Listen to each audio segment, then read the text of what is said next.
In the 62nd year of Konoha, within the Land of Fire, lies the Hyuga clan's estate. A young boy sits cross-legged behind a shrine, his eyes closed in meditation.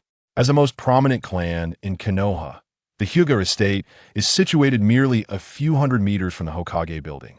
One can easily gaze upon the Hokage rock from the clan's land. In contrast, the now extinct Uchiha clan was located at the village's border, revealing a glimpse of who truly embodies nobility. However, when it comes to personal strength, the Uchiha clan's warriors far surpass the Hyuga clan. The Sharingan can evolve from a single tomo to double and triple tomo, reaching even greater heights. In contrast, the Byakugan appears devoid of such evolutionary potential. Its only distinct feature is its remarkably high awakening rate, as every member of the Hyuga clan possesses the Byakugan. From this perspective, it may seem that the Byakugan pales in comparison to the Sharingan. Others might share this sentiment, including many within the Hyuga clan itself. Yet, one individual remains resolutely unconvinced of this notion: the boy seated before the shrine. His name is Hyuga Neji, a 12-year-old on the cusp of graduating from the Ninja Academy. Clad in a white combat uniform paired with black shorts, his long black hair tied back, he possesses a handsome visage that captivates all who behold him. However, a bandage encircles his forehead, seemingly concealing something beneath. At this moment, Neji slowly opens his eyes, revealing a pair of pure, white orbs that exude an otherworldly beauty. Within those eyes sparkles a lively brilliance. Today marks the 100th time I will sign in. It must not disappoint me. Neji muses, reflecting on the day he first arrived in this world 100 days ago. Before this, he was not known as Hyuga Neji. His original name held little significance. What matters now is that he has become Hyuga Neji in the world of Hokage.as for the process of his transmigration. It seems the original Neji had overexerted himself during training, resulting in a sudden demise after days without rest. Upon opening his eyes once more, he found himself in the body of the current Neji. Upon realizing he had become Hyuga Neji, a student still attending the Ninja Academy, a grimace crossed his face. What an unfortunate fate. It is common knowledge that among the Konoha 12, Neji is regarded as the most ill-fated. During the Fourth Great Ninja War, while others emerged unscathed, Kishimoto chose to kill Neji for the sake of emotional impact, leaving countless fans lamenting, "Neji, your death was truly tragic." In his previous life, Neji was the subject of similar teasing, but now that he inhabits Neji's form, his feelings have shifted dramatically. Nevertheless, he is not one to succumb to despair. Now that he is Neji, he is determined to strive diligently to alter his fate, setting aside other concerns. He aims to ensure his survival during the Fourth Great Ninja War. Surely, that is an achievable goal. Survival is paramount.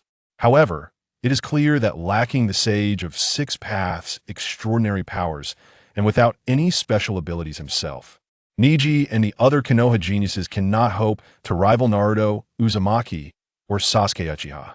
Indeed, the Fourth Great Ninja War is defined by the climactic battle between Sasuke and Naruto, with others merely playing supporting roles. As these thoughts swirl in his mind, a cold mechanical voice reverberates in his consciousness. Ding! Host detected. Congratulations, host has activated the sign-in system. Detecting host location and binding upon hearing this, Neji's eyes gleam with excitement. As someone well-versed in countless novels and trends from his previous life, he is no stranger to systems, especially one as advantageous as the sign-in system that allows for effortless enhancement. What a splendid opportunity with the sign-in system at his disposal. Neji can now adjust his goals. Instead of merely surviving, he aspires to transform the Hyuga clan and perhaps even reshape the entire world. As a fan of Naruto, Neji possesses his own insights into the narrative that on a grand scale, he vehemently disagrees with Naruto and Jiraiya's philosophies. If individuals could truly understand one another, war would not exist. Furthermore, even with mutual understanding, differing stances will inevitably lead to divergent decisions, making conflict unavoidable. In Neji's view, the only solution to achieve peace and end warfare lies in the unification of the ninja world. If all people belong to a singular nation, conflict would naturally dissipate as their interests would align. Moreover, the ninja world is not solely comprised of ninjas. There are formidable beings from the Akatsuki clan lurking within. If the various powers are not consolidated soon, the consequences will be dire when the Akatsuki clan launches their assault. Thus, Neji is determined to enhance his strength, alter the world, and bring about peace while dismantling the Akatsuki clan schemes. Furthermore, he is not one to rely on others. What if Sasuke and Naruto falter? Will the world descend into chaos? Therefore, he must become formidable on his own, that on a more personal level, he seeks to change the Hyuga clan. Neji does not harbor resentment towards the caged bird seal itself, rather, he disapproves of the main family exploiting it to control the fate of the branch family. In Neji's eyes, the caged bird seal serves to protect the weaker clan members from being killed for their Byakugan. However, its functionality has gone awry. Why should the main family wield the power to dictate the lives and deaths of the branch family?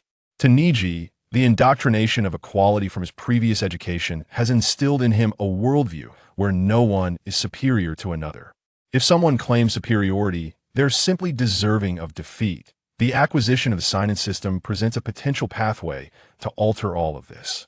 Igniting a fervor within Neji that compels him to act, he resolves that, upon gaining strength in the future, he will reform the caged bird seal, limiting its function solely to self-destruction in the event of death or the loss of one's eyes. All other functionalities must cease to exist. This has become his predecessor's most fervent desire. Having taken over another's body, it is only fair that he seeks to fulfill their aspirations. Oh, and he must not forget about avenging his father's death. While Konoha and the Hyuga clan bear significant responsibility, the Cloud Village is also complicit in the crime.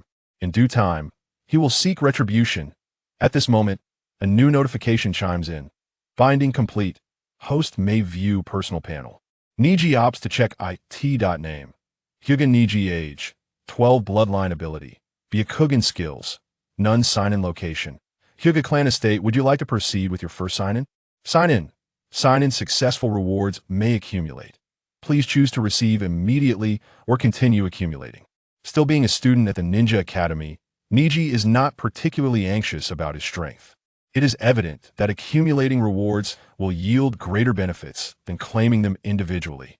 Accumulate, Neji silently declares. Rewards have been accumulated. Current accumulation time spans 100 days, 1 year, or 3 years.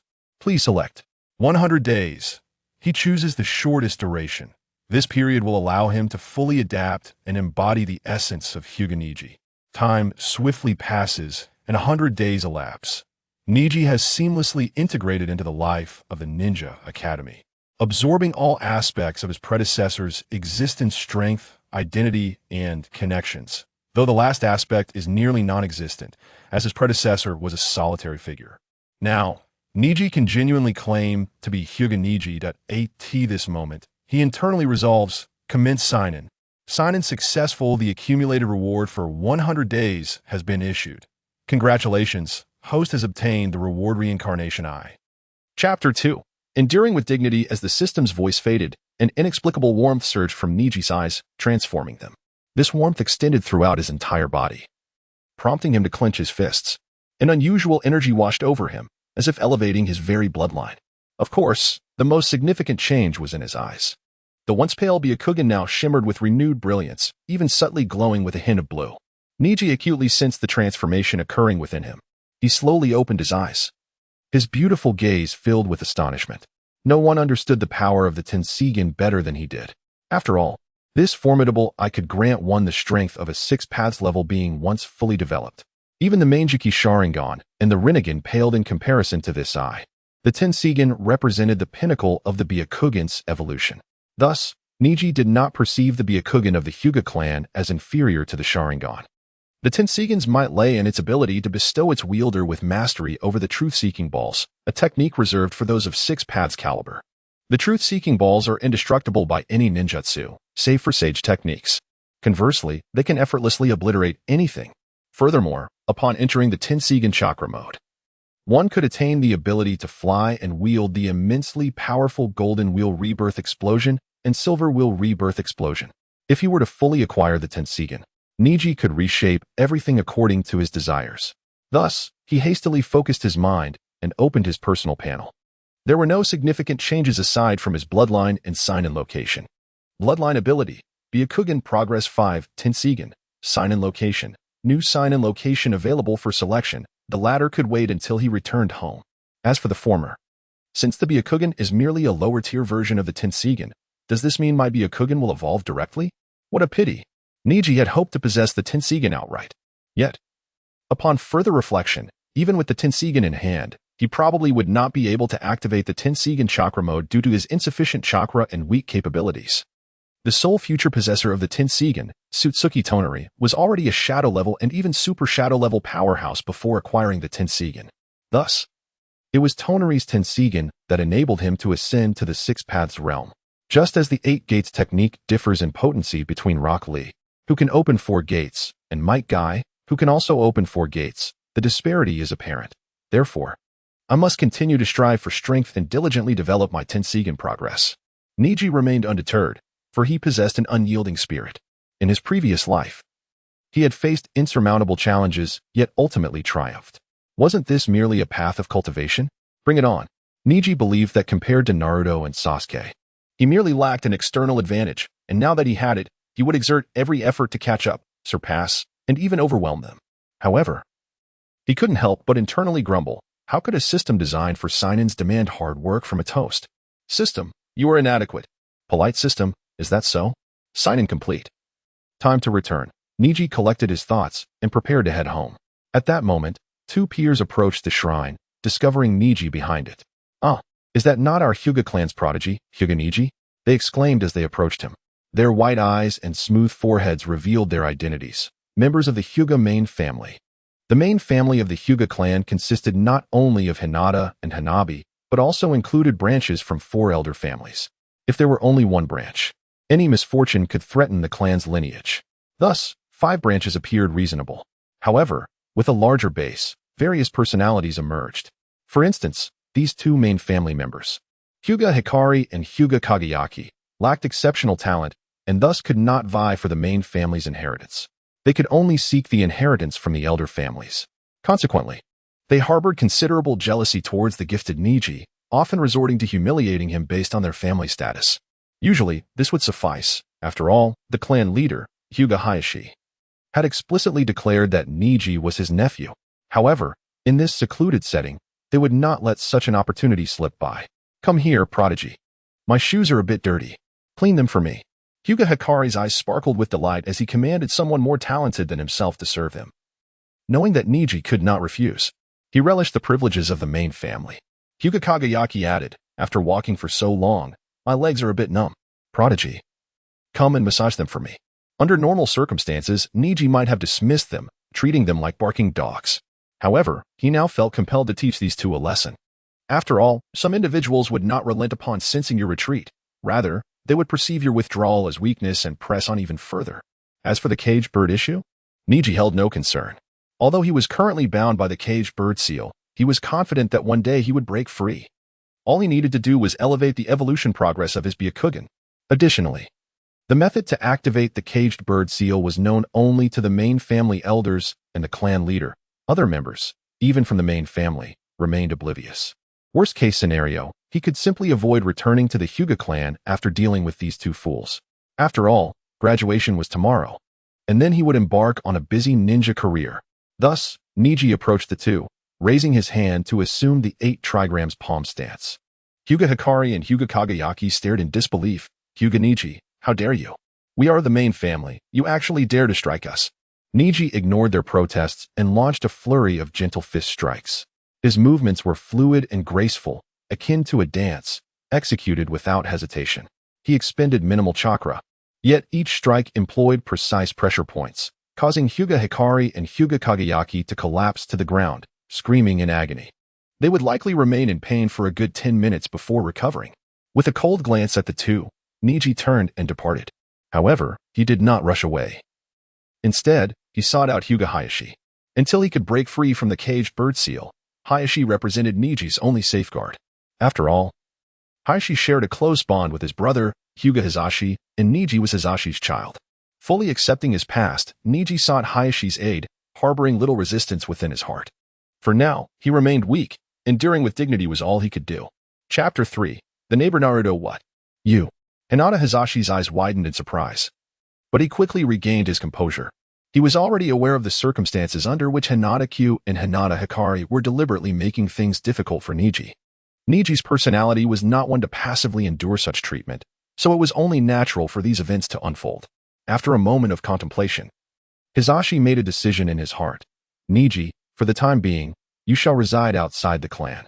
I will shield you from the elder scrutiny within the clan. Neji nodded, expressing his profound gratitude. He adhered to the principle of repaying kindness and avenging grievances. You should leave now. Take this. Hisashi handed Neji a bag, and without inquiring about its contents, Neji accepted it and departed. As he left the Hisashi household, his peripheral vision caught sight of a small head peeking at him. Turning to look, he saw a little girl curiously observing him. After a moment's thought, Neji nodded and smiled at her before continuing on his way. While his predecessor might have harbored jealousy towards the little girl, Neji was not one to project his frustrations onto others. Such behavior was the hallmark of immaturity. Besides, who could resist smiling at an adorable child casting furtive glances?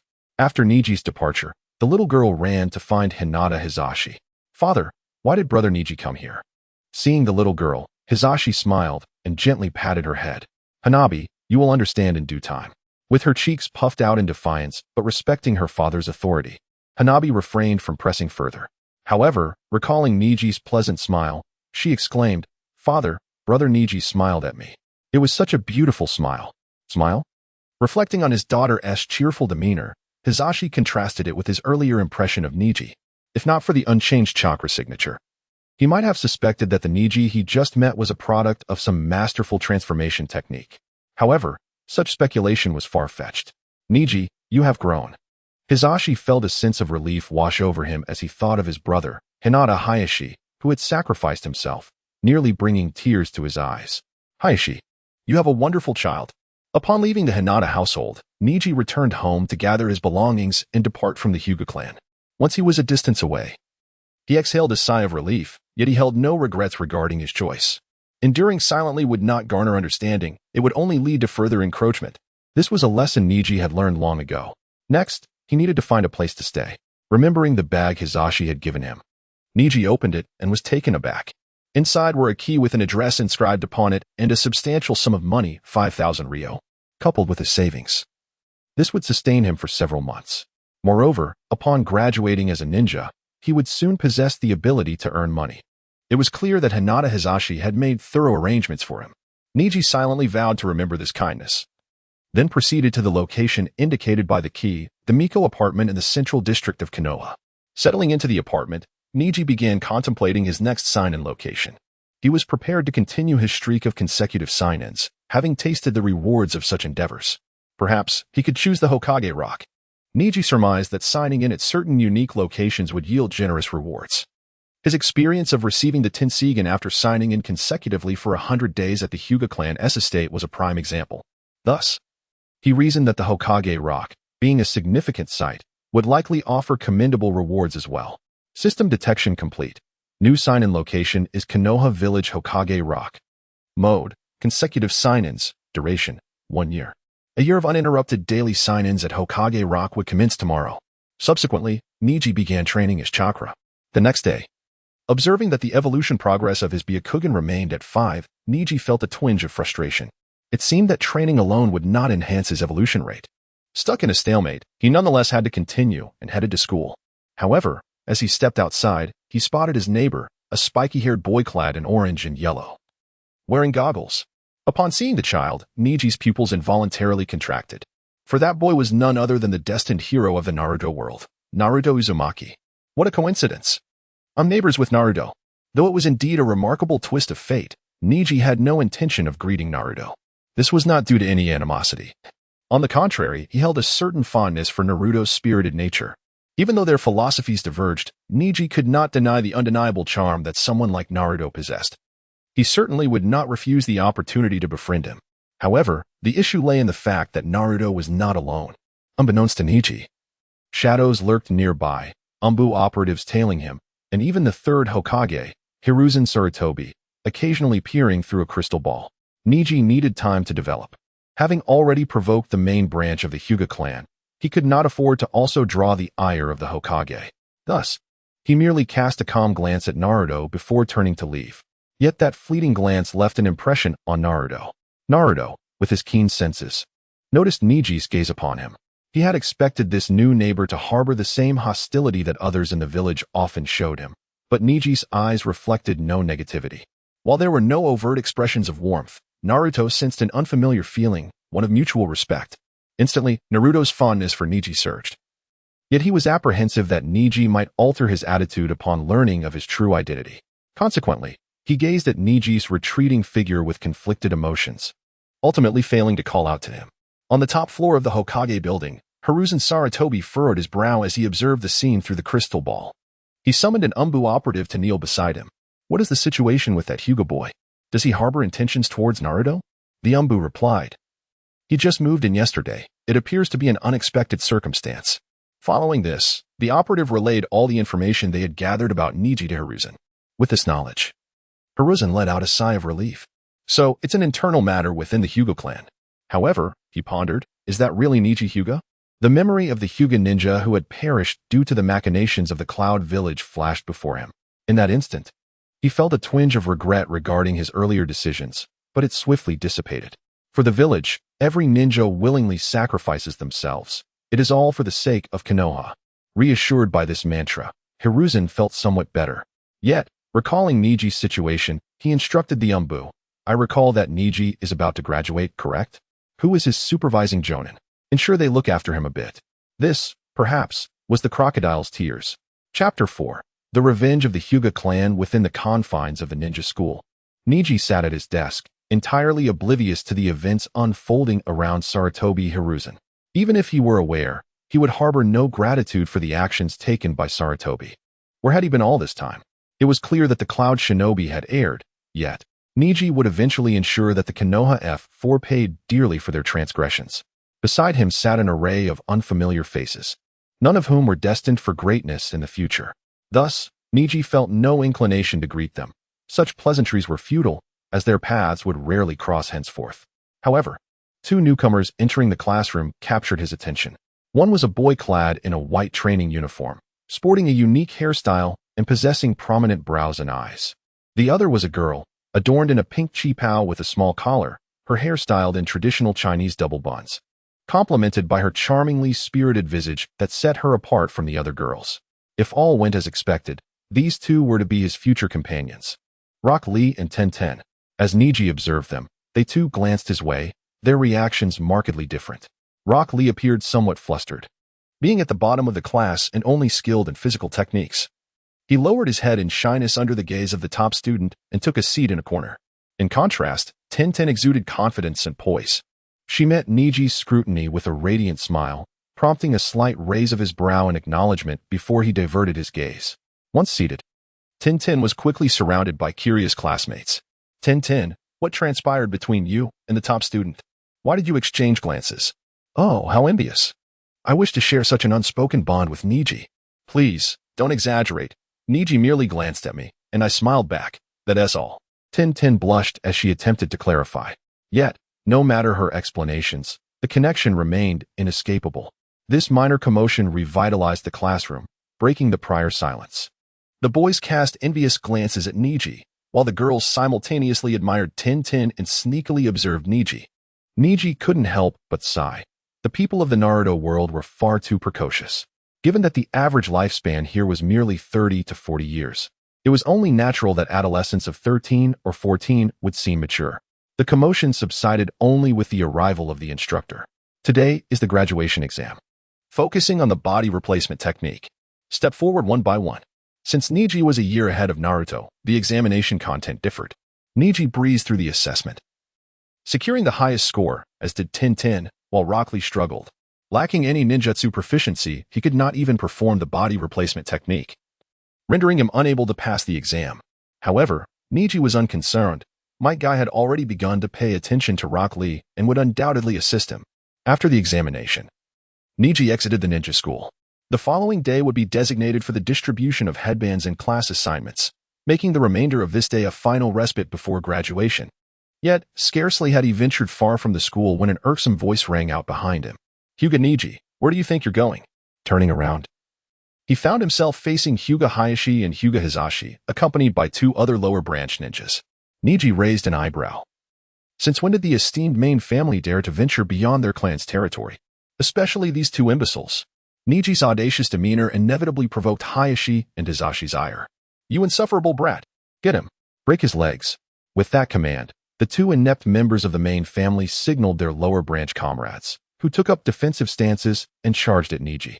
Yet, Neji remained unfazed, preparing to engage them. His provocation of the two ineffectual members of the main family was not without purpose. He recognized the lower branch ninjas accompanying Hayashi and Hizashi were mere genin. Two genin, alongside two individuals who were not even genin. How could Neji possibly cower? Only the presence of multiple Chunin or Jounin might pose a challenge. It appeared that Hayashi had done well. Otherwise, Hayashi and Hizashi would have brought along at least two Chunin. Given Neji's current prowess, he could very well be defeated by two Chunin. A loss would certainly lead to his return to the Hyuga compound, with consequences that were painfully clear. Quietly acknowledging Hayashi's efforts, Neji sprang into action with renewed vigor. Facing two opponents, he swiftly gained the upper hand. He was indeed a prodigious talent of the Hyuga clan, honed over centuries. Not far away, Tintin observed the unfolding scene with a mix of shock and concern. Initially, she sought to discern whether Neji had truly changed, but this spectacle left her apprehensive. Fighting against members of his own clan placed Neji in a precarious situation. Biting her lip, Tintin continued watching, her kunai at the ready, prepared to support Neji if necessary. Between unfamiliar faces and classmates, her feelings leaned towards Neji. However, her resolve would not be called upon. In the midst of being flanked by two foes, Neji assumed the stance of the 8 trigrams, leaving the two main family members utterly astonished. The 8 trigrams technique was one reserved solely for the main family. No one could have instructed Hyuga Neji in this art, so he must have comprehended it independently. Regret flickered within them, but it swiftly dissipated. What of genius? They were still merely members of the lower branch. Just dogs of the main family. Charge. Bring him down. If you win, lunch is on me. Spurred by their clan's encouragement, the two lower branch members surged forward with renewed fervor. Yet, Neji dismissed their bravado. If encouragement was effective, strength would be redundant. 8 trigrams, 32 palms. With blinding speed, Neji unleashed his strikes, landing blows that sealed the chakra points of the two lower branch ninjas before they could react. Thud, thud. The two lower branch ninjas collapsed, drained of strength, while Neji turned to face the terrified expressions of Hayashi and Hizashi. What are you doing? Don't come any closer. Ah. After swiftly dealing with the 4 provocateurs, Neji turned to depart. At that moment, he felt a stirring within himself, as if his eyes were undergoing a subtle transformation. Silently, he accessed his personal interface, yet the bloodline section revealed no changes whatsoever. Chapter 5. A new switch is activated. This revelation left Neji with a tinge of doubt. Was that merely an illusion? After a careful introspection, he dismissed the notion. He indeed felt a subtle enhancement in his vision. Thus, it was plausible that the evolution of the Byakugan could be augmented through combat. However, the opponents he faced today were so feeble that they barely contributed even a fraction to his progress. Therefore, any subsequent battles would serve as a true test of this hypothesis. Regaining his composure, Neji continued on his path. Suddenly, a frown creased his brow as he called out without turning around. Have you been stalking me all this time? Are you the fabled stalker? Of course not. Came a slightly familiar voice, prompting Neji to glance back. Tintin was jogging towards him, her cheeks slightly flushed. Upon reaching Neji, she took a moment to catch her breath and explained, I merely happened to see you. I absolutely did not intend to follow you. Is there something you need? Neji inquired, casting a sidelong glance at Tintin's face before averting his gaze. Understanding that she needed to be forthright lest he depart, Tintin pressed on. Since it's a holiday today, do you have any plans? If not, would you mind accompanying me for a stroll? Neji was taken aback. Tintin was quite bold. She was initiating plans directly.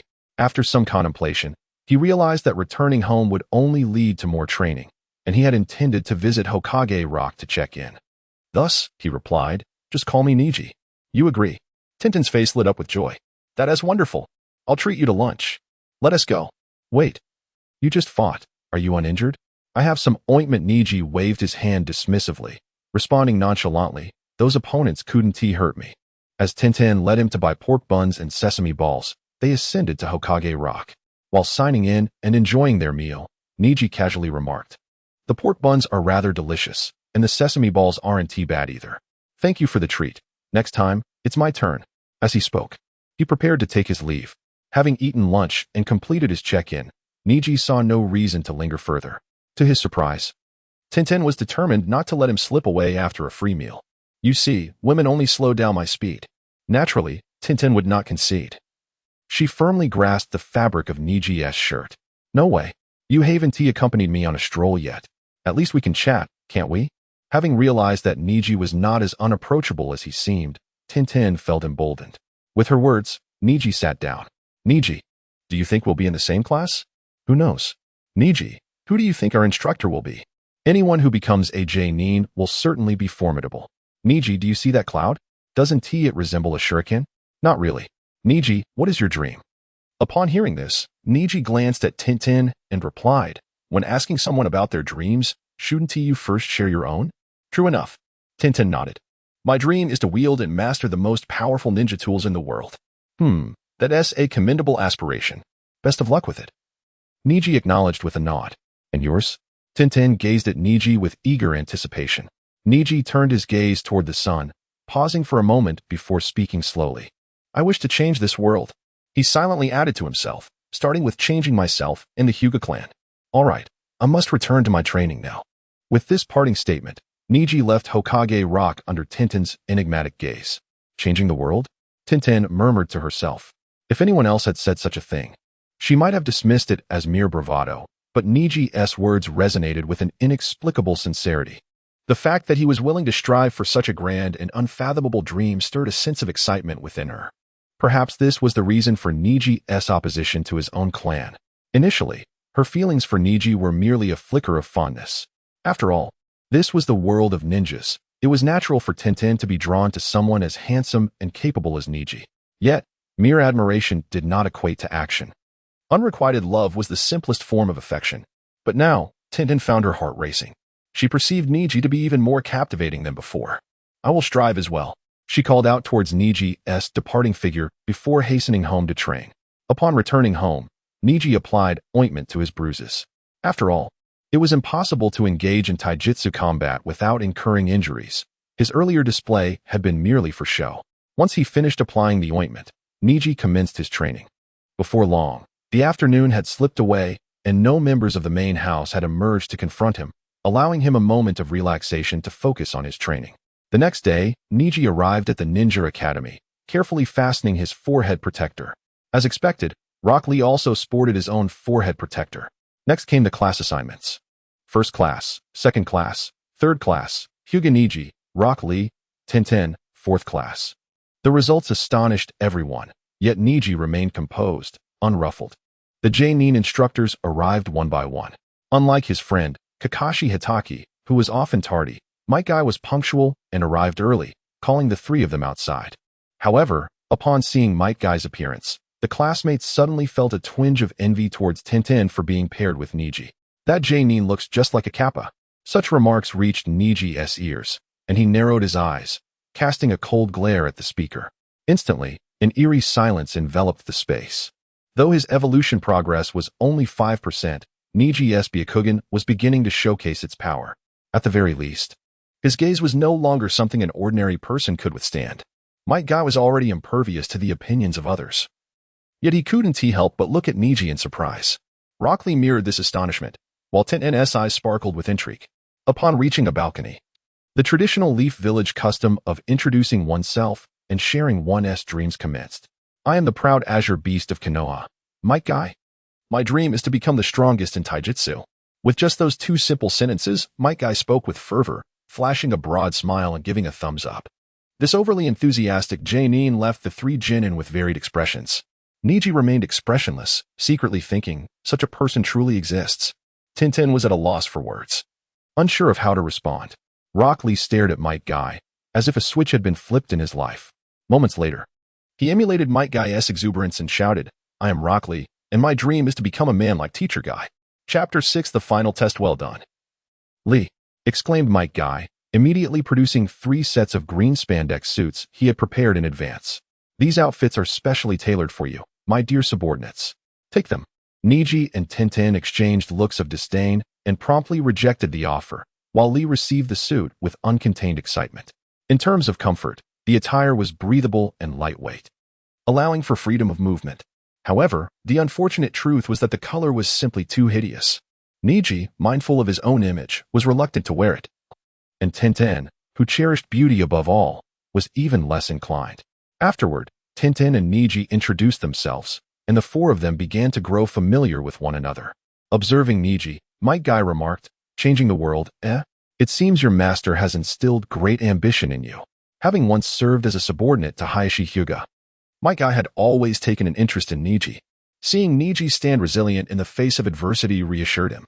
"Now, it is time for the final test," Might Guy declared, as if struck by inspiration. "The final test?" Tenten questioned, puzzled. "Haven't we already taken our exams at school?" "Indeed, we have," Might Guy replied, his expression growing slightly serious. "The relationship between Jonin and Genin is one of mutual selection. Therefore, I need to ascertain your abilities, and you must also gauge my strength. Nothing reveals one's true capability quite like a spirited battle. Thus, the final test will be a combat challenge. The three of you will face me alone." Upon hearing this, Tenten raised her hand to her forehead, exclaiming, "Even if we all fight together, we won't stand a chance against a Jonin." Meanwhile, Neji maintained a calm demeanor.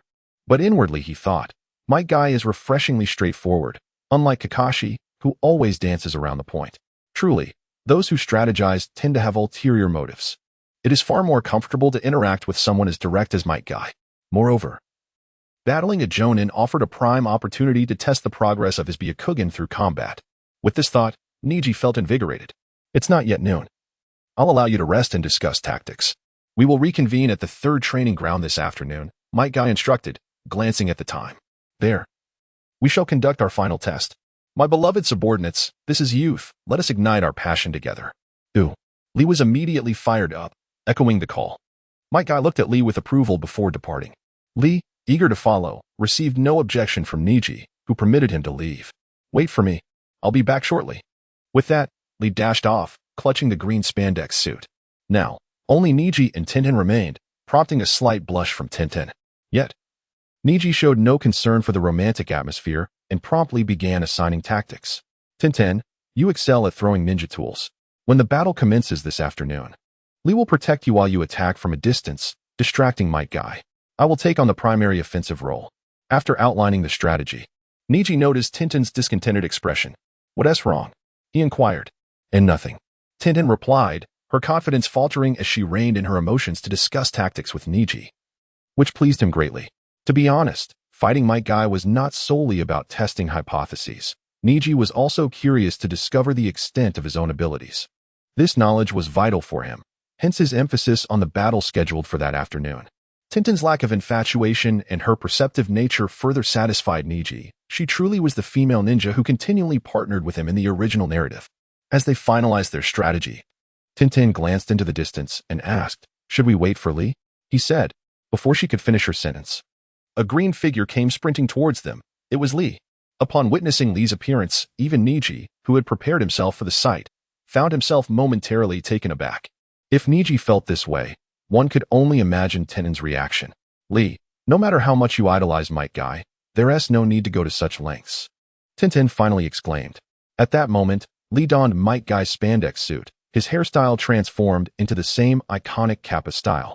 He was essentially a miniature replica of Might Guy. "This is the choice of youth. Tenten, you needn't try to dissuade me," Lee insisted stubbornly. With no other option, Tenten surrendered to his resolve. The three of them proceeded to discuss their tactics, and Lee expressed no dissent. However, he paused, his eyes glinting with determination as he turned to Neji. "Neji, I hope that after battling Teacher Guy, you will fight me next." "What?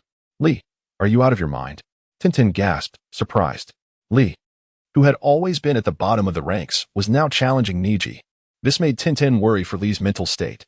Lee bore no ill will towards Tenten, but he ignored her concern, focusing intently on Neji. "Are you seeking to test your mettle against me?" Neji arched an eyebrow. "Very well." To Lee, Neji was akin to what Kakashi was to Might Guy. Once these fervent individuals made up their minds, they would not waver. Thus, acceptance was the wisest course. Otherwise, one could expect unforeseen, passionate antics to arise. "All right then, we shall meet at the third training ground at 1 o'clock, Lee declared before preparing to leave. Since Neji had agreed to the duel, Lee resolved to train diligently, aiming to enhance his strength, even if only slightly. Yet, Neji called out to him. As we will soon be comrades, let us share a meal together. He then turned to Tintin, saying, this will also settle the meal from yesterday. Sure, that sounds wonderful. Tintin beamed. Thus, their relationship began to blossom through mutual exchanges. Lee, touched by their gestures, felt a wave of emotion wash over him. No one had ever treated him this way, especially not someone of Neji's status, whom he had just challenged. Neji. Lee's eyes glistened with tears. The three of them then enjoyed a meal of delicious ramen, courtesy of Neji. Afterward, they parted ways. Neji first went to the Hokage Rock to sign in, then returned to his rented lodgings. He understood that only by restoring his energy and facing Might Guy in peak condition could he improve his chances of victory. If a battle was to take place, it must be pursued with the intent of triumph. This was Neji's philosophy.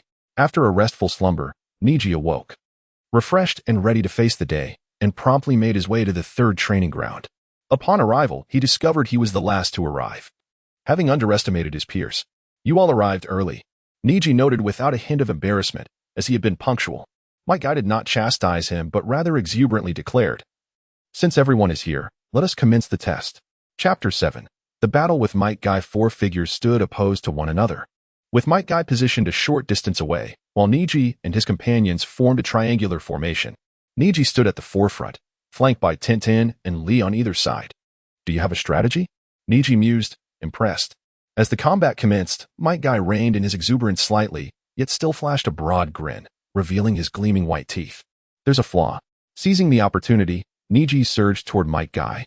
In the face of a formidable adversary, one must cast aside any thoughts of preserving dignity. After all, were the original ninjas not assassins by trade? Those who adhere to the so-called Bushido are merely fools. Byakugan. In the midst of his sprint, Neji activated his Byakugan, transforming his perception from a vivid world of color to a stark black and white realm akin to a photographic negative. This newfound vision granted him unparalleled clarity. He could discern the distant mountains and rivers, and even the contours beneath Tintin's garments. Cough, cough. Within this monochromatic vista, the azure chakra flame enveloping Might Guy stood out vividly. Moreover, Neji could perceive a myriad of chakra points densely scattered across Might Guy's form. I see it, Neji exclaimed, exhilarated. The Byakugan's ability to unveil the chakra pathways is a pivotal skill, one that very few members of the Hyuga clan possess, with the notable exceptions being Hinata's sister, Hanabi. Of course, should Hinata fully cultivate her Byakugan, she too could achieve such prowess. Yet, the original Neji could not. This disparity illustrated the purity of their bloodline. Hanabi and Hinata are indeed referred to as the princesses of Byakugan for good reason. At this moment, with only 5% of his potential unlocked, Neji's Byakugan was already capable of such feats. As he surveyed his surroundings, Neji noted the lingering blind spot created by the caged bird seal, a weakness situated at the second segment of his back sternum. However, Neji was undeterred. He would surely transcend the limitations imposed by the caged bird. Collecting his thoughts, Neji steadied his breath and focused, launching a fierce strike at Might Guy with his gentle fist technique. Might Guy merely shook his head, bemused. You truly believe a flaw is merely a flaw, Neji? Perhaps this is a deliberate opening I have left for you. Upon hearing this, Neji, akin to a startled bird, abruptly halted and retreated 2 steps, eyeing Might Guy warily. This reaction startled Might Guy, who pondered, so Kakashi's teachings truly bear fruit. Neji, taken aback, felt his cheeks flush. He had not anticipated being caught off guard by a technique of Kakashi's. Though it was due to his inexperience, it was still rather embarrassing. With this thought in mind, Neji advanced once more. Meanwhile, Tintin seized the moment, launching several shuriken. A champion of the Ninja Academy in throwing, Tintin was nearly infallible. Thus, even with minimal force, Might Guy was compelled to evade. Yet, this movement revealed another flaw. Neji's palm positioned itself in a sealing gesture, targeting a critical chakra point on Might Guy's body. If successful, even if he could not defeat Might Guy outright, it would hinder his movements. Over time, victory, Might Guy easily dodged. With his exceptional taijutsu prowess, Might Guy's speed in his ordinary state surpassed even Jiraiya's. Such velocity meant that not only Neji and his companions but even Kakashi, a fellow Jonin, would struggle to keep pace unless Might Guy allowed it. Is this your strategy? Might Guy reflected, his expression contemplative as he evaded from a distance. Very well, I shall grant you some respect for your tactics. With that, Might Guy propelled himself into the air, targeting Tintin, who was shielded by Lee. Neji's eyes widened, and with a surge of chakra, he dashed back to protect Tintin and Lee. He had not anticipated that Might Guy understood the principle of targeting the ADC in a team fight. They were allies, and even as a trio, they might struggle against Might Guy. Losing one or two members first would spell disaster. This realization struck a chord deep within Neji, spurring him into action. 8 trigrams. Return heaven. Positioning one foot as the pivot, Neji began to spin rapidly. As he twirled, all of his chakra points unleashed their energy. Swish, swish, swish. In his rapid rotation, Neji transformed into a whirling sphere of chakra, interposing himself between Might Guy and Tintin. What is this? Lee and Tintin were left speechless, unfamiliar with the technique. However, Might Guy, recognizing the move, was taken aback. This was a powerful taijutsu technique reserved for the elite of the Hyuga clan. Neji, you truly are remarkable. Yet, with keen perception, Might Guy noted that Neji's technique lacked solidity, making it susceptible to a strong counter. Unlike the return heaven executed by Neji's ancestors, which required the opening of several chakra gates to disrupt, Neji's version was not yet at that level. Nonetheless, Neji's talent was undeniably impressive. Regrettably, the caged bird seal hindered him. For the first time, Might Guy felt dissatisfaction with the Hyuga clan system. A Jainin who typically refrained from meddling in others' affairs found himself discontent, highlighting the flaws of the Hyuga's practices. Yet now was not the time for such musings. Observing Neji's earnest effort to protect his comrades, Might Guy smiled, content. This was precisely what he wished to see and the purpose of his test. As for Neji's strength, he would gradually understand it in the days to come. Now, it was time to grant Neji a fitting conclusion. Confronted with Neji's unwavering resolve, Might Guy would respond in kind. Dynamic entry. Leaping into the air, Might Guy unleashed a flying kick toward Neji. Bang! Neji was abruptly halted in his rotation, hurtling backward. In that fleeting moment, Neji could only think, Might Guy is truly a beast. He can break through return heaven in his ordinary state. Truly. This is the man who nearly kicked his way to the finale of the future. Moreover, return heaven cannot be used frequently. His brain felt as though it might rattle loose. With this thought, Neji teetered on the brink of unconsciousness. Yet, before succumbing, he summoned the last of his strength to activate a personal interface visible solely to him. Upon witnessing the progress of his bloodline, the evolution of his Byakugan surged from 5% to 6%. Satisfied, Neji succumbed to unconsciousness. Chapter 8. A year later at this juncture, Neji finally discerned the method to accelerate the evolution of his Byakugan, engaging in exhilarating battles. Regardless of the opponent, as long as he fought with all his might, he could advance the progression of his Byakugan. This revelation was the most significant takeaway from the skirmish. A secondary insight was the realization of the gap between himself and the Jonin. Although he seemed capable of contending with them, the moment a Jonin became serious, he would find himself decisively outmatched. Reflecting on this, he recalled Naruto and Sasuke, who had experienced similar situations.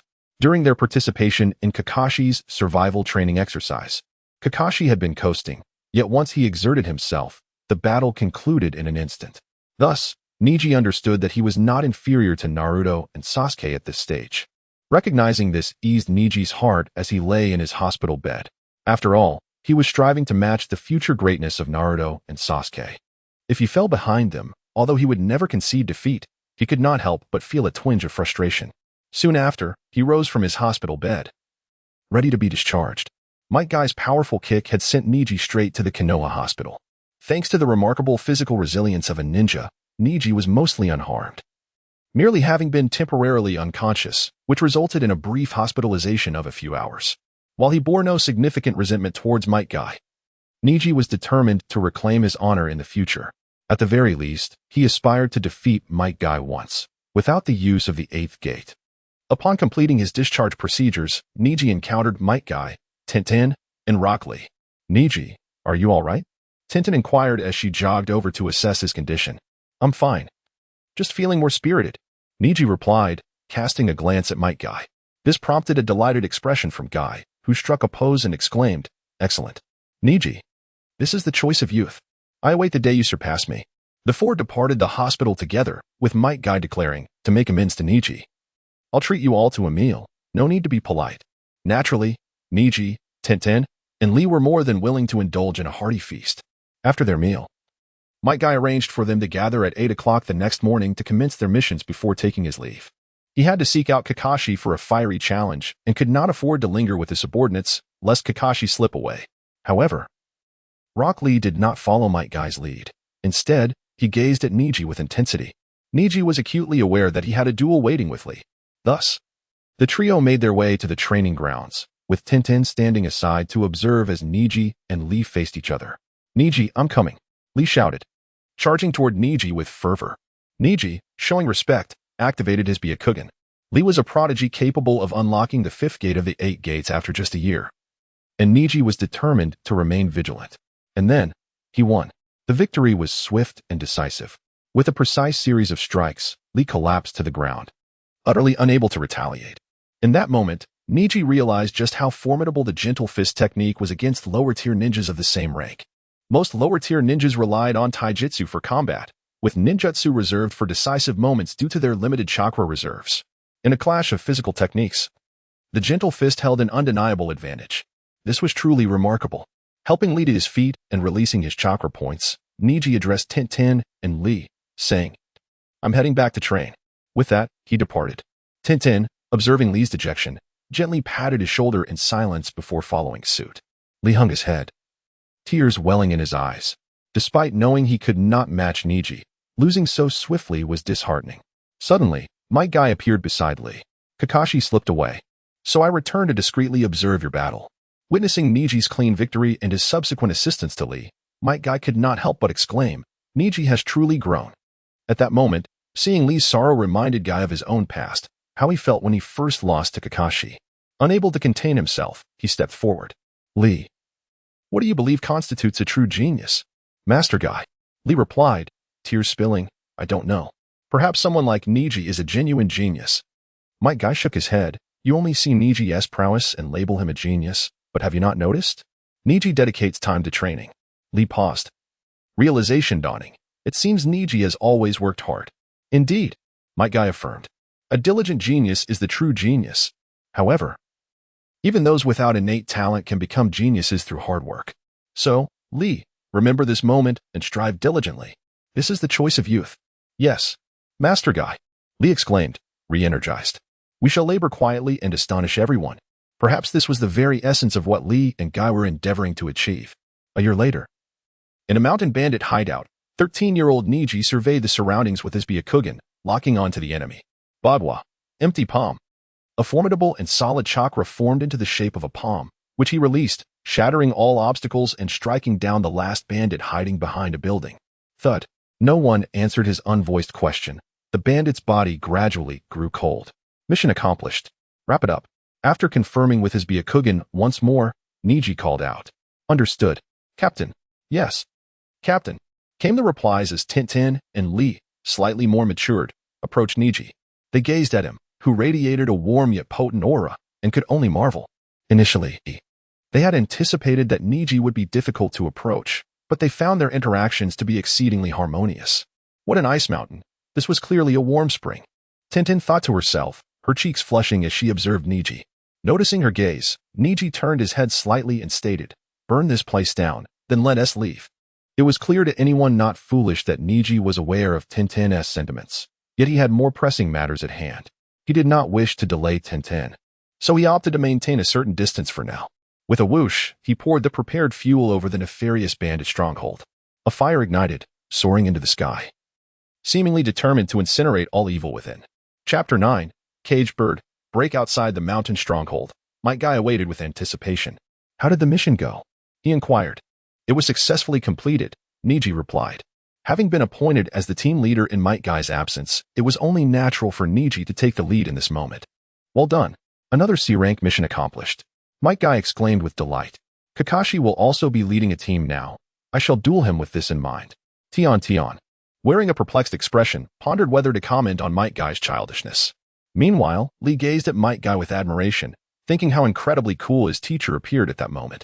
Neji, however, held his silence, his attention engrossed in a personal panel visible solely to himself. Name, Hyuga Neji, age, 13, bloodline ability, Byakugan progress 25, Tensigen, skill, Caged Bird, break, sign-in location, Hokage Rock consecutive sign-ins for 365 days. Current progress 265.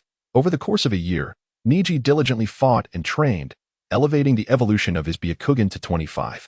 With the increase in battle experience and chakra, coupled with the enhancement of his Byakugan, Neji had grown significantly stronger. His prowess now vastly surpassed that of his former self from a year ago.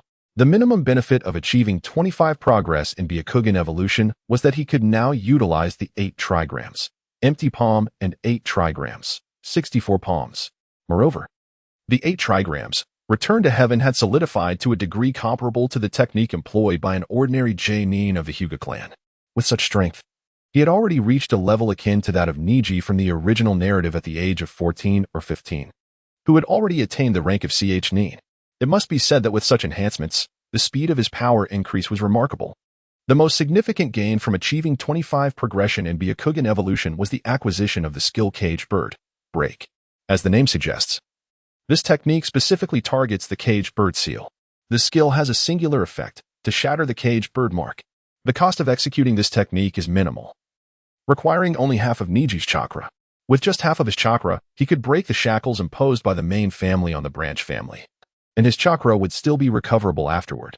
This skill would be considered a divine technique for all members of the Hyuga branch family. When Neji first encountered this skill in his skill panel, he was astounded.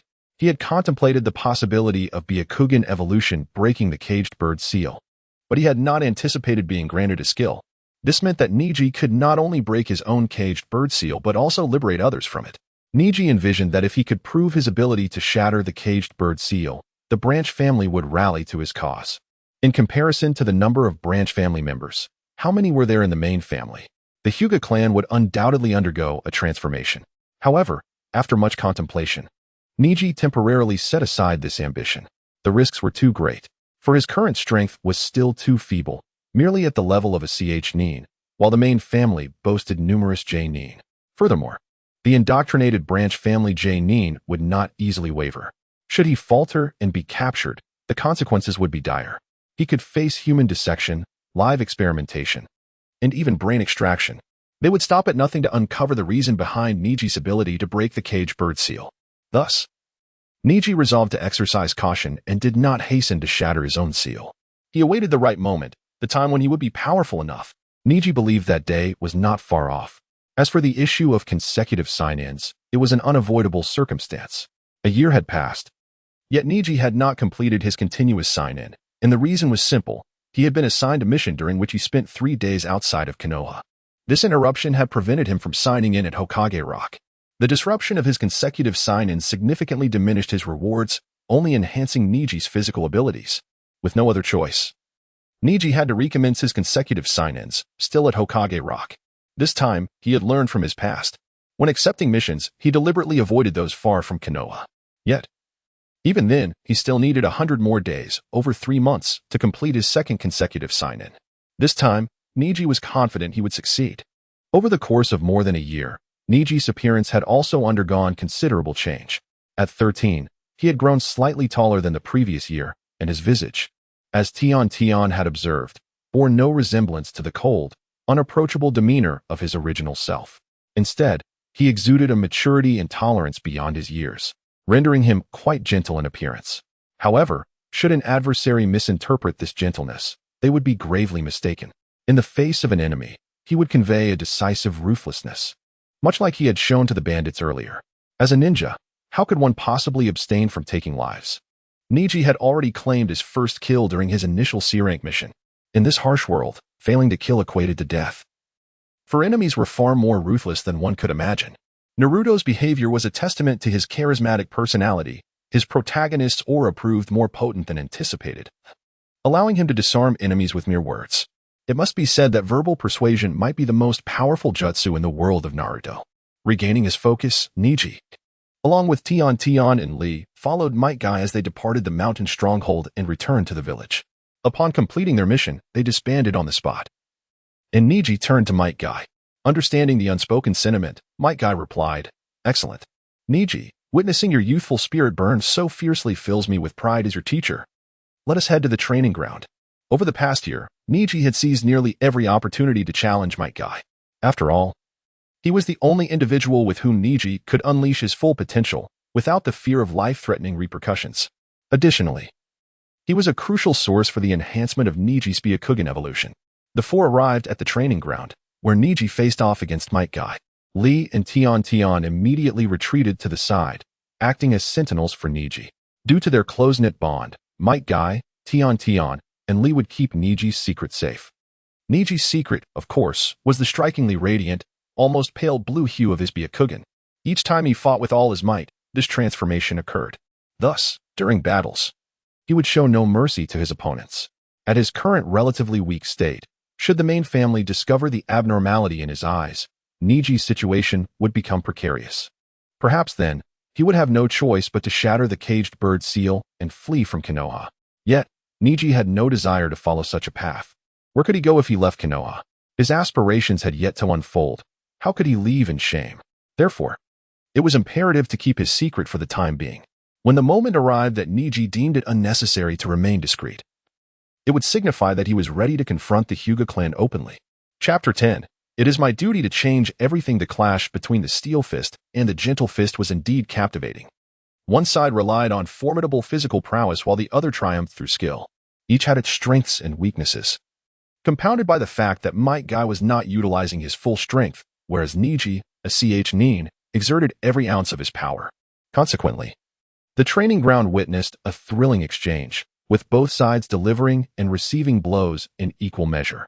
However, Tintin and Lee paid little heed to the spectacle, having become desensitized to such scenes, which occurred frequently over the past year. Yet, a fleeting glance at Neji, who was managing to hold his own against Guy, stirred a sense of nostalgia in Tintin. She had watched Neji evolve from being instantly defeated by Guy to reaching his current level of skill. This journey evoked a nurturing sentiment within her, deepening her affection for Neji. Mommy fan. No, it couldn't be just that. It had to be girlfriend fan. Tintin mentally corrected herself. Given Neji's demeanor, she suppressed her feelings. Although there had been some romantic tension between them, neither had dared to voice it. There was plenty of time ahead. They were not in a rush. Tintin felt confident. Neji will surely come around. Other girls might vie for his attention, but how could they compete with a fellow teammate? Meanwhile, Rock Lee wore a complex expression. After a year of effort, he found himself once again swiftly defeated by Neji. Both were growing stronger, but at this rate, he might never catch up to Neji. Recalling the recent words of his mentor, Guy, Lee silently resolved, I will master the forbidden techniques. Neji, wait for my challenge. With a resounding thud, Neji was sent flying but managed to adjust his body mid-air and land gracefully, avoiding any embarrassment. However, after landing, he found himself gasping for breath, his energy severely depleted. Being weaker than Might Guy meant that to compete, he had to exert several times more energy, leading to significant fatigue. He had ultimately lost. Neji, well done. 10 minutes. Guy exclaimed, clearly pleased. You managed to endure my full power for 10 minutes, which is commendable for your age. Neji, you are a true genius in my eyes. Ah, this is youth. Guy shouted. Lee, let us run 10 laps around Konoha. Yes, sensei. With that, Might Guy and Rock Lee departed, leaving Neji to gaze at their vibrant figures with a resigned sigh before sitting down to recuperate. If he were to be honest, he felt a twinge of envy towards their physicality. Even with his own enhancements, he could not quite measure up to them. Nevertheless, he thought, let them go. Perhaps one more match could increase my Byakugan evolution by 1%. That would suffice. At that moment, a delicate hand extended a bottle of water towards him. Accepting it, Neji turned to its owner, saying, thank you, Tintin. Watching him drink, Tintin's eyes transformed into crescent moons. The girl, feeling buoyant, settled beside Neji, her profile admiring him, thinking how increasingly handsome he had become. Yet, Neji felt somewhat uncomfortable under her unabashed gaze. Slowly rising, he said, well then, see you tomorrow. Yes, see you tomorrow. Tintin did not press him to stay. There would be ample time and opportunities ahead. No need to rush. After parting ways, Neji returned to his rented apartment, where he encountered the somewhat downcast Naruto returning from school. Good evening, Neji greeted casually. Naruto's face lit up with a smile. Good evening. After exchanging pleasantries, Neji opened his door and stepped inside. Having been neighbors for over a year, such friendly interactions felt natural. It would have been strange had they remained strangers. Thus, Neji and Naruto had established a neighborly rapport. As Neji entered his room, Naruto's smile faded, though his mood lifted considerably. Today was graduation day, and he had faced a dismal failure in the clone technique, unlike his peers who had successfully graduated. Feeling dejected, Naruto found solace in the amiable presence of his neighbor. There had to be a solution to his predicament. Vortex Naruto, onward. Unbeknownst to Naruto, Neji's gaze sharpened as he observed the silhouette of Hinata Hayashi seated in his living room. Taking a deep breath, Neji set down his belongings and turned to Hayashi. Patriarch, is there something you need? Preferring to bypass pleasantries, Neji addressed the matter directly. Hayashi, sensing the gravity of the situation, refrained from small talk. Although they had instigated the confrontations, Neji had indeed struck down 2 members of the main family. Neji, if you wish to return to the clan, you must kneel and beg for their forgiveness. Kneeling? Neji thought disdainfully. I will return, but not at this moment. Observing his uncle's earnest concern, Neji maintained a respectful demeanor. Patriarch, could you grant me 6 more months? Neji sensed that, within half a year, he would possess the power to instigate change within the Hyuga clan. Hayashi scrutinized his nephew, who had undergone a remarkable transformation. Strangely, he perceived a glimmer of hope in Neji. The urge to persuade him to return was suppressed as Hayashi contemplated. Very well. But after 6 months, you must return to the clan without fail. This is the utmost I can do for you. Neji nodded in gratitude. Hayashi waved his hand dismissively, preparing to leave. Just as he was about to exit, he turned back and said, Neji, I deeply regretted your father's death for my sake. Therefore, I hope that whatever decisions you make, do not lead to your own regret. A family must come first, then the clan. I owe it to Hisashi. With a firm thud, Hayashi departed. Neji remained composed, gazing out of the window. I will. Finding the atmosphere stifling, he pushed open the window, only to unexpectedly spot 2 figures, Naruto Uzumaki and Mizuki, the Nin instructor from the Ninja Academy. The sight of this duo instantly made Neji realize that the plot of the Naruto saga was commencing. The engines of Naruto and Sasuke's rivalry were about to rev up. In the initial stages, they would engage in frequent skirmishes with their peers, but as the story progressed, they would surpass everyone, ultimately outpacing the entire shinobi world. No one could have anticipated that, years later. It would be this spiky-haired boy and the dark-haired Sasuke who would save the entire world. Yet, despite their monumental achievements, they would not usher in a new era but instead tread the path laid by Senju Hashirama and Uchiha Madara. This realization further solidified Neji's resolve to alter the world. Having arrived in this realm, it was up to me to instigate change. Chapter 11. Self-strategy. That night, Konoha village was somewhat boisterous. Yet Neji showed no inclination to rise and investigate the sounds outside his window. In truth, it was an opportune moment to acquire the sealed book of ninjutsu. What powerful techniques were inscribed within this tome? Not only the Shadow Clone technique, but also the Reaper Death Seal, Flying Thunder God technique, Impure World Reincarnation, and the secret technique of spiritualization, among others. Essentially, all renowned and formidable techniques within the realm of Hokage were documented in this book. However, Neji remained utterly unmoved, for he recognized this as a trap laid by Sarutobi Hiruzen. Consider this. How could a mere genin like Naruto possibly penetrate the layers of protection surrounding such a precious artifact? Even with the support of Mizuki, that was implausible. Who was Mizuki? Merely an ordinary Chunin spy, lacking the necessary prowess. After dismissing all impossibilities, only one possibility remained. It was evident that Sarutobi Hiruzen intended to offer Naruto some benefits as compensation, while simultaneously eliminating the unstable elements within Konoha. Accessing the sealed book was indeed a significant advantage, was it not? Little did anyone suspect that Naruto had merely mastered the Shadow Clone technique and memorized the Multi-Shadow Clone technique. Thus, it was inevitable that the Umbu were covertly monitoring and safeguarding Naruto. Should Neji choose to act at this moment, he would undoubtedly face dire consequences. Moreover, the Hyuga clan was not particularly adept at various ninjutsu. Though they possessed chakra of the appropriate nature, their reserves were limited, and the clan's secret gentle fist technique sufficed. It was uncommon for a Hyuga ninja to forego the use of their Byakugan in pursuit of uncertain ninjutsu. Consequently, the importance of the sealed book diminished significantly for Neji. This elucidates why he chose to remain still and peacefully sleep. If all went well that night, Naruto would indeed master the Shadow Clone technique and attain the rank of genin. It was quite absurd that he could not grasp the most basic form of the clone technique, yet could instantaneously learn the Shadow Clone technique. Such was the power of the protagonist Halo. Therefore, until he amassed sufficient strength, Neji would refrain from opposing Naruto, for such a choice would be imprudent. As Neji had anticipated, events unfolded as he predicted. Naruto successfully employed the Shadow Clone technique and triumphed over Mizuki. In that moment, he also forged a profound bond with Irika Umino, who played the role of a father figure in Naruto's growth. The occurrence of such a significant event in his vicinity instilled in Neji a sense of surrealism. He felt a deeper connection to the world around him. Realizing that he was not merely a transient being, he recognized that continued effort was essential.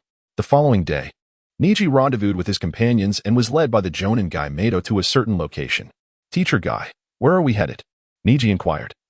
Sensing that the direction was amiss, "Neji, I am taking you to Training Ground 5 to meet my lifelong rival, Kakashi Hatake. Starting today, he will also be mentoring Genin."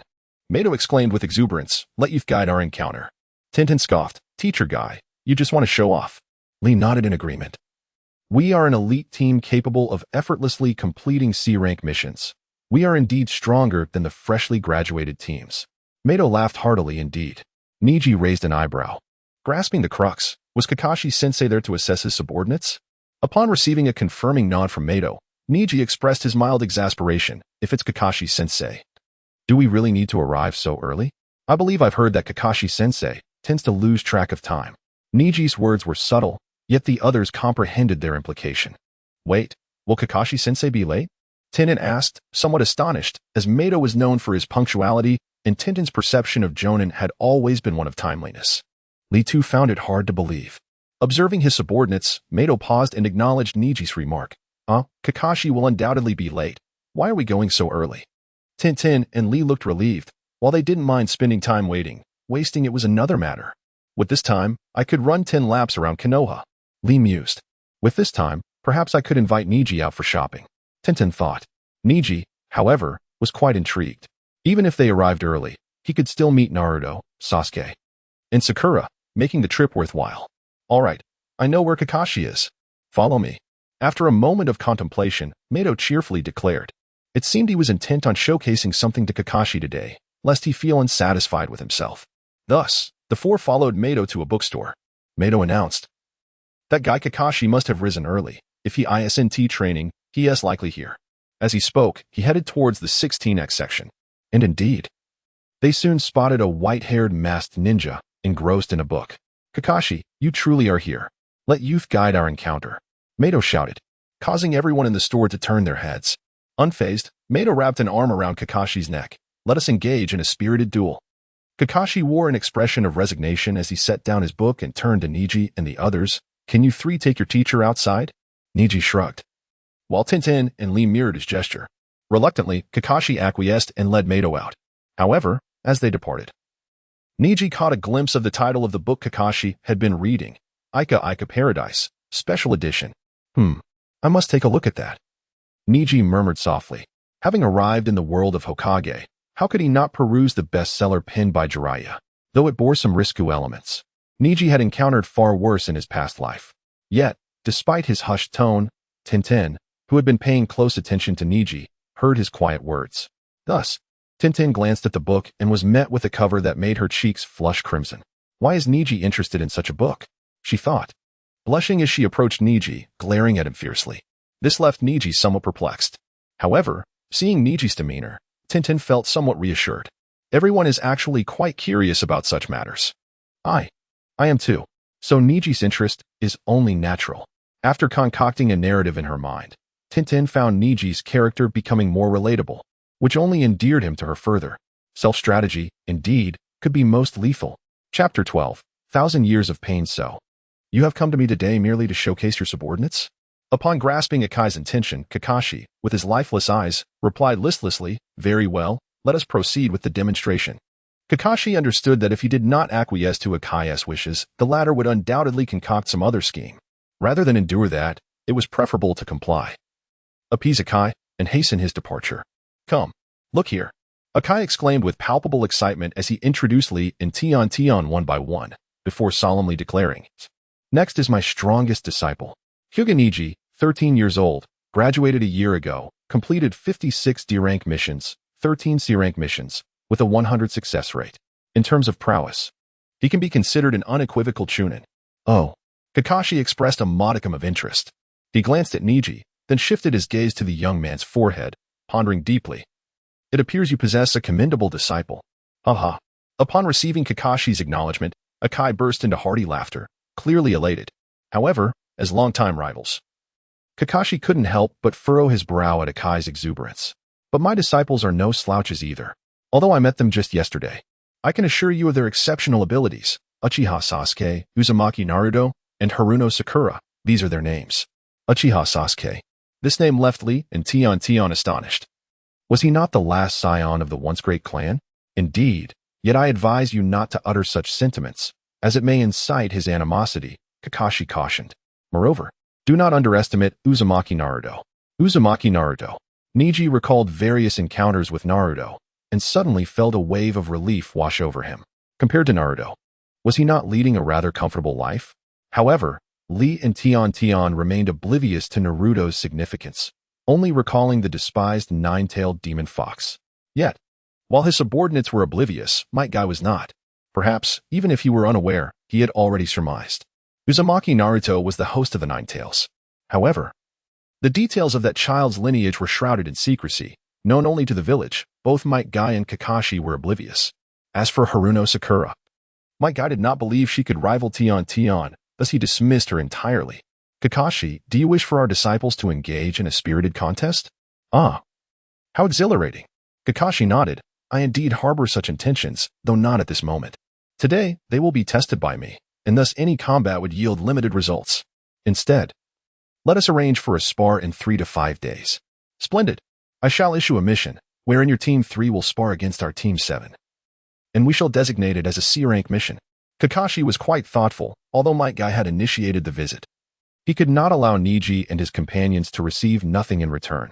Moreover, having Neji and the others face Sasuke would benefit Sasuke, allowing them to clearly recognize the disparity in strength between themselves and their seniors, thereby motivating them to strive harder. Might Guy readily accepted the arrangement for Neji and his companions, and the two jonin agreed upon the time and place. Very well, we shall arrive punctually on Friday afternoon. As he spoke, Might Guy turned to Neji and his companions. I shall take no share of the mission's reward. It all belongs to you. This is the essence of youthful fervor. How could I possibly interfere? Having observed for long enough, Tion could no longer restrain himself. Teacher Akai, perhaps you accepted this challenge because you were unable to boast of your own accomplishments? Indeed, Might Guy readily admitted. Tion was left speechless. Neji, however, did not harbor any disdain. In fact, he felt a sense of anticipation. Combat was among his favorite activities, and fighting alongside the protagonist would fulfill all his desires. Moreover, he had an inexplicable feeling that the experience gained from battling the main trio would be immensely beneficial. Subsequently, Team 3 conversed with Might Guy and Kakashi for a while. As Kakashi noticed the clock approaching 11, he remarked, "It is nearly time. I shall assess my subordinates now. Would you care to join?" Neji and the others would certainly not decline. Thus, the 5 of them followed Kakashi to the training ground. Neji and the others remained at the periphery, observing. Kakashi had scarcely entered the training area when the battle commenced. Sasuke and Sakura spread out, while Naruto stood foolishly in place, shouting at Kakashi. Kakashi, exasperated, made a move to provoke Naruto, producing a copy of Ika Paradise, reading while engaging in combat. This immediately enraged Naruto, who launched a furious attack on Kakashi, yet found himself utterly outmatched. Instead, he fell prey to Kakashi's 1,000 years of pain. Wah! The members of Team 3 watched this spectacle, unable to contain themselves. Tion, blushing, commented, Kakashi-sensei is too. Although the girl covered her face, her fingers did not close completely. Neji observed Kakashi's hands and resolved never to shake hands with him. Those were hands of a peculiar nature. The battle continued. Even with Naruto utilizing shadow clones, Kakashi effortlessly toyed with him, showcasing his absolute experience. The same applied to Sasuke. Even when Sasuke unleashed his full power with the fire style, Fireball Jutsu, he could still not best Kakashi. Ultimately, apart from Naruto, who fell into a trap and was tied to a post, the other two understood that they were no match for Kakashi. That Uchiha Sasuke is formidable, Lee remarked gravely. Neji, he is the top student of this class. Tion nodded. Compared to the other two, Uchiha Sasuke was indeed impressive. In truth, Uzumaki Naruto was not weak either, though he seemed rather foolish. Strangely, among the trio, Haruno Sakura, who had performed well in the academy, turned out to be the weakest link. Neji nodded. Refraining from voicing his thoughts, his expression remained neutral, neither joyful nor sorrowful. He understood these three better than anyone else and saw no need to engage in the discussion. As they conversed, Kakashi approached. What follows is the true examination. Observe. Kakashi directed his gaze toward Neji. You must have undergone this assessment last year as well. I am quite curious about how Akai conducted it. Teacher Akai? Neji glanced at the empty space beside him, noting that Might Guy had yet to return from the restroom, and replied, he had us engage in cooperative combat, during which I was knocked out by a kick. Chapter 13. The Contest of the Strongest Eye Techniques. That Akai fellow truly is a reckless one. Kakashi felt a twinge of embarrassment as he recalled how the test battle had resulted in him kicking one of his subordinates into unconsciousness, sending him straight to the hospital. What a chaotic affair. At this moment, the recently returned Might Guy was displeased. Neji had been knocked out while protecting his comrades. Little Lee had even halted the match for Neji and carried him to the hospital. Wasn't that precisely the essence of our test? It was evident that they all displayed commendable valor, such as the spirit of youth. Kakashi found himself at a loss for words, as did Tintin and Little Lee. Only Neji wore an expression of exasperation. So, it seems I am the only one who has been rendered unconscious? How infuriating. Have you all created a world where only I am injured? Darn it. Teacher Akai, I shall defeat you.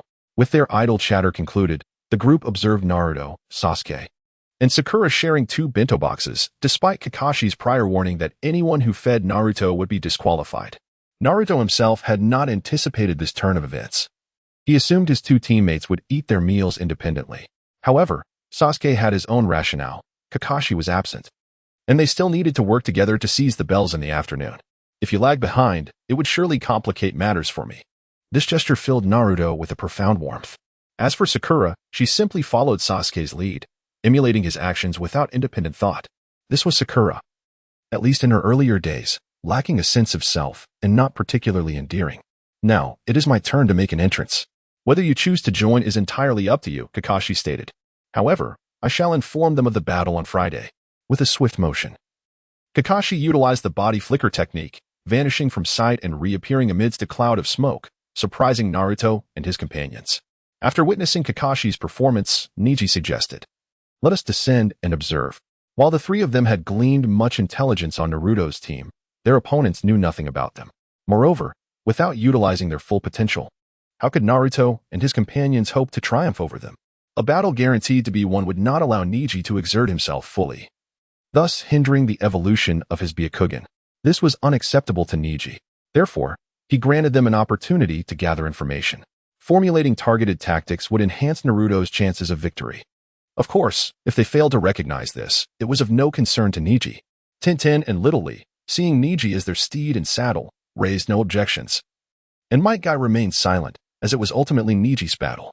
Consequently, the 3 of them approached the arena, standing behind Kakashi, startled by Kakashi's sudden appearance. Naruto and his companions soon regained their composure. Kakashi-sensei, did we pass? And who are they? Naruto exclaimed, immediately recognizing Neji. Hey, it's my neighbor. If he weren't bound to a wooden stake at that moment, Naruto would have surely rushed over. Oh, Naruto, do you know him? Naruto nodded. Yes, this is my neighbor. Neji acknowledged this and promptly assisted in untying Naruto. Sasuke seized the moment. Kakashi, I need to confirm, did we pass? Indeed, Kakashi replied, a ninja must remain calm and composed, responding judiciously to all situations. Those who violate the ironclad rules of the ninja world are deemed trash. Yet, those who disregard and abandon their comrades are even less than trash. Thus, Team 7 is fully qualified. You will commence your mission starting tomorrow. Upon hearing this, Naruto was overjoyed, exclaiming, Yay, I'm a ninja now. But do not rejoice too soon. Kakashi added, in 3 days, on Friday, you will battle against them. This is the gift I bring you. He gestured towards Neji and his companions. They are your seniors, having been Genin for a year, with a task completion rate of 100. They are Neji Hyuga, Rock Lee, and Tintin from Team 3. As Kakashi stepped aside, Naruto and his companions locked eyes with Neji's team. What? A gift? Sakura questioned, perplexed. How could this possibly be a gift? Are you hoping to see us get beaten up, Kakashi-sensei? Though Sasuke remained silent, he shared similar sentiments. Having been ninjas for a year and completing every task, such a team could not possibly be weak. In a one-on-one match, there might still be a glimmer of hope. Sasuke observed Neji's Byakugan, a fire igniting within him. Neji, however, paid no mind to Sasuke's gaze and greeted Naruto's team. Hello. Hello. Sakura responded first, but quickly realized. I already have Sasuke. How could I be swayed by Neji Hyuga's charm? No way, Sakura, stand firm. Naruto enthusiastically chimed in. Hey neighbor. So, your name is Neji Hyuga? But why are your eyes white? They look like a classmate's. Naruto. Sasuke pulled him back, preventing him from continuing. Neji Hyuga, huh? I will defeat you in 3 days. Neji smiled calmly. You may certainly try. Well then, we ought to commence our tasks, Neji remarked to Might Guy, who was observing from the sidelines. Thus, the 4 members of Team 3 departed from the training ground. Tenten expressed her discontent. What was that? That Sasuke is so arrogant. Sasuke's behavior towards Neji had irked her, and the usually understanding and amiable Tenten found herself displeased with him in this instance. Neji waved a hand to reassure her. Do not worry, we shall defeat him later. If it were the future Sasuke, Neji might not possess such confidence, but the current Sasuke. Neji is the strongest. Tenten turned, her eyes sparkling with determination. Meanwhile, on the training ground, Kakashi had already left, and Naruto's group strolled together. Sasuke, why are you so hostile towards my neighbor? Naruto inquired, puzzled. Sasuke glanced at him, but offered no reply, merely huffing in annoyance. This frustrated Naruto, but fortunately, Sakura intervened to clarify his confusion. That Neji Hyuga possesses the Byakugan, while Sasuke belongs to the Uchiha clan, known for their Sharingan.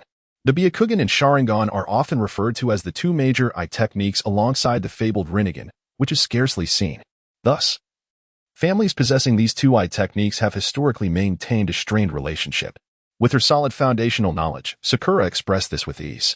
Sasuke cast a slightly surprised glance at Sakura, realizing that this infatuated girl possessed such depth. Chapter 14. Little Lee overwhelms Sasuke. Oh, I see it now, Naruto exclaimed, a realization dawning upon him. So conceited Sasuke. Do you truly wish to triumph over our neighbor, the elder brother? If so, why not beseech me for assistance? I could help you gather intelligence. What do you say? As he uttered these words, Naruto's demeanor was rather brazen. Sasuke furrowed his brow, while he found no fault in simply inviting Naruto for a meal. Such arrogance was intolerable. Fool. He scoffed and turned to leave. Sakura, witnessing the scene unfold, felt exasperated but chose to pursue Sasuke, leaving Naruto alone. Naruto pouted but remained undeterred, rushing towards Ichiraka Ramen. He intended to celebrate his newly attained status as a full-fledged ninja. And nothing could be a more fitting tribute than a bowl of Ichiraka Ramen. On Friday afternoon, in the mountains behind Konoha, Neji and his companions arrived early. Shortly after, Naruto and his team made their appearance. The 3rd and 7th teams exchanged brief pleasantries before the 2 Jonin arrived fashionably late. Damn it, Kakashi. I told you you'd be late, and yet you still dawdle. Guy huffed, challenging Kakashi to a duel. Kakashi, bewildered, reminded him that today was about their battle and not to overshadow the main event. Indeed, Guy was easily distracted. Now, let us commence. Kakashi called out to the 6 genin assembled in the arena. As it was a team battle, Neji's trio immediately assumed their stances, ready for action. Tenten stood at the back, while Lee and Neji positioned themselves on either side of her. The year-long training had revealed that Lee was not particularly adept at defense. Rather, he thrived in offensive maneuvers. Neji, capable of both defense and offense, stood beside Lee, ready to support him or fall back to protect Tenten. This formation, born of experience, remained unchanged. In stark contrast to the seasoned 3rd team, Naruto, Sasuke, and Sakura presented a rather chaotic front. They attempted to replicate Neji's formation, yet their considerable spacing rendered it ineffective. Sasuke stood at the forefront, his gaze fiercely fixed on Neji. Though he exhibited some team spirit, he was more inclined to pursue victory through his own prowess than to safeguard his comrades. Naruto, unwilling to concede to Sasuke, positioned himself to the left, eager to protect his allies, yet his current capabilities were severely limited. Slapping his chest, he declared loudly, Sakura, I will protect you. Sakura, standing at the rear, was not positioned as an archer, but merely as a protected party. Compared to Tenten, she was, at this stage, akin to a decorative vase. Yet, this very Sakura disregarded Naruto entirely, gazing dreamily at Sasuke. With such dynamics, cooperation was out of the question. Not tripping over one another was a feat in itself. Observing this, Neji suddenly felt that perhaps he had overestimated the potential of these 3, as even Lee could easily best them. After contemplating, he exchanged a knowing glance with Lee. Lee instantly understood and charged forward. Whoosh. After a year of relentless training, Lee's steel fist technique had reached maturity. Every movement exuding vigor. He dashed towards Sasuke, who, faced with Li's fervor, immediately shed any underestimation. Initially perceiving Li as a mere nuisance, he was taken aback by Li's astonishing speed. Bang! Sasuke chose not to evade but to withstand the impact head-on. Predictably, he was sent hurtling backward. Influenced by Neji, Li's strength was now akin to that of a seasoned Nin, merely lacking the 8 gates technique. Such prowess was beyond the grasp of an inexperienced Sasuke. Naruto and Sakura gasped in unison, swiftly springing into action. Sakura attempted to assist Sasuke but was rendered ineffective as he adjusted his body midair and landed gracefully. Naruto, however, charged directly at Li, invoking the Shadow Clone technique. Currently, Naruto wielded only one of his signature moves, making him relatively easy to counter, especially since Li excelled in physical combat. The Steel Fist technique was most effective against Naruto's less formidable Shadow Clones. Bang, bang, bang, one after another. The Shadow Clones were obliterated, and Naruto was sent staggering back from a single blow delivered by Li. Having suffered setbacks, Naruto and Sasuke exchanged a glance, comprehending the unspoken agreement, cooperation. With this decision made, Naruto exclaimed, "That guy with the thick eyebrows excels in physical combat. He lacks any ninjutsu or jinjutsu." Over the past 3 days, Naruto had not squandered his advantage as Neji's neighbor. Neji, unreserved in sharing knowledge, had candidly revealed the strengths and weaknesses of his team, albeit only the overt ones. This was indeed Neji's intention, and he had no reason to conceal anything. Yet, today he observed Naruto withholding information from his teammates, mistakenly believing Naruto intended to monopolize the knowledge. Little did he know that Naruto had just begun to communicate with Sasuke. "I see now," Sasuke muttered, formulating a plan to utilize long-range ninjutsu against Li. He had no doubt about Naruto's intel. Naruto would never jest about such matters. Thus, the two, now in sync, delineated their roles. Naruto would deploy shadow clones to distract and entangle Li, while Sasuke prepared to unleash ninjutsu from the rear. Their cooperation flowed seamlessly, and had it been a matter of facing Li alone, he would surely have been defeated, even if Sasuke intended to employ the non-lethal fire style technique. No ordinary genin could endure the onslaught of a fire technique unscathed. Ultimately, when the comic transformed into reality, fire style emerged as the most lethal of ninjutsu, without exception. However, Li had allies as well. As Li found himself in peril, Tintin sprang into action. She produced a dozen shuriken and hurled them with abandon. Though erratic throws would yield little effect, Tintin's aim was remarkably precise. 2 shuriken hurtled towards Sasuke, forcing him to abandon his ninjutsu, while others targeted Naruto's original form, hindering his interference with Li. 5 more struck down 5 shadow clones, offering Li a chance to escape. 1 shuriken embedded itself mere inches from Sakura's feet, warning her to remain still. In an instant, Tintin's shuriken instilled a profound sense of pressure upon Naruto and Sasuke, stymieing their movements. With such a disadvantage, neither Naruto nor Sasuke stood a chance against Li. Bang bang. Naruto and Sasuke were sent flying by Li's kick, leaving them in disarray. Chapter 15. 3 months O? How exhilarating. Little Li, brimming with excitement, had triumphed over the chief student of this cohort, defeating 2 adversaries single-handedly. Despite his opponents being fledglings yet to tap into their potential, this victory was sufficient to bolster Little Li's confidence. Many times, confidence outweighs raw ability. Little Li, Tian. Refrain from engaging further, Neji instructed, striding forward. Having relished his moment of glory, Little Li readily acquiesced to Neji's command, observing the evident frailty of Team 7. Tian shared no concerns about Neji's 1 against 3 confrontation and agreed as well. Neji's audacity to take on multiple opponents was met with rising ire, even from Naruto, who generally held a favorable view of him. "Neji, prepare yourself." With a flourish, Naruto unleashed his shadow clone technique and charged. This time, Sasuke did not linger on the sidelines, but joined Naruto in their assault. If even the seemingly weaker Little Li posed such a challenge, how formidable would Neji be? Should Neji stubbornly refuse to cooperate with Naruto, he would replicate the humiliation inflicted upon them by Little Li and Tian. Sakura, realizing her opportunity, understood that if Tian refrained from fighting, she could still contribute by throwing shurikens to disrupt Neji. However, Neji's Byakugan possessed a breadth of vision beyond ordinary comprehension. Byakugan. Neji activated his ocular technique, veins protruding around his eyes. Consequently, Sakura's attempts with shurikens were rendered almost futile. Moreover, Neji discerned the subtle differences between Naruto's clones and his true form through the Byakugan, allowing him to pinpoint Naruto's actual location with precision. Gentle Fist. In an instant, he struck several vital points, severely impeding Naruto's chakra flow. The clones dissipated in a series of explosive bursts, and Naruto was swiftly sent flying, incapacitated by Neji's precise strikes. At that moment, Sasuke rushed forward. However, as he glanced back, he was met with the formidable glare of Neji's Byakugan, which instilled a sense of peril in him. The thought flashed through Sasuke's mind, but it was too late. Neji assumed the stance of the 8 trigrams and softly intoned, 8 trigrams, 64 palms. As Sasuke was struck by the first blow, escape became impossible. Neji's chakra sealed Sasuke's chakra points, rendering him unable to employ even the substitution technique. The entire sequence of 64 strikes left Sasuke battered and incapacitated, lying helplessly on the ground.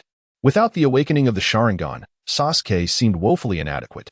Neji withdrew, his Byakugan returning to its normal state, his attire unwrinkled and pristine. In the sunlight, the boy with black hair, white eyes, and white clothing resembled an ethereal being. His slightly imposing gaze fell upon Sakura, who stood frozen, devoid of any combat capability. The outcome was clear. In this battle, the Byakugan had emerged victorious. As they departed the training ground, the spirits of the 4 members of Team 3 were high. Might Guy beamed with pride at their success, while Little Lee's confidence soared. And Neji wore a subtle smile. He was pleased to have found the ideal candidates to accelerate the evolution of his Byakugan, Naruto Uzumaki and Sasuke Uchiha. Despite the crushing nature of the victory and the lack of a satisfying bout, Neji's Byakugan evolution progressed by a full percentage point. This achievement typically required the exertion of Might Guy over 3 intense matches. Was this the essence of a child of destiny? Neji resolved to engage in friendly sparring with Naruto and Sasuke regularly. Would this not destabilize their mental states, leading to despair? Neji held no such concerns. While Sasuke was an enigma, Naruto would undoubtedly remain resilient. As long as Naruto stood firm, Sasuke would not falter either. Indeed, the situation unfolded as Neji anticipated. After the battle in the Land of Waves, Naruto and Sasuke experienced rapid growth, nearly surpassing Neji himself. Fortunately, Neji too had progressed over the past 3 months. In that time, he had sparred against Naruto and Sasuke a total of 10 times, yielding a 10% increase in his Byakugan evolution. Engaging Might Guy over 30 times had similarly netted him another 10%. Thus, his Byakugan evolution now stood at 46%, though he had yet to acquire new techniques. Neji's gentle fist technique had significantly augmented in potency. He could now effortlessly dominate his former self from 3 months prior. Compared to the original timeline's 16-year-old Jonin, Hyuga Neji, he had become exponentially more formidable. Perhaps, the only aspect in which he fell short was the volume of chakra. Chapter 16, Classic Plot. How did Neji become aware of the commencement of the Chunin Exams? Naturally, he was privy to the classic storyline. Rising early, Neji prepared to meet his companions and serendipitously encountered Naruto, who had just awakened. The two set off together. Over the course of 3 months of training, Neji not only made significant progress in the evolution of his Byakugan, but also forged friendships with Naruto and Sasuke. Naruto, from the outset, had developed a certain fondness for Neji.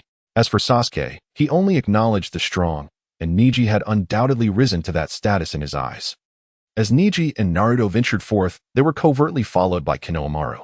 Naruto, however, saw through the ruse and exposed Konohamaru, leading to a lively exchange among the three. Along the way, they encountered Sakura, whose ire was provoked by the antics of Naruto and Konohamaru, prompting her to chase after them. In the midst of this chase, Konohamaru collided with 2 peculiar individuals. One, clad in black garb with face paint, bore a forehead protector that was not from Konohagakure, while the other was a girl with a matching forehead protector, her hair a striking yellow, and carrying a massive metallic fan on her back. "Are you blind, kid?" Kankuro growled, lifting Konohamaru with a fierce demeanor. Konohamaru, terrified, cried out, lacking the imposing presence expected of the grandson of the Hokage. After all, he was the descendant of the formidable Sarutobi Hiruzen. How could this be? Kankuro and Temari were the individuals whom Konohamaru had bumped into, as lower-ranked shinobi from Sunagakure. Their presence in Konohagakure could only signify one thing: the Chunin exams were about to commence. Upon reaching this conclusion, Neji intervened to halt the commotion instigated by Konohamaru. He severed Kankuro's chakra threads, restraining Naruto's impulse to charge forward, and with a mere glance, intimidated Gaara, who had quietly appeared in the distance. He then signaled Sasuke to keep a watchful eye on Gaara. With all eyes upon him, Neji approached Kankuro and extricated Konohamaru from his grasp. "You are from Sunagakure, aren't you?" Neji stated. "The hidden sand is our ally. I trust you did not come here with the intent to cause trouble. Acknowledging their misstep, he turned to Konohamaru. Apologized to them. Niji's gaze swept over to the mischievous Konohamaru, who, initially inclined to defy, was suddenly cowed into submission. I'm really sorry. I wasn't looking, he exclaimed. With the apology given, Niji stepped forward, pulling Konohamaru behind him. Now that an apology has been made, I trust that our allies from the sand will let this matter rest. Niji believed he had handled the situation commendably, maintaining the dignity of Konohagakure while imparting a lesson to Konohamaru. Now he awaited Kankuro's response, confident that it would be satisfactory. As he spoke, he activated his Byakugan. A heavy aura permeated the air, as if time itself had frozen. With the evolution of his Byakugan, not only did his gentle fist technique grow stronger, but he also sensed the burgeoning intimidation that accompanied its activation. Niji felt that with continued progress, he might acquire a skill related to this newfound menacing presence. Kankuro's expression darkened under the weight of Niji's formidable aura. Temari, standing by, mirrored his apprehension but wisely chose to concede, recognizing Niji's strength. With an opportunity to retreat presented, Kankuro disdainfully scoffed and turned to leave. However, at that moment, Gaara stepped forward, confronting Niji directly. Gaara, don't. Temari and Kankuro exclaimed, alarmed as they attempted to intervene, but they were powerless to reach Gaara, who was poised to act. Gazing at Niji with a chilling intensity, Gaara inquired, what does your blood taste like? Would you like to find out? You will have your chance. Niji smiled, retorting, but you may not be able to fulfill that promise. Without further debate, Gaara shifted his attention to Temari and Kankuro, commanding, let us go. We cannot afford to lose face here. Do you remember why we are here? Kankuro attempted to explain. Gaara, listen, they instigated. Silence. Gaara's menacing presence unsettled Naruto and the others, and he warned, be careful, I might kill you. Taken aback, Kankuro was overtaken by fear, hastily offering apologies. With Gaara leading, the three from the sand prepared to depart. Yet, as they turned to leave, Gaara paused. Casting a glance at Neji and Sasuke, I shall remember your names, Hyuga Neji, Uchiha Sasuke. Humph. Gaara continued on his way. But Naruto was not about to let it go. Hey, what about me? What is my name?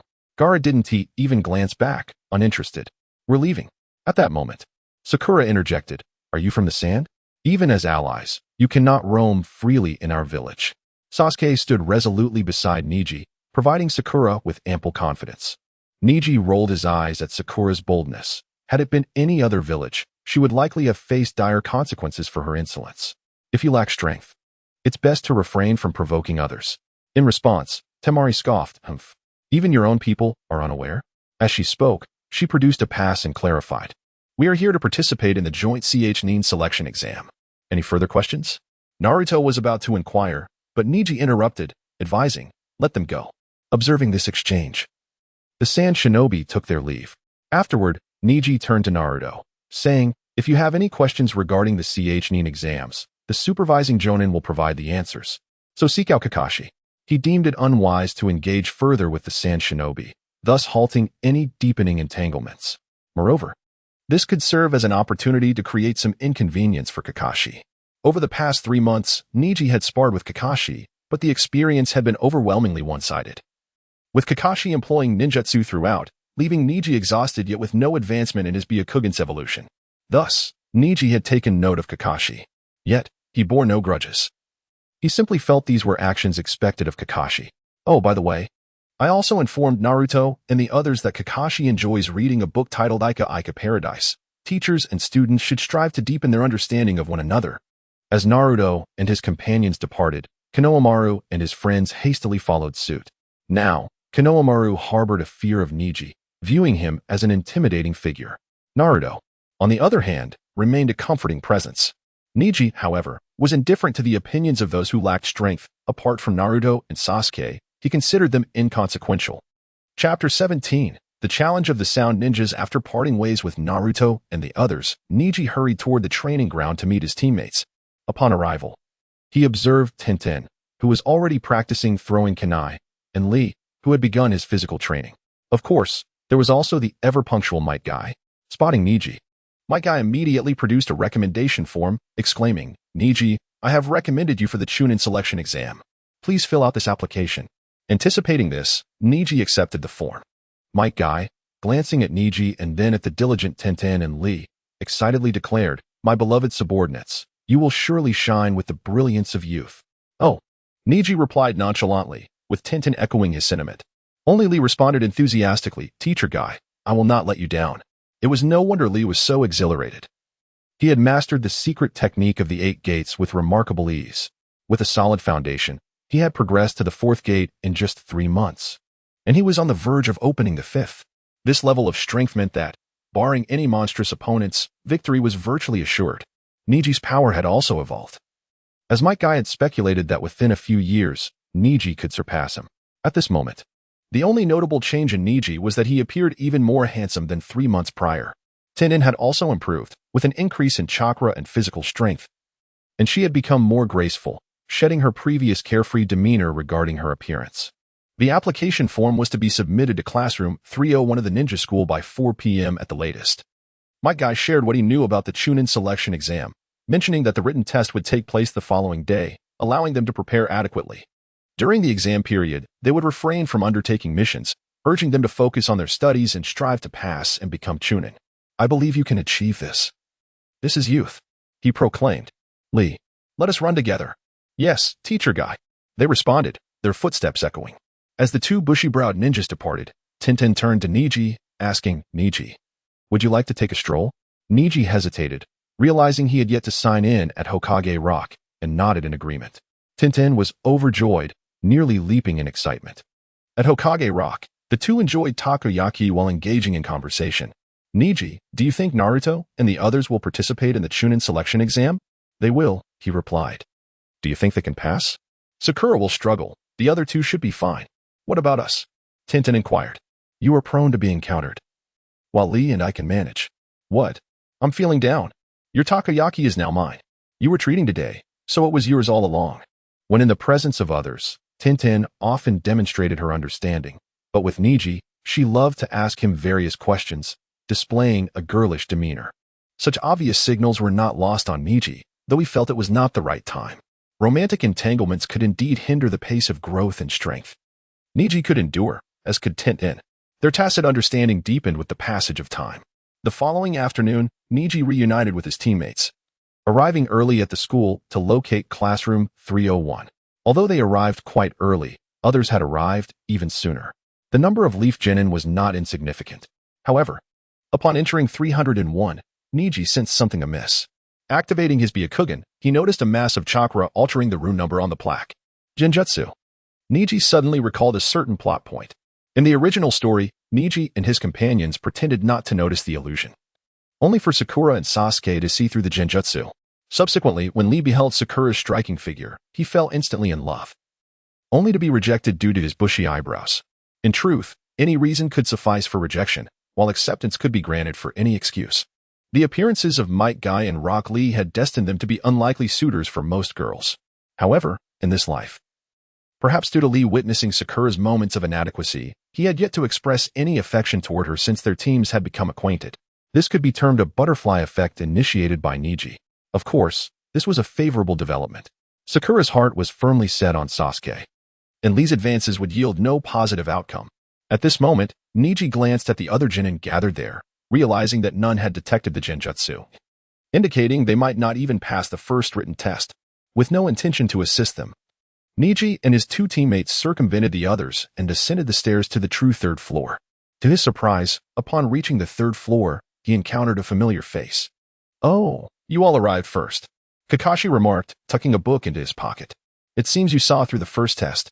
Why not lend a hand to the others? Neji replied, if they cannot pass the first test, what use is it for them to proceed further? This was the reason Neji chose not to assist others. That makes sense, Kakashi said, leaning closer. Neji, did you tell Naruto and the others that I read Ika Paradise? Neji was taken aback, his expression one of perfect bewilderment. Ika Paradise? What book is that, Kakashi-sensei? With a girl nearby, Kakashi refrained from elaborating on this matter. Reluctantly, he raised his hands in surrender and allowed Neji and his companions to pass. Classroom 301 is the venue for the first exam. Make sure to familiarize yourselves. Once Neji and his team departed, Kakashi retrieved Ika Paradise once again, mumbling to himself as he read, indeed, it is quite different from the ordinary Hyuga. He sighed deeply. If only he didn't have that caged bird. Meanwhile, Below, Sasuke and Sakura dispelled the Jinjutsu of Room 201, allowing a horde of Genin to enter Classroom 301. Naruto, Sasuke, and Sakura were subsequently intercepted by Kakashi, who had some cautions to impart to his own students. Inside Classroom 301, the first arrivals, Neji and his team, were soon targeted by a group of sound ninjas.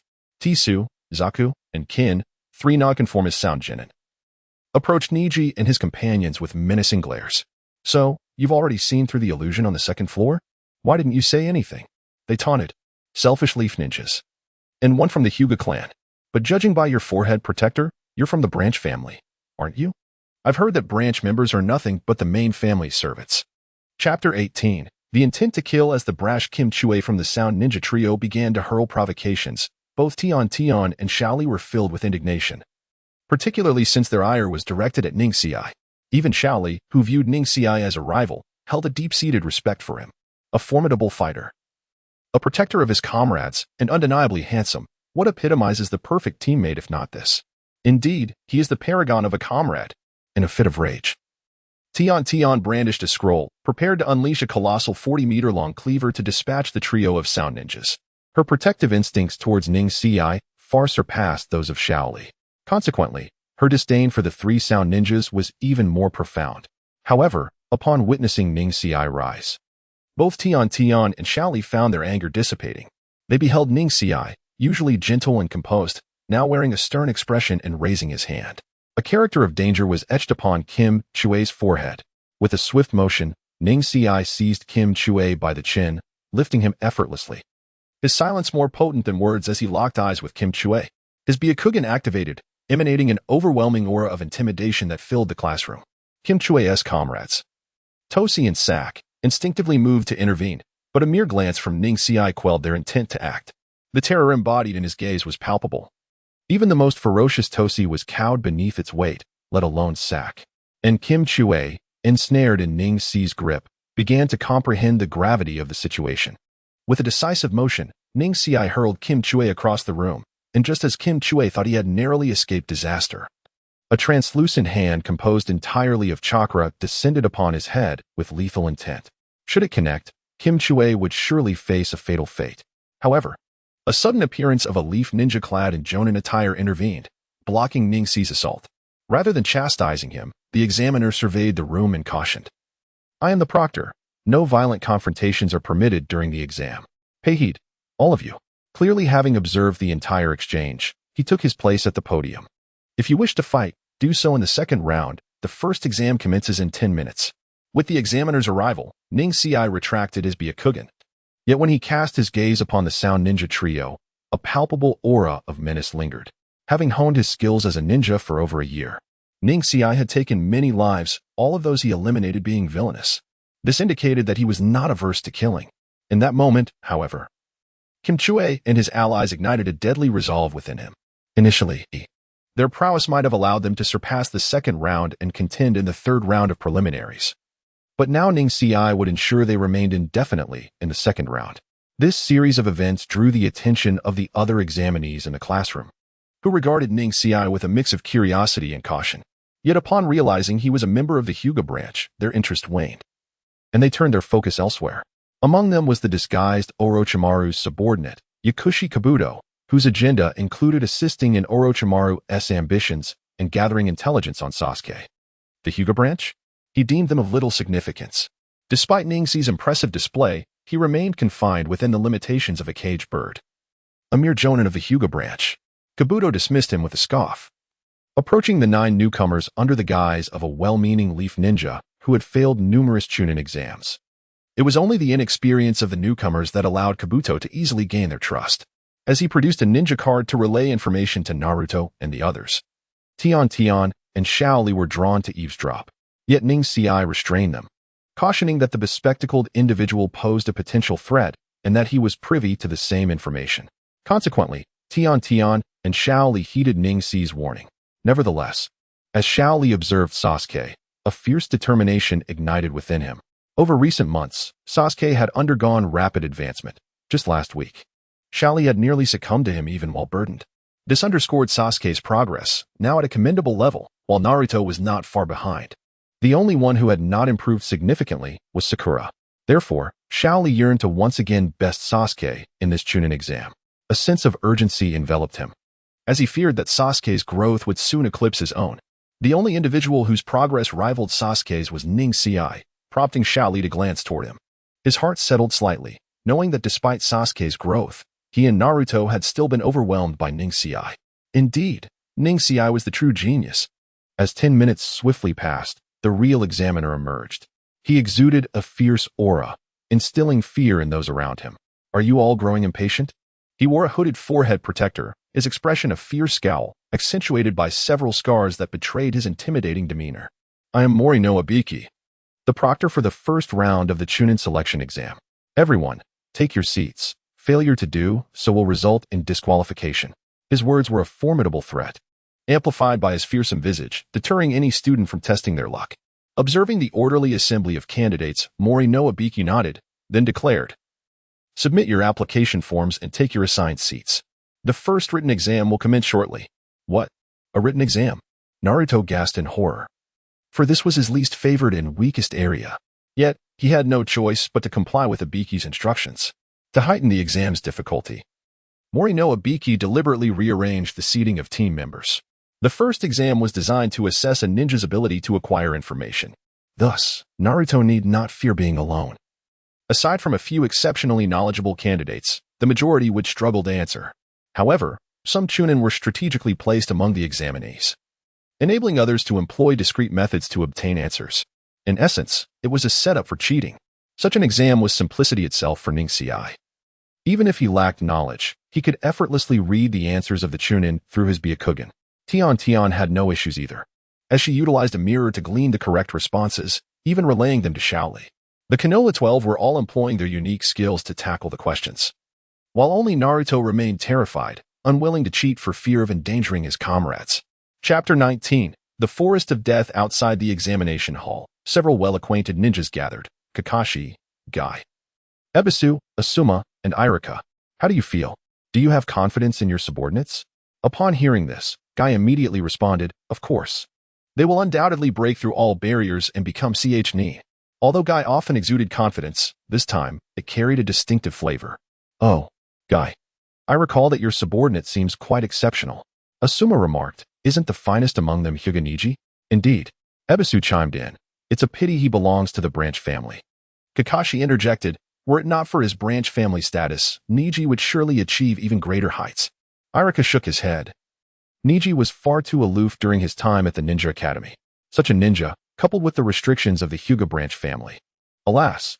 Hearing Irika's words, Guy placed a reassuring hand on Irika's shoulder. Irika, you must not focus solely on Naruto.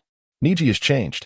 That's right, Kakashi added, having witnessed Neji's transformation himself. With the attention of the other Jonin upon him, Irika sheepishly scratched his head. I understand, but Naruto will surely excel too. He is indeed a surprisingly remarkable ninja, was the consensus among the other Jonin regarding Naruto. However, I firmly believe that Neji will eventually break through all limitations. Guy suddenly stood up and declared, I can sense that child Neji is working exceptionally hard. He possesses his own ideals and principles, and he is waiting for the right moment. Perhaps that moment is about to arrive.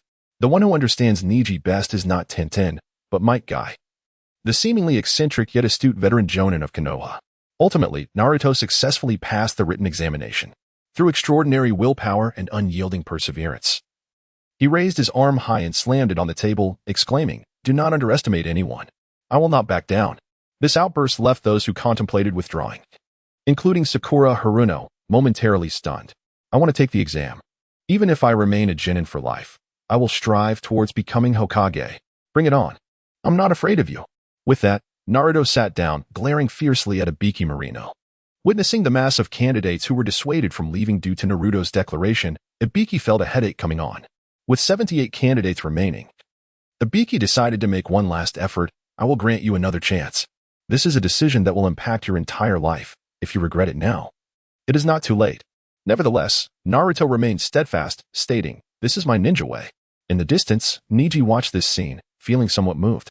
As a fan of Hokage, even if he did not fully agree with Naruto and Jiraiya's ideals, witnessing Naruto's shine so brightly stirred something within him. This is the allure of Hokage, and the charm of Naruto's character. However, I too have my own goals. Naruto, just wait and see in the future. Seeing that he could not change the situation, Ibiki finally conceded. I hereby announce that all candidates present have passed the first exam. The candidates were taken aback, bombarding him with questions. Ibiki began to clarify matters for the candidates while emphasizing the importance of intelligence. In short, the first exam was successfully passed. Next came the second exam, the survival exercise. For Neji, this particular exam held the utmost significance. He intended to elevate the progress of his Byakugan's evolution to 50% during this test. The survival exercise was a three-man team battle, and only in this way could he legitimately seek trouble with Naruto and Sasuke. Moreover, with Gaara and other strong ninjas from Konoha. It was not impossible for Neji to gain a 4% evolution progress in this exam. Setting others aside, the harvest from Sasuke and Naruto, as well as Gaara, would undoubtedly be substantial. Sasuke and Naruto were golden opportunities, a fact already verified, while Gaara was destined to shine brilliantly in the future. Thus his importance should not be underestimated. Therefore, the evolution progress Neji could gain from Gaara would also be significant. However, Gaara was particularly formidable against any taijutsu ninja, and only those like Lee, who could open the 8 gates, could contend with him. Neji pondered whether to confront Gaara. After much consideration, he ultimately made a decision. If he could achieve a 4% evolution progress from others, he would refrain from provoking Gaara. If not, Neji would have to go all out. Oh, and there were also the Sound Ninja Trio. Neji would ensure they remained permanently. Bang! The classroom window shattered as a figure burst in. Not only did she enter alone, but she also brought a poster, pinning it to the wall. It was too early to celebrate. As everyone focused, they saw a stunning woman, adorned with a headband, possessing a beautiful visage, clad in a brown coat, exuding a fiery aura reminiscent of a female version of Naruto. However, Neji observed the still slender form of Hinata and felt a strong urge to advise her to avoid excessive sweet treats. That's sufficient, but that is not acceptable, he thought. I am the chief examiner for the second exam, Mitarashi Anko. The next test awaits you all. Wait, why are there so many people? Anko inquired of Ibiki. Ibiki, slightly embarrassed, responded that the candidates were quite strong this time. No matter. I will eliminate the majority of them in the second exam. Anko appeared quite confident. I can hardly wait. Follow me to the second exam venue. With that, Anko departed hastily, her identity confirmed by Ibiki, leaving the candidates no choice but to follow, even if their examiner seemed somewhat unreliable.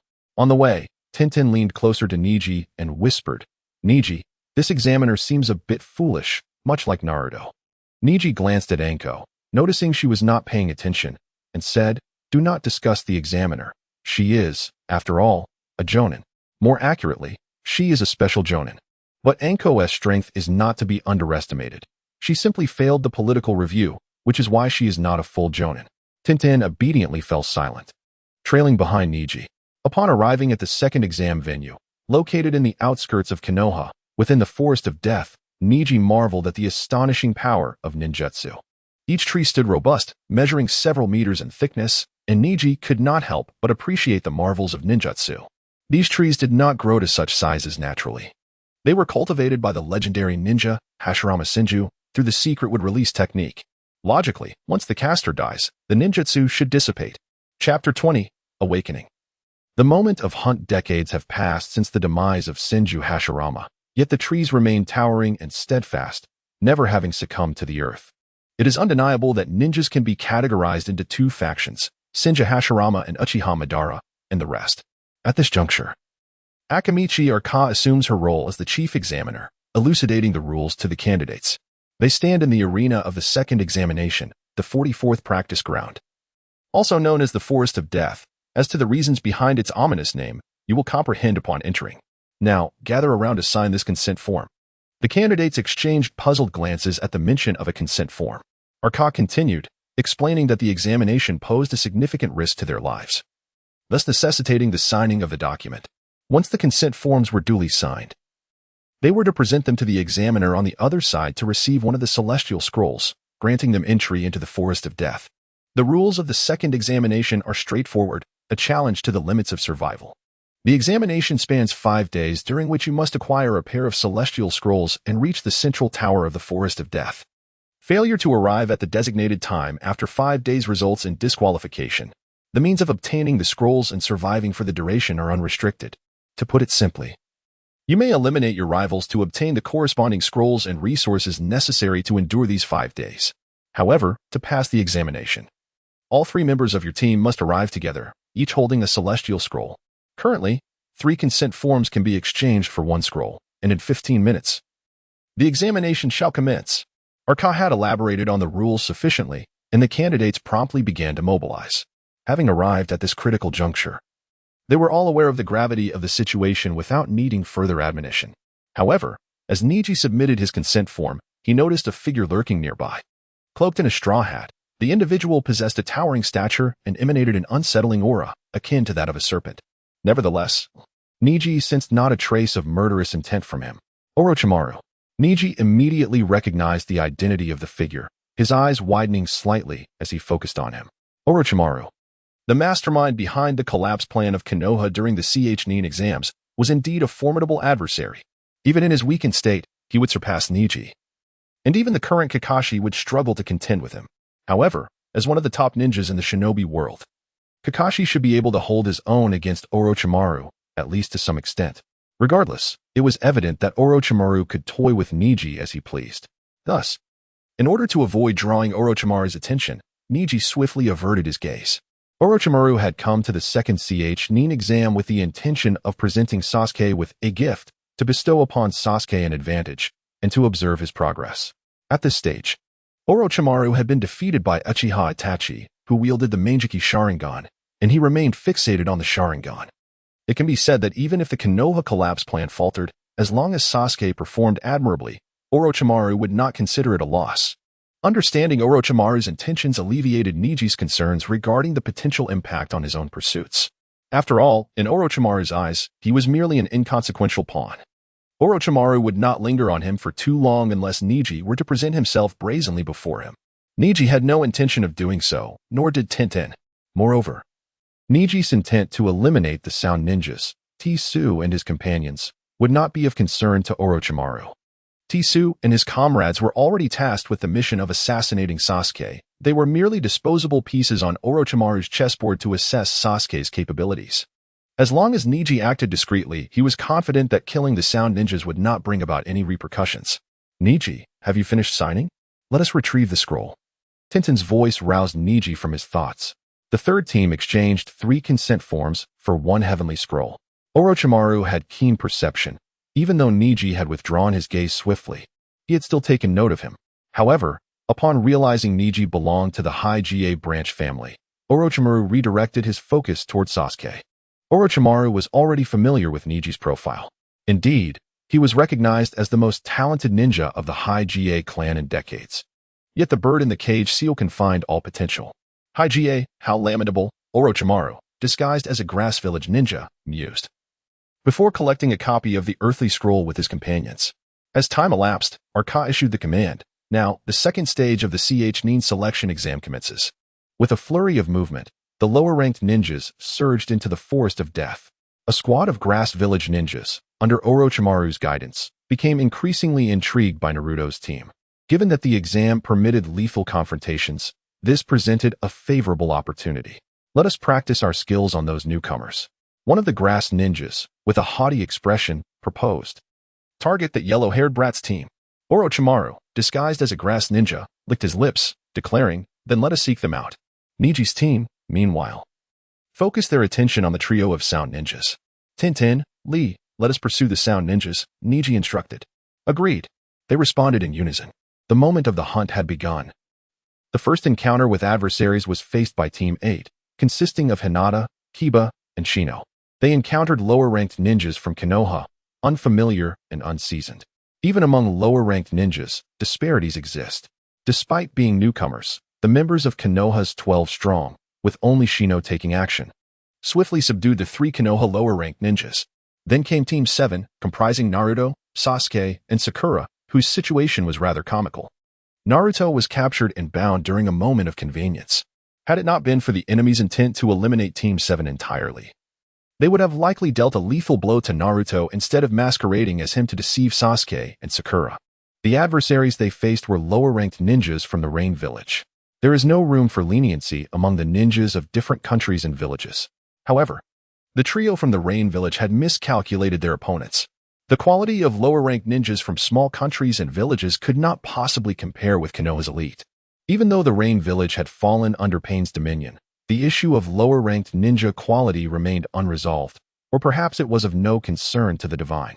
Sasuke quickly discerned the Rain ninja's deception, vanquished the one impersonating Naruto, and rescued him. Together, they overcame the 3 Rain ninjas. Nonetheless, the danger for Naruto's team was only just beginning. The commotion from their battle caught the attention of Orochimaru's disguised grass ninja squad, and soon, Sasuke was to be marked with the cursed seal. Meanwhile, Neji's pursuit of the sound ninjas was proving challenging. The Forest of Death, spanning a radius of 10 kilometers, was vast and daunting. Even with the Byakugan activated, locating individuals was no simple task. However, persistence would yield results. After activating his Byakugan multiple times, a smile crept across Neji's face. Tintin, Lee, I have found them. Chapter 21. Ino's thoughts. The Byakugan possesses 3 distinct abilities: the long-range vision, the penetrating gaze, and the keen insight. It allows one to perceive all things within a kilometer radius, see through surfaces to view the meridians, acupoints, and skeletal structure, as well as the flow of chakra. With a remarkable 360 field of vision, its functions are indeed comprehensive. Moreover, through cultivation, the range of the Byakugan's long-distance vision can be enhanced. Neji's Byakugan evolution has already reached 46, granting him a long-range vision that extends to a 10-kilometer radius. However, this 10-kilometer span merely constitutes the radius of the Forest of Death, with a diameter of 20 kilometers. This explains why it took Neji multiple uses of the Byakugan to locate the 3 sound ninja. The entrance to the Forest of Death varied, and the sound ninja had entered almost directly opposite Neji and his companions, thereby consuming some time in their search. Once the target was confirmed, Neji and his team wasted no time, advancing directly towards the trio of sound ninja. They moved at a brisk pace, deliberately unmasking their presence. This was because Neji was acutely aware that, apart from Orochimaru and Gaara, no one in this Chunin exam could contend with their small squad. Should anyone attempt to intercept them due to their brazen demeanor, it would align perfectly with Neji's intentions, serving to enhance his Byakugan evolution. Regrettably, no such adversaries appeared. Instead, Neji spotted a team of Leaf Ninja, the Ino Shikacho trio of the new generation, Nara Shikamaru, Akimichi Choji, and Yamanaka Ino. Encountering this currently weakest team of Konoha left Neji somewhat exasperated. He observed their hiding spot, which was glaringly obvious. It would be a disservice to his Byakugan not to expose them. Indeed, the label of weakest was not unfounded. They were currently the weakest, but not perpetually so. The Ino Shikacho trio required diligent training in their clan's secret techniques to develop their combat prowess. Otherwise, they remained at the level of ordinary genin. Thus, their current capabilities were slightly above that of regular genin, yet inferior to Naruto, Sasuke, and Shino. However, as members of the famed Konoha 12, they might still yield some progress for Neji's Byakugan evolution. With this thought in mind, Neji called out, "You 3 hiding in the bushes. Will you come out on your own, or shall I compel you to do so?" Startled, Shikamaru and the others jumped, with Ino exclaiming, "What is going on? We've been running so fast already." Shikamaru, equally disheartened, muttered, "This is such a hassle. They've found us thus." The first tactic of hiding until they move on had failed, prompting a switch to tactic 2. With a rustle, Shikamaru and the others emerged, gazing at Neji and his companions with exaggerated expressions. "Wow, isn't that the esteemed top graduate from last year?" Shikamaru feigned a look of insignificance, though it hardly required pretense, asking, "Could we possibly have your autograph?" Ino, raising her hand to loosen her hair, exclaimed, "Actually, I've admired you for quite some time." Though she spoke thus, Ino felt a twinge of resentment. In her view, this was a sacrifice for the sake of strategy. Fortunately, Neji was not unattractive. Otherwise, she would never have uttered such words. Ino couldn't help but glance at Neji, and in that instant, she found herself momentarily transfixed. Preoccupied with the exam, she had not paid attention to Neji until now. After all, he was merely a branch member of the Hyuga clan, while she was the young leader of the Yamanaka clan, with little time to concern herself with inconsequential individuals. Yet now, as she beheld Neji's almost flawless visage and his ethereal demeanor, she felt as if a wild fawn was racing within her chest. This sensation was far more potent than when she had first encountered Sasuke. Wow, is Hinata Neji really this handsome? Why had I never noticed before? Instantly, Ino's demeanor transformed to one of utmost sincerity, as if she genuinely idolized Neji. Neji, you have a fan. How remarkable. Lee was both astonished and melancholic, thinking, one day I too shall have my own fans. To his surprise, Tintin genuinely believed it. Clearly, this is a facade. She thought, wait, what is with that look? Initially dismissing the trio from Team 10 due to their lack of strength and the insincerity of their actions, Neji remained resolute. However, upon witnessing Ino's sincere gaze, Tintin suddenly felt a pang of anxiety. Though still immature, Ino already exhibited the nascent elegance of a future beauty, a quality Tintin could never hope to possess. Quickly, she glanced at Neji, relieved to see his expression unchanged. Thank goodness. My Neji is not so easily swayed. Neji, indeed, bore no expression, as he was uncertain of how to respond. He was utterly perplexed. The trio of Ino Shikacho, who would later shine in the Fourth Great Ninja War, were now masquerading as his fans to avoid elimination. Neji longed for a camera to capture this absurd scene. Yet, observing Ino's demeanor, could it be that she was genuinely captivated by his charm? Ah well, considering we are all Konoha ninjas, you may proceed. Ultimately, Neji waved them off, allowing the trio to leave. They had already humbled themselves so thoroughly, and he felt it inappropriate to force them into combat. Moreover, the three were simply too weak. Fighting them would bear no thrill. Wonderful, Ino exclaimed, leaping with joy. Then, her eyes glinted mischievously as she approached Neji. Neji, could you please give me your autograph? I'm truly your fan now. Before Neji could respond, Tintin interposed herself. Sorry, I don't have a pen or paper. Let us discuss this after the exam. Neji shrugged in agreement with Tintin's unilateral decision, which irritated Ino, who shot a glare at her. Tintin, unyielding, returned the stare. Sensing the tension, Shikamaru quickly beckoned Choji and pulled Ino away. Neji, you must wait for me after we exit. With this brief interlude behind them, the trio resumed their journey. However, Tintin now positioned herself closer to Neji. He paid little mind, preoccupied with thoughts of the impending confrontation with the Sound Ninja. Meanwhile, Shikamaru observed Ino with a bemused expression. Ino, don't tell me you've shifted your focus? Hee. Ino smiled and silently acquiesced to Shikamaru's remark. Huh, shifted focus? Choji exclaimed. Wasn't he that just Ino's sacrifice to enhance her credibility? What? Choji. Shikamaru explained the situation to Choji, who eventually grasped the complexity. This is all too convoluted. Let us just eat some chips. Shikamaru, Ino, do you want some? Chapter 22. 6 paths of TOS, Sak, and Jin Shuei dashed through the thicket. Their objective clear, the location of Uchiha Sasuke's team. The Chunin selection exam's second round was of little significance to them. What truly occupied their minds was the directive from Orochimaru to assess Uchiha Sasuke's caliber with a promise of rewards for those who could eliminate him. Fueled by their admiration for Orochimaru, TOS and his companions exerted themselves fervently. Yet, beneath their fervor lay a sense of indignation. Why was a mere Uchiha Sasuke favored so highly by Orochimaru? They believed themselves to be his most cherished disciples. Having sensed Orochimaru's overt favoritism, TOS and his companions had harbored disdain for Sasuke even before their arrival in Konoha, vowing to teach him a lesson. Now, in Konoha with the task of confronting Sasuke, their determination intensified. This was precisely what Orochimaru desired. In the realm of manipulating human emotions, Orochimaru was a master. Suddenly, two of the Sound Ninja halted, leaping to the side, while the slower Jin Shuei pressed forward. In a flash, a white figure descended from above, striking Jin Shuei and sending him crashing to the ground, blood spilling from his mouth, his life hanging by a thread. How ruthless, TOS mused. No wonder he possesses such a fierce gaze. The figure revealed itself to be Neji, his handsome visage emerging from the shadows. Jin Shuei, being the weakest among the trio, fell easily to Neji's lethal strike.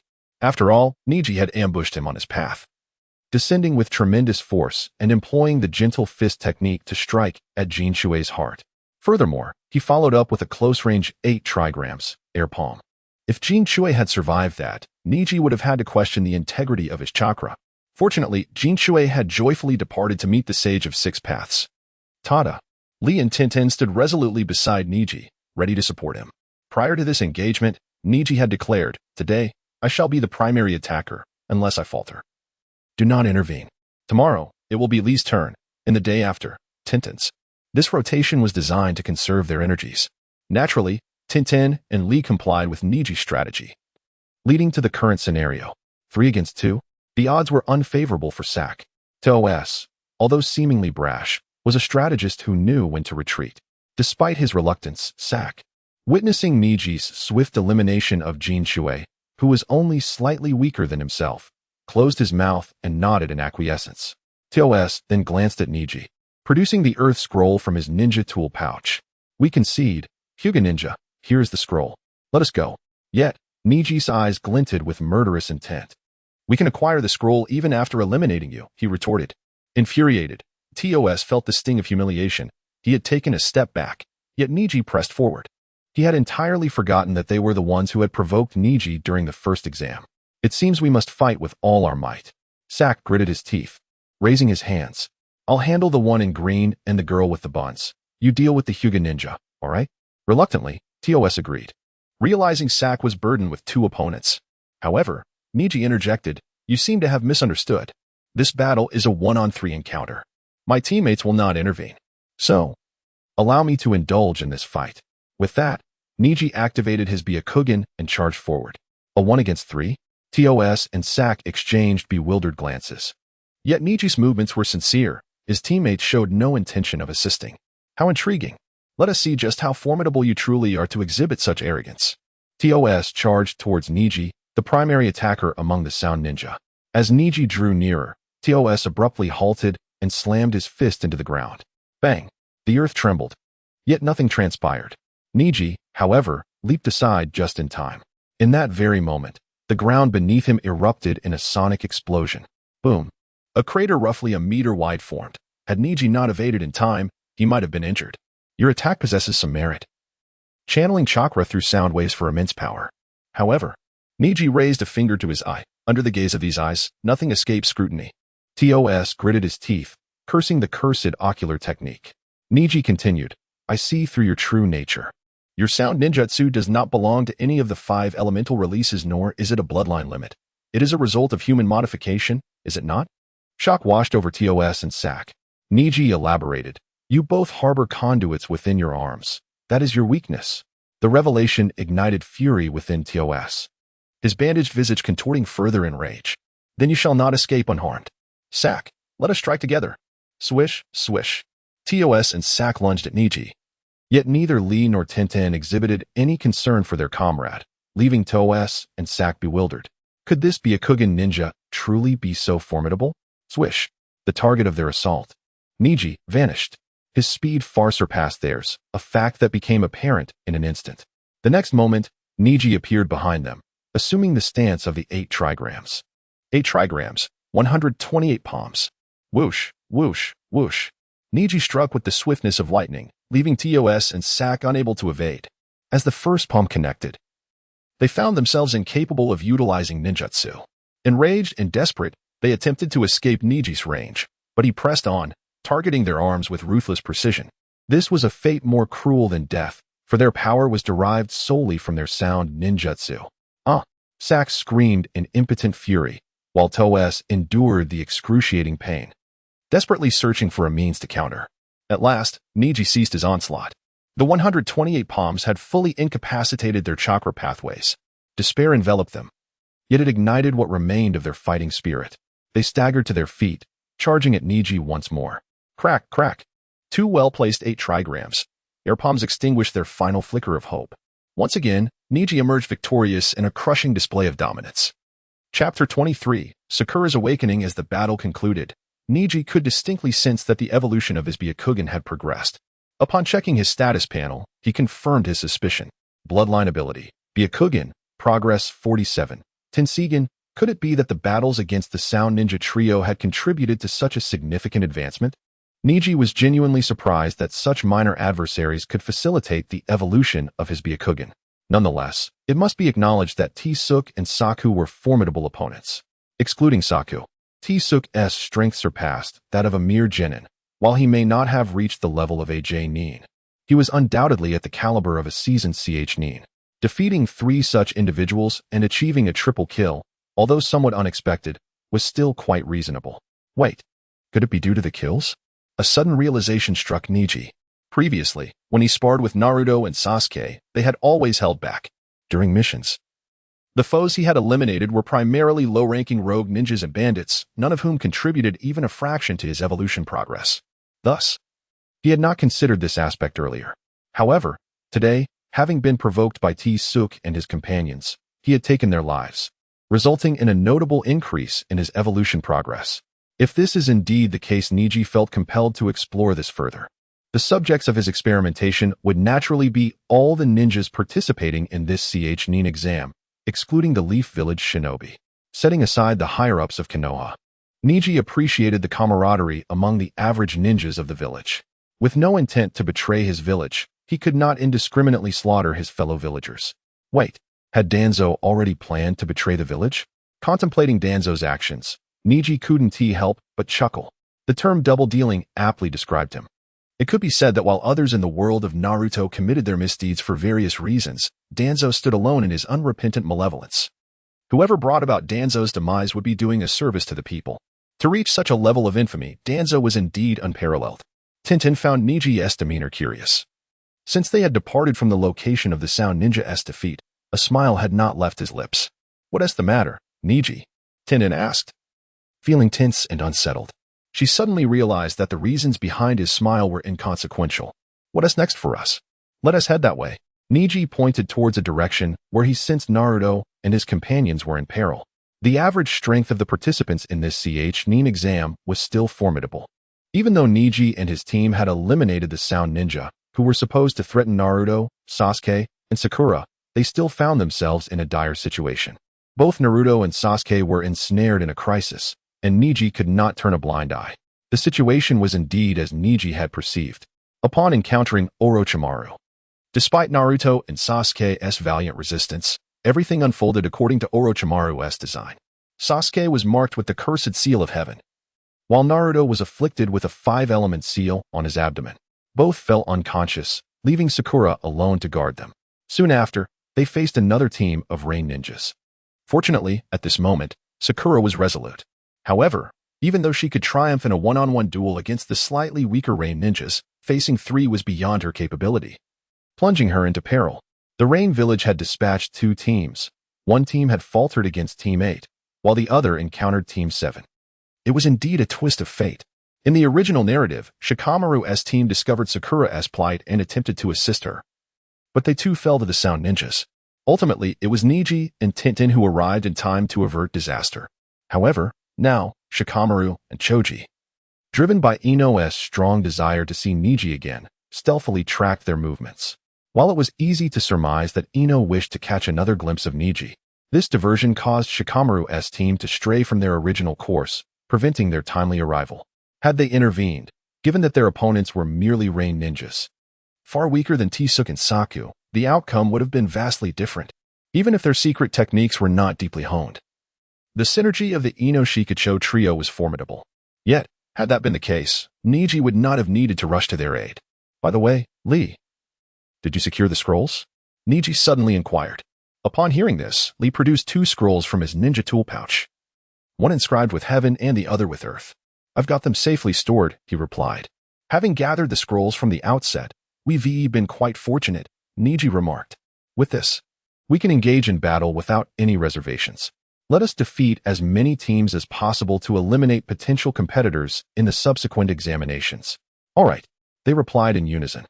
Sakura gritted her teeth as a rain ninja ambushed her from behind, seizing her hair. Her beautifully maintained pink locks had suddenly become her most critical vulnerability. With her hair in their grasp, she found herself utterly immobilized. "What lovely hair you have," the rain ninja, equipped with a respirator, remarked in a low, grating voice. "As a ninja, you should hone your skills rather than focus on your appearance. Leaf Village Kunoichi, you are sorely lacking. Since that is the case, allow me to send you on your way." Such was the reality of the ninja world. Such was the consequence of negligence. As he spoke, the rain ninja raised his kunai, aiming it viciously at Sakura's neck. His words struck her heart like a hammer, and she finally resolved to change her fate. In that fleeting moment, as he lunged at her, Sakura raised her kunai and severed her own silky pink hair. With a swift motion, her long hair transformed into a shorter cut, freeing her from her restraints, and she rolled away just in time to evade the deadly strike. The rain ninja, taken aback, marveled at her unexpected resolve, but he quickly reminded her, "You are alone." With that, the other two Rain ninjas closed in. The situation had reverted to a 1-against-3 scenario. No matter how fiercely Sakura fought, her abilities were still limited. Never before had she felt such regret as she did in that moment. Regret for not having diligently trained her taijutsu. Regret for being the sole hindrance in Team 7. She glanced at Naruto and Sasuke, lying incapacitated on the ground. And her resolve solidified. Sasuke, Naruto, I will protect you, even at the cost of my life. With a near-fatal determination, Sakura brandished two kunai and staggered toward the three Rain ninjas, ready to fight. Chapter 24. The rain has ceased, and the sun shines brightly again. Erjuzi felt invigorated, exclaiming joyfully, ha ha ha. Even with your newfound awareness, what can you truly achieve? The Rain ninjas erupted in laughter. If enlightenment were of any worth, what need would there be for strength? Just surrender and accept your fate. The most arrogant of the Rain ninjas brandished a kunai, but his rather unsavory companion interjected, Boss, this Konoha kunoichi seems quite attractive. Perhaps we should. It was evident that the Rain ninja's gaze lingered lecherously upon Sakura, whose clothing lay in tatters. Though the original narrative of Hokage did not portray such events, they were all too common in the true ninja world. Once captured, regardless of their appearance, female ninjas were often executed after providing information. However, those deemed beautiful faced a far grimmer fate. In a world where chakra was nearly ubiquitous, vulnerability invited perilous circumstances. Sakura was momentarily stunned by their words. Her burgeoning awareness nearly shattered. How could these Rain ninjas behave in such a despicable manner? Smack. The more composed Rain ninja struck the lecherous one on the head, admonishing him, Fool, this is the Chunin exam in Konoha. There must be surveillance ninjutsu or devices. Upon hearing this, Sakura breathed a sigh of relief. Even if she were to die, she would not allow anyone but Sasuke to touch her. Yet, the composed Rain ninja continued, Thus, we must avoid doing anything under surveillance. Understand? Understood. The lecherous Rain ninja grinned. I possess Earth-style ninjutsu. I can create a cave underground. Once we dispatch her companions, we can take her below to enjoy ourselves. Sounds delightful. It appears we have yet to try 3 together. In that moment, the malevolent intent of the world unveiled itself before Sakura. She felt paralyzed, her fighting spirit all but extinguished. However, upon catching a glimpse of Naruto and Sasuke in her peripheral vision, she felt a surge of resolve and grasped her kunai once more. She could not falter. She had to protect Sasuke and Naruto. How entertaining, remarked the Rain ninja. Yet, at that moment, the same phrase echoed from the sidelines. The Rain ninja's expressions shifted in alarm, as did Sakura's, as they turned to see Neji and his companions perched upon the branches of the trees. Sakura, my perception of you has shifted dramatically, Tenten declared. You are a reliable comrade. Influenced by Neji's prior sentiments, Tenten had harbored little fondness for Sakura, viewing her as a hindrance. However, in this battle, Neji's perspective had altered, and so too had Tenten and Lee's. But if Neji remained silent, Tenten, with her understanding nature, would voice it. Upon seeing her familiar comrades, Sakura nearly wept. Despite their previous encounters where they had bested her, they were still her village companions. I am so glad you are here. The Rain ninjas, perceiving this turn of events as dire, sought to take Sakura hostage. However, Neji, Tenten, and Lee descended from above, shattering their delusions. Tenten swiftly scooped Sakura to safety while Lee positioned himself protectively by Naruto and Sasuke, vigilantly watching the Rain ninjas. Neji charged directly at the trio of Rain ninjas, executing the 8 trigrams, air palm. This technique, akin to the air palm, lacked its full power but could strike at a distance, incapacitating the enemy without direct contact. Neji had no desire to engage with such loathsome ninjas, nor did they merit any of his effort. 8 trigrams, air palm. Whoosh, whoosh, whoosh. 3 air palms were unleashed with blinding speed, leaving the Rain ninjas no time to evade. Thud. The trio fell lifelessly to the ground, mere insects to Neji's might. The disparity in strength was starkly evident. Witnessing her foes fall, Sakura could no longer sustain herself and fainted. After enduring a 1-against-3 battle for so long, she had expended all her energy. With the arrival of allies, she felt her resolve wane, unable to persist any longer. At that moment, Sasuke regained consciousness. Having adapted to the cursed seal during his unconsciousness, he rose slowly, enveloped in a dark aura. The design of the cursed seal spread from his neck, enveloping his upper body, a continuous flow of power coursing through him, bringing him a sense of elation. This feeling was exquisite. Sasuke? Neji glanced at Sasuke, his brow furrowing. The curse seal, planted by Orochimaru, offered immense power, yet it could also corrupt one's mind, ultimately transforming them into a puppet of Orochimaru. Clearly, Sasuke's current state mirrored that of the original narrative. Gifted with power by Orochimaru, he was on the brink of losing his sense of self. Responding to Neji's inquiry, Sasuke spoke slowly. This was bestowed upon me. I finally comprehend. As an avenger, even if I must sell my soul to the devil, I will find a way to wield this power. Well then, this golden opportunity may not last long, Neji thought. Feeling a mix of resignation and unease as he anticipated this moment, Sasuke, furrowing his brow, scanned his surroundings, finally resting his gaze on the battered, unconscious Sakura. Fortunately, the cursed seal had not diminished his intellect. Did the rain ninjas attack Sakura, only to be dealt with by you? Neji nodded, suddenly intrigued. With sudden power, Sasuke in the original narrative had erupted and defeated the sound ninjas. However, with no opponents left to challenge, how would he respond now? Thank you, Sasuke uttered. But his eyes remained fixed intently on Neji, as if flames of battle were igniting within him. But can you engage me in combat, Neji? Neji was taken aback. Sasuke wished to use him as a test of his blade. Had Sasuke forgotten the countless battles where he had been bested? A single cursed seal had inflated his ego, truly exemplifying the saying, the rain has ceased, and the sun shines brightly again. Yet, this was precisely what Neji desired. Engaging in battle with this version of Sasuke would undoubtedly advance his Byakugan's evolution. Moreover, it presented an excellent opportunity to retain Sasuke, this golden asset. With the cursed seal enhancing Sasuke's strength, if Neji were to defeat him now, it would imply that the cursed seal was not as formidable as believed. Perhaps, in such a scenario, Sasuke would choose to remain, determined to surpass Neji. Chapter 25. The beating from Neji. However, Neji merely contemplated the situation. Sasuke wished to leave. His legs belonged to him alone, and who could possibly stop him? Even Naruto, the destined hero, could not impede him, let alone Neji. Yet, Sasuke's demeanor at that moment prompted Neji to realize that the prodigies of the Uchiha clan seemed to lack something essential. Uchiha Shisui was bereft of friendship. Uchiha Itachi missed familial bonds. Uchiha Obito yearned for love, and Uchiha Madara lacked trust. As for Uchiha Sasuke, he was missing a dose of societal reckoning. At this juncture, Neji intended to fill the void in Sasuke's experience. However, before he could respond, Tintin and Lee could no longer endure the sight. Sasuke, we are here to assist you. How could you possibly attack Neji? Are you out of your mind? Sasuke paused, about to retort. But Neji raised his hand to signal for silence. Tintin, Lee, there's no need for such fervor. This is the second round of the Chunin Exam selection, and this round tests our survival skills. Thus, aside from our team, everyone else is an adversary. Out of past camaraderie, we aided Sasuke and the others. But that does not imply they owe us gratitude.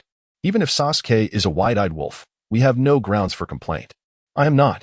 Sasuke wanted to argue, but he soon realized that his current actions could indeed be perceived as that of a wide-eyed wolf.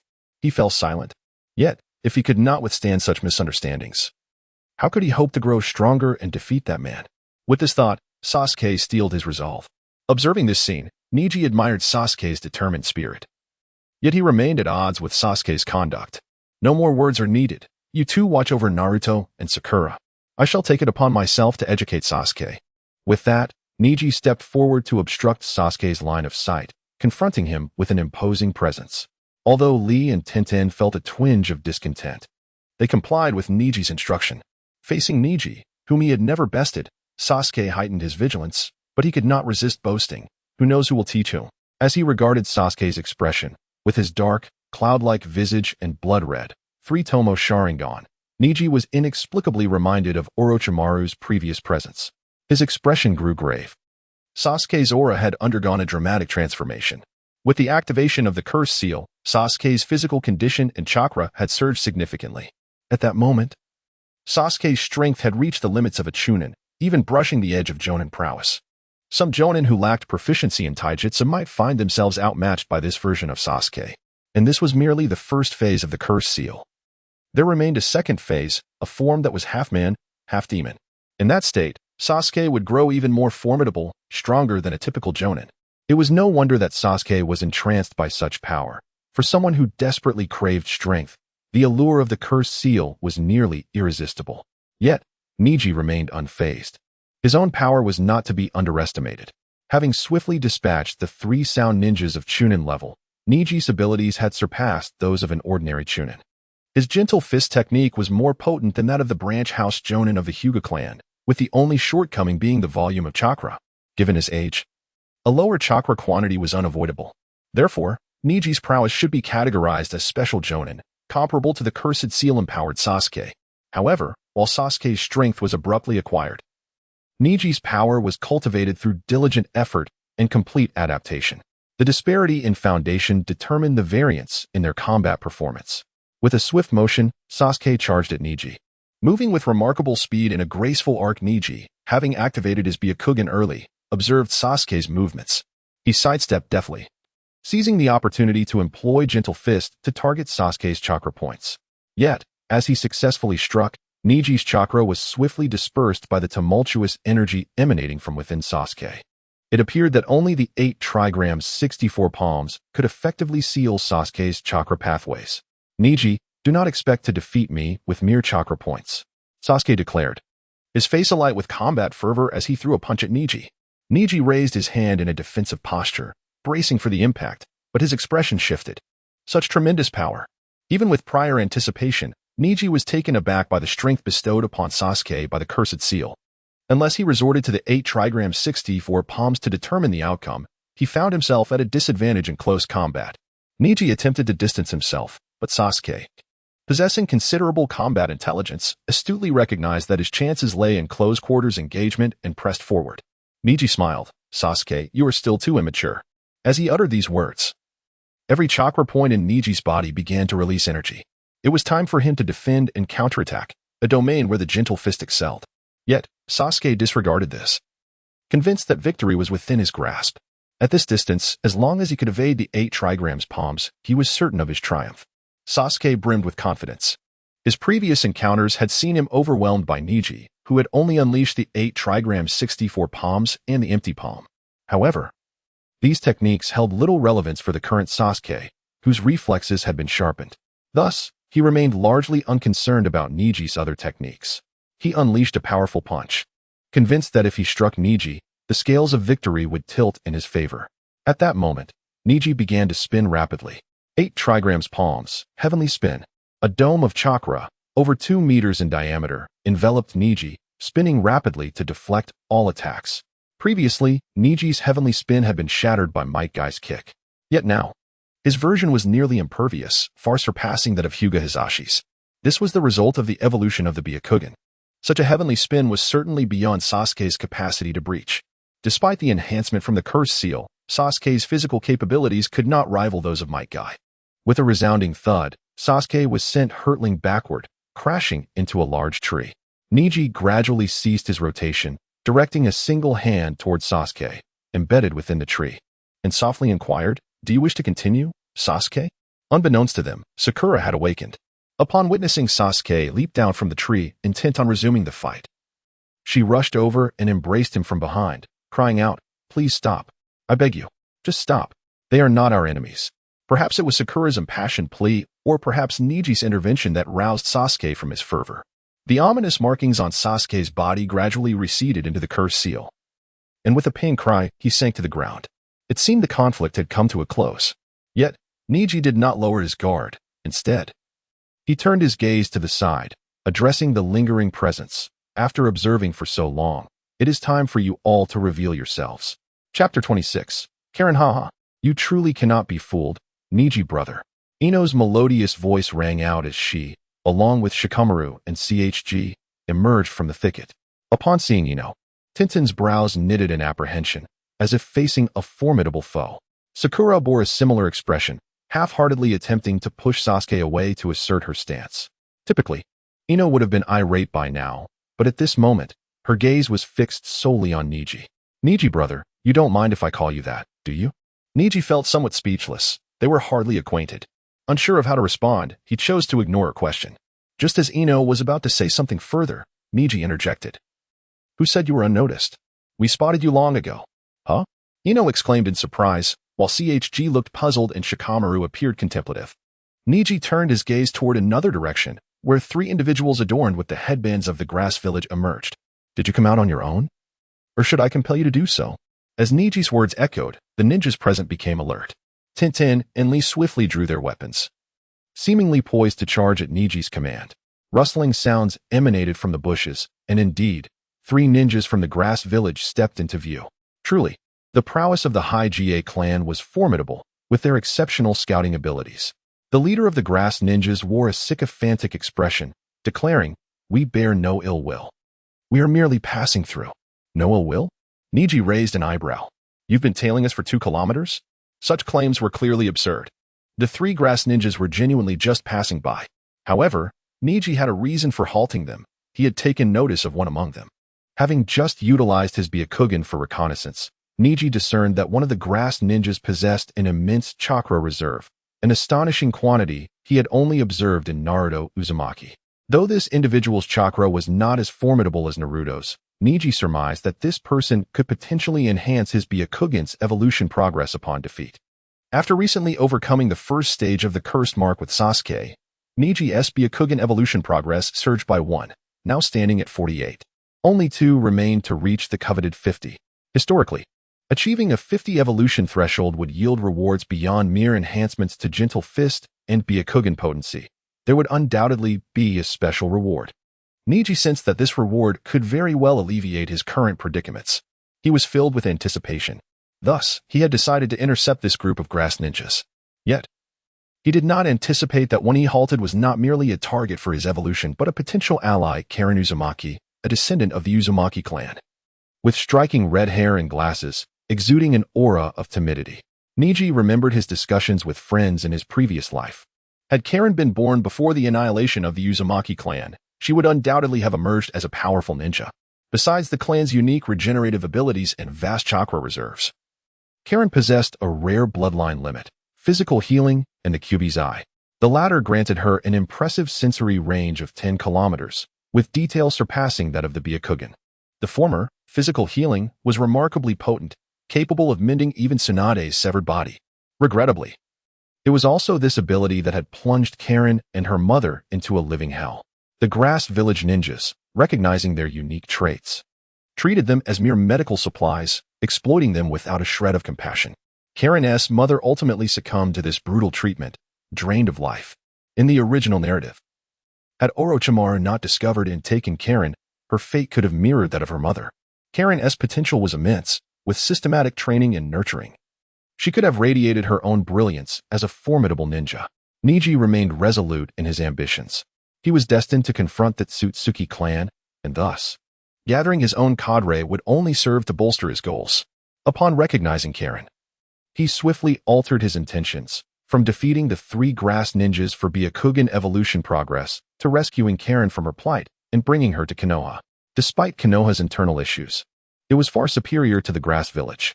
Each day Karen spent in the grass village was akin to enduring another day in hell. Moreover, wasn't he altering the tragedies within the narrative the aspiration of every Naruto enthusiast? With this conviction, Neji resolved to act. Consequently, the fates of the 2 grass ninjas were sealed. To treat individuals as mere medical supplies, with such utter disregard, every last one of those grass ninjas deserved their fate. As Neji's declaration resonated, Tintin and Lee furrowed their brows, cautiously advancing toward the grass ninjas. "This is a complete misunderstanding. We didn't follow you. We were merely passing through." The 2 grass ninjas protested, but the atmosphere continued to grow tense. Sensing the escalating situation, Karen, standing behind the 2 grass ninjas, silently thought, perhaps it wouldn't be so bad to be killed. Leaving this world would spare her from enduring further suffering and torment. "Mother, I miss you so much." Eventually, the 2 grass ninjas ceased their defenses, recognizing that this group, led by the Hyuga ninja, was unlikely to believe their claims. They hoped that by appeasing Neji, they might be allowed to leave. As for resisting, they had just witnessed Neji decisively overpowering Sasuke. How could their feeble team hope to contend with him? Noticing Naruto, who lay incapacitated, and the weakened Sasuke, the 2 grass ninjas' eyes brightened, as if they had glimpsed a glimmer of hope. "I see you have injured comrades. We possess special medical techniques capable of swiftly healing your wounded. If we can heal your comrades, will you allow us to leave? What do you say? Special medical techniques?" Tintin and Lee exchanged skeptical glances, doubting the grass ninjas' claims. Shikamaru scrutinized the 3 grass ninjas but found no signs of such capabilities. Only Sakura showed a flicker of excitement, as her two teammates were in dire need of aid, and if this were genuine, it would be a tremendous boon. Unbeknownst to them, Neji's expression darkened further at the forefront of the gathering. Chapter 27. Emerged from hell. The grass ninjas failed to notice that they were still reveling in their own cleverness. Without needing the words of the Konoha youngsters, one of the grass ninjas pulled out Karui from behind him, then drew a kunai and inflicted a deep cut upon his own arm. Blood gushed forth, creating a gruesome scene. As the Konoha youths watched in bewilderment, the self-mutilating grass ninja grasped Karui's arm, rolled up the girl's sleeve, revealing her arms riddled with bite marks. He found an area where a wound had healed and bit down hard. Ugh. Karui instinctively cried out in pain but quickly stifled her voice, enduring the agony. This shocking display left the Konoha youngsters dumbfounded. They had not anticipated such a callous act from a fellow ninja towards his own comrade. Just as they prepared to intervene, they witnessed the self-harming grass ninja consuming Karui's blood. With each gulp, her gruesome wound healed at an astonishing rate. Had it not been for the tattered clothing still draped over her, the Konoha youths might have doubted their own eyes. This revelation left them both astonished and intrigued. However, before they could ponder further, Neji sprang into action. With his Byakugan activated, he surged forward, confronting the two grass ninjas. Gentle fist. With powerful strikes, Neji delivered two decisive blows to the unprepared grass ninjas, shattering their hearts and severing their life force. They expelled torrents of blood, propelled backward, their faces etched with confusion. We were telling the truth, and truly wished to help your comrade recover. Why then must you kill us? Thud. The two grass ninjas fell lifeless to the ground, their eyes wide open in disbelief. Neji stood, his gaze contemptuous, directed at the fallen foes. Had he been privy to their thoughts, he might have declared, "Your very existence is a transgression, thus I grant you the opportunity for atonement." Well done, Neji. Naruto, having regained consciousness, witnessed the heinous acts of the grass ninjas in their entirety. Filled with righteous indignation, he expressed his satisfaction at Neji's decisive actions. The other Konoha youths, upon hearing Naruto's exclamation, came to realize that regardless of Neji's motives, his actions were justified in ridding the world of a menace. They too began to cheer for Neji. Neji, however, waved them off, redirecting his attention to the now stunned Karui. As he released the Byakugan, his expression softened. He approached her side, noting the tremor in her frame. Even though she had mentally prepared for death, the reality of it instilled a paralyzing fear within her. Yet, contrary to her expectations, Neji merely tapped her gently on the head. Now you are free from death. Karui's face reflected a mix of surprise and shock as she looked up at Neji, who bore a gentle and handsome smile. Thump, thump. Karui stood in a daze, unable to articulate her emotions. What I mean is, you have passed beyond the grasp of death, and from this moment forth, you are no longer connected to the village of grass, Neji elucidated. I am Hyuga Neji. May I ask your name? Karui. Upon hearing Neji's inquiry, she immediately lowered her gaze, her cheeks flushed. Karui? That is a lovely name. Neji reached out, taking hold of her clothing and guiding her towards the Konoha youths. You know, you should be called Uzumaki Karui. Uzumaki. Not just Karui, but the others too bore curious expressions, except for Naruto, who, pointing to himself, exclaimed, Hey, I am Uzumaki Naruto. At that moment, the realization dawned upon everyone that Neji was referring to the girl's surname, which was the same as Naruto's. Could this be the reason behind Neji's intervention? Furthermore, what did Neji mean when he stated that Karui was no longer associated with the village of grass? A myriad of questions flooded the minds of the Konoha youths, but only Shikamaru, with his keen intellect, began to piece together the puzzle. Seeing this, Neji first activated his Byakugan to ensure no one was eavesdropping. Once satisfied, he began to explain, decades ago, in the shinobi world, there existed a village known as the Village of Whirlpools, Yuzushi-Ogakure. Every inhabitant was a member of the Uzumaki clan, characterized by their crimson hair and immense chakra reserves. Hey, Neji, I am also of the Uzumaki clan, so why do I have blonde hair? Naruto interjected. Neji shot him a warning glance to silence him. Your chakra is indeed abundant, but your hair color might be attributed to one of your parents not being from the Uzumaki clan. Now, let me continue. Due to certain circumstances, the country of Whirlpools was annihilated, and the Uzumaki clan was displaced, wandering throughout the shinobi world. As Neji spoke, Karui recalled her mother recounting tales from her childhood, deepening her belief in Neji's words. Even the village of Konoha, once an ally, could not extend aid to the country of Whirlpools due to the vast distance separating them. Thus, the Uzumaki clan faded into history. leaving only remnants scattered throughout the shinobi world, one of which must have been the village of grass. Neji regarded Karui, his expression tinged with anger. The treatment of the Uzumaki clan by the village of grass was evidently disrespectful. They had reduced them to mere living medical supplies. Such an affront was unacceptable to the shinobi of Konoha, and thus he took action. With that, Neji clarified his motives and actions. At least Shikamaru nodded in understanding. Though he suspected Neji was withholding some details, nonetheless, it was evident that Neji's revelation was driven by a desire for assistance. Neji observed the Konoha youths gazing at Karui with sympathetic eyes and promptly stated, "Therefore, I implore each of you to keep what has transpired here confidential. Should anyone inquire, assert that Karui has perished in the forest of death." As he spoke, Neji removed Karui's forehead protector from the village of grass and cast it upon the corpses of the two fallen grass ninjas. Only in this manner could Karui hope to forge a new life in Konoha. Seeing Karui's fragile demeanor, as if she were vulnerable to anyone's whims, awakened a protective instinct within the Konoha youths, even among Hinata and Ino. Shikamaru pondered briefly before taking the lead. This plan may be feasible. But should we not inform Lord Hokage? Not just yet. The Hokage is exceedingly busy. It would be best not to burden him with such trivial matters, Neji replied. Chapter 28. Survival exercise passed naturally. One cannot disturb the Hokage. The current Hokage, Sarutobi Hiruzen, being one of the esteemed members of Konoha's F4, would undoubtedly learn of Kurenai's situation, and subsequently, the other three members of the F4, including Danzo, would be informed as well. Once Danzo is aware, Kurenai's fate would be dire. After all, this is Danzo we are speaking of. He is submissive to outsiders, but mercilessly strikes within. His infamous track record includes the forced demise of the White Fang of Konoha, resulting in a significant loss of elite power, aiding Orochimaru in his escape from the village, and even maintaining communication with him, which ultimately led to the annihilation of the Uchiha clan. While these events were orchestrated collaboratively by Konoha's F4, Danzo was undoubtedly the mastermind behind them.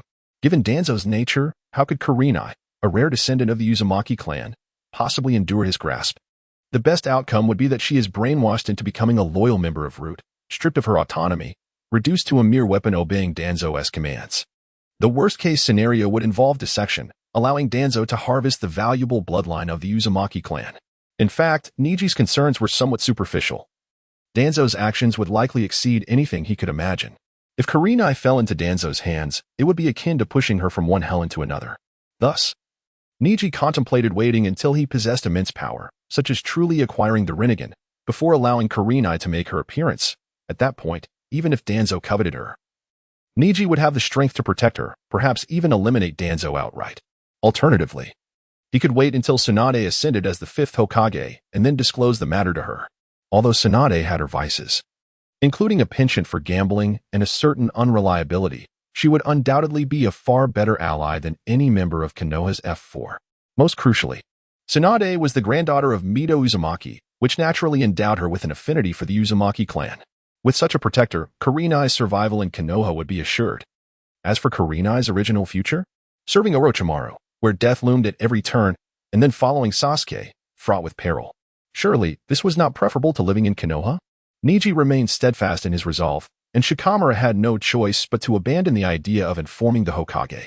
However, his mind continued to weigh the pros and cons. Observing this, Neji resorted to a decisive maneuver. He produced the Earth Scroll from the Grass Ninja and the Heaven Scroll from the Rain Ninja. Addressing Shikamaru, "If you agree to my terms, I shall bestow upon you the scrolls you require. We have already gathered them, and acquiring more is of no consequence." Upon hearing this, Sakura exclaimed in excitement, "We need the Heaven Scroll." Ino promptly added, "Neji, we need the Earth Scroll." Reluctantly, Shikamaru conceded, "Fine. I promise that our Team 10 will keep this matter confidential." Sakura nudged Naruto, urging him to retrieve the scrolls. Feeling somewhat embarrassed, Naruto replied, "Even without the scrolls, we wouldn't spill the beans, Neji." Neji shook his head, insisting, "Take them." Thus, Teams 3, 7, and 10 successfully gathered both the Earth and Heaven Scrolls. While Kurenai's situation was temporarily secured, Neji did not require them to maintain secrecy for long, as they passed the Chunin exam. The issues surrounding Kurenai could be resolved effortlessly, whether through Neji's transformation of the Hyuga clan or Tsunade's ascension to Hokage. "All right, you may go. Pass this exam swiftly," Neji commanded. Team 7, consisting of Naruto, Sakura, and the injured Sasuke departed, while Team 10, comprised of Choji, Shikamaru, and Ino, followed suit. "Neji, do your best. You are the greatest," Ino shouted, her unexpected enthusiasm catching everyone off guard. Once the others had left, only Neji, Tintin, Lee, and Kurenai remained, faced with Lee's quirky appearance. Kurenai felt a twinge of fear and instinctively clutched Neji's clothing. Tintin approached her with comforting words, exhibiting a sisterly understanding. Meanwhile, Lee appeared dejected, lamenting, "But I am a good person." With Kurenai now part of their group, Neji's plans could no longer proceed as initially intended. They needed to reach the tower promptly and seek assistance from their guiding instructors. Given Kurenai's predicament, even if they managed to keep it hidden from the high-ranking members of Konoha's F4, it would be impossible to conceal it from the supervising Jonin. Yet, with only 2% remaining to achieve 50% evolution of his Byakugan, Neji was unwilling to relent. Thus, partly due to Kurenai's fragile state and partly to assess potential threats, the quartet only reached the tower the following day. At that moment, Neji's Byakugan evolution progress stood at 49%, a source of immense frustration for him. However, Kurenai's situation took precedence. After passing through, they sought out Might Guy and Kakashi Ataki. Although Guy was their supervising Jonin, Kakashi, who would eventually become the 6th Hokage, held greater influence. Without reservation, Neji recounted Kurenai's predicament in its entirety to both Jonin. Guy praised him, exclaiming, "Neji, well done. This is the mark of a true man. This is the essence of youth." Kakashi, however, took a moment to ponder, exhaling deeply. "Ah, you certainly know how to present me with challenges." As he spoke, Kakashi revealed his Sharingan, scrutinizing the half-hidden Kurenai behind Neji, confirming her lineage. "The sensation is almost identical to that of my late teacher's wife. She is indeed a descendant of the Uzumaki clan." "So, Neji, what are your thoughts?" Kakashi inquired. "You appear unfazed. Surely you have a plan?" "You see through me, Kakashi-sensei," Neji replied. "I hope you and Guy-sensei can help conceal Kurenai's existence. At least until the conclusion of the Chunin exam." "Absolutely," Guy agreed without hesitation. "Is that all?" Kakashi was surprised, expecting a more complex request regarding Kurenai's identity. "If it's just this, I am on board." "Thank you, Kakashi-sensei, Guy-sensei." Neji expressed his gratitude, with Kurenai bowing respectfully behind him. "I will ensure you are compensated." Neji assured Kakashi, "You will be satisfied." As Guy was his instructor, no words of thanks were necessary. Future reciprocation would suffice. However, since Kakashi was not his teacher, a gesture of gratitude was warranted. "Oh, I shall look forward to it." Kakashi did not decline, but instead found himself more impressed by Neji. What a pity. Though, a bird in a cage. Kakashi mused inwardly. Chapter 29. Reward. The preliminaries begin as Neji departed. Might Guy approached Kakashi, remarking on Neji's remarkable progress, asserting that he was indeed his most outstanding disciple. Kakashi cast a glance at Guy, but refrained from exposing the truth that Guy had not imparted much knowledge to Neji. Instead, he sighed, expressing that the shackles binding Neji were akin to an insurmountable chasm, suggesting that Neji would inevitably follow the path of other branch family Hyuga ninjas. It was evident that Kakashi held little hope for Neji breaking free from these constraints. However, Guy resolutely interrupted Kakashi, proclaiming that Neji would surely soar beyond the confines of a caged bird, for this was the essence of youth. Enough of this discussion. Let us turn our attention to what reward Neji might bestow upon me. Guy excitedly suggested. "I believe it will be..." "Wait." Kakashi interjected suddenly. "I have yet to resolve the matter concerning Sasuke. We cannot linger. Farewell." With a swift motion, Kakashi left, leaving Guy with a fierce expression. "Kakashi, you scoundrel." We were not finished speaking. Neji arrived at the temporary resting quarters of Tintin and Rock Lee, accompanied by Karen. With 3 days remaining until the second exam concluded, the candidates were confined within the tower until they could finally depart. However, with the permission of a Jonin instructor, they could briefly exit the Forest of Death and return to Konohagakure, provided they returned within half an hour, lest they forfeit their qualification. Neji had obtained such permission from Guy and intended to sign in at Hokage Rock. Time was of the essence, as only 8 days remained. Thus, he entrusted Karen to Tintin's care during his brief absence. In this tower, Tintin was the individual Neji trusted most. Understanding Neji's intent, Tintin readily agreed. Yet, Karen appeared somewhat reluctant. Neji was the one she trusted above all else, and his departure unsettled her. Even though it was merely a fleeting half-hour, Karen found it challenging to feel at ease. Nevertheless, in an effort to avoid upsetting Neji, She complied with a gentle nod. Observing Karen's endearing yet heart-wrenching demeanor, Neji sighed. He reached out to stroke Karen's head, assuring her, "I shall return soon," before taking his leave. Karen's inner turmoil would take time to mend, and Neji had no immediate remedy. Upon his departure, Karen felt tense, as if she had regressed to the hellish days in the grass village. Witnessing this, Tintin felt an overwhelming sense of compassion. Drawing upon the fragile trust they had cultivated, she gently embraced Karen, providing her with a sense of safety. It was a remarkable sight, a 12-year-old girl nestled in the arms of a 13-year-old, a scene that defied belief yet was undeniably real. Karen recognized the inappropriateness of her actions, yet she could not help herself. Only in Tintin's embrace could she find a semblance of peace. Perhaps the original Karen would adopt a carefree demeanor to shield herself, convincing herself that as long as she remained indifferent, nothing could harm her. Such a clear yet heart-wrenching logic. Fortunately, Neji returned promptly after signing in, allowing Karen to relax once more. As long as Neji was present, fear held no dominion over her. 3 days later, Neji presented Kakashi with the localized versions of Shounen and Shoujo, meticulously transcribed from memory over the past days. As a reward, Kakashi was utterly captivated, declaring that these volumes far surpassed Ica Paradise. Neji, abandon the path of a ninja. You possess an extraordinary talent for writing, Kakashi implored, persisting in his persuasion. Yet Neji would never acquiesce. His writing was merely a means to an end. His true ambition lay in transforming the Hyuga clan and unifying the ninja world. Thankfully, Kakashi had the sense to refrain from discussing such matters in the presence of others, sparing Neji from undue annoyance. Simultaneously, the survival exercise of the second Chunin selection exam concluded as scheduled. All participants within the tower qualified, while those outside were disqualified. Due to Neji's intervention, the Sound Ninja Trio was completely vanquished, resulting in only the 12 Konoha rookies and Gaara from Sunigakure advancing past the second stage. Thus, the outcome of this second round already achieved the objective of showcasing Konoha's strength to the outside world. Look, so many ninjas from various villages participated in the Chunin exam, yet the majority of those who succeeded in the second round were from Konoha. Does this not demonstrate our formidable might? However, with 15 candidates for the third stage, which would be observed by high-ranking officials, the numbers were rather excessive. Each match would entail 7 bouts, compounded by the advancement system, resulting in a tally of over 10 matches. This was untenable. Hence, the preliminary round for the third exam commenced as planned. Among the 15, one individual received a by Uchiha Sasuke. Sasuke had been in poor condition of late. His cursed seal recently sealed by Kakashi, which had diminished his strength. Under these circumstances, Sasuke's by ensured his advancement to the third round. Neji found it hard to believe that there was no foul play involved. Nevertheless, even if he suspected as much, he felt powerless to act, for he remained too weak to make a difference. The first match featured Temari against Tintin. Neji furrowed his brow. Temari excelled in wind-release techniques, which completely countered Tintin's reliance on throwing weapons.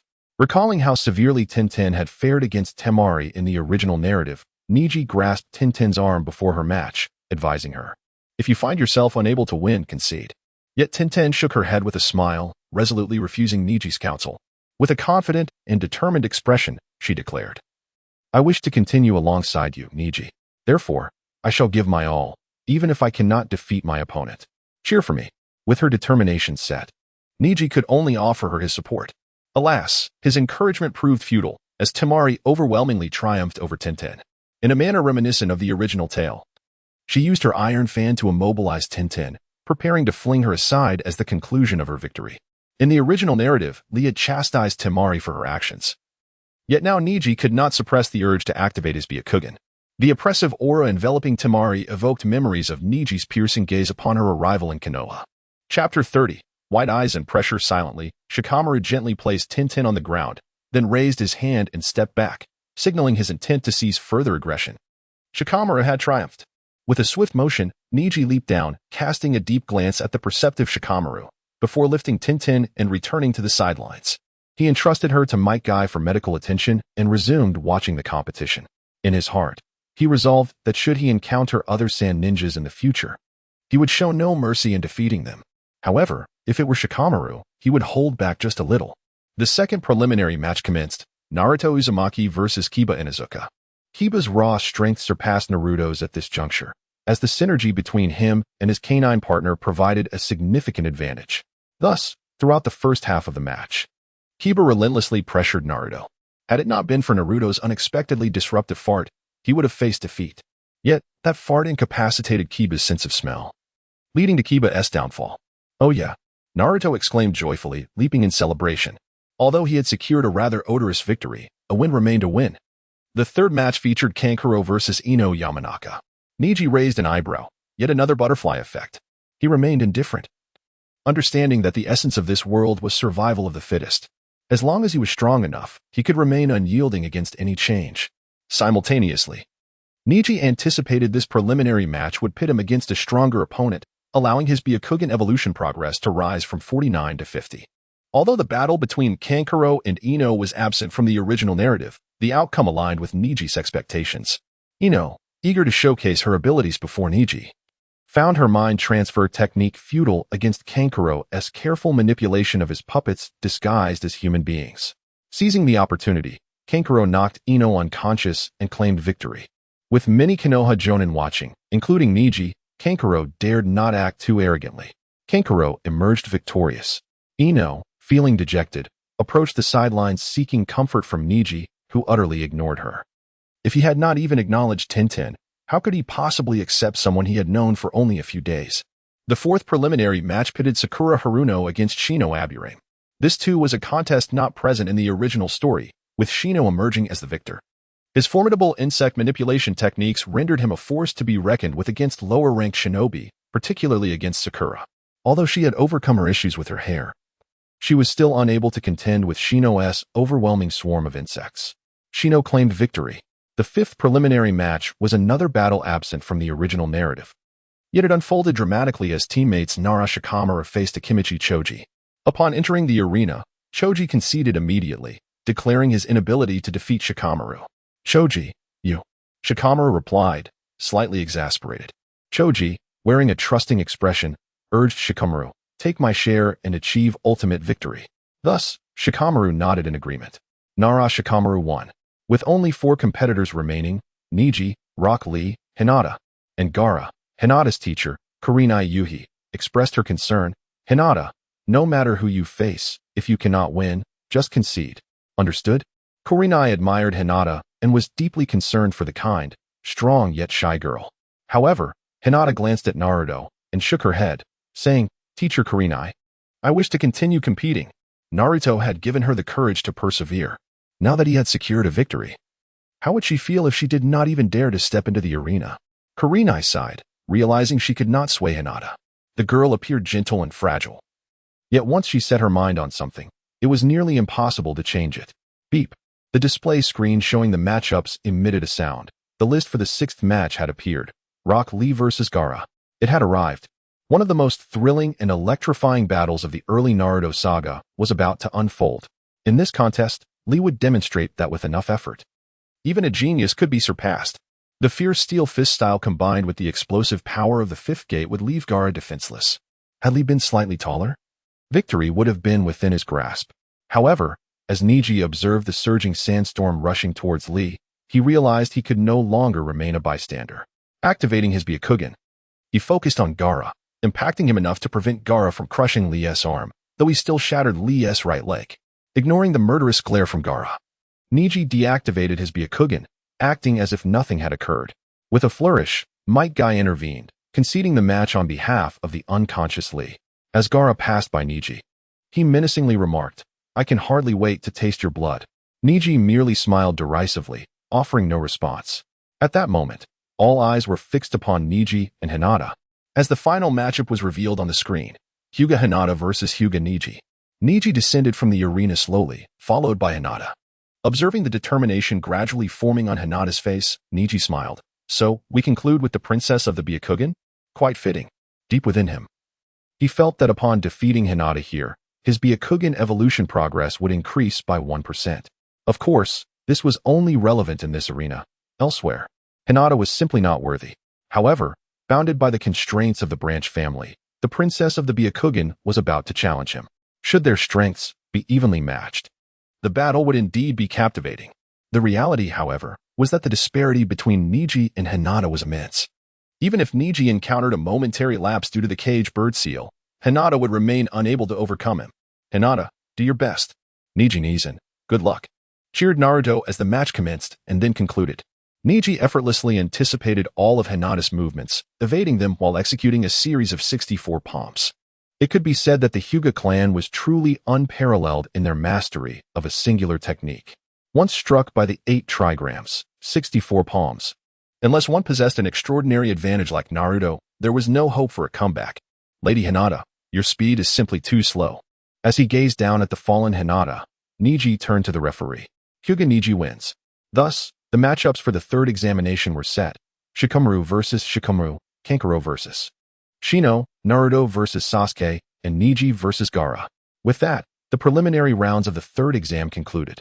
Yet, at this moment, Neji closed his eyes. Feeling the surging heat within his eyes, he opened his personal panel. Name, Hyuga Neji, age, 14, bloodline ability, Byakugan, progress 50, Tensegan, skills, cage bird, break. Byakugan, pressure, sign-in location, Hokage Rock, consecutive sign-ins for 365 days, current progress 360. Upon reading the description of the skill Byakugan, pressure granted by reaching 50 in Byakugan evolution, Neji could no longer contain his overwhelming joy.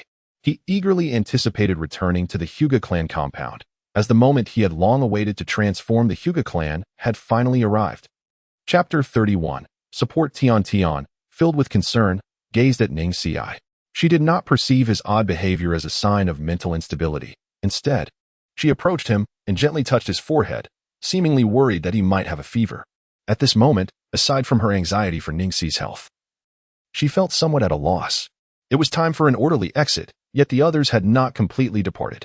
Peers, including senior ninjas and even the Hokage, turned their attention toward Ning Si, curious about the cause of his sudden laughter.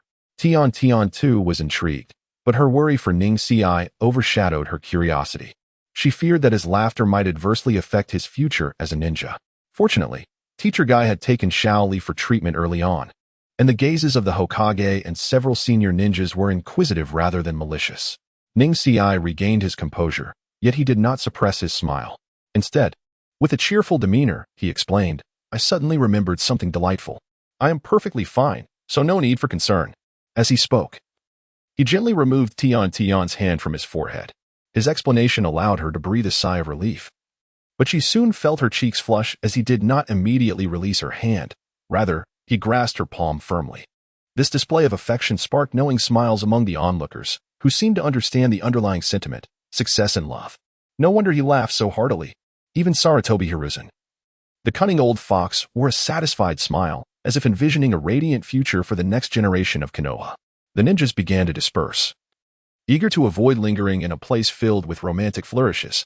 Naruto watched enviously, his gaze drifting toward Sakura, who, in turn, found herself looking in Sasuke's direction. Despite his absence, the most irked among them was Ino, who had just confirmed her own target. Yet, instead of deterring her, this situation fueled her determination. It's merely a matter of establishing a relationship. As long as I wield my proverbial hoe effectively, no wall is insurmountable. Hinata cast an envious glance towards them, then secretly peeked at Naruto. Meanwhile, Gaara and his companions scoffed dismissively, as if believing that romantic entanglements would only hinder their swiftness in battle. Gaara felt a twinge of disappointment toward Ning Si, realizing he was merely an ordinary individual after all. If that were the case, he would await death a month hence. Ning Si, blissfully unaware of these sentiments, smiled as he watched them depart. Having successfully navigated this small crisis, he exhaled a sigh of relief. However, when he attempted to release Tion's hand, she intertwined her fingers with his, stating, I know you weren't laughing for that reason. But if you're using me as a shield, I must demand some form of compensation. Blushing, she averted her gaze, unable to meet his eyes, yet her grip remained unyielding. Resigned, Ning Si allowed her to hold his hand, accepting the consequences of his earlier emotional outburst. Fortunately, he did not detest Tion. In fact, he found her rather endearing, so he felt no loss. He led Tion back to the room where he had been staying, where Kurenai awaited. At that moment, Tion released his hand, vowing inwardly to refrain from washing it for at least a week. After retrieving Kurenai, the trio departed from the Forest of Death and returned to Konoha without encountering any further obstacles. With a month remaining until the third exam, Ning Si felt resolute about transforming the Hyuga clan. His confidence was not solely derived from the fact that his Byakugan had evolved to 50, elevating his strength to that of a Jonin, but also from a skill he had acquired, Byakugan, pressure. Skill, Byakugan, pressure. Description: emits immense pressure through the Byakugan, rendering enemies within range unconscious and capable of inflicting tangible harm on objects. Doubled effect against Byakugan users. This skill was the root cause of his earlier lapse in composure, the very foundation of his mirth. Ningxi's previous predictions were accurate. The escalating pressure of his Byakugan had indeed manifested as a skill, specifically targeting those who shared its lineage. Naturally, when one thought of the Byakugan, their first association would be with Konoha's foremost noble clan, the Hyuga. The main branch of the Hyuga family would likely exclaim, "Just provide us with your identification number." With this skill, even if Ningxi's strength was merely that of a Jonin, he could single-handedly suppress the entire Hyuga clan. Thus, he had laughed in the manner reminiscent of the Uchiha's infamous Four Madmen, for he was eager for the impending events to unfold. However, he had not anticipated that this situation would fortuitously nurture his relationship with Tian Tian. Having taken this step, he would not shy away from responsibility. Therefore, before Kurenai, Ningxi took hold of Tian Tian's hand once more. Surprised, she turned to face him, and without the need for words, everything fell into place. It was still afternoon, the setting sun casting its glow. Although enveloped in the warmth of budding romance, they had tasks to attend to, signaling the time for a temporary farewell. He instructed Kurenai to wait nearby while he led Tian Tian to a secluded spot, where he embraced her. Tian Tian froze, unsure of how to respond.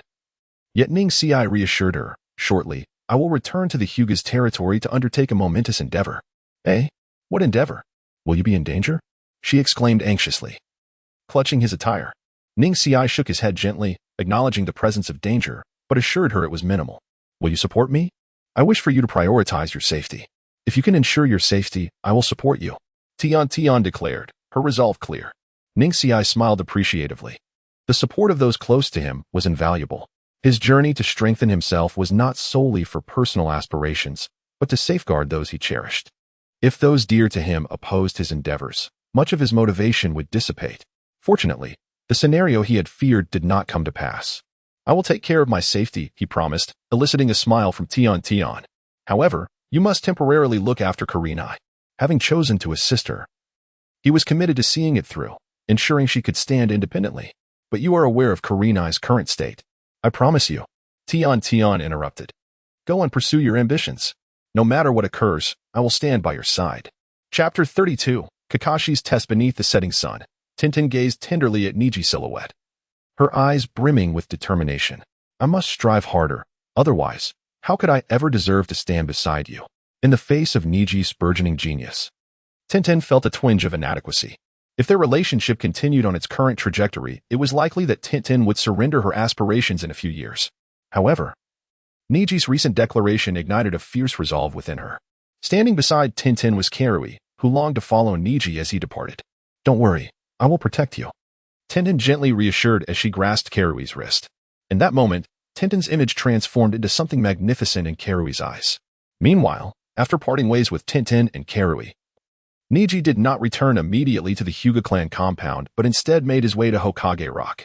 With only 5 days remaining to complete his year-long commitment, he was resolute in not giving up. Yet, unexpectedly, he encountered someone he had not anticipated at Hokage Rock. Kakashi held a novel that Neji had copied, glancing at the pages while addressing Neji. "Ah, I knew you would come here." Neji raised an eyebrow, questioning Kakashi's purpose for seeking him. The fact that Kakashi frequented Hokage Rock daily was hardly a secret. Thus, Neji was not surprised by Kakashi's presence. With a sigh, Kakashi set aside the novel and revealed his Sharingan, fixating on Neji. This prompted Neji to frown. "Kakashi-sensei, what are you doing?" Kakashi did not answer Neji's inquiry directly, but instead remarked, "Your chakra has surged unexpectedly, and your eyes are glowing. I do not intend to pry into your affairs. Everyone harbors their own secrets, and I have no penchant for uncovering them. However, my love for Konoha remains steadfast, even amidst the sorrowful events that have transpired here.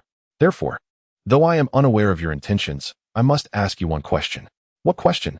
Neji maintained an outward calm, though turmoil surged within him.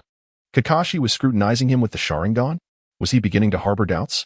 Fortunately, Kakashi did not pursue the matter of Neji's transformation or power fluctuations. offering Neji a measure of relief. Kakashi continued without allowing Neji to dwell in suspicion, stating, "Will your forthcoming actions destabilize the very foundations of Konoha?" Neji paused, shaking his head. "No, or rather, my actions will ultimately benefit Konoha." "That's good to hear." Kakashi nodded, lowering his forehead protector to conceal his Sharingan, preparing to depart. "Neji, you are a clever and exceptionally talented individual.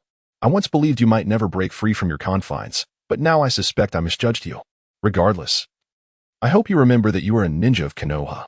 With that, Kakashi turned to leave. Yet Neji called after him, "Kakashi-sensei, whose Konoha is it? Is it the Konoha of all its ninjas, or the Konoha of the higher-ups?"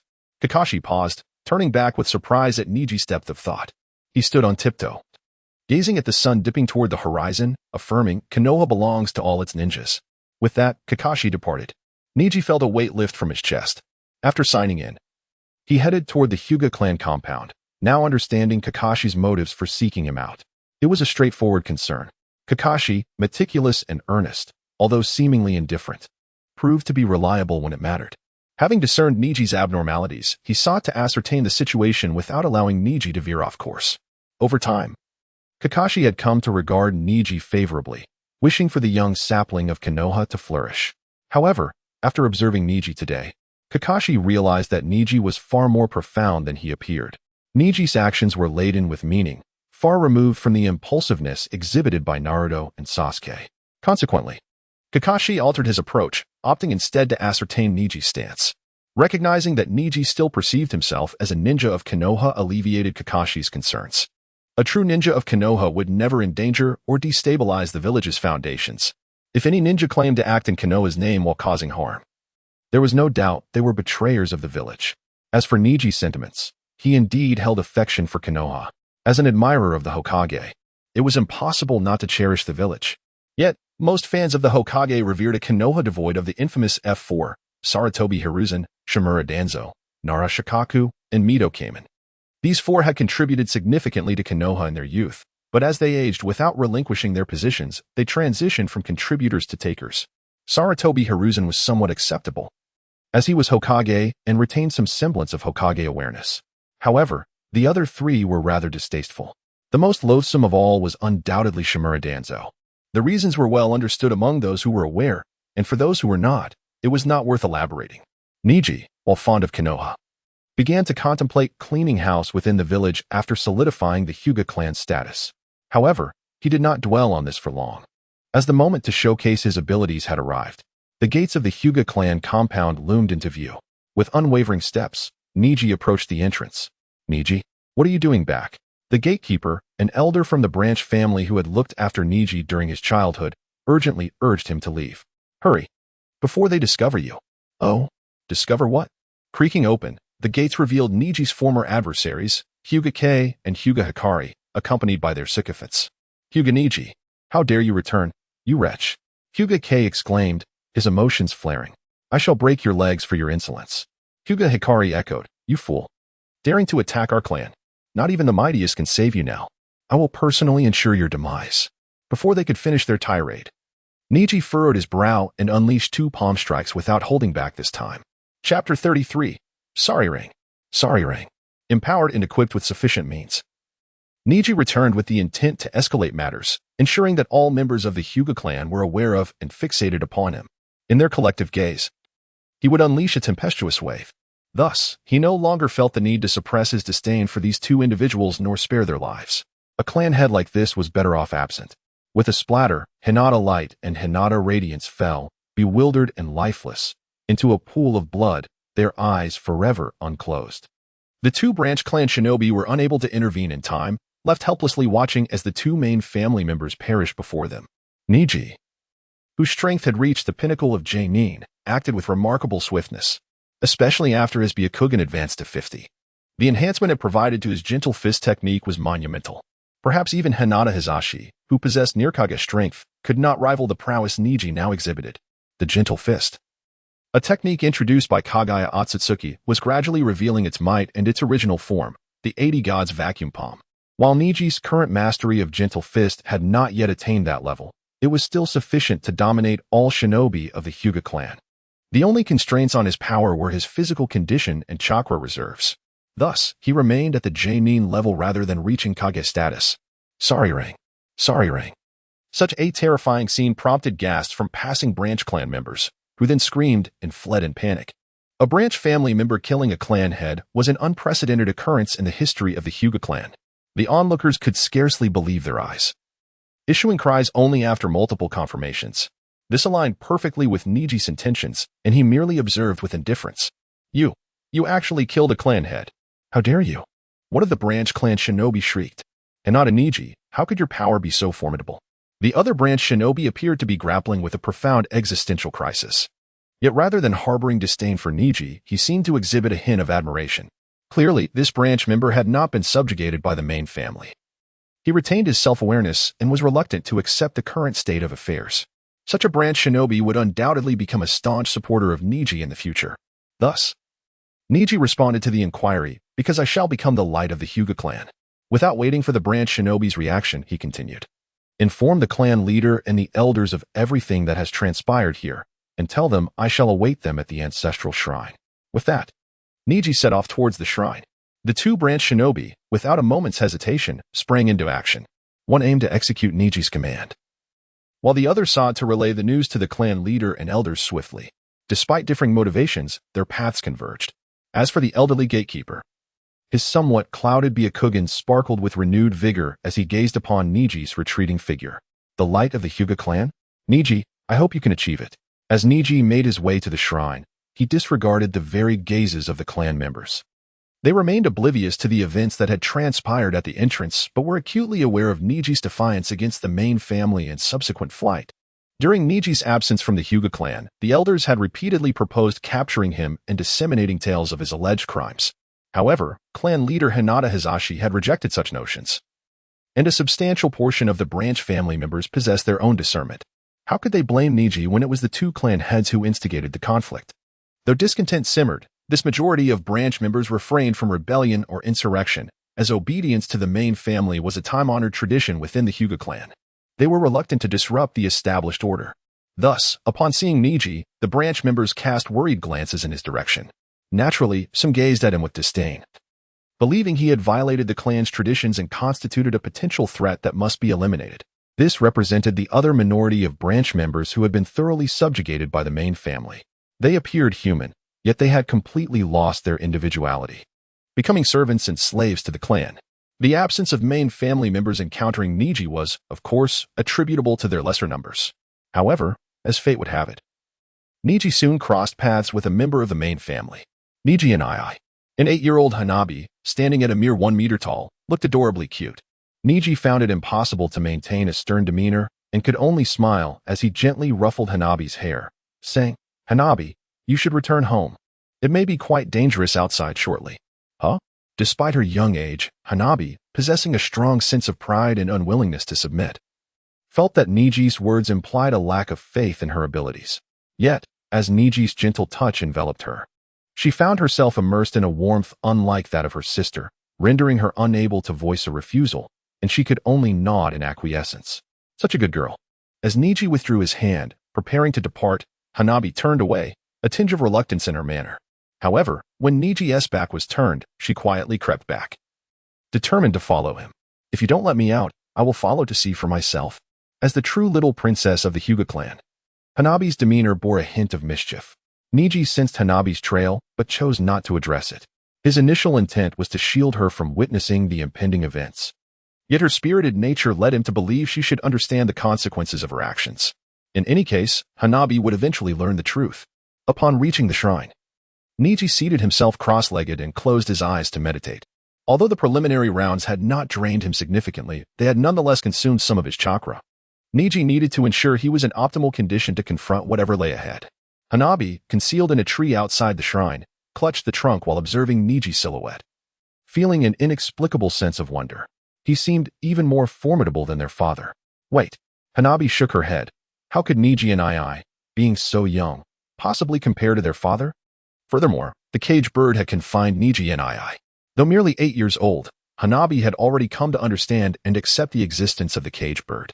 She believed that the distinction between the main family and branch family was simply the natural order of things, having grown up in such an environment. A flawed environment. Today, Neji would rectify all of this. Chapter 34. The Awakening of Hinata. What? Hinata Kage and Hinata Hikari's grandfather, the elder of the Hinata clan, the wide-eyed old man, Hinata Kage, bore a face filled with shock at this moment.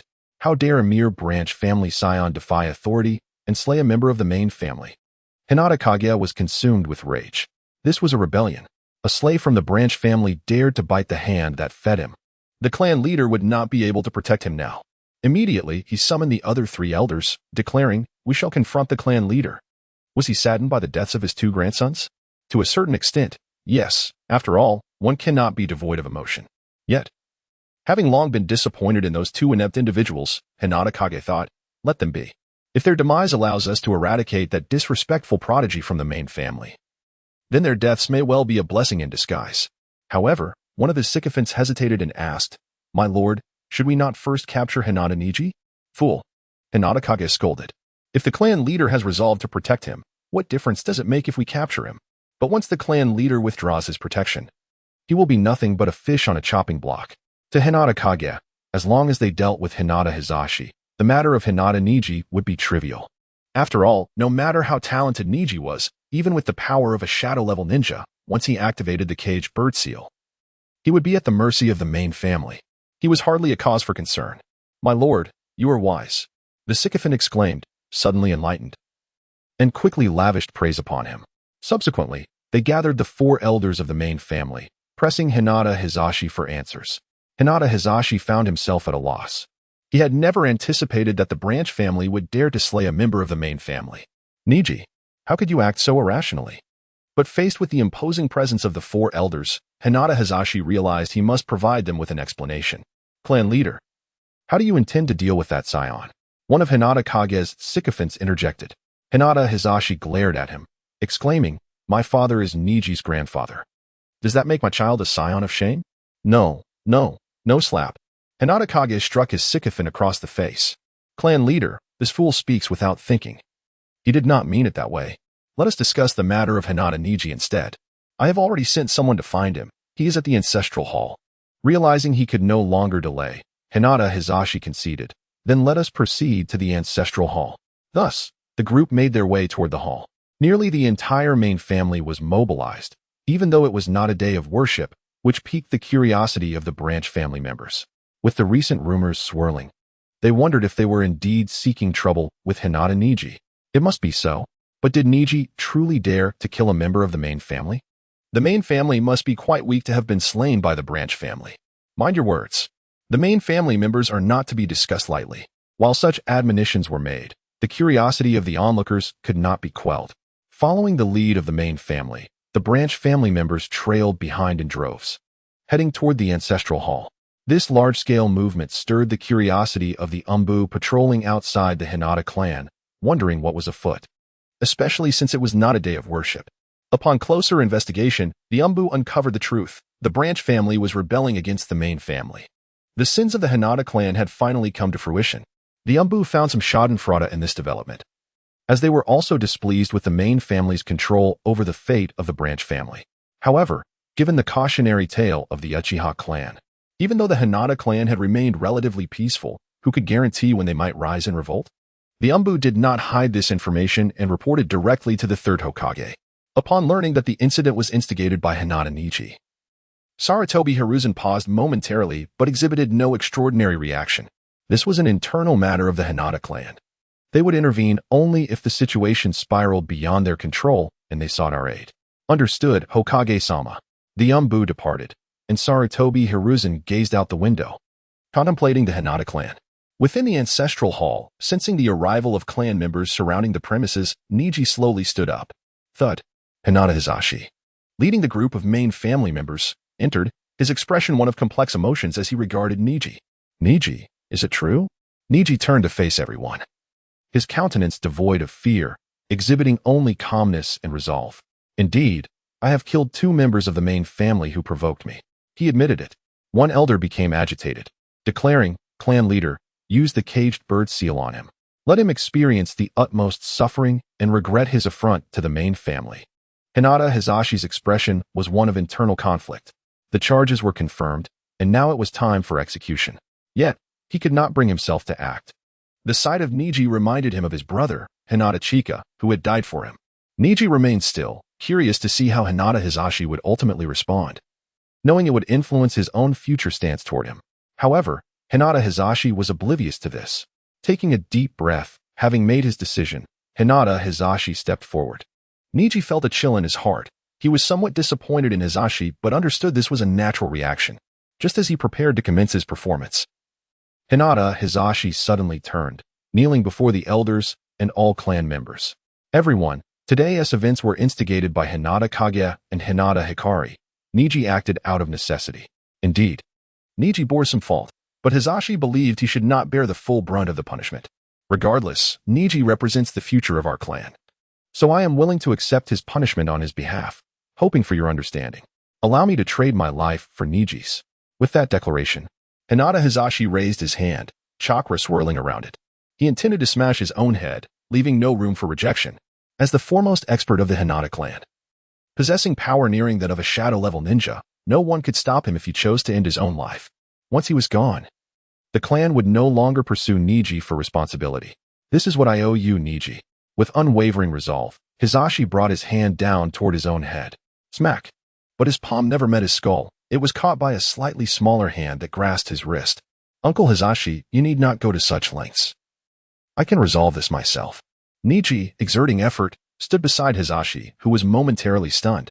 Today, I, Hinata Neji, shall shatter the archaic traditions of the Hinata clan. Chapter 35. The Emperor with Byakugan Neji truly did not anticipate that Hisashi would willingly sacrifice himself for his sake, regardless of the myriad reasons. The reality was laid bare before him. Thus, Neji could no longer remain a passive observer. He was compelled to take action. He reached out and grasped Hisashi's wrist. The elder members of the main family and the branch family were equally astonished. The esteemed leader of the Hyuga clan was prepared to exchange his life for that of a mere branch member. They were all shinobi and could discern the resolute determination in Hisashi's earlier strike. Yet, they were even more astonished that Neji could intercept Hisashi's full-throttle attempt at self-destruction. Was this prodigy of the branch family truly as extraordinary as he seemed? At the tender age of 14, he had already attained the prowess of a Chunin, capable of withstanding the assault of a near-Kage-level opponent. Outside, Hanabi had long since been rendered speechless. She never imagined she might witness her father's demise. This left the young girl in a state of confusion. Who am I? Where am I? What is happening here? Fortunately, Neji intervened, preventing her father from taking his own life, allowing Hanabi to regain her composure.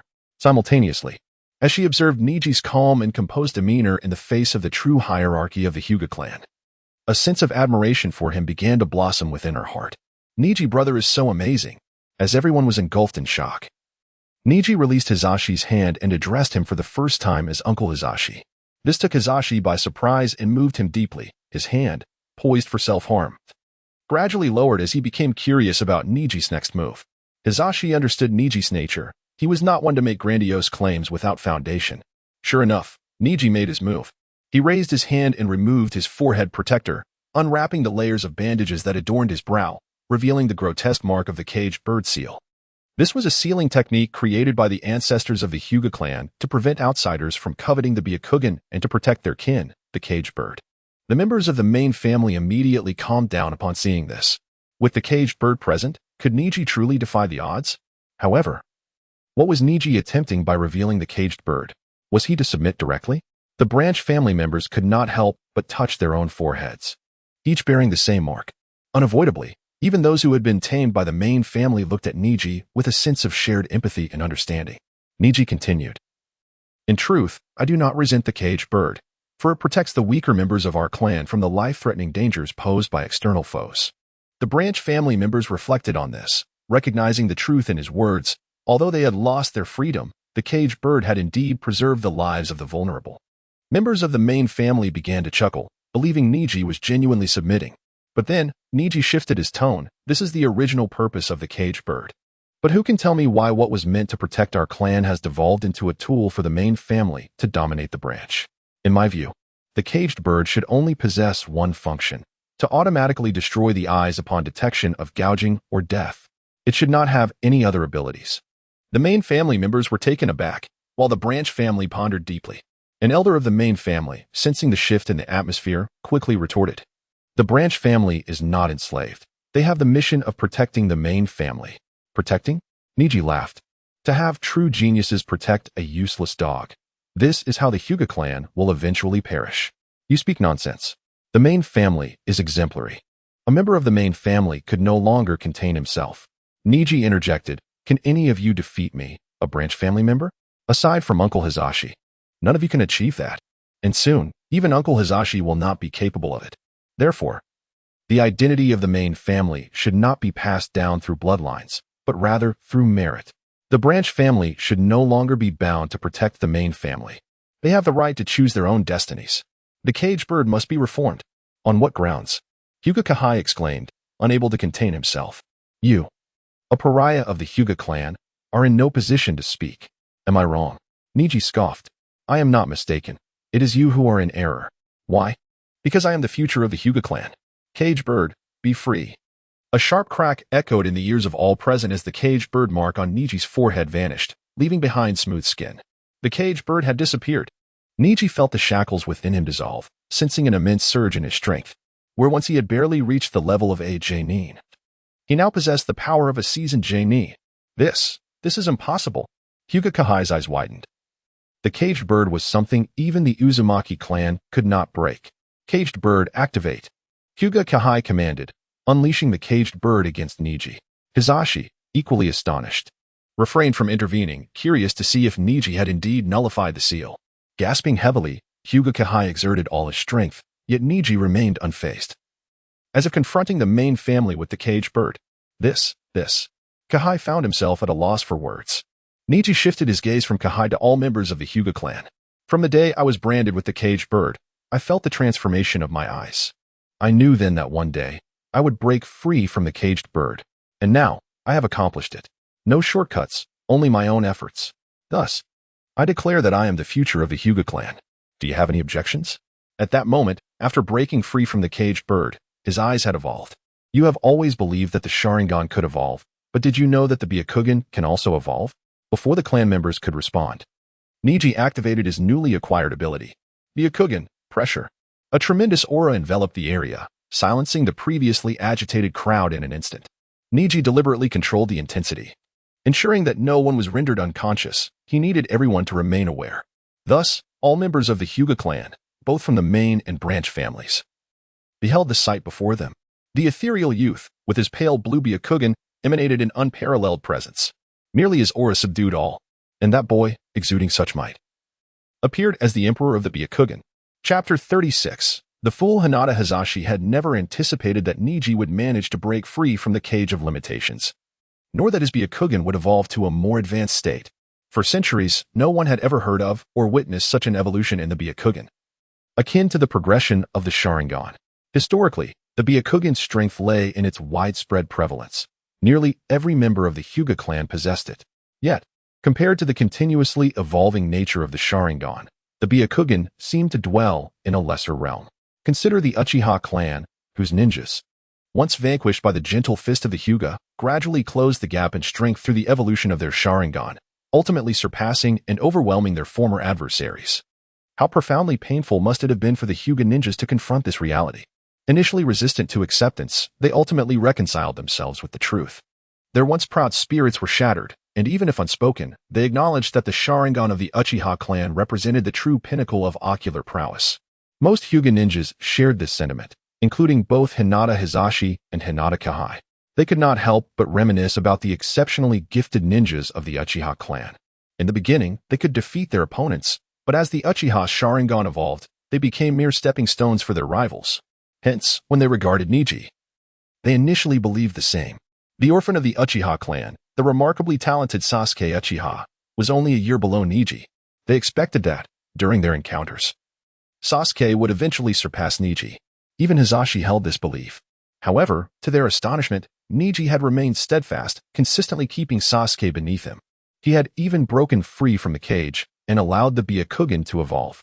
Once this truth was established, the attitudes of all Hyuga ninjas shifted dramatically. Nearly all members of the branch family began to view Neji as an idol and a beacon of hope, simply because he had shattered the stigma of the caged bird. They would have gladly knelt in loyalty to him. The main family was equally thrilled, for they saw in Neji the promise of the Hyuga clan's resurgence. Hearing was one thing, but witnessing Neji's performance left no room for doubt. Even Kahai, who had previously wished for Neji's demise, had changed his perspective.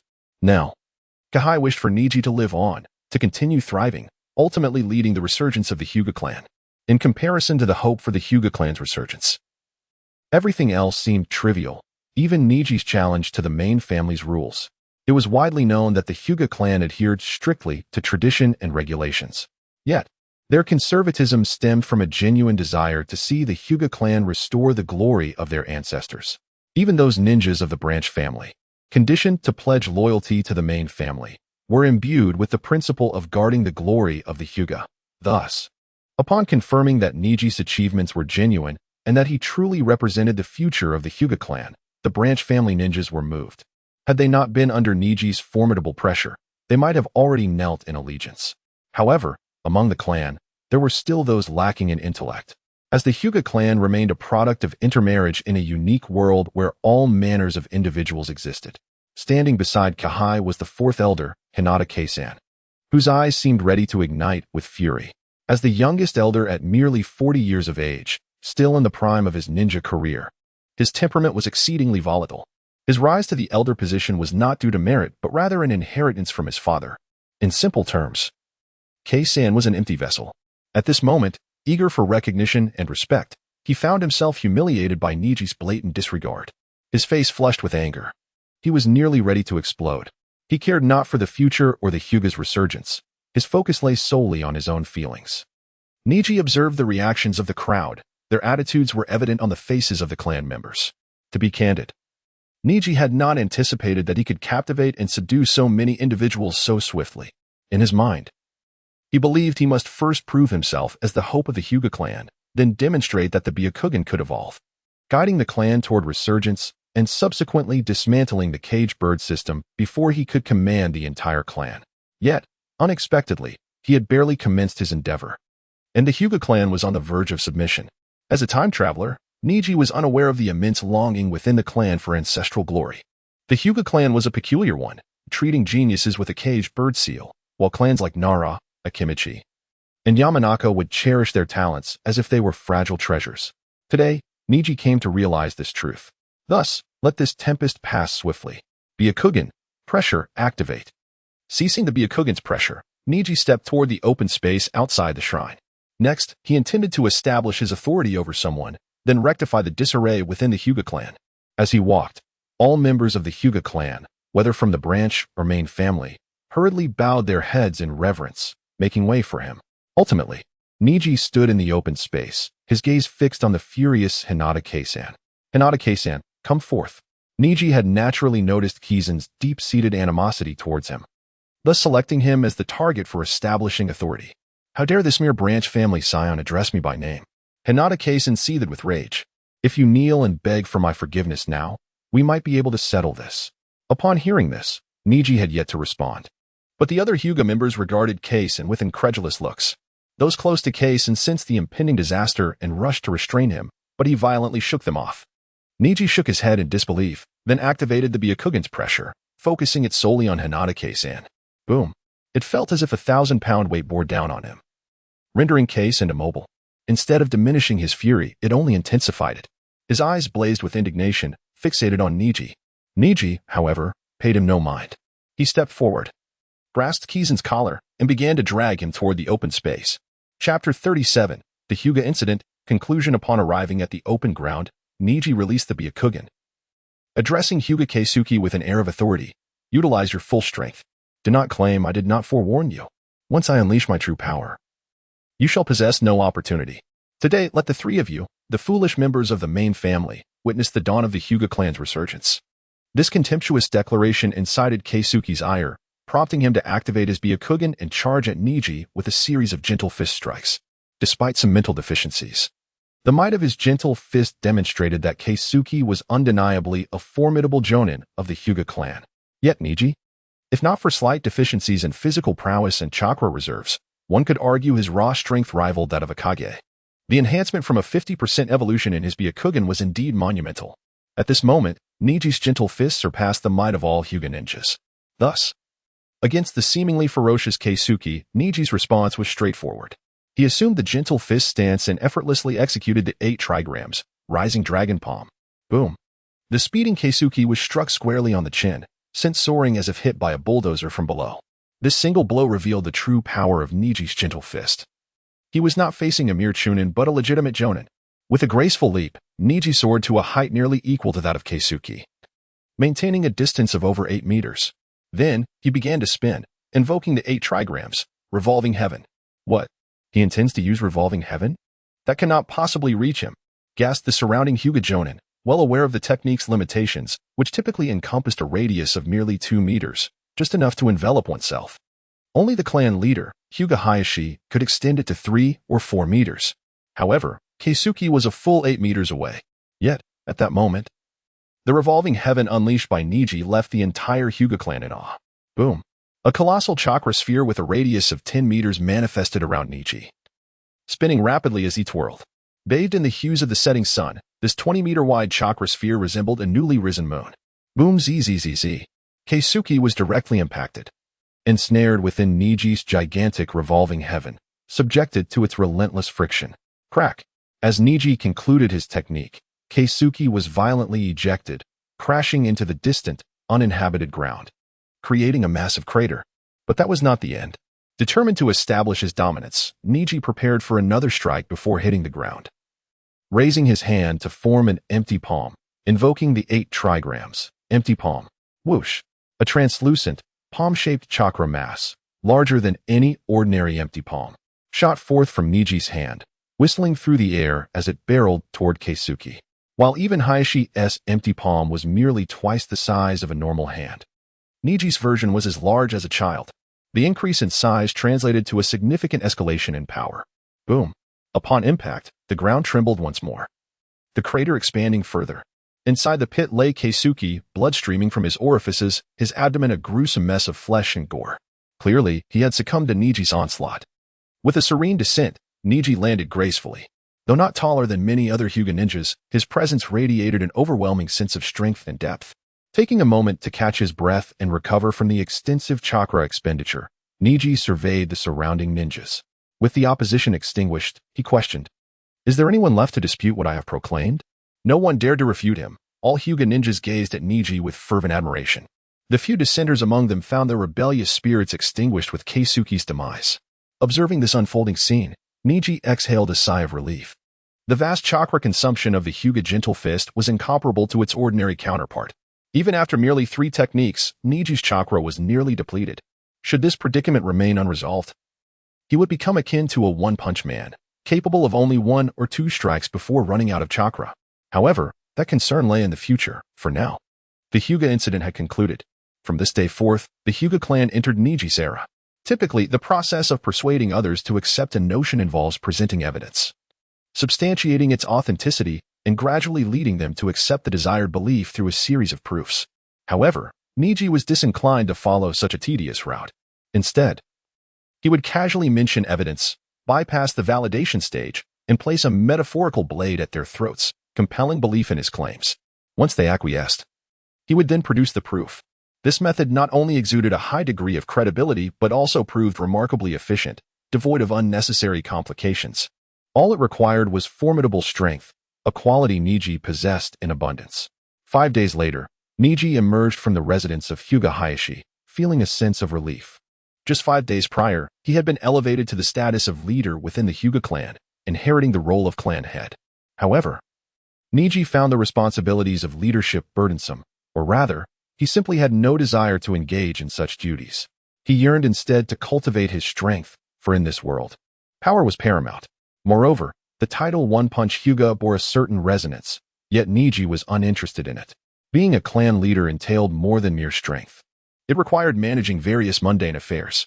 After enduring the strains of leadership for 5 arduous days, Neji could no longer suppress his desire to return the clan head position to Hayashi. This revelation startled Hayashi, who fervently persuaded Neji to reconsider. Ultimately, Neji relented on the condition that he would not concern himself with trivial matters, leaving them entirely to Hayashi, while only addressing significant issues as needed. Perhaps this would dilute his authority, but Neji welcomed such an arrangement. After all, power was merely an accessory to strength. He perceived this truth with clarity. Unable to oppose Neji, Hayashi reluctantly acquiesced. Chapter 38. Sign-in Rewards. Sage Body Neji is currently in a period of growth and strength, and Hinata Hizashi wishes to see him become increasingly powerful, for it is only through his ascendance that the Hyuga clan can flourish. Such formidable gentle fist techniques and the mesmerizing Byakugan, indeed, our Byakugan is the mightiest ocular technique. Rarely, even the composed Hizashi feels a surge of excitement, embracing a youthful fervor. It is worth noting that Hinata Kahai has been cooperative, offering no hindrance to Neji whatsoever. In fact, he has suppressed those who oppose, fully aligning with the directives and policies Neji has set forth, which include reforming the family system to abolish the bloodline inheritance tradition. Additionally, the improvement of the caged bird system has been put on the agenda. However, progress will undoubtedly be slow, as this system has been meticulously refined over centuries within the Hyuga clan. If it were easily rectified, would it not be as easily dismantled? Yet, the truth remains that few can break free from the caged bird's constraints, except for Neji. Moreover, the events that transpired 5 days prior have reached beyond the confines of the Hyuga clan, with Konoha becoming aware of the changes and recognizing Neji's extraordinary talent. Naturally, this knowledge is limited to the well-informed elite among the shinobi and the upper echelons of various clans. The average citizen and common ninja remain oblivious to these developments. Upon hearing the news, Kakashi Hitaki was momentarily stunned, scattering the papers in his grasp. Neji, though I was prepared for this, you leave me utterly astonished. However, he muses. Is this truly your intention? The upheaval is indeed unexpected. Might Guy, upon learning of the news, fell into a profound silence. After a prolonged moment, he leaned over the unconscious Lee's hospital bed, weeping. Neji, you have truly endured so much. Yet, with the vigor of youth, I knew you would succeed. The sentiment was echoed among other elite shinobi, as they marveled at Neji's ability to break free from the caged bird and evolve the Byakugan, an astonishing feat. Sarutobi Hiruzen felt fortunate for adhering to the principle of the will of fire nurtured from a young age. Neji had grown under this guiding philosophy, embodying the spirit of Konoha. Perhaps allowing Neji to join the Umbu would be a prudent choice. Danzo Shimura, too, became aware of Neji's prowess and harbored a covetous interest in the Byakugan. Having focused on the Sharingan, he had also paid some attention to the Byakugan. Upon learning that Neji had transcended the caged bird and could facilitate the evolution of the Byakugan, he could hardly contain his excitement. He had long coveted the various abilities of the Byakugan. Now, with Neji's liberation, he envisioned the possibility of recruiting Hyuga clan shinobi into the root. Previously, Root had refrained from enlisting Hyuga ninjas due to Danzo's inability to secure those from the main family, who were bound by the caged bird and could not be trusted to keep secrets. But now, with Neji capable of shattering those constraints, why not seize the opportunity? However, Danzo cleverly refrained from approaching the Hyuga clan directly, instead seeking out Hiruzen. Hiruzen, hand over Neji Hyuga to me, and I shall return a most formidable weapon of war. He supplemented his thoughts, and perhaps even unveiled the true mysteries of the Byakugan. Danzo had never ceased his human experiments and was even negotiating with Orochimaru, aware of Orochimaru's plans to destroy Konoha. As a Konoha shinobi, how could he act in such a manner? Danzo, are you truly for Konoha's sake? This malignant tumor. Neji will surely uproot it when the opportunity arises. Faced with Danzo's ambitions, Hiruzen saw the situation clearly and flatly refused. Danzo, do not utter foolishness. Neji's standing within the Hyuga clan surpasses even that of Hizashi. He has even become the clan leader. What fear could the clan leader possibly harbor? Danzo retorted dismissively. Did the branch family leader, Hayashi, not act according to our wishes in the past? With a little maneuvering. Enough. Hiruzen snapped, anger surging within him. This was a memory he preferred not to revisit. The circumstances of that time had been unavoidable, but now there was no need for such measures. Danzo, you are rude. Do not brazenly obstruct our path. Although they referred to each other as old friends, the relationship between Danzo and Hiruzen had long since frayed. At this moment, their discord was entirely expected. Hiruzen, you will come to regret this, Danzo declared angrily as he departed. Vowing not to abandon his objectives and promising to keep tabs on Neji, Neji remained blissfully unaware of all this. Even if he were to learn of it, he would likely remain indifferent. With formidable strength at his side, he would not falter in the face of any situation. At this moment, however, Neji had no time to dwell on such matters. He needed to leave the Hyuga clan and seek out Tenten while completing his year-long continuous sign-in. Over the past 5 days, he had been preoccupied with clan leader duties and had not found the time to meet with Tintin, thus neglecting her and failing to fulfill his responsibilities. It was imperative that he make amends at once. Arriving at the agreed-upon Hokage Rock, Neji found Tintin and Karen waiting eagerly. After 5 days, Karen's condition had improved somewhat, yet she still relied on Tintin. Naturally, her anxiety would lessen with Neji's presence. Upon hearing that Neji wished to meet her, Tintin could scarcely contain her excitement. Moreover, with no mission scheduled in the immediate future, she had even donned a special outfit for the occasion. A beautiful pink and white qipao, complemented by a traditional hairstyle and her charming visage, left Neji utterly captivated. This was precisely to his liking. Dodging Karen's approaching hand and ignoring her envious glare, Neji enveloped Tintin in his embrace. Ah, Karen is still watching. Tintin blushed with embarrassment but was reluctant to leave Neji's side. Despite Karen's presence as a third wheel, the atmosphere between the two remained harmonious and intertwined. Did you manage to accomplish what you mentioned? And are you unharmed? Tintin's inquiries were abruptly silenced as Neji kissed her. After their tender moment, Neji held Tintin with one arm while extending his other hand to Karen, signaling her to join. They commenced the sign-in together. Sign-in successful. Continuous sign-in for 365 days. Rewards accumulated to the maximum. Rewards have been dispensed. Congratulations. You have received the reward, Sage Body, Sage Technique Talent. Feeling the transformation within his body, Neji's expression shifted. He handed Karen over to Tintin and swiftly distanced himself from the two girls. I just remembered something. You both should head back. See you tomorrow. With a few swift body flicker techniques, Neji vanished, leaving Tintin and Karen pouting in surprise. Chapter 39. The conspiracy of Danzo. The body flicker technique was imparted to Neji by the high-ranking jonin of the clan over the past few days. Upon mastering it, he found it exceptionally useful for swift travel. The reason for keeping his distance from the two girls was not due to any concern that they might witness his acquisition of power. In truth, avoiding them meant merely steering clear of Karui. Tintin, being the closest person to him, was someone he had no intention of avoiding. Thus, it was not about discretion, but rather Neji's instinct that the commotion following his receipt of the reward would be considerable. After all, it was the Sage Body. The formidable nature of the Sage Body was exemplified by Hashirama Senju. It is well known that Hashirama's strength stemmed from two key elements: wood release in the Sage Body. The wood release, being one of the most potent bloodline limits, holds immense control over tailed beasts. The Sage Body, however, fundamentally distinguishes Hashirama from ordinary ninjas. Without entering Sage mode, Hashirama remains within the realm of typical ninjas. Once he activates it, he transcends to the status of a god among ninjas. When the colossal True Thousand Hands, towering over 1,000 meters, descend with their massive fists measuring several meters in diameter, they can obliterate anything without need for any ostentation. Visually, Hashirama's Sage mode is not akin to any of the three great sanctuaries, Mayaboka Mountain, the Dragon Cave, or the Wetbone Forest. It is uniquely his own. This Sage mode is entirely a manifestation of Hashirama's innate talent, specifically the Sage Body. What characteristics does the Sage Body possess? It boasts remarkable physical attributes, formidable recovery, strength, speed, and overall constitution. Moreover, the Sage Body is endowed with a vast reserve of chakra. This entirely compensates for the deficiencies Neji currently faces, rectifying his weaknesses. Naturally, a Sage Body wielder can develop their own unique Sage mode, much like Hashirama. Such a powerful Sage Body is truly deserving of the reward earned from a year of signing in at Hokage Rock. Previously, with only the enhancement of his Tensigen, Neji experienced a phenomenon where his eyes shone brilliantly. Now, with the enhancement of his entire body, one could only imagine the tempest that would ensue around him. There are surely Danzo spies surrounding Hokage Rock, and Neji is unwilling to reveal his true strength before Danzo. After all, he must contend with Danzo in the future. If Danzo were to ascertain Neji's formidable abilities, fearing that he might be outmatched, it could very well frighten him away. Do not underestimate this possibility. Danzo is a man devoid of shame.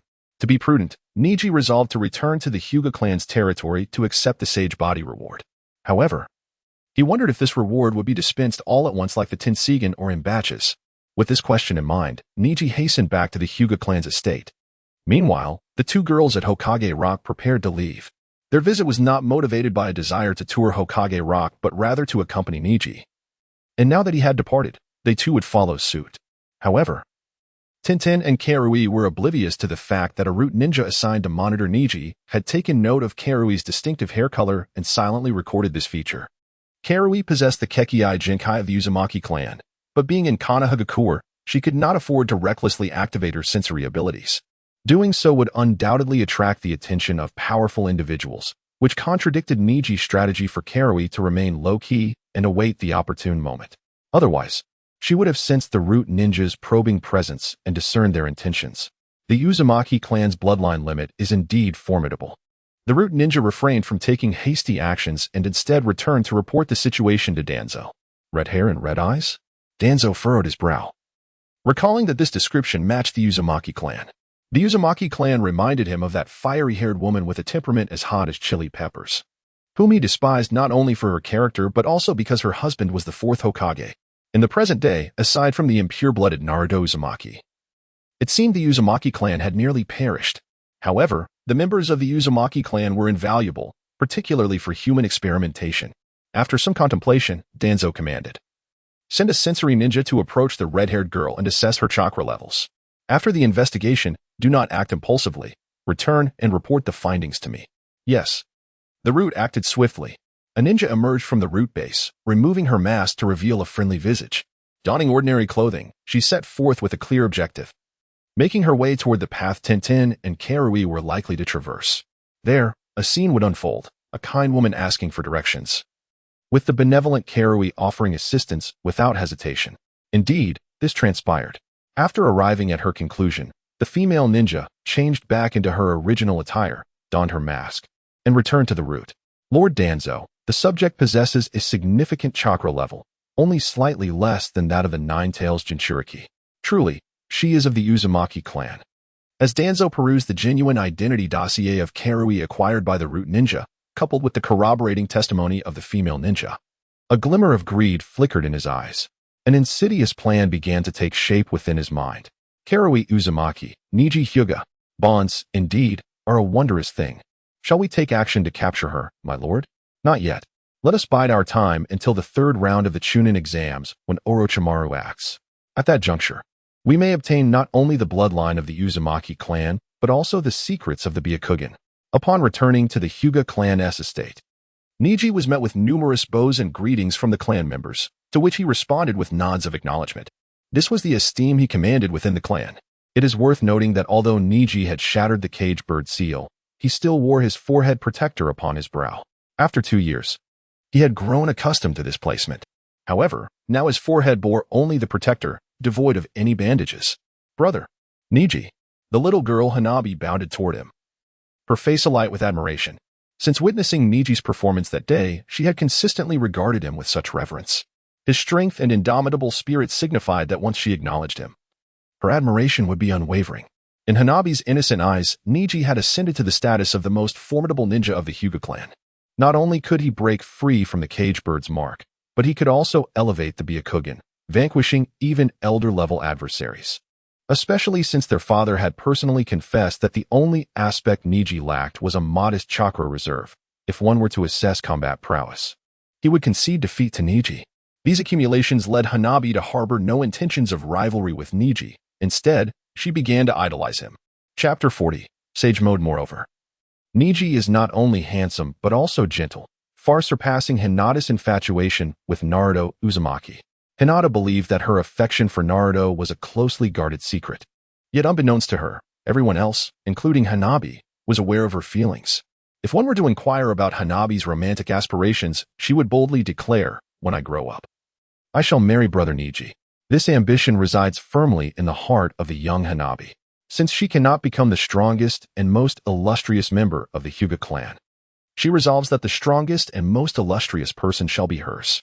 Her reasoning is sound and compelling.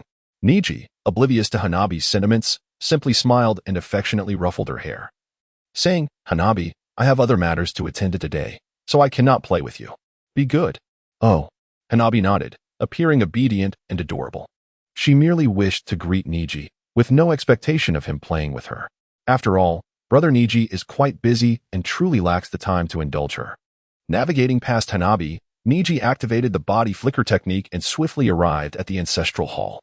Finding a secluded spot behind the hall, He crossed his legs and began to embrace the sage body and sage technique. The acceptance of the sage technique was rather uneventful, devoid of any discernible sensation. However, the reception of the sage body was as he had anticipated. It felt as though a sage was bestowing enlightenment upon him, with a torrent of warmth enveloping his body, which he absorbed. As he absorbed this warmth, Neji felt a heat radiating through him, rendering him as vibrant as a cooked shrimp. Not only that, but a thick mist of steam began to swirl around him, creating an ethereal atmosphere in which Neji sat, truly embodying the essence of a sage. Yet, this sage was enduring the agonizing trials of transformation. The heat. Neji felt overwhelmingly hot, his clothes soaked with sweat, only to be evaporated by his body temperature, and then soaked again in an endless cycle. This torment persisted for a full 10 minutes before it dissipated. Throughout the ordeal, Neji steadfastly resisted the urge to succumb to unconsciousness. As a result, he achieved an intermediate level of the sage body, bypassing any initial stage altogether. Without lingering in the ancestral hall, Neji, now feeling rather disheveled, hurried back to his home in the Hyuga compound to bathe and change his attire before accessing his personal panel. Name: Hyuga Neji, age 14, bloodline ability, Byakugan, progress 51, Tensegan, sage body, intermediate, developable, skills, cage bird, break. Byakugan, pressure, sign and location, to be determined. Due to the elimination of Hyuga Keisuke, the progress of his Byakugan's evolution increased by 1. Quite impressive. Additionally, he gained the bloodline ability of the sage body and a new sign-in location awaiting selection. Had Neji fainted during the process, he would have only attained the initial stage of the sage body. However, he persevered, allowing him to ascend directly to the intermediate stage. At this intermediate stage, Neji's chakra volume surged nearly tenfold, and his physical prowess was significantly enhanced. He could confidently assert that his shortcomings had been addressed. He was no longer the same individual who could be easily subdued with a single blow. Since there exists an intermediate level of the sage body, there must also be advanced and complete forms. The advanced sage body likely corresponds to that of Hashirama Senju, while the complete form may be possessed solely by the sage of 6 paths. Nevertheless, there is no need for concern. Neji is confident that he will one day attain the complete form of the sage body. In this moment, Neji estimates that his strength has reached the level of a Kage, or at least the threshold of a quasi-Kage. With the formidable power of his gentle fist, combined with the chakra volume akin to that of a high-level Jonin and his enhanced physical capabilities, it is not mere boasting. His current strength genuinely aligns with that of a Kage. In a mere few days, he has vaulted from the rank of special Jonin to that of a Kage. Neji's unique advantage, or golden finger, has only begun to reveal its true power 2 years after his acquisition. Thus, the selection of the next sign-in location and the timing of continuous sign-ins are of paramount importance. Sign-ins must be consecutive. The rewards from ordinary sign-ins offer little more than negligible benefits. Contemplating this, Neji decided to temporarily set this matter aside. Since previously signed-in locations no longer provide rewards, the Hyuga compound and Hokage Rock are no longer viable options. However, Neji has yet to determine a new sign-in location, so it must be postponed for now. Alternatively, he could randomly sign in a few times at various places, waiting for an opportune location before commencing consecutive sign-ins. In the ensuing days, Neji dedicated himself to familiarizing himself with his intermediate sage body, striving to translate his raw strength into genuine power. Naturally, he would venture out of the clan compound during lunchtime or in the evenings to dine with Tintin. Karui continued to be a pesky presence, an unwelcome third wheel.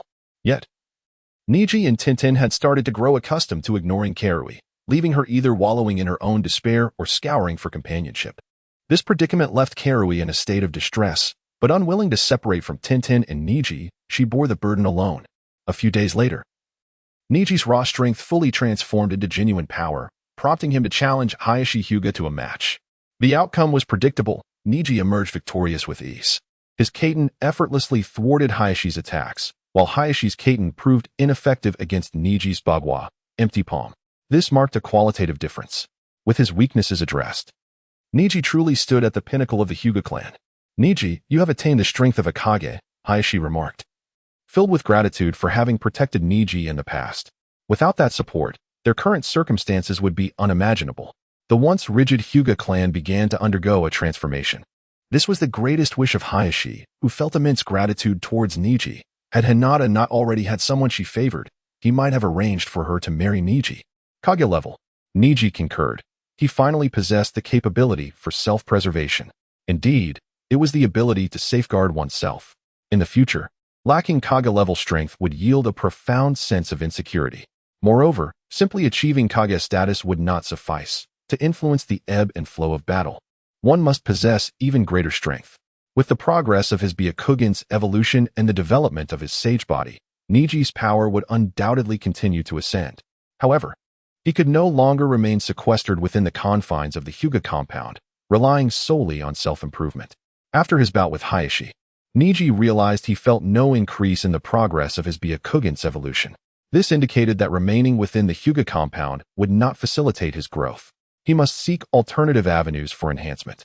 As he perused his personal panel and scrutinized the sage body listed under his bloodline abilities, Neji logically contemplated the sage mode. At this very moment, within Konoha, there exists one who has mastered it. That individual is none other than the legendary Jiraiya, the Toad Sage of Mount Myaboku, currently instructing Naruto in the art of summoning, one of the legendary 3 ninjas. Chapter 41. The Toad Sage Jiraiya. I am the Sage of the Mystical Wood Mountain.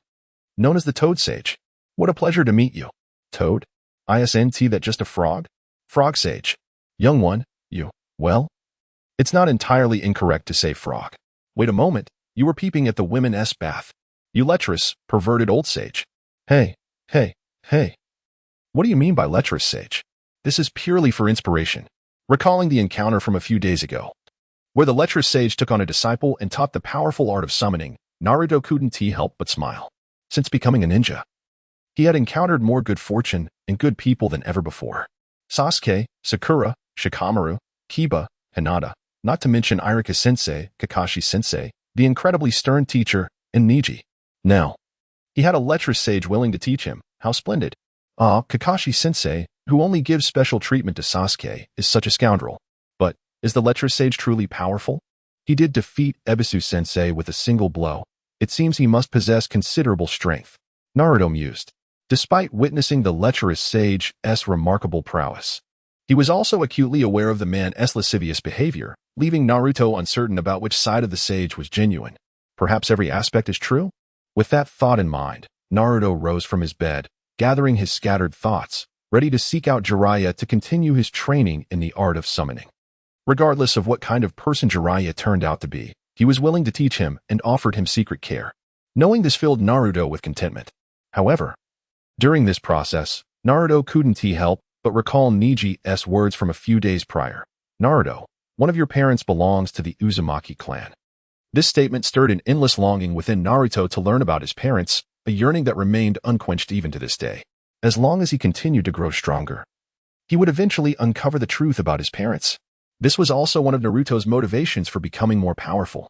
With this thought, Naruto hastened his pace, eager to reach his training ground. Just as he finished dressing and grooming himself, a knock sounded at his door. Huh? Who could it be at this hour? Naruto opened the door, his face lighting up with surprise. Neji, what brings you here? You've been absent for days. Where have you been? Neji stood at the door, holding 2 breakfast servings, one of which he handed to Naruto. I reconciled with my clan, so I stayed with them for a while. Thank you, Neji. Naruto exclaimed joyfully. Seeing Naruto smile, Neji couldn't help but laugh in return. Neji had come, of course, to gather information regarding Sage Mode from Jiraiya. Although he had read the manga in his previous life and understood what Sage Mode entailed, Neji believed it essential to confirm everything thoroughly before proceeding with his training. After all, the consequences of a misstep in Sage Mode training could turn the practitioner into stone. However, directly approaching Jiraiya might not yield a favorable response. So Neji had inquired with Hayashi and received a token from him. In the past, when Jiraiya was not yet renowned, the Hyuga clan had once assisted him. To express his gratitude, Jiraiya provided a token, stating, as long as a member of the Hyuga clan presents this token, I will do my utmost to assist them. As long as it does not violate my principles. This token represented a significant favor. With it, Neji felt assured that Jiraiya would not ignore him. As the clan leader, Neji was entitled to utilize this token. Armed with the token, Neji was confident that he could meet Jiraiya and achieve his goal. However, to be safe, he was unaware of Jiraiya's current whereabouts, hence he sought Naruto's company to find him. Surely, for Naruto's sake, Jiraiya would be inclined to teach him. Neji, The lecherous Sage's brother-in-arms. Sage mode is indeed of great importance, and Neji's caution was entirely warranted. Oh, you're looking for the lecherous Sage? Excellent. I'll take you to him shortly. Naruto readily agreed upon hearing Neji's intentions. With the delicious breakfast he had received and Neji's kindness, Naruto was more than willing to assist him.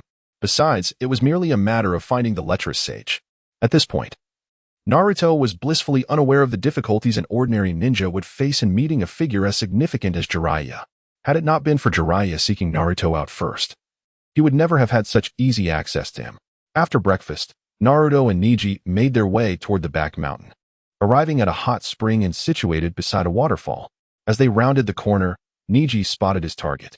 By the wall surrounding the women's bath, a burly man with white hair and a red outfit was crouched down, peering through a hole in the wall.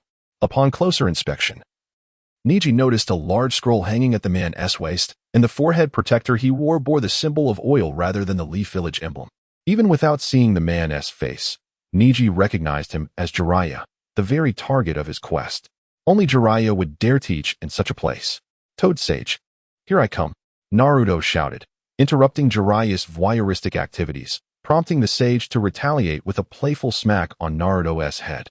Only then did Jiraiya notice Neji's presence. His eyes widened slightly, bursting forth with a glimmer of recognition. The new leader of the Hyuga clan. Clearly, Jiraiya was aware of the recent events concerning the Hyuga clan and Neji's current strength. My apologies for the disturbance, Jiraiya-sama, Neji said politely. Jiraiya waved his hand dismissively. Your current status doesn't necessitate such formalities. However, it appears I can't continue my research today. He ruffled Naruto's hair, and despite Naruto's protests, he could not escape. Let us move to another area. Jiraiya's demeanor was irreverent at times, yet remarkably dependable when it mattered. Neji was witnessing this firsthand. They arrived at an open space where Jiraiya assigned Naruto the task of continuing his training in the art of summoning before leading Neji to a secluded spot nearby. This left Neji's plans in disarray, and he couldn't help but marvel at the intelligence of great figures. I am no great figure, Jiraiya remarked casually. Now, what brings you here? After Neji explained his purpose, Jiraiya furrowed his brow. Sage mode, huh? Setting aside whether your strength is sufficient for that phase. My sage mode is unique to Mayaboka Mountain, and it wouldn't be of use to you, as you are not of our lineage. Jiraiya did not question how Neji knew about his sage abilities. Since he had declared himself a sage, he had anticipated this situation long ago. Chapter 42. Confrontation with Jiraiya. Of course, Jiraiya had no intention of evading the challenge. He was not that kind of person. His hesitation stemmed from concerns that Neji had not yet reached a level sufficient to learn sage techniques, as well as the fact that the sage techniques of Mayaboka Mountain should not be imparted lightly to others. In the future, Jiraiya hoped to have Naruto master sage techniques, not through his direct instruction, but by sending Naruto to Mayaboka Mountain to be taught by the toads. Neji had anticipated Jiraiya's inquiry. Lord Jiraiya, you need not worry about my capabilities. I am undoubtedly qualified. Moreover, I have reached a bottleneck in my strength, and sage techniques represent a potential breakthrough. As for the sage techniques of Mayaboka Mountain, I had not considered them. I merely wish for you to share any information regarding sage techniques. What I seek is not the sage techniques of Mayaboka Mountain, but rather a unique sage technique that belongs solely to me, akin to that of the first Hokage. Jiraiya was taken aback. A sage technique that belongs solely to you? You aspire to be like the first Hokage? The new head of the Hyuga clan nearly elicited a laugh from him. Jiraiya clearly found Neji's claims hard to believe, suspecting that Neji was merely boasting. Furthermore, regardless of the uniqueness of a personal sage technique, was Neji truly qualified? Neji smiled in silence. If you truly doubt it, why not engage in a battle to ascertain my capabilities? Good lad. Jiraiya's expression turned serious. You are the first of your generation to dare challenge me. I am beginning to believe you may indeed possess the qualifications. Neji did not respond directly but countered. Then, Lord Jiraiya, what is your answer? Of course. Jiraiya nodded, accepting the challenge posed by the newcomer. As the new head of the Hyuga clan, you may initiate the first move. Let me see if you truly are the foremost ninja of the Hyuga clan, as the rumors suggest. Neji smiled faintly and activated his Byakugan, with a resounding roar. His azure-hued eyes, now infused with a terrifying pressure, erupted forth. Byakugan, pressure release, activate. Jiraiya had never experienced such a technique before, falling into a passive state. Seizing the opportunity, Neji thrust his palm forward, unleashing 8 trigrams. empty palm. A massive, translucent palm, towering over Neji, surged toward Jiraiya. Although the Byakugan's pressure did not incapacitate Jiraiya, it did impede his movements, leaving him unable to evade in time. Ninja art, Needle Jizo. With a thunderous crash, a cloud of dust erupted, the sound deafening. Nearby, Naruto rushed over, bewildered by the unexpected confrontation between the perverted sage and his elder brother Neji. Why are the perverted sage and brother Neji fighting? Who should I support? As the dust settled, Jiraiya was enveloped in a protective layer resembling a white, needle-like hedgehog. He bore no injuries, yet was forced to retreat several steps. Lord Jiraiya, you are indeed formidable, Neji remarked, not surprised. If he were to be defeated in one move, Jiraiya would not be the legendary Sannin. At that moment, Jiraiya was genuinely astonished. He had not anticipated that the rumors were true. Neji had indeed evolved his Byakugan, and his gentle fist technique possessed extraordinary power. With the sudden emergence of pressure and the formidable empty palm, Neji could already be regarded as the foremost ninja of the Hyuga clan. Jiraiya began to entertain the idea that Neji might truly be qualified to practice sage techniques, and perhaps even capable of creating a unique sage technique of his own. Shall we continue? Neji pondered, glancing at Naruto's arrival, uncertain whether to proceed with the battle. Truth be told, he was inclined to continue, as he had not yet determined the next candidate for Byakugan evolution. In recent days, Neji had engaged in friendly exchanges with Might Guy. The outcome revealed that if Guy did not open the 8 gates, Neji could easily defeat him. However, should Guy unleash the 8 gates, Neji would be at a disadvantage. Regardless, neither scenario had contributed to his Byakugan's evolution progress. As his strength increased, the difficulty in acquiring Byakugan evolution also intensified.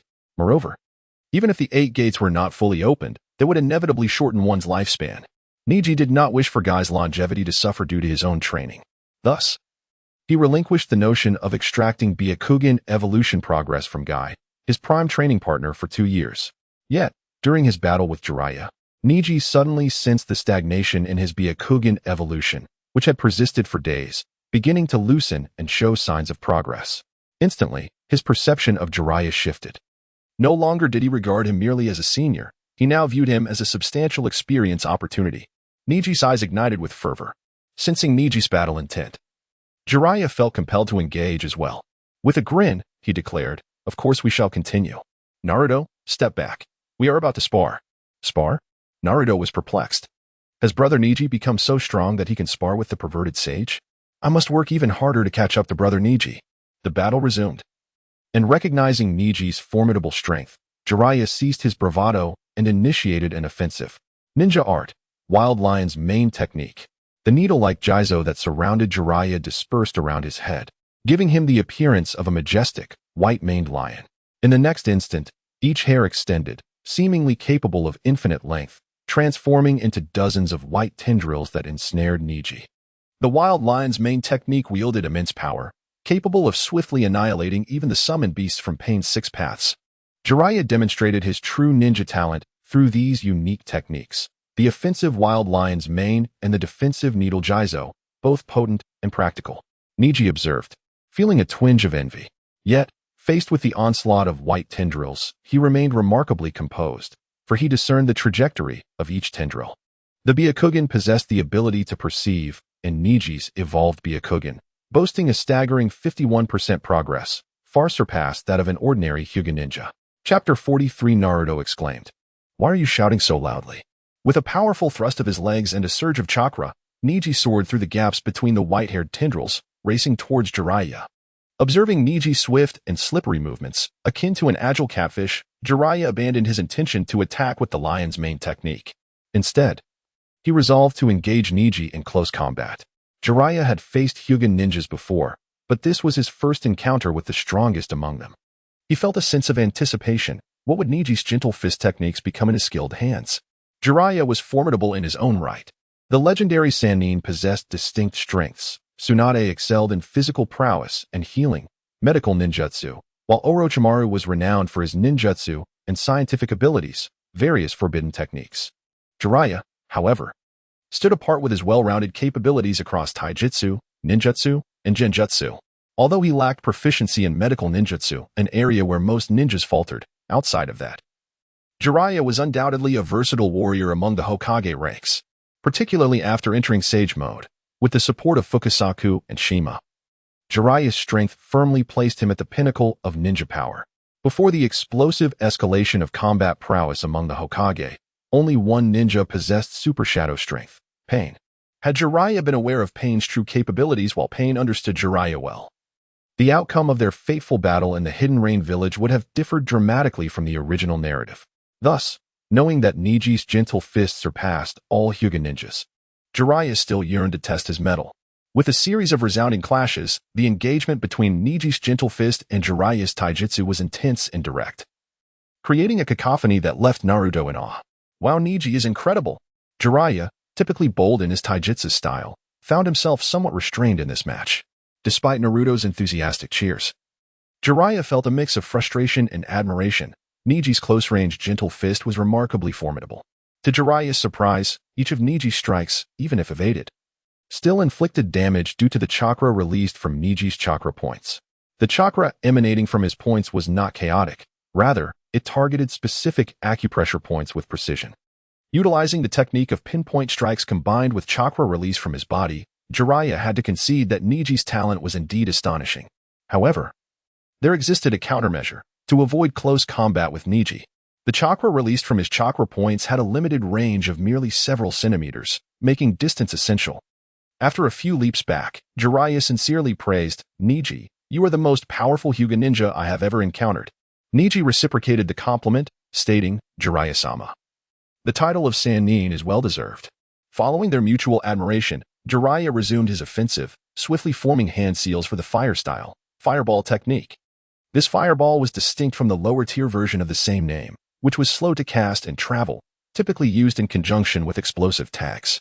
Jiraiya's fireball technique, though classified as a C-rank ninjutsu, bore the potency of a B-rank fire technique, as he expelled chakra-infused oil from his mouth, igniting it with fire. A fireball approximately 1 meter in diameter shot forth at incredible speed, nearly impossible to evade. Fortunately, Neji, with his predictive skills and superior physical capabilities, successfully dodged.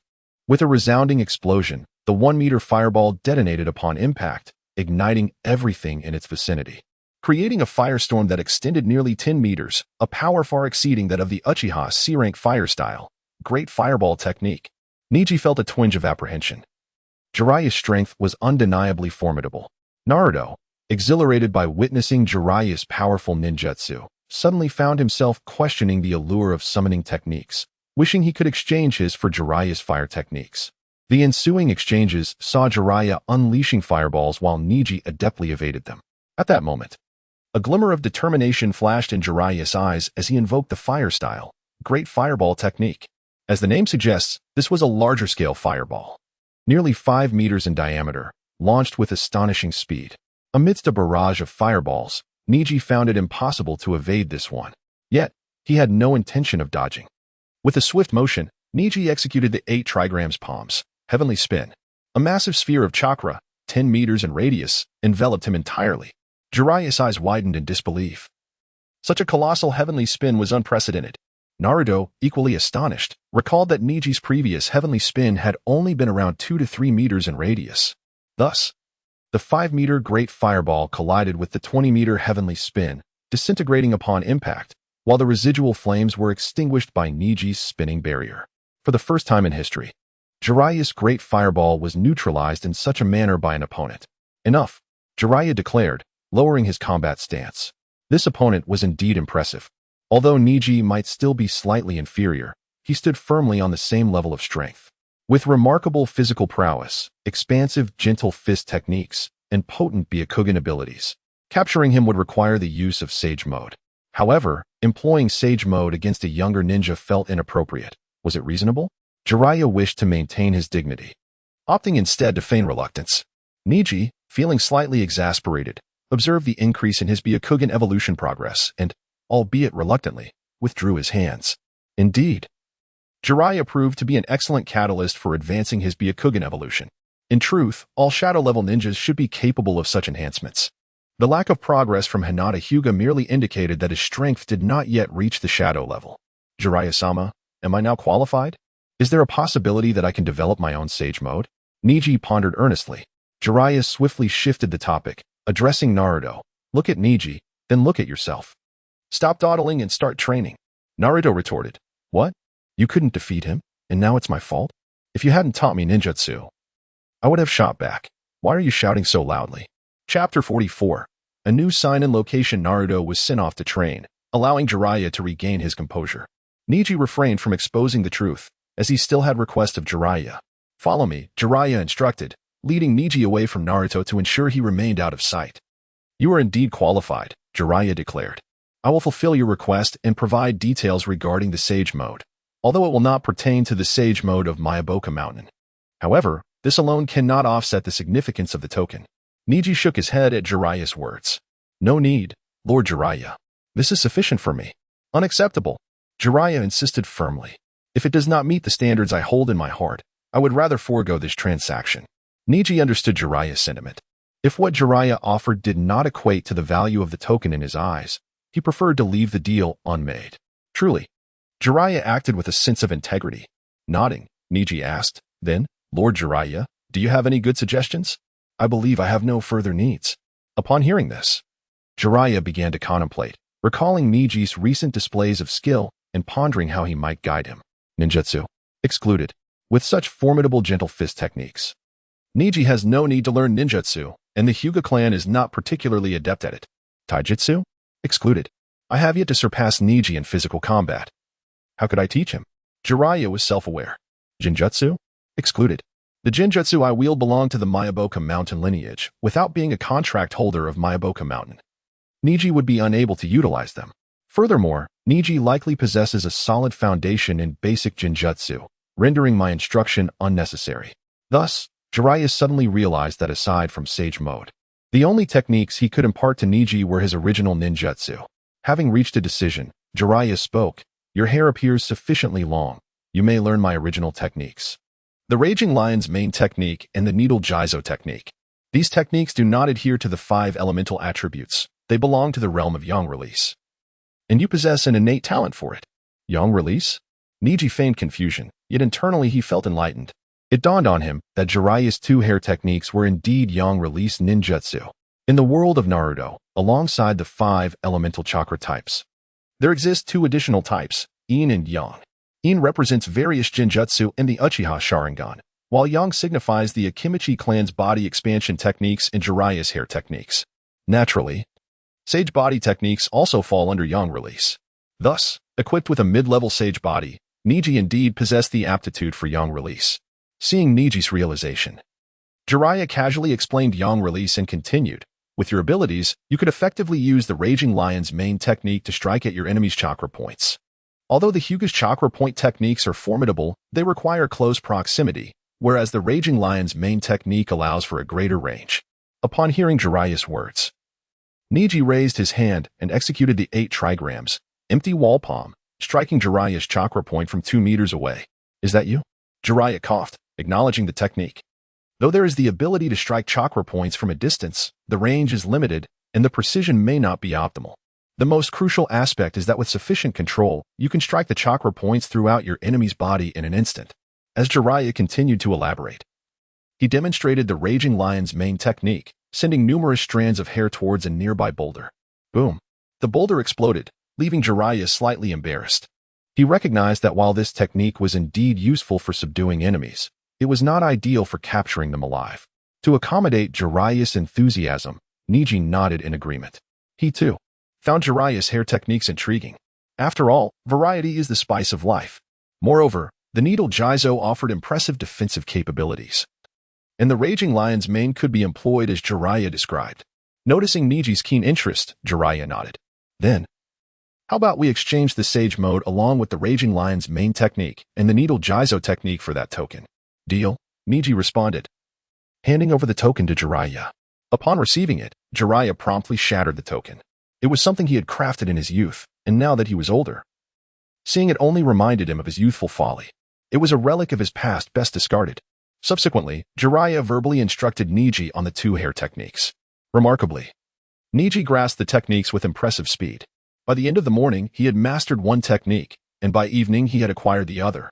Excellent. You have successfully learned both techniques. The next step is to practice diligently, enhancing your control and maximizing your range. Jiraiya was pleased. Passing on these hair techniques to Neji ensured that his legacy would endure. If he had taught Naruto instead, they would have to wait until Naruto's hair grew long enough to utilize them. Furthermore, given Naruto's somewhat foolish nature, he might not even learn them. Such a possibility would threaten the continuity of the legacy. Return tomorrow with Naruto, and we shall create a sage mode uniquely tailored for you. What makes Jiraiya so charismatic? Why does he have such a vast following in his past life? Beyond his flaw of lechery, he is nearly the epitome of a perfect ninja. He possesses strength, responsibility, awareness, a spirit of selflessness, and a generous heart. Such a Jiraiya is indeed accountable. Although he cannot teach Neji the sage mode of Myoboka Mountain, he is willing to accompany Neji, assisting him in developing a sage mode that is distinctly his own.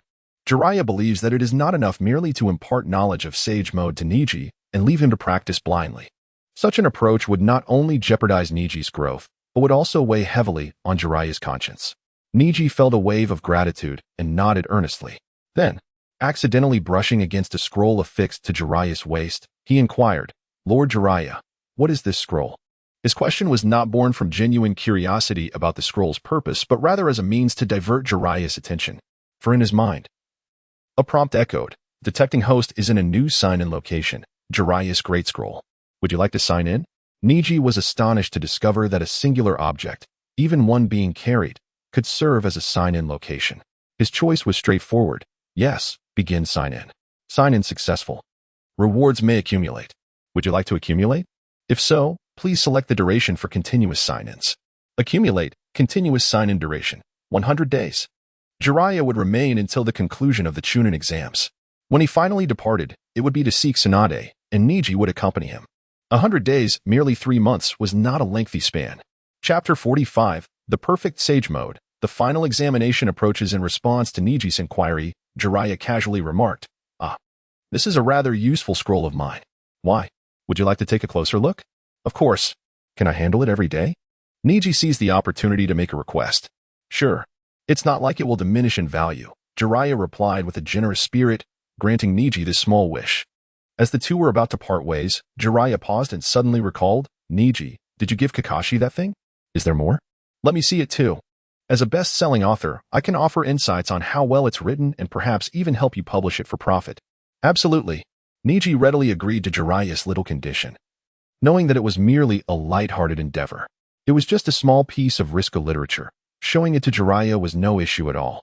However, Neji had no intention of ever publishing it, as he valued his dignity and wished to continue thriving in this world. After all, writing such material was hardly a matter of pride. Time swiftly passed, and the day before the formal competition arrived. For nearly half a month, apart from daily sign-ins and dining with Tintin, Neji had dedicated himself to mastering 2 hair-based jutsu and collaborating with Jiraiya to devise his own unique sage mode. Fortunately, the rewards from a year of sign-ins included not only the sage body, but also the talent for sage mode, significantly advancing his progress. At last, today marked the moment he successfully mastered his sage mode. In the back mountains of Konoha, where only Neji and Jiraiya remained, Naruto's training having concluded days prior, Neji closed his eyes for a moment. When he reopened them, he found a ring of golden eyeshadow adorning his gaze, enhancing his already striking appearance and elevating his aura to ethereal heights. Beyond the eyeshadow, no other changes were evident. "Perfect sage mode," Jiraiya exclaimed, unable to contain his astonishment. "I can't believe we actually succeeded. From the inception of this sage mode to mastery, it took merely half a month. I spent 10 years perfecting mine." Though Jiraiya felt a twinge of envy, Neji remained humble upon hearing his words. In the future, Naruto, the child of prophecy, would master sage mode in less than half a month. In contrast, while Neji had indeed created his own sage mode, it was still longer than Naruto's journey. Moreover, Naruto's sage mode was also perfected, essentially mirroring Neji's. Indeed, my abilities are still lacking. Naruto's powers are truly remarkable, Neji reflected, his modest demeanor pleasing Jiraiya, who believed this was the true essence of a ninja. Now, Jiraiya began to believe that Neji would undoubtedly become an extraordinary ninja in the future, had it not been for the prophecy designating Naruto as the chosen one. Jiraiya might have considered Neji in that role, given his extraordinary talent. At just 14 years of age, Neji already possessed strength comparable to that of a Kage and had mastered sage mode. With further refinement and combat experience, he could soon reach a transient state of Super Kage while in sage mode. Such a feat was unimaginable in Jiraiya's earlier days, yet here it was, unfolding before him. Now, let us test the enhancements of your Sage Mode. Jiraiya shook his head, dismissing further contemplation. The first test was strength. Jiraiya utilized Earth Release to create a 5-meter-thick earthen wall. Prior to activating Sage Mode, Neji's physical strength allowed him to shatter a maximum thickness of 2 meters without chakra or gentle fist techniques. Jiraiya had more than doubled that, which was sufficient to gauge the augmentation from Sage Mode. Aiming at the earthen wall, Neji raised his palm and struck forcefully. Boom! The 5-meter-thick wall crumbled under his might. Jiraiya gasped, astonished that 5 meters was not the limit. Let us try 10 meters. Boom! The wall shattered again. Through repeated testing, he discovered that 12 meters was the maximum, indicating Neji's strength had increased 6-fold. This was truly astonishing. Indeed, the enhancement brought by the Sage Body combined with Sage Mode was unparalleled. Next came the test of physical resilience. Following the assessment, it was confirmed that Neji's physical strength had also increased 6-fold. Then, he activated his Byakugan and invoked Sage Art, 8 trigrams air palm. Channeling the Sage Chakra within, Neji unleashed an air palm toward the earthen wall created by Jiraiya. However, this time, instead of a mere half-sized transparent palm, a fully grown, towering transparent hand emerged. Whoosh! Boom! The earthen wall exploded dramatically, drawing attention from patrolling ninjas. With the Chunin Exams imminent and esteemed guests already arriving in Konoha, heightened vigilance was warranted. Fortunately, Jiraiya's presence prevented Neji's exposure. No need for further tests. Your Sage Mode is remarkably strong, Jiraiya admitted, feeling a touch of melancholy. Experiencing for the first time the sensation of being surpassed by the newer generation, he then handed Neji a scroll before departing. Intending to distract himself by watching a certain lady bathe, seeking solace for his wounded spirit, Neji, slightly exasperated, knew Jiraiya would not be disheartened and chose not to intervene. While Jiraiya's tests were accurate, they were not comprehensive.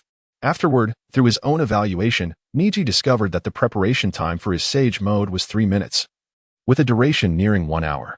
This was primarily due to the Sage Body. The Sage Body, combined with Sage Mode, proved to be incredibly formidable.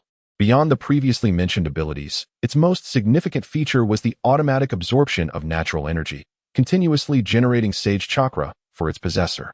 A mid-level Sage Body would become fatigued after an hour of producing Sage Chakra, at which point the function would cease until it could resume afterward.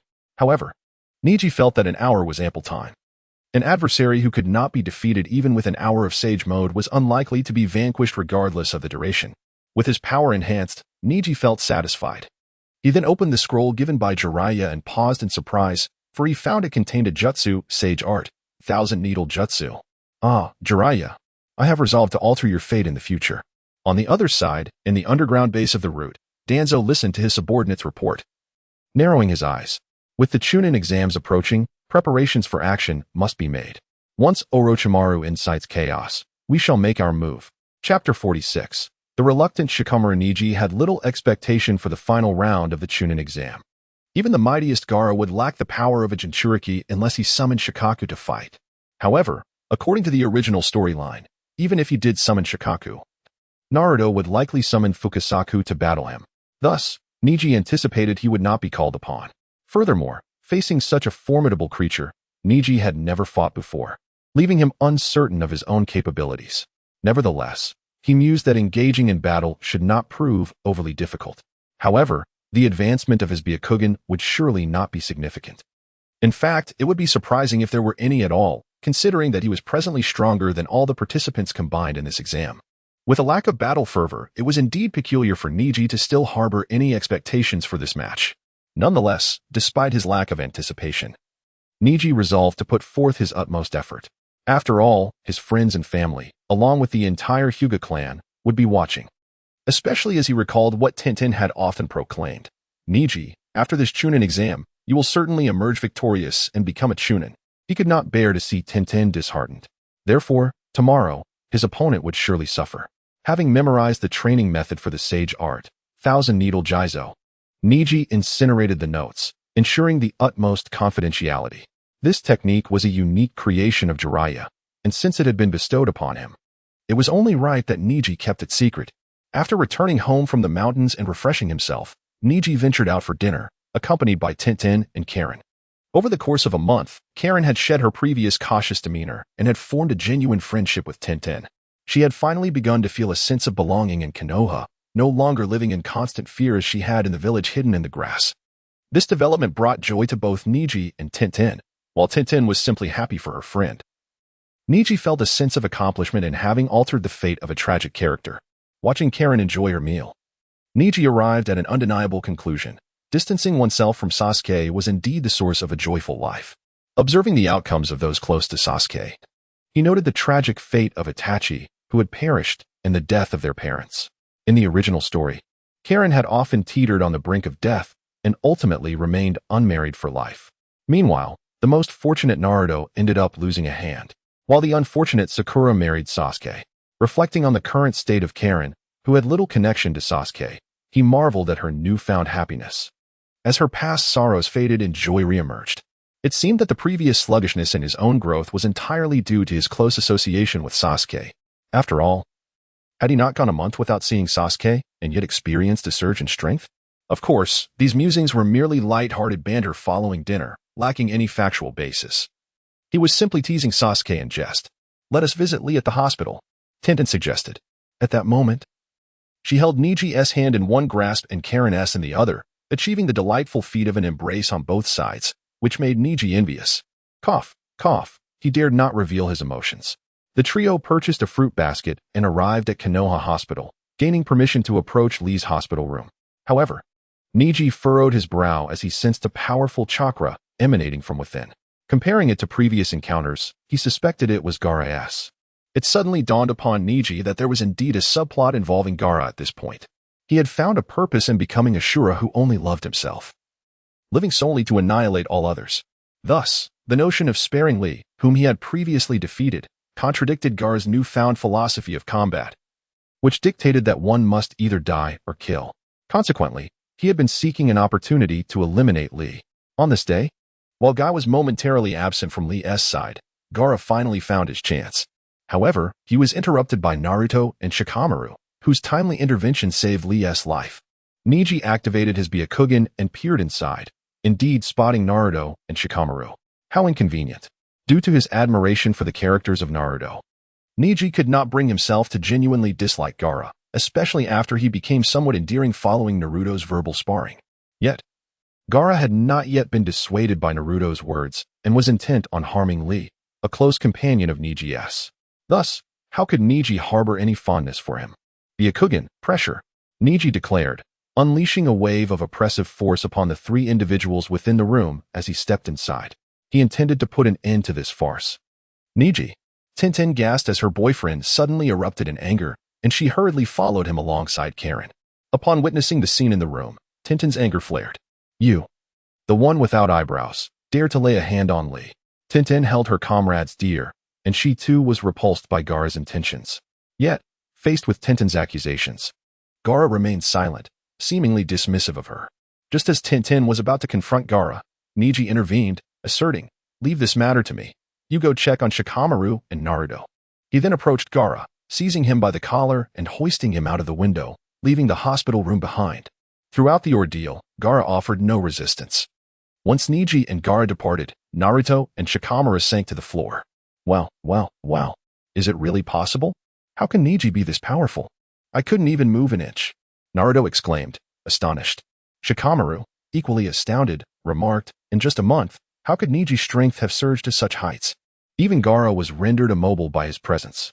Observing closely, Shikamaru realized that the once unbeatable Gaara was now unable to act or speak under Neji's oppressive aura. Such a display of might was unprecedented for him. While he had previously doubted his father's tales of the Hokage's formidable youth, experiencing Neji's overwhelming presence directly instilled a sense of belief within him. Could individual power truly reach such levels? Perhaps I must strive harder, but then again, it seems futile to compete with them. I might as well embrace my current state, Shikamaru thought, resigning himself to the situation. Chapter 47. The competition begins. Gripping Gaara by the collar, Neji led him outside the hospital before releasing him from his oppressive gaze. Gaara staggered back several meters, panting heavily. Never had he felt so defenseless and overwhelmed as he did today. Even the sands that typically shielded him were subdued by Neji's might. If Neji possessed such strength, how could he possibly compete against him tomorrow? It seemed futile. Sensing Gaara's thoughts, Neji assured him, "Rest easy. Tomorrow, I shall not employ the abilities I just demonstrated." Upon hearing this, Gaara felt a slight relief. Yet he quickly chastised himself for feeling intimidated by Neji Hyuga. Wait, if that ability was unleashed, he would be utterly outmatched. For the first time in his life, Gaara felt a genuine sense of fear. Neji, however, was unfazed by Gaara's internal struggle and stated bluntly, "Lee is my comrade. If you dare entertain any harmful intentions towards him, I will ensure you suffer even more than he does. Tomorrow, treat me as if I were him. If you wish to harm Lee, you must first confront me. Do you understand?" Could Gaara dare to utter a no? Unless he was prepared to summon Shikaku right here and now, it was impossible for him to confront Neji. With a resigned, weak reply, Gaara left, muttering a veiled threat. "I will kill you, all of you." In a most timid tone, he delivered the most sinister of threats.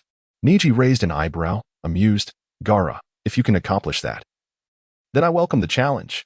After dispatching Gaara, Neji returned to the hospital room where Lee had already awakened, engaged in conversation with Tenten. Karui stood beside Tenten, while behind her were Naruto and Shikamaru, who appeared indifferent. Ignoring Naruto and Shikamaru, Neji approached Tenten, looking at Lee. "Do not carry any psychological burdens. You will recover." "Tenten." She grasped Neji's hand tightly. "Lord Nate said Lee might never be a ninja again." Neji nodded. "I understand, but Lord Nate is merely a medical ninja. His words are not the final authority." Instantly, Lee, who had been downcast, brightened at Neji's words. "Neji, are you saying I can still recover and continue being a ninja?" Neji affirmed, "Even if the entire world of medical ninjas is at a loss, there is one who can heal you, Princess Tsunade. The strongest medical ninja at Konoha Hospital. After the exams, I will set out to find Lady Tsunade." "Neji, thank you." Lee was overwhelmed with emotion, nearly in tears, while Tenten excitedly grasped Neji's hand, exclaiming, "Neji, I want to go too." Naruto and Shikamaru exchanged surprised and touched glances.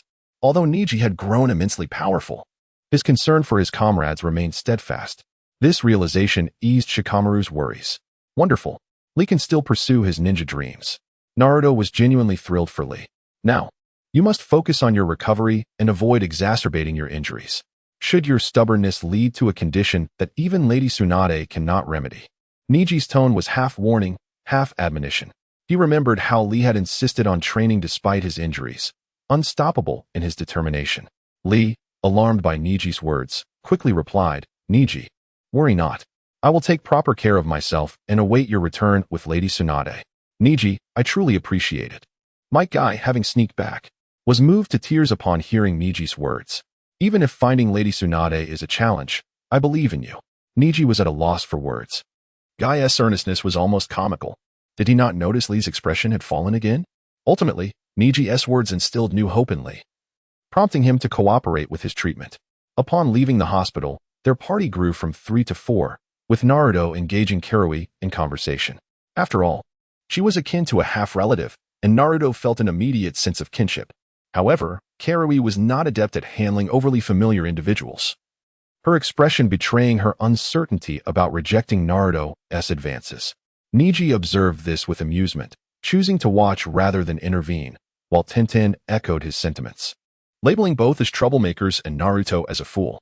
The next day, the gates of Konoha swung open, welcoming dignitaries, officials, and other visitors, with the most notable being the Kazekage and his entourage. The Konoha side ensured a smooth arrangement, allowing various factions to enter the competition venue, a colossal cylindrical structure. Spectators filled the middle tiers, while esteemed guests watched from the highest level alongside the Hokage. Neji and his companions arrived early at the competition grounds, as did all participants except Sasuke. Shikamaru, Temari, Kankuro, Ino, Naruto, Neji, and Gaara awaited his arrival. As the minutes passed without Sasuke, the examiners prepared to announce his disqualification. In the original narrative, Sasuke had arrived just in time for the final match, and the examiners had allowed him to continue. This was due to the anticipation surrounding the battle between Sasuke and Gaara. However, with Neji now set to face Gaara, the focus shifted entirely to their confrontation. Thus, Sasuke and Naruto's battle lost its significance and would not be easily overlooked. Naruto was in a state of panic. "Sasuke, what are you doing? Hurry up, or you'll lose your chance to compete." Sakura and the other fans watched anxiously from the stands, while Guy noticed Kakashi was absent, prompting some speculation in his mind. Fortunately, at the last moment, Kakashi arrived with Sasuke in tow. After some negotiation, Sasuke regained his eligibility to compete. Neji scoffed. What a show-off, arriving just on the dot. If there were a second round, I would surely crush you. Unfortunately, it appeared there would be no second round.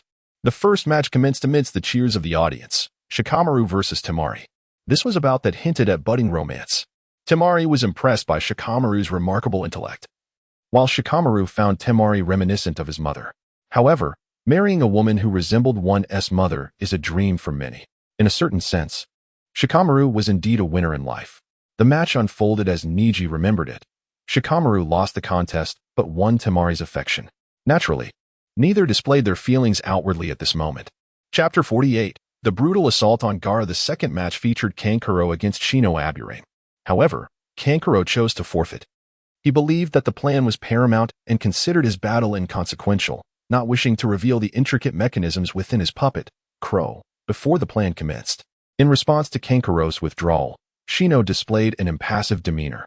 Although he felt a twinge of irritation within, he gave no indication of it outwardly, demonstrating commendable emotional control. Yet, many spectators expressed their confusion, wondering, who is Shino Aburame? How fortunate he is. In stark contrast to the fiercely contested first match between Shikamaru and Temari, Shino's unchallenged victory seemed a stroke of luck. Among the onlookers, some were even former classmates of his, which struck a blow to Shino's morale. Thankfully, Naruto and the others had not forgotten him. Wait, what was that person's name again? As the third match commenced, Naruto Uzumaki faced off against Sasuke Uchiha. The crowd erupted in cheers, not for Naruto, but for Sasuke, the last hope of the Uchiha clan. Naruto's reputation was either obscure or tarnished by the negative tales spread by Danzo. Everyone eagerly anticipated Sasuke's performance.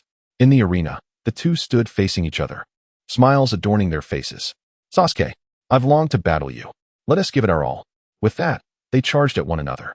Naruto employed the shadow clone technique, hoping to overwhelm Sasuke with sheer numbers. However, Sasuke remained unfazed, effortlessly dispatching Naruto's clones with swift strikes. As the final shadow clone was vanquished, Sasuke scanned the surroundings but found no trace of Naruto. His eyes darted about, the Sharingan activated, yet he discerned nothing. Suddenly, he realized, below ground, Naruto erupted from the earth, delivering a punch aimed at Sasuke's chin, momentarily gaining the upper hand. Sasuke! Screamed the infatuated fans in the stands, while Gaara, observing from the high platform, remarked that Naruto Uzumaki possesses notable combat intelligence. Sarutobi Hiruzen smiled, pleased he was indeed a good boy. The battle resumed, and after being struck, Sasuke felt a surge of irritation. He decided against continuing the physical confrontation with Naruto and instead drew shurikens and kunai. With a flurry of precise kunai throws, Sasuke cornered Naruto, then ensnared him with wire. Commencing the hand seals for fire release, dragon fire technique. A torrent of flames surged along the wire towards Naruto, engulfing him in an instant. Yet, at the critical moment, Naruto utilized the body replacement technique, narrowly escaping disaster. That was close. Hyuga Hanada, watching the match, gently caressed the burgeoning hills, fervently praying for Naruto's success. Go, Naruto. Yet, the cheers for Sasuke outnumbered those for Naruto. The scales of victory inevitably tilted in Sasuke's favor. At this stage, Sasuke's strength surpassed Naruto's. Even with Naruto's mastery of summoning, he stood no chance against Sasuke, who had learned Kakashi's A-rank technique, lightning release, Chidori. Such a technique was a formidable presence among the ranks of Genin and Chunin. Even Gaara, who possessed Jounin-level prowess in the original story, could not withstand this strike. Thus, when Sasuke unleashed Chidori, the battle was effectively concluded. The lightning chakra invigorated Sasuke, accelerating his movements. He circled around Naruto before launching himself forward. Bang! Sasuke's hand struck the ground next to Naruto's shoulder, tearing the earth apart, while Naruto was left paralyzed by the residual lightning chakra from Chidori, unable to move. Sasuke, however, had held back. At this moment, he had yet to succumb to madness. Sasuke Uchiha wins. Disappointment washed over Naruto as he recognized the vast chasm between him and Sasuke, fueling his unwillingness to accept defeat. However, he acknowledged his loss and resolved to train even harder to catch up to Sasuke. Go, Neji! He cheered, exuberantly rallying for himself. Neji smiled in response, I will. In the fourth match, Neji Hyuga faced Gaara. The two ascended the stage as the examiner withdrew, and the match began. However, the atmosphere felt peculiar. Gaara did not launch a ferocious attack as expected but instead scrutinized Neji, seemingly confirming something. Neji shrugged, stating, "I want to use that ability. It was merely a single display of the full power of my Byakugan pressure, which rendered you immobile. Why the fuss?" After repeated assurances from Neji, Gaara returned to his usual icy demeanor, summoning his sand clone. Whoosh! A perfect replica of Gaara, composed entirely of sand, stood before him. Both pairs of eyes fixated on Neji without initiating an assault. This left Neji somewhat bemused. Was Gaara truly only inclined to defend? Was this the same bloodthirsty Gaara he had heard of? In the stands, Temari and Kankuro exchanged uncertain glances, while Maki appeared thoroughly astonished. Since Gaara's return yesterday, they had sensed something amiss, and today's display raised suspicions. Could it be related to this Byakugan ninja? Meanwhile, Orochimaru, disguised as the Kazekage, observed Neji with furrowed brows. His keen insight led him to deduce that for Gaara to exhibit such caution, Neji's strength must be at least on par with that of a Kage. Yet, the Byakugan user had previously been far from Jounin level. Wait, a branch family? Orochimaru noted the numerous Hyuga clan members in the audience cheering for Neji, all of whom lacked the caged bird seal. The main family supporting the branch family? Such a thing was inconceivable.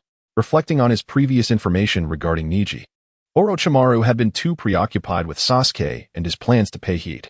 Now, he realized that Neji could very well become the most significant variable in this plan. Gaara, do not disappoint me. Taking a deep breath, Neji activated his Byakugan and assumed the gentle fist stance. His power far exceeded Gaara's, allowing him to dominate with little need for finesse.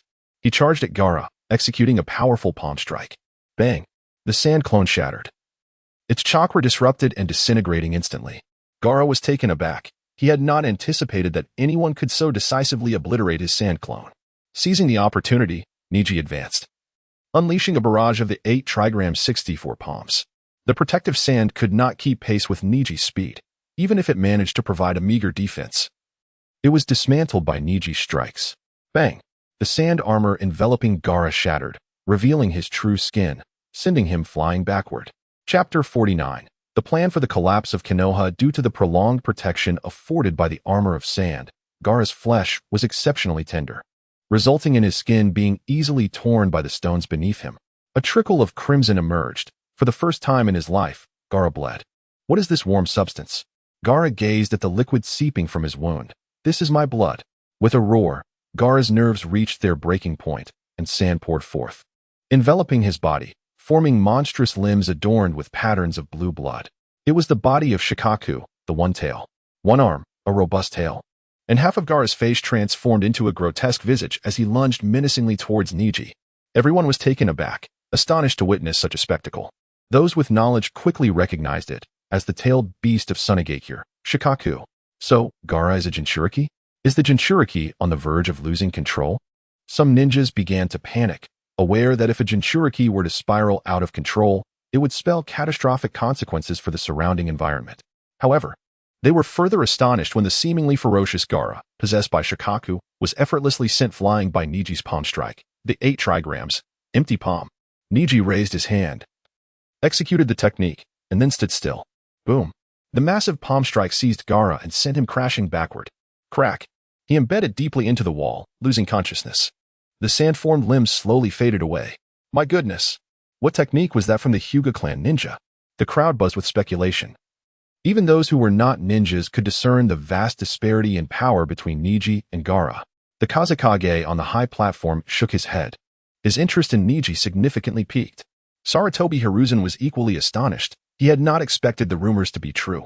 The evolution of the Byakugan had rendered the Hyuga clan extraordinarily powerful. Such a formidable empty palm was something he had never witnessed in his years as a ninja. Neji coldly stared at the unconscious Gaara, whispering, "The victor is clear." A single, unrelenting empty palm could shatter the bones of an ordinary ninja. Gaara had merely fainted. Thanks to the protective form of Shikaku, now, the plan for the collapse of Konoha should commence. As Neji anticipated, at that moment, the hidden sound and sand ninjas sprang into action. They unleashed a large-scale genjutsu, causing feathers to rain down upon the entire venue, ensnaring everyone present. While the crowd grew drowsy, a few elite leaf ninjas discerned the genjutsu and dispelled it. What is happening? On the high platform, Sarutobi Hiruzen sensed something amiss and turned to the Kazekage. The masked Kazekage softly uttered, "Let us begin." Boom. Smoke bombs detonated, filling the area with a thick haze. For ninjas, originally from the sand, surged towards the periphery of the platform, quickly forming hand seals.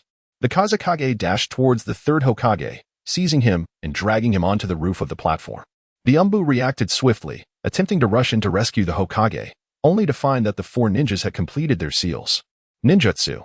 For purple flames formation. Swish. A cubic barrier materialized above the roof, enveloping it completely.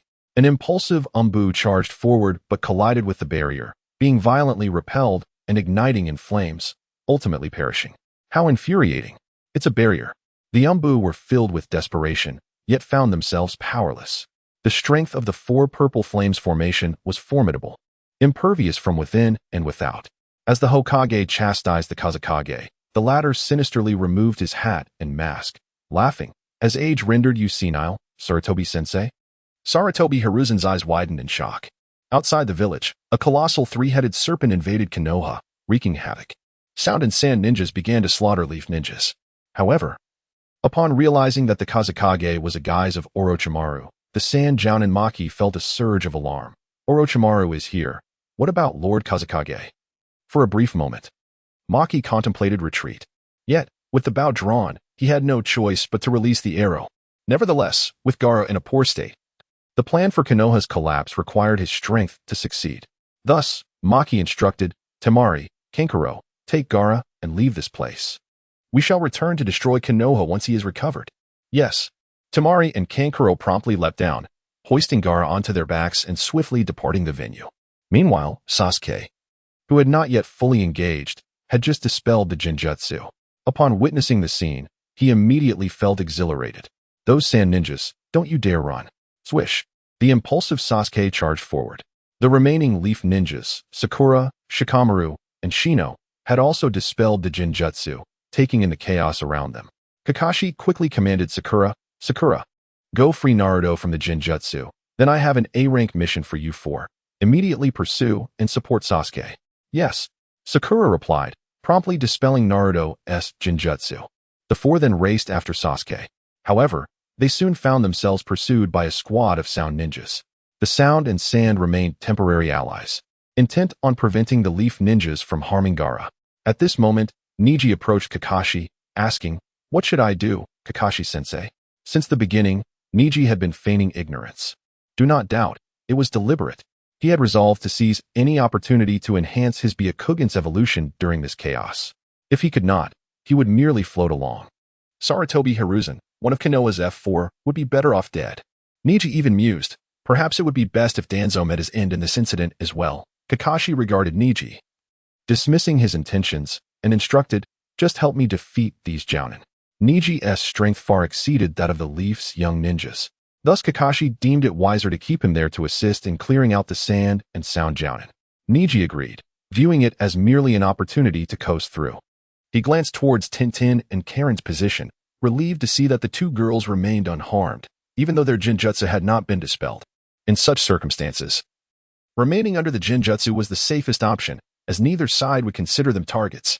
So then, Sand and Sound ninjas, are you prepared? Chapter 50. The art of the heavenly deity within the venue. Neji shone brilliantly. Each strike of his unleashing a colossal palm that claimed the life of an enemy from either the Sound or Sand village. Was this merely a colossal palm? It was unmistakably the Buddha's palm. Observing Neji's formidable prowess, Kakashi exhaled in relief, glancing outside before hastening to offer assistance. As for the Hokage, it was simply impossible to lend support, given the four purple flames formation in place. Without employing his full strength, Kakashi was unable to breach its confines. Thus, it was not a matter of unwillingness on Kakashi's part. Did he truly believe that the matured Kakashi remained oblivious to the circumstances surrounding his father's demise? Whether it was a genuine suicide or a death forced by the Konoha F4, Kakashi had long since arrived at a conclusion. Especially considering Naruto's situation as a prime example. Might Guy shared a similar sentiment. His close friend was reluctant to assist, so how could he oppose Kakashi? Consequently, he fulfilled his duty as a Leaf ninja, focusing on protecting the civilians in the venue.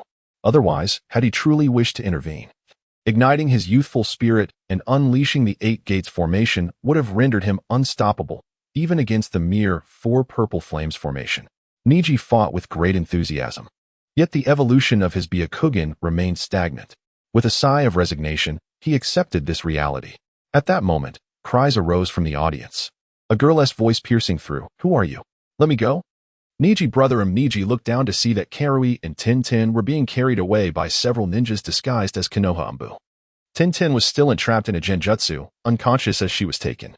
However, Karui, possessing a high resistance to illusions, feigned being ensnared to avoid trouble. Unexpectedly, this became the sole opportunity to alert Neji. Having been knocked unconscious, Karui was also abducted. Witnessing this scene, Neji was gripped by a surge of urgency and fury. You are certainly not Konoha Anbu. Who are you? He declared, abandoning his focus on the sound and sand ninjas to pursue the group of Anbu. Neji, be cautious. It's a trap. Kakashi, observing from outside, was about to rush after him when he noticed Neji's anxious demeanor. Kakashi's expression darkened. He had begun to deduce the identities of those Anbu. Although Neji was urged by Kakashi to be cautious, his anger persisted, yet he detected the underlying clues. The Anbu attire was present, yet their aura was chilling, resembling that of a blade rather than that of human beings. The root. Both Neji and Kakashi uttered the name in unison. Locking eyes, Kakashi recognized Neji's determination. He had no intention of dissuading him further, stating, I will accompany you. At the very least, I am a jonin. Swish. My guy arrived promptly. Neji, what just transpired? Where is Tintin? Neji had no intention of explaining. Instead, gazing at the retreating Anbu, he urged Guy, there's no time. Guy-sensei asked Kakashi. With that, he charged forward. Kakashi swiftly elucidated the situation to Guy. Guy, you need not pursue. Your taijutsu is formidable, making you better suited to remain here and clear the venue of enemy ninjas.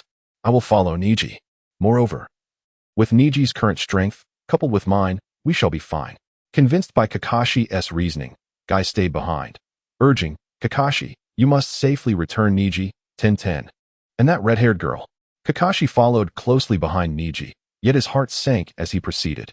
Konoha was in peril, and the root, claiming to be the foundation of Konoha, not only refrained from aiding but also captured ninjas within the village, turning against allies.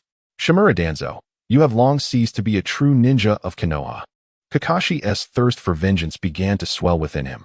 The orchestrator behind his father's death was none other than Sarutobi Hiruzen and, moreover, Shimura Danzo. The likes of Kurama Yakumo and Mito Tobarama were mere accomplices. At that moment, with Orochimaru confronting Sarutobi Hiruzen, Kakashi darkly mused that Sarutobi's demise was a foregone conclusion. Thus, it was only fitting to take Danzo down with him. Father, I shall avenge you. Despite his generally kind nature, Kakashi would never forget the blood debt for his father's death. Swish, swish, swish. Employing the body flicker technique, Neji progressively closed the distance to the group of root ninjas, his murderous intent soaring, even more intense than Kakashi's. Neji had always harbored disdain for Danzo, seeking an opportunity to eliminate him. Yet now, before I have even laid a hand on you, Danzo, you dare to strike at those dear to me? Truly, you tread the path to your own demise. Regardless of their fate, Danzo, today, I shall end you. With his heart ablaze with fury, Neji activated his Byakugan, locking onto his target and sprinting forth.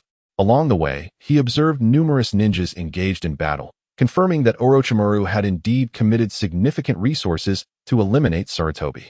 He witnessed Hyuga ninjas emerging to slay enemies, with even some attempting to assist Neji, only to be dismissed by him. Truth be told, those Hyuga ninjas were too feeble. Their presence would only serve to expose Neji to greater vulnerabilities. Pursuing the group of root ninjas, they ventured beyond the village until they finally came to a halt. Neji too paused. Standing in the open, he glared at the root ninjas and coldly commanded, I care not who you are, release Tintin and Karui. Yet, rather than complying, the root ninjas brandished kunai, positioning them threateningly against Tintin and Karui's throats. Crack, crack, crack the ground fissured, revealing a staircase. Tap, tap, tap. An ominous figure clad in a white kimono above and black combat attire below, with half his head swathed in bandages revealing only half his face, ascended. With a grim aura and an unappealing visage, complete with a cross-shaped scar on his chin, it was undoubtedly Shimura Danzo. Danzo! Neji's eyes blazed with fury. What do you want? Concerning those he cherished, Neji could not maintain his composure. Danzo's chilling smile emerged. Hyuga Neji, you are remarkable, truly impressive. I was quite satisfied with your performance at the venue. You inquired about my intentions? It is simple. Kneel and submit to me, and I shall release these two girls. What say you? Neji's countenance darkened. He knew that even if he complied with Danzo's demands, Danzo would not release Tintin and Karui. Yet, what alternative existed to navigate this predicament? At that moment, Danzo suddenly unveiled his right eye, revealing a spinning, four-pointed pinwheel of the Mangekyo Sharingan. Neji hastily closed his eyes and retreated, but it was too late. The ultimate genjutsu of the Hokage, the heavenly deity that could alter one's very thoughts, had ensnared Neji. Warning! Warning! A strong external consciousness is invading the host. The system is activating automatic defense mechanisms. Preemptive signing reward activated. Shall we agree to resist this assault? Chapter 51. Neji's strategy. Danzo, that cunning old dog, was indeed treacherous. He had no intention of genuinely threatening Neji with the lives of Karen and Tintin to make him submit. His actions were merely a diversion, designed to distract Neji while he employed the powerful genjutsu, Kodo Amatsukami, to forcibly alter Neji's mindset. For Danzo, the loyalty of ninjas he had not personally trained was always suspect. Thus, he decisively resorted to Kodo Amatsukami, even though its use would render him unable to employ it again for a decade. Yet, in Danzo's eyes, this sacrifice was worthwhile. A formidable Hyuga ninja, at merely 14 years of age, represented boundless potential. Once he had complete control over Neji, he believed he could ascend to the position of Hokage through him. This was Danzo's grand design. His entourage was present not just for show. He sought to personally assess Neji's current capabilities, to determine whether he was worthy of such an extraordinary genjutsu. Unexpectedly, Neji shone brilliantly at the venue, rendering the need to expend his subordinates unnecessary. Although their combat prowess was merely that of an ordinary Jonin, training them had proven quite cumbersome. It could be said that Danzo had meticulously calculated his strategy. He had crafted this abduction plan based on Neji's attachment to his loved ones, anticipating that Neji would recklessly charge into the encirclement due to his immense strength. Moreover, he was convinced that Neji would succumb to Kodo Amatsukami's influence. After all, who could resist such an ultimate genjutsu? Had Neji not possessed a system, he would have undoubtedly fallen into Danzo's trap. Little did Danzo realize that this world still harbored a system, an element that could be deemed as cheating or an external aid. This was beyond the realm of human resistance. Just moments ago, upon witnessing the four-pointed windmill pattern of Danzo's Sharingan, a flicker of despair washed over Neji. He had indeed stormed into this predicament unprepared, brimming with righteous fervor. Yet, one cannot blame him. Who could remain indifferent while witnessing their loved ones being abducted before their very eyes? Danzo had accurately gauged the confidence that came with Neji's newfound strength. While intellect may falter against absolute power, it remains invaluable until that power reaches a crushing threshold. Neji's despair stemmed from his understanding of the illusion contained within Danzo's Sharingan Kodo Amatsukami. This was the ultimate genjutsu of the Hokage world, capable of altering the target's thoughts without impacting any other aspect of their being. Most alarmingly, it operated silently, rendering the victim nearly oblivious to the fact that they had been changed. Once transformed, the victim's mindset would shift, and they would no longer concern themselves with the triviality of their own alteration. The prospect of silently losing oneself to another's will or ideal was indeed terrifying. Neji suddenly grasped why Shisui had met his demise immediately after revealing his ocular technique. Who wouldn't fear such a power? Fortunately, the system's automatic defensive capabilities had aided Neji in navigating this perilous situation. Agreed, Neji silently affirmed, while suppressing any feelings of disdain. Danzo had delivered a vivid lesson to Neji. Consequently, even with knowledge of Danzo's abilities, he understood the necessity of giving his all. Advance successful. The reward for signing in for 100 consecutive days on Jiraiya's Grand Scroll has been advanced. The host perfectly resisted this external force of strong will invasion.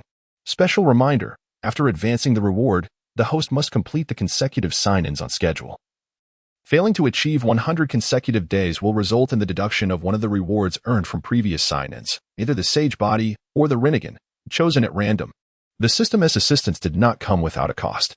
The price was the accumulated rewards from the next 100-day consecutive sign-in.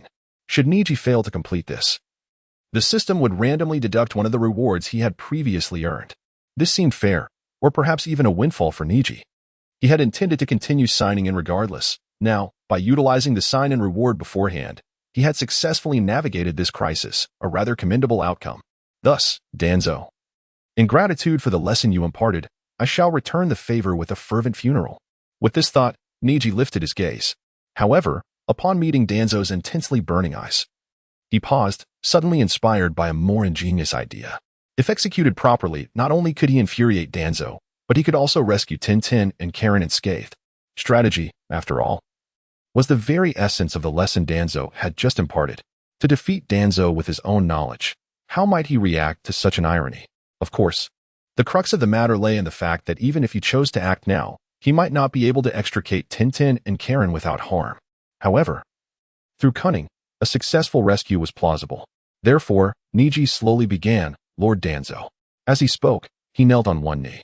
His plan was simple, to feign compliance under the influence of Kotoe Tsukumi, allowing Danzo to lower his guard, and then rescue Tintin and Karen. Once the two girls were safe, he would turn the tables and eliminate Danzo. Yet, in that moment of kneeling, Neji internally cursed, Danzo old dog, my knees only bow to my parents, elders, and the deceased. Prepare to meet your end. Danzo, ecstatic, exclaimed, ha ha ha, excellent. Neji, you are truly remarkable. Saying this, he approached and personally lifted Neji. However, during this interaction, Danzo remained vigilant, instructing his subordinates to be on guard while he too was prepared to strike, wary of Neji's potential ruse of feigned surrender. Naturally, the likelihood of such a deception was low. After all, who could withstand the onslaught of Kotoe Tsukumi? Yet, out of caution, Danzo risked his life to test Neji's loyalty. After all, it was merely one life. Danzo had a total of 12. What Danzo remained unaware of was that Neji was equally cognizant of this fact. Thus, he suppressed the urge to suddenly eliminate Danzo, presenting himself as compliant and docile. At this juncture, Danzo genuinely believed Neji to be an ally. His trust did not stem from Neji's demeanor, but rather from Shirsue's Sharingan. He placed his faith in the ultimate Jinjutsu, Kotoe Tsukumi. Having initially gained Danzo's trust, Neji turned his attention to the unconscious Tintin and Karen. Just as he was about to propose that he oversee the two, Danzo interjected, Neji, kill Tintin, and you shall keep watch over Karen. Do not disappoint me. Danzo envisioned that the mutual destruction of lovers might serve to strengthen Neji psychologically. In his mind, Danzo had already begun to plot Neji's path to power, even fantasizing about becoming Hokage with Neji's assistance, ultimately unifying the ninja world. This, of course, was also a test of Neji's obedience. Chapter 52. Slaughtering the roots like dogs ultimately. The philosophy of the gentle fist instilled in Neji by Shimura Danzo was to serve Danzo as his master. The master's orders were absolute and could never be defied. Even if this dramatic interplay of love and conflict between couples did not render Neji stronger, it served as a mere test of obedience, which was not without merit. After all, it merely cost a low-ranking ninja, who was nothing more than cannon fodder on the battlefield. Neji paused momentarily, his face a mask of struggle. But eventually he approached Tintin slowly. Yes, Lord Danzo, he uttered, his voice heavy with sorrow. A pain so profound that even pain would be led to believe Neji was of an alternative orientation. As the root ninja holding Tintin released her upon Danzo's signal, Neji gently took her into his arms. With a complex expression of deep sorrow, he raised his palm, aimed it at Tintin's head. Danzo's smile was grotesque, yet radiant, chilling in its brilliance.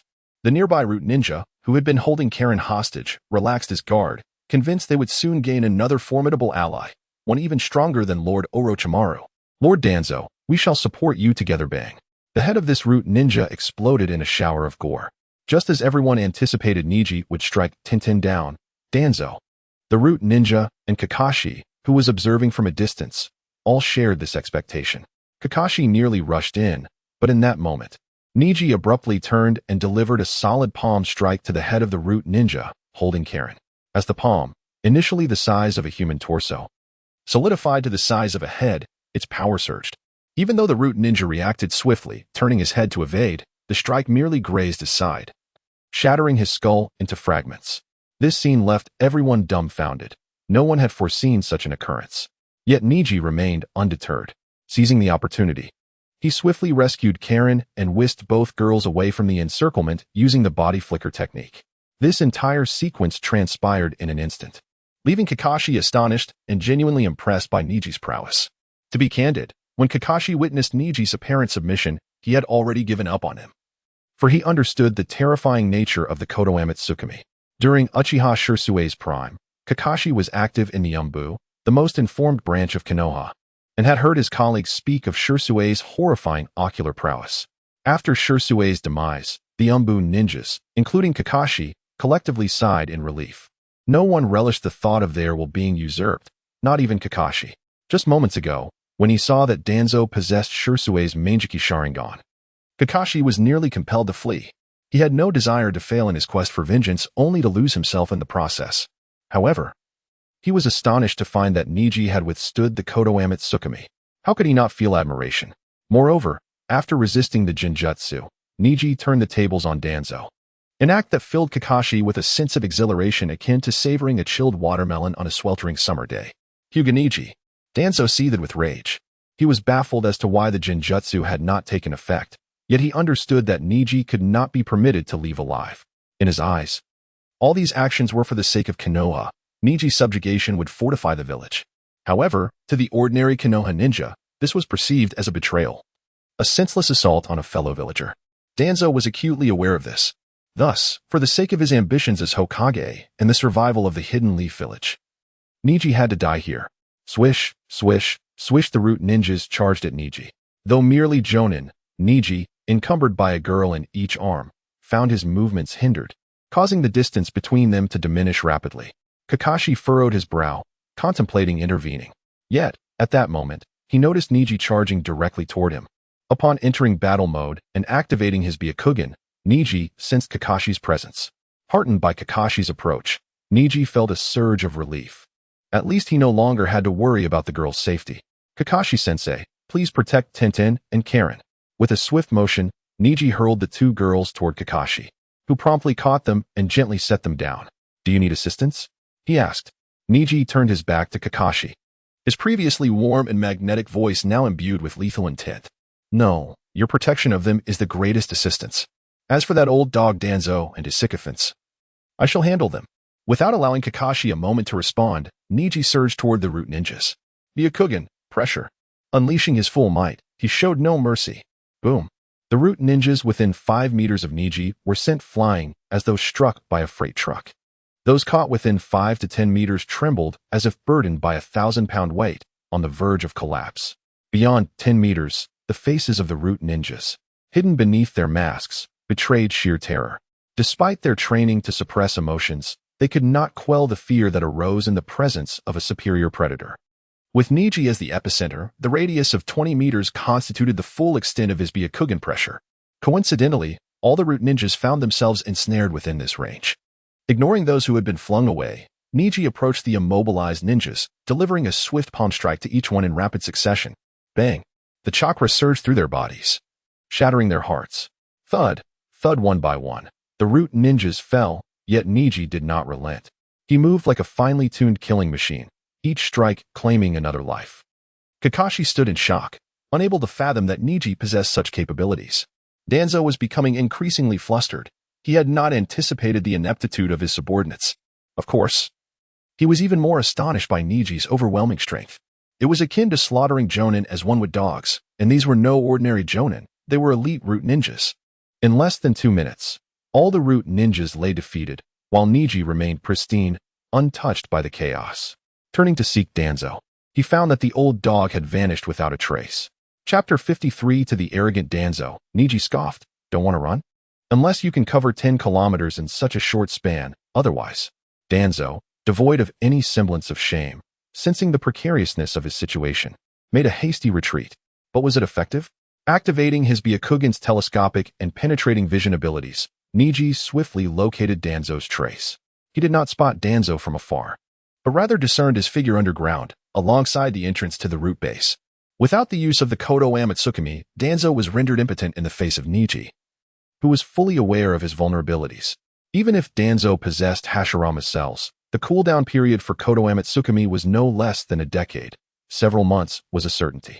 In the immediate future, Danzo was merely a punching bag, one that Neji could easily defeat, a target for his relentless attacks.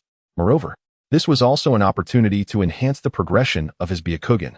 Having just vanquished a multitude of root ninjas, Neji could distinctly sense an increase in his Byakugan's evolution. Upon checking his personal panel, he was astounded to find a 3% boost in his progress. Well done, Danzo. I stand corrected. It seems you are intentionally providing me with experience. Since you are so eager, I shall not hold back. Neji leapt high into the air. aiming at the entrance of the root base, and unleashed a powerful palm strike. Boom. The ground trembled as his palm obliterated the previously concealed, intricate mechanism, revealing the staircase that led underground. Neji did not hesitate, stepping forward without a moment's pause. He feared no traps or ambushes, for in the presence of the Byakugan, all such efforts were rendered futile. Neji, big brother. The tremor roused Tintin and Karen from their slumber. Upon awakening, they witnessed Neji's assault on the ground before he descended underground. Concerned for Neji's safety, they sought to follow him, but fortunately, Kakashi intervened in time, explaining the unfolding situation to them. Is Elder Danzo truly this despicable? Ugh, that old dog Danzo, Tintin exclaimed, if he dares to harm Neji, I will sever our family's sponsorship of the Konoha Anbu. Kakashi glanced at Tintin, acknowledging her words carried a certain weight. Tintin was the daughter of Konoha's largest ninja tools store owner, hence her vested interest in such matters, and the store had always provided financial support to Konoha. However, Danzo was unlikely to heed such threats. That old dog was twisted, choosing only to believe what suited his narrative, particularly given his elevated status. Perhaps this was the very root of Konoha's decay and darkness. Without Danzo, even if the third Hokage fell from grace, Konoha would not have suffered to this extent. Karen, somewhat perplexed, questioned, but isn't Danzo an elder of Konoha? Unable to contain himself, Kakashi spoke up, that old fool only wishes to become Hokage. Everything else is merely a tool for his manipulation. In any case, you two should remain outside. This is the best assistance you can provide Neji. You must understand. Neji's strength now surpasses even mine. Kakashi felt a twinge of nostalgia. It was only a few months ago that Neji had struggled against him, and now he could effortlessly overpower Kakashi. Following Jiraiya's legacy, Kakashi sensed the inevitable passage of time as the new generation rose to prominence. Meanwhile, underground, Neji discerned all traps and thwarted every ambush, arriving before Danzo. At that moment, a smile graced his face, for the experience Danzo had unwittingly provided was plentiful. By now, Neji's Byakugan evolution progress had reached an impressive 58. He had nearly decimated the entirety of the root ninjas. Gazing at Danzo perched arrogantly upon his throne, flanked by his two sycophants, Neji slowly spoke. Old dog Danzo, why do you not flee? Danzo furrowed his brow. Hyuga Neji, how dare you slay so many root ninjas? They were all comrades from our village. Neji erupted into laughter. Old dog, do you truly believe I am the naive type who values camaraderie above all? I care only for those around me. As for the others, even if they hail from the same village, their actions towards me dictate my response. If the root ninjas sought to kill me, would I simply surrender myself to their slaughter? Indeed, Danzo suddenly chuckled. Hyuga Neji, you are quite suited for the root. Your character is incompatible with that of the likes of Hiruzen. You should join us. Let us cease this mutual destruction. If you agree to join the root, I promise you will face no restrictions, and once I step down, you shall become the new leader. Neji raised an eyebrow. He had to admit, Danzo's proposition was enticing. The position of root leader, subordinate only to the Hokage and above all other Konoha ninjas, was a significant temptation. Furthermore, Danzo demonstrated shrewdness by attempting to placate Neji's animosity through inducement upon sensing the precariousness of his situation. Recognizing oneself is vital, Neji was indeed somewhat swayed. However, he ultimately replied, I must decline. What? Why? Danzo was taken aback. He had anticipated Neji would be swayed, having observed the contemplation in Neji's eyes. After all, he was merely a 14-year-old kid. What did it matter if he possessed immense strength?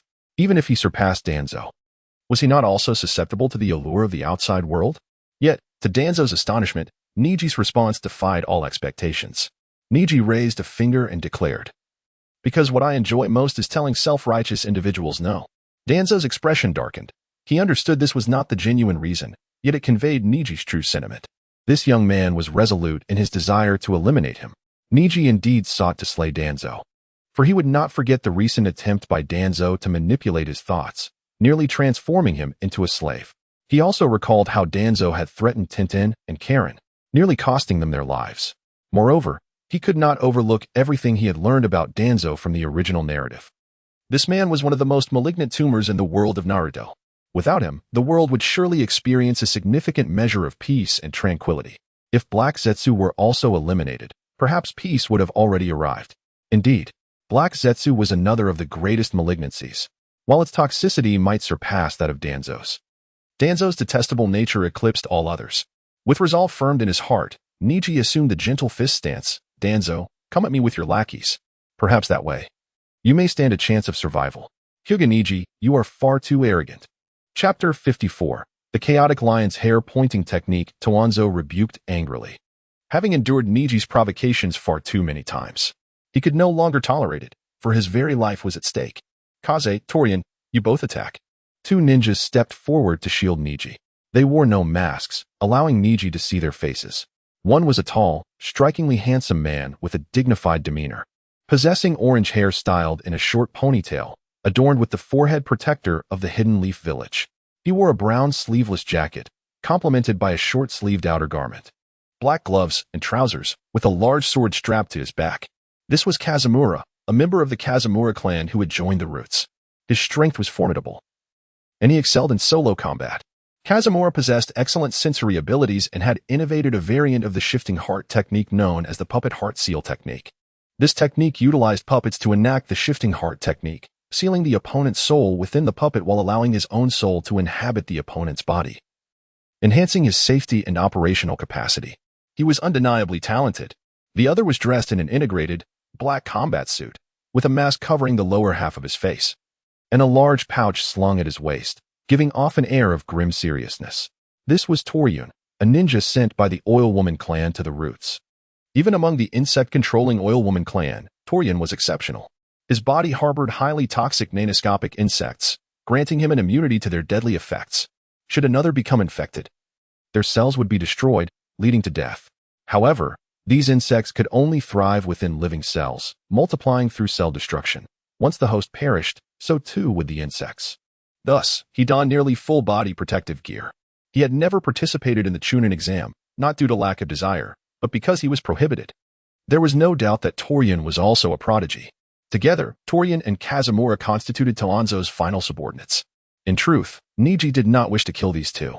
They were mere weapons manipulated by Toanzo, devoid of their own will. More importantly, within the entire Root organization, these two displayed extraordinary talent. Neji intended to eliminate Toanzo, but he desired to recruit these gifted individuals. After all, his future adversaries were the Akatsuki clan, and bolstering his strength could never be a detriment. As for the sins they bore, certainly they were guilty, but they were not the primary offenders. The true villain was Toanzo, the very architect of this abhorrent Root organization. At worst, once he had recruited them, he would have them apologize to the victims' families. Though apologies may hold little weight, they were better than nothing. Thus, Neji resolved to swiftly subdue these two, incapacitating them without taking their lives. With a swift motion, Neji sidestepped Kazumura's cunningly executed shifting heart technique. He then raised his hands, sending forth several enormous air palms that did not strike the elusive king of Lanling, but instead blew away the nanoscopic insects released by Toryun. Once distanced from Toryun, the insects would survive only a short while before becoming lifeless, thanks to the Byakugan's perceptive capabilities. Neither the nanoscopic insects nor the C4 Garuda cell-level miniature bombs from Deidara could threaten Neji. He had no blind spots. He could sense even the slightest movements in a remarkable radius of 10 meters, a testament to his Byakugan having evolved beyond 50%. In contrast, an ordinary Hyuga Jounin would not exceed a 3-meter radius. Neji began to form hand seals, causing unease in Kazumura and Toryun. Why was a Hyuga ninja forming seals? What did he intend to do? The answer soon revealed itself. Ninjutsu, Chaotic Lion's Hair-Pointing Technique. In just a month's time, Neji had not only mastered Sage Mode, but he could also perfectly wield the two-headed hair ninjutsu. As his dark hair erupted, it resembled a lion's mane, each strand elongating like tentacles. Yet, these hair tendrils were no ordinary appendages. Their tips were infused with chakra for sealing points, aptly named the Chaotic Lion's Hair-Pointing Technique. Jiraiya's prior instruction had truly come to fruition. Without the intent to kill or directly confront his foes, he could subdue and capture them. The hair tendrils moved with extraordinary speed, particularly when wielded by Neji, who now possessed the strength of a shadow-level ninja and the powers of Sage Mode. Their rapid movement dazzled Kazumura and Toryun, who could only retreat before being ensnared by the tendrils. Thud, thud. Both were rendered incapable of movement, collapsing to the ground, unable even to blink. The effectiveness of this technique surpassed even the 8 trigrams, 64 palms, for the latter allowed foes to still blink and speak after being struck. Neji raised an eyebrow, unexpectedly pleased with this technique. He severed all contact with the hair that had brushed against Toryun, watching as those strands turned purple in the air before dissipating. What a terrifying ability, Neji mused. He then approached Toanzo. With a crash, Toanzo stood, exclaiming, "Hyuga Neji, what have you done? Why have Kazumura and Toryun fallen?" Neji had no intention of explaining. "Old dog Toanzo, it's time for you to die. Sage mode, activate." Although entering Sage mode typically required 3 minutes, Neji had strategically left a shadow clone outside, allowing him to activate Sage mode instantaneously, akin to Naruto's technique. Even without releasing the Byakugan's pressure skill, a formidable force emanated from Neji, rolling outward. Kazumura and Toryun promptly lost consciousness, while Toanzo stared wide-eyed at Neji, whose face bore a golden shadow. "You have actually learned Sage mode. How is this possible?" Neji remained silent, responding with the Sage art, 8 trigrams air palm, launching it forward. A massive transparent palm, nearly a person's height, surged towards Toanzo. Boom! Toanzo did not evade. His body shattered into fragments, scattering across the ground.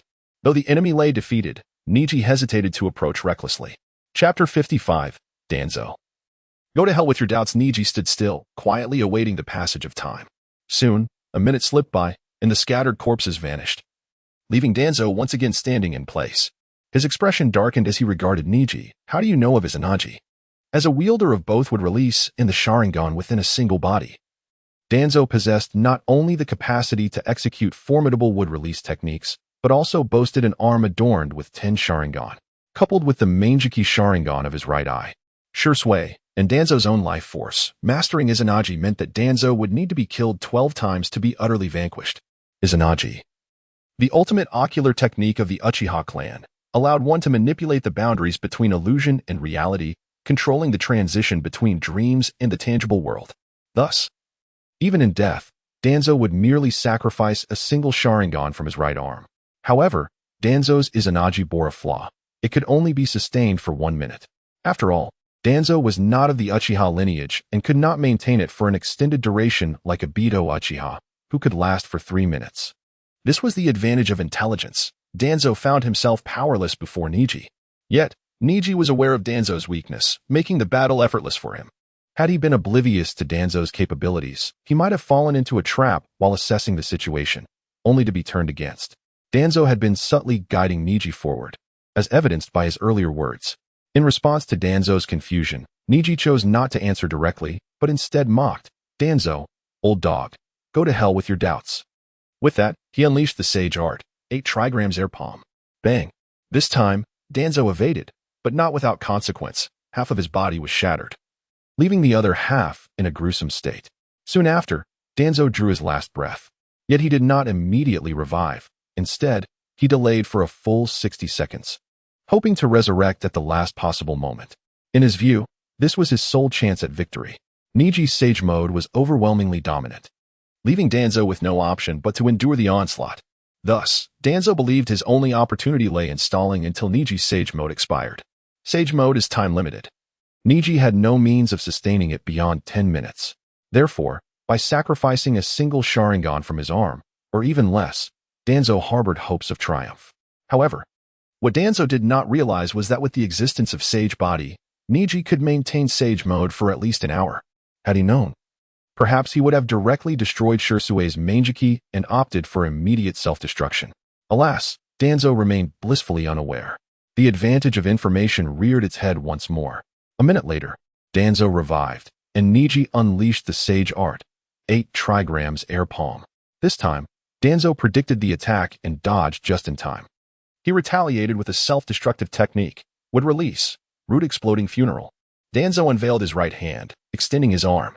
A grotesque scene unfolded as thick roots rapidly sprouted from Danzo's pallid arm, threatening to ensnare everything within the hall, including the caster himself, Shimura Danzo. Upon witnessing this, Neji immediately dispatched Oil Girl and Yamanaka F to escape the range, then raised his hand to strike the oncoming roots with a gentle fist.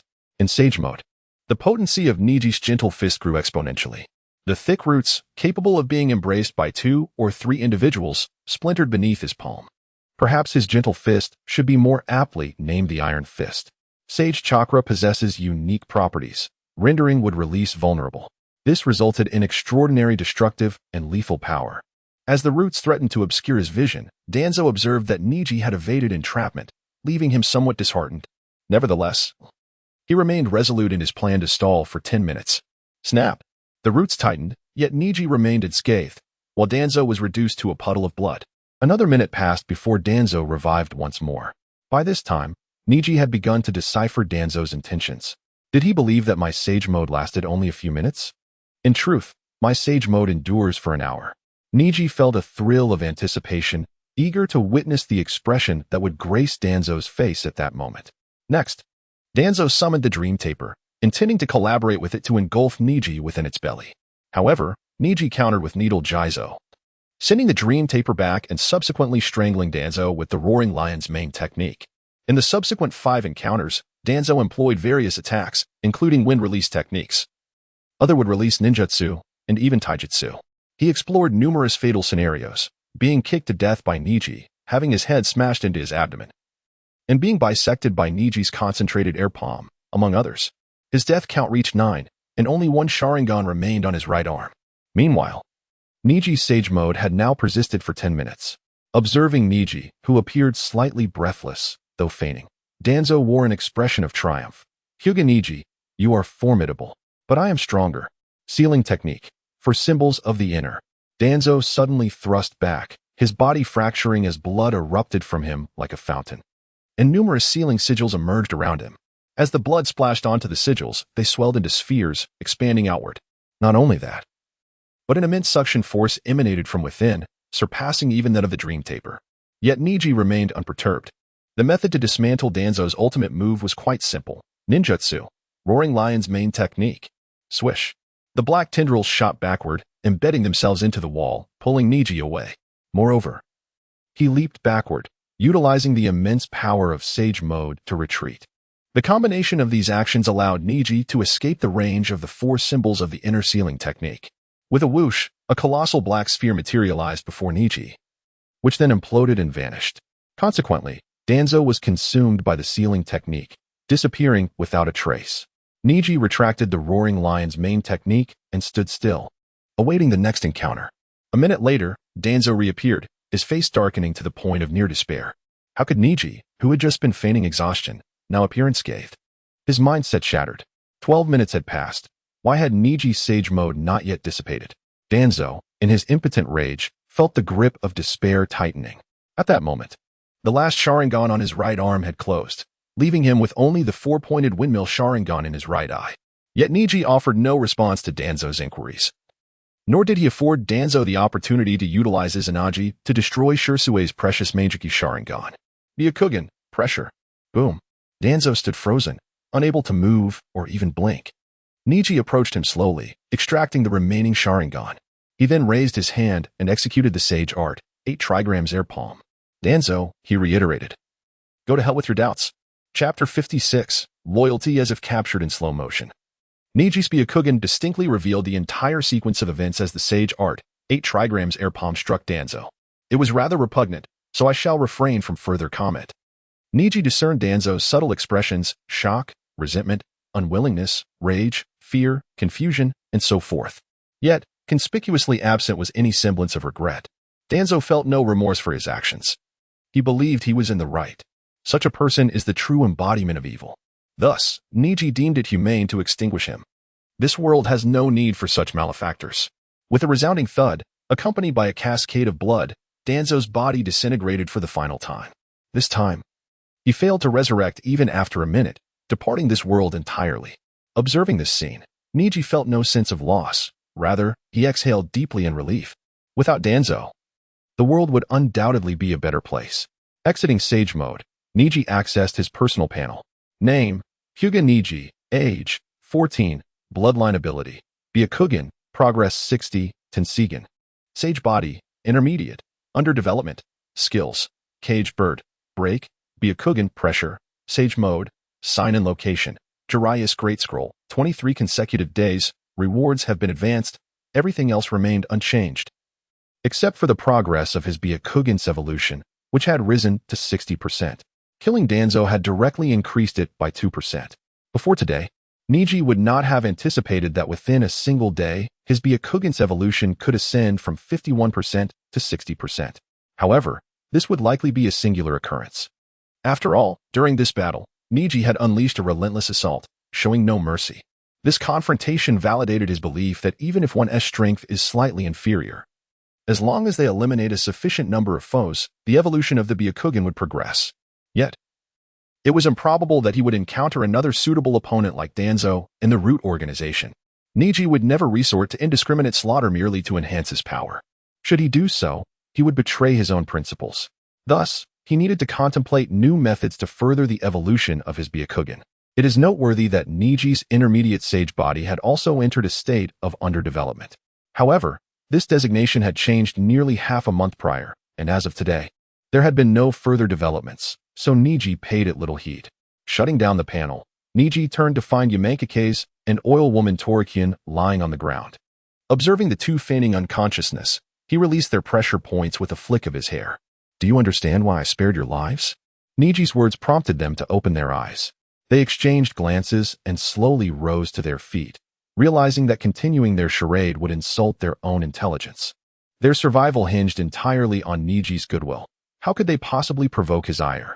Gazing at the devastation within the hall and recalling the sounds they had heard, Yamake's deduced the general progression of events. Oil Woman Torikian, too, grasped the situation, though he struggled to accept it. Danzo was dead? There. Neji pointed to the distant pile of remains. Oil Woman Torikian staggered toward it, his inner insect sensing that it was indeed Shimura Danzo. Thud. He fell to his knees, unable to comprehend the sight before him. Trembling, he withdrew a kunai from his ninja gear, slowly yet resolutely aiming it at his own throat. Oil Woman Torikian intended to accompany Danzo in death. Neji was genuinely taken aback. In truth, had Neji not been so formidable, Oil Woman Torikian might have sought revenge for Danzo's demise. Either he would be slain by Neji during his quest for vengeance, or he would take his own life after succeeding. However, Neji's overwhelming power left no room for thoughts of retribution. Instead, Oil Woman Torikian resolved to express his loyalty through death. At merely 16 years of age, Oil Woman Torikian's dedication to Danzo was unexpected by all. Boom. Neji furrowed his brow and unleashed the Byakugan, pressure within a limited range, targeting Oil Woman Torikian. Subduing him, Neji turned his gaze to the more composed Yamake's and inquired, "Is this man a diehard loyalist to Danzo?" Indeed, Yamake's replied hastily. Once Torikian learned to control the nano-insects within him, Danzo took him under his wing. I see. Neji felt a twinge of regret. Individuals who had been thoroughly indoctrinated by Danzo had rapidly diminished in value. Neji had no confidence in his ability to reverse their distorted values and perspectives, nor did he see the necessity to do so. Without hesitation, Neji delivered a death sentence for Oil Woman Torikian in his heart. Whoosh. A half-man high 8 trigrams air palm struck. And Oil Woman Torikian was reunited with his beloved Danzo in a fusion of flesh and blood, descending together into the abyss. Turning to Yamake's, Neji asked, "And you? What will your choice be? With Danzo dead, you are unbound. You can be yourself." Neji's words left Yamake's momentarily stunned. He did not tremble in fear at Torikian's demise. As a Root ninja, fear had long since become foreign to them. Only Danzo, the leader of Root, experienced such emotions. At this moment, Neji's words compelled Yamake's to ponder the path ahead. Though utilized as a mere weapon by Danzo, with time, Yamake's had developed his own will. He had been constrained by Danzo's authority, unable to betray or depart.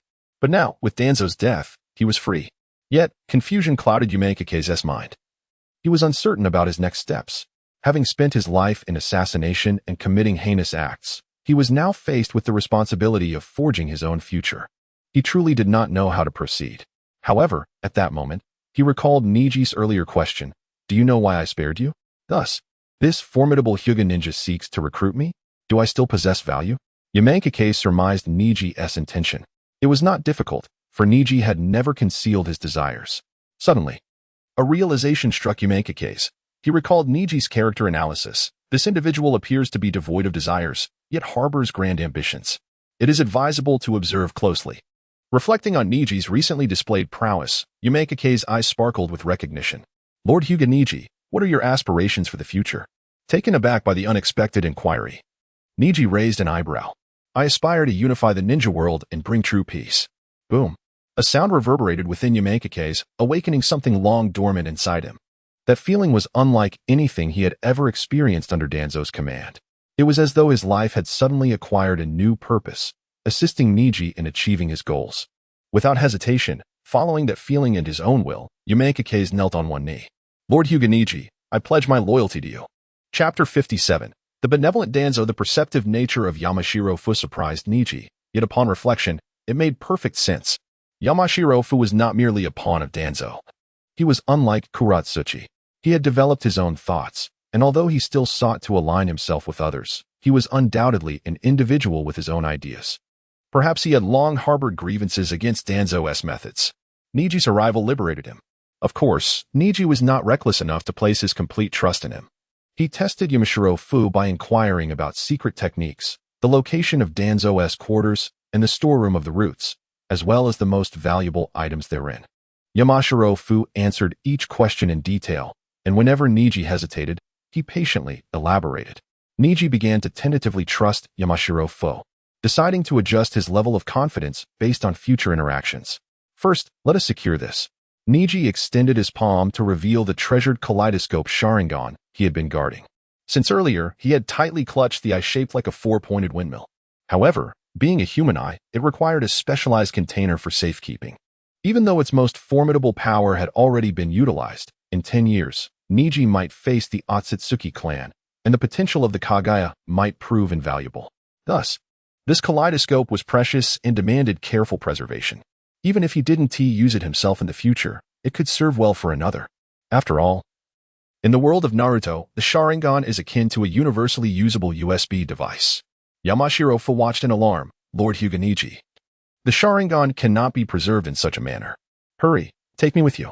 The two hurried to the medical room of the roots, where Yamashiro Fu retrieved a test tube filled with a translucent liquid. Please place it inside, Lord Hyuga Neji. After securing the kaleidoscope Sharingan, Neji inquired, Are there any more Sharingan here? Yes, Lord Hyuga Neji, Yamashiro Fu replied, busily searching.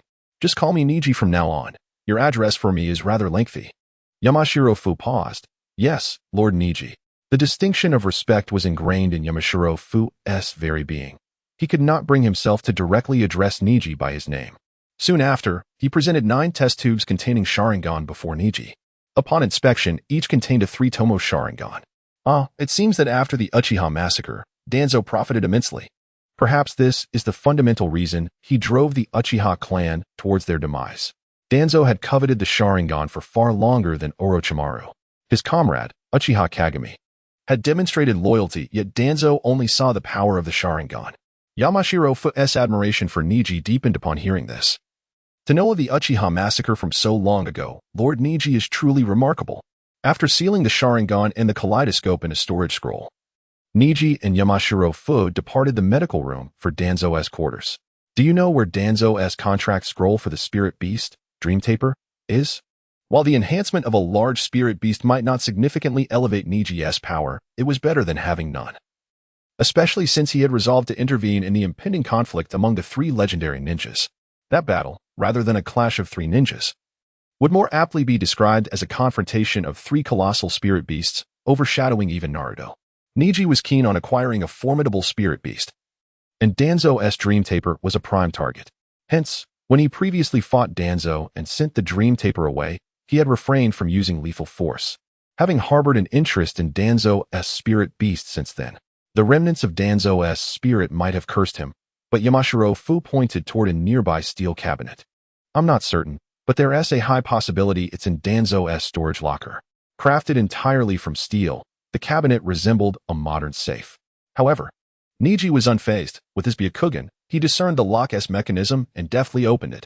Inside, he found not only the Dream Taper's contract scroll, but also the sealing techniques of the Uzumaki clan and various other sealing scrolls. Neji collected everything. The subsequent examination of the root's storage room yielded disappointing results, as it contained little of value. After all, what could the beleaguered subordinates of Danzo possess? Neji then turned to Yamashiro Fu. You mentioned that the most valuable asset of the roots is a sub-base located several dozen kilometers outside Konoha? Yes, Yamashiro Fu nodded.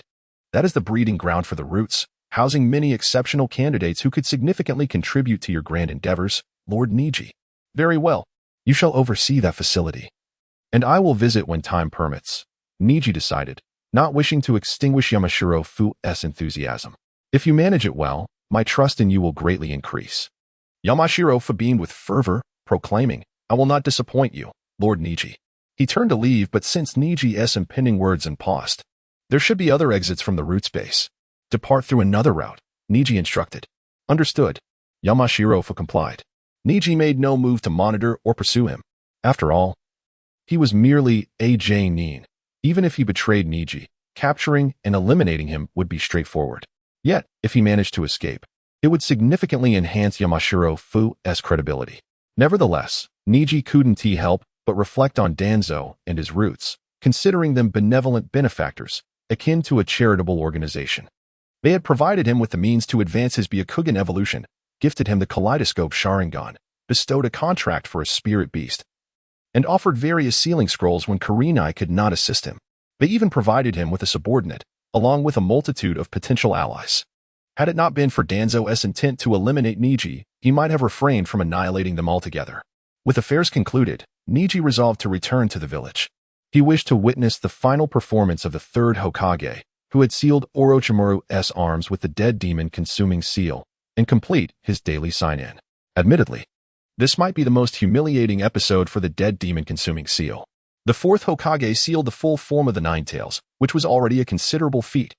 Yet Hiruzen Sarutobi merely sealed Orochimaru's arms. The absurdity of it was almost laughable. At this very moment, an amusing scene was unfolding atop the audience stands of the third exam and the Chunin Exams.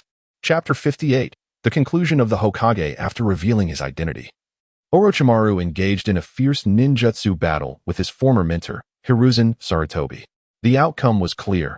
Hiruzen, defying the passage of time, pressed the advantage over Orochimaru. You cannot escape, Orochimaru, Hiruzen proclaimed with a confident smile. Yet, Orochimaru remained undeterred, retorting, your demise is already foreseen, my old teacher. Sensing impending doom, Hiruzen's heart raced as he swiftly formed hand seals, casting the technique, Shadow Shuriken Jutsu. A single shuriken shot forth, multiplying into hundreds, blotting out the sun as they hurtled toward Orochimaru. With an air of indifference, Orochimaru completed his own seals, invoking the summoning technique, Impure World Reincarnation. 3 coffins emerged from the earth, shielding him from the onslaught of shurikens. Hiruzen's eyes widened in recognition. He knew this technique all too well. Desperately, he attempted to suppress the rising coffins, managing to quell only one. Neji quipped, it's absurd that he could even manage that. Yet, 2 coffins continued to ascend, inscribed with the characters for first and second. The first and second Hokage were resurrected, joining forces with Orochimaru to nearly incapacitate Hiruzen, the so-called strongest Hokage. Clearly, this title was one that Hiruzen had bestowed upon himself. As the tide of battle turned against him, Hiruzen summoned the last vestiges of his resolve, deploying the sealing technique, Dead Demon Consuming Seal. Remarkably, his shadow clone technique allowed him to drag down the reincarnated first and second Hokage alongside himself to a mutual demise. In that moment, Hiruzen grasped Orochimaru, prompting Neji to comment, Orochimaru isn't even resisting. He could simply push Hiruzen away. Neji's observations were devoid of mockery, merely reflecting his genuine sentiments. Thus, a rather comical scene unfolded. After an arduous stalemate, Hiruzen sacrificed his remaining strength to seal Orochimaru's hands, stripping him of the ability to perform ninjutsu and forbidden techniques. Thus, Orochimaru's hands were rendered completely immobile. Meanwhile, in the village of Konoha, ninjas surged forth to thwart the marauding sand and sound ninjas. Jiraiya, who had been absent for several chapters, resurfaced, vanquishing Orochimaru's summoned beast, a formidable 2-headed serpent that left ordinary Nin powerless, particularly referring to Ibiki Marino. On the other side, Naruto and his companions confronted Gaara, culminating in a fierce battle. Ultimately, with the assistance of Fukasaku and the chakra of the Nine Tails, Naruto triumphed over Gaara, employing his signature verbal jutsu. Everything seemed to be progressing favorably, save for the rooftop where Hiruzen, having sealed Orochimaru's hands, expressed relief, stating, your plans to destroy Konoha have been thwarted. Orochimaru's face twisted in rage, old man. Return my hands. Unfazed by Orochimaru's fury, Hiruzen lamented, it is unfortunate we cannot perish together, but we shall meet again in another world. You old fool dare to. Their conversation felt disconnected, As in his final moments, Hiruzen recalled the will of fire. As long as leaves dance in the wind, the flame shall burn, illuminating the village and nurturing new leaves to sprout. Observing this from outside the four purple flames formation, Neji felt a stirring in his heart, recalling the poignant scene that had initially brought him to tears. Yet, as events unfolded, he could only remark that perhaps he had wept too soon. Konoha's F4. Your sacrifices should foster new growth, yet all I see is you extinguishing it to prolong your own existence. However, in this instance, Hiruzen did embody the will of fire, though it was a solitary act. Thus, Neji repressed his emotions, watching impassively as the sound ninjas aided Orochimaru's retreat, observing Kabuto's departure, and witnessing the sand ninjas withdraw from Konoha. It was not just Neji. The elite Chunin of Konoha refrained from pursuit. Why was that? Did they not seek vengeance for their Hokage? Even Kakashi, Might Guy, and the recently arrived Jiraiya could have compelled the sound and sand ninjas to remain. There was no doubt they possessed the power to do so. Yet, they chose not to act. It could only be said that none were fools. Everyone possessed their own measure of judgment. The deaths of Konoha's F4 would elicit tears from the ignorant, yet would evoke naught but indifference from the informed. Nevertheless, appearances had to be maintained. Neji joined the Chunin on the rooftop, gazing down at the fallen Hiruzen, who had now departed from this world. Beside him, Tenten appeared despondent, belonging to the realm of the unaware. In contrast, Karen remained stoic, clutching Neji's clothing tightly. He gently wrapped an arm around Tenten, offering silent comfort. It was not Tenten's fault for her ignorance, and Neji bore her no ill will for it. 2 days later, the funeral of the Hokage proceeded as scheduled. Dressed in black, Neji stood alongside Tenten, positioned at the heart of the mourners. At the forefront, Konohamaru wept profusely, and many of Konoha's younger generation displayed their sorrow. Naruto, still young and inexperienced, absorbed the scene, reflecting on his own realizations. While he might appear clumsy and impulsive, he possessed a keen sensitivity. Perhaps this was the essence of the will of fire. In his final moments, the third Hokage, Hiruzen Sarutobi, selflessly obstructed Orochimaru, leaving an indelible impact on Naruto. Even though this village had treated him poorly, Naruto's unwavering efforts saw a gradual transformation of circumstances. With each significant event, he evolved, becoming better, steadfastly pursuing his aspirations. It should be noted that the death of Danzo remained shrouded in secrecy. Since Neji departed the root base with Kakashi, the base had been buried. Utilizing Sage Art, Air Palm, Neji obliterated all supporting columns of the root base, causing it to collapse, while Kakashi employed Earth Release to smooth over the remains. Thus, to anyone unaware of the root base's location, it appeared as though it had never existed. Chapter 59, The Duo of Dawn. Ironically, Danzo, in his efforts to guard against his old comrades, concealed the precise location of the root. Even the Konoha F4 were only aware of the general vicinity of the root base, remaining oblivious to its exact whereabouts. Thus, despite Danzo's absence in recent days, they assumed he was merely preoccupied with various matters, failing to realize that he had vanished altogether. However, today perhaps marked the day of his discovery. As it was the funeral of Hiruzen Sarutobi, and all the higher-ups of Konoha had gathered, with Danzo conspicuously absent. This absence displeased both Tika and Mito. As he was an old ally, regardless of their differences, respect for the deceased took precedence. Consequently, they embarked on a quest to locate Danzo, a path that ultimately led to their demise, a path they chose willingly. Among the Konoha F4, each one could justly be considered a target, and their elimination would not be deemed a mistake. After the funeral concluded, everyone resumed their respective trajectories. Neji bid farewell to Tenten and returned to the Hyuga clan with Karen. Following the recent incident where Karen was abducted by Danzo, Neji dared not leave her in Tenten's company. He understood that it was Karen who had drawn Danzo's attention, and in his insatiable greed, Danzo had orchestrated a trap for her. To put it bluntly, Tenten was merely a pawn in this scheme. Hence, allowing Karen and Tenten to remain together would only expose Tenten, who was otherwise safe, to danger. Karen, lacking the ability to eliminate threats, would be better protected under Neji's watch. Neji wished to protect Tenten as well, but she was too shy, believing that such an arrangement would imply cohabitation, and she steadfastly refused to move into the Hyuga compound. With a heavy heart, Neji had to relent, however, bringing an outsider into the Hyuga clan, despite most members remaining silent due to Neji's prestige, did not sit well with a select few. Hinata, the little girl, placed her hands on her hips. Her cherubic face contorted in displeasure. Indeed, she was the sole dissenting voice. In her mind, having already resolved to grow stronger and eventually marry Neji. She fancied herself the future lady of the clan. While she could tolerate him flirting outside, bringing someone home was altogether unacceptable. It was perplexing how she had come to possess such knowledge. Faced with Hinata's incessant questioning, Neji had a simple solution. He smiled, raised his hand, and patted her head. Instantly, Hinata melted into Neji's warmth, her attitude shifting rapidly. Neji and is working so hard. Let us not make it difficult for him. We should forgive him. Observing the 8-year-old girl nuzzling his palm, Neji smiled once more. Yet, neither he nor Hinata noticed Karen glancing enviously at her. Once he placated Hinata and settled Karen into her room, Neji led her to the training grounds exclusive to the Hyuga clan. Over the past few days, he had been occupied with other matters, leaving the spoils acquired from the route unutilized. Now was the time to put them to good use. Presenting the sealing technique scroll of the Uzumaki clan to Karen, Neji said, "This is the secret technique of your bloodline. Train diligently, and you will become incredibly powerful in the future." It was only natural for Neji to procure the Uzumaki clan's sealing techniques from Danzo.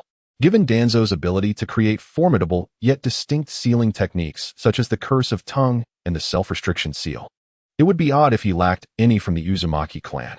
However, Karen, having listened to Neji, focused solely on the latter part of his statement, earnestly asking, "If I train this, can I help you?" It was clear that she felt deep remorse over her capture and the subsequent manipulation of Neji. She yearned to grow stronger, to no longer be a burden to him, and to assist him instead.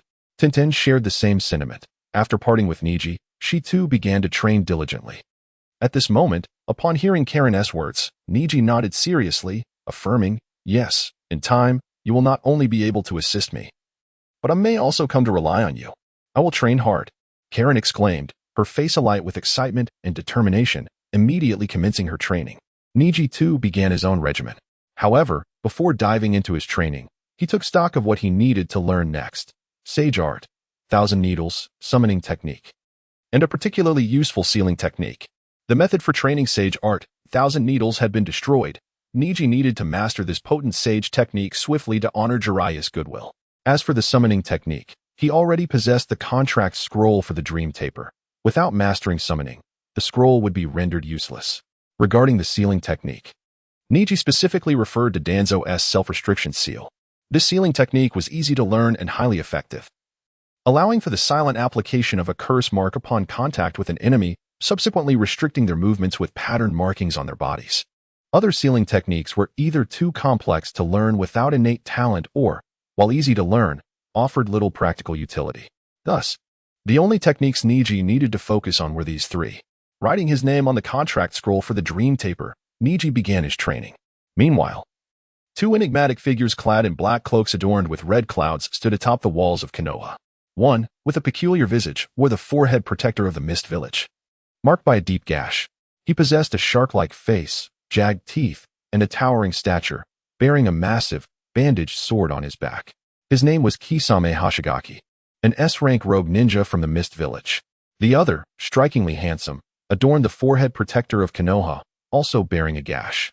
With fair skin, finely chiseled features, deep tear troughs, and eyes that held the swirling three-tomo Sharingan, he was Itachi Uchiha, an S-rank rogue ninja from Konoha and the man whom Sasuke Uchiha longed to kill.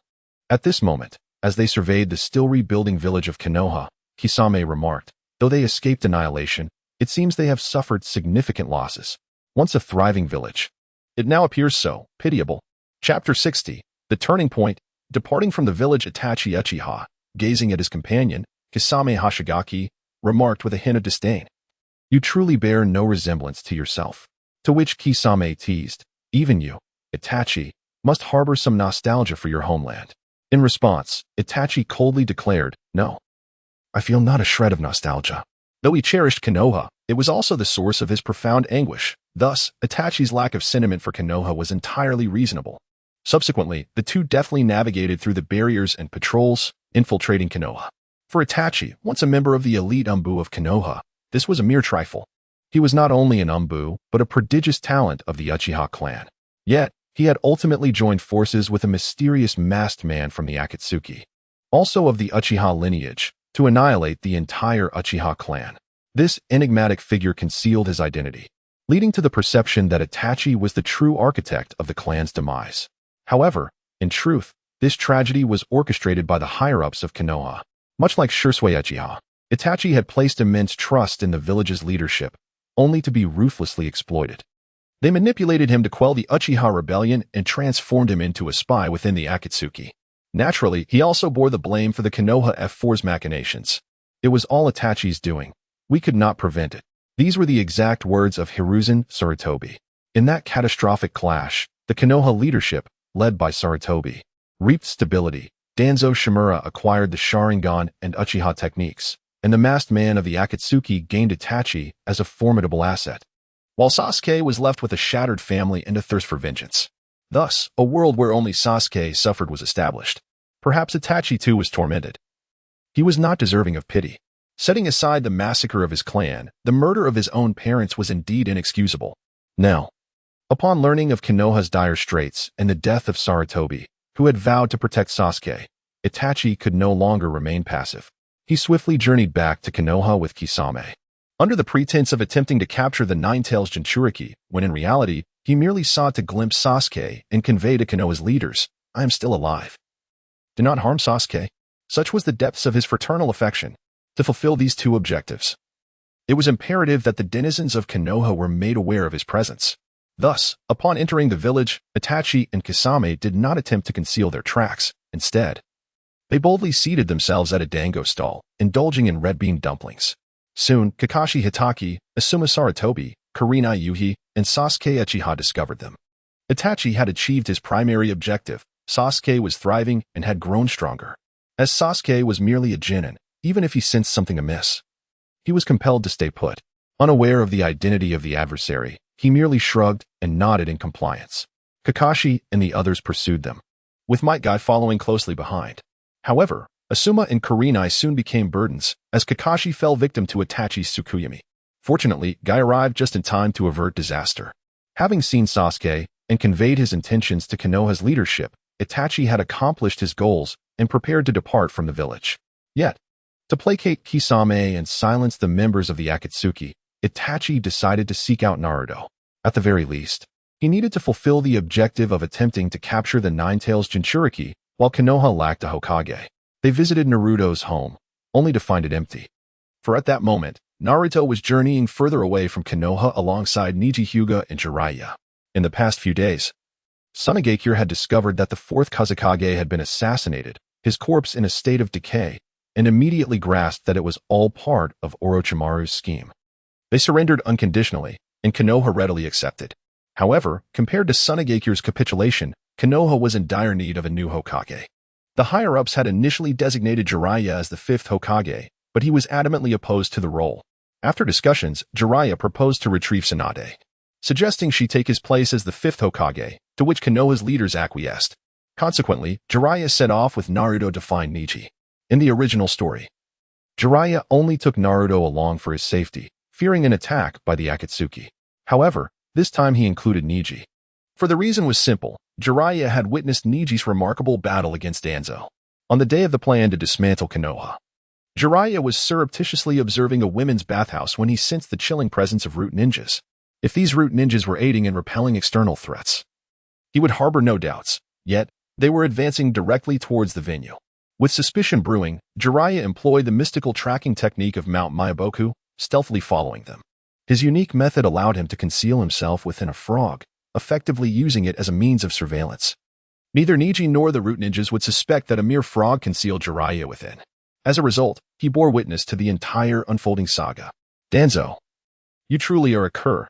Not only did he fail to assist against external foes, but he also launched an attack on a fellow village prodigy. Jiraiya resolved that if Neji could not overcome Danzo and the root ninjas, he would intervene to conclude the ordeal.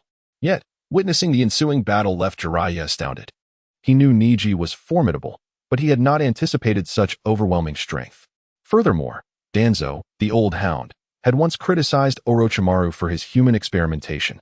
Was he not guilty of the same transgressions?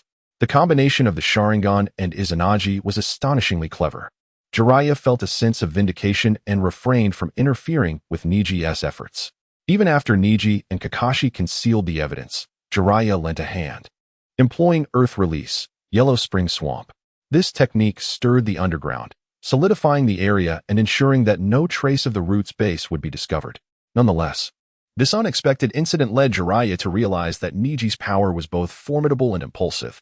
He feared that if Neji remained in Konoha, he might instigate further chaos. Given the current state of Konoha, it could ill afford additional turmoil. Thus, Jiraiya resolved to take Neji on a journey, hoping to guide him. This was the rationale behind Jiraiya's decision to depart with Neji. Naturally, Neji wholeheartedly agreed. He wished to continue signing in Jiraiya's Grand Scroll, assist Lee in seeking out Tsunade, and involve himself in the battle of the three legendary Sannin. Hence, both parties were eager, and their actions unfolded with remarkable speed. However, Neji could not foresee that this journey would irrevocably alter his originally tranquil trajectory in Konoha, leading him towards the more exhilarating path of joining the Akatsuki. Chapter 61. Kishimoto is merely a comic artist. What does he truly understand about Naruto? Outside of Konoha, Neji casually touched Jiraiya's large scroll after completing his sign-in for the day. He glanced at the roadside telephone poles, vending machines, and the muddy ground, feeling a twinge of helplessness. The pedestrians were dressed in traditional garb, yet modern inventions like vending machines and antenna poles stood in stark contrast. The technological progression in the Naruto world is undeniably skewed. Neji had previously utilized a wireless earpiece, which, although only covering the vicinity of Konoha, was indeed advanced for an era dominated by cold weapons. Yet, despite the advent of electricity, combat remained confined to close-range skirmishes. This might be understandable for ninjas, as the presence of chakra enables them to surpass conventional weaponry in both power and efficiency. However, ordinary civilians still relied on swords and similar melee weapons. It was quite perplexing, having entered the electrical age yet lacking even gunpowder firearms. This technological framework was utterly nonsensical. The blame for this lies with the original creator, Masashi Kishimoto, who, in his artistic convenience, concocted a world where multiple eras coexist chaotically. Thus, it can be said that Kishimoto is merely a comic artist. He understands nothing of Naruto. As Neji pondered, Naruto and Jiraiya were conversing animatedly nearby. Naruto was eager to discover what kind of ninjutsu Jiraiya intended to teach him, as it was the very reason he had been brought along. Meanwhile, Jiraiya aimed to convey to Naruto the greatness of his own ninja prowess, hoping to persuade Naruto to abandon the moniker of perverted sage. Unfortunately, neither of them succeeded in their endeavors. Fortunately, Naruto cleverly shifted the question, asking, "Perverted sage, why did you bring me on this journey? Is it because I possess remarkable talents?" He looked at Jiraiya expectantly. "Tell me. I won't be conceited." Before Jiraiya could respond, Neji interjected, "Indeed, you possess extraordinary talent. You have the unparalleled ability in the Naruto world, verbal prowess." He mused, "If I were to stand against Naruto in the future, could I withstand his verbal onslaught?" Reflecting on those whom Naruto had previously outmaneuvered with his words, Gaara, Nagato, Obito, and Sasuke, Neji realized that all of them were resolute individuals willing to do anything for their goals. Yet, they had all been swayed by Naruto's rhetoric, turning foes into friends. Such impressive achievements rendered Naruto's verbal skills impossible for any traveler to ignore.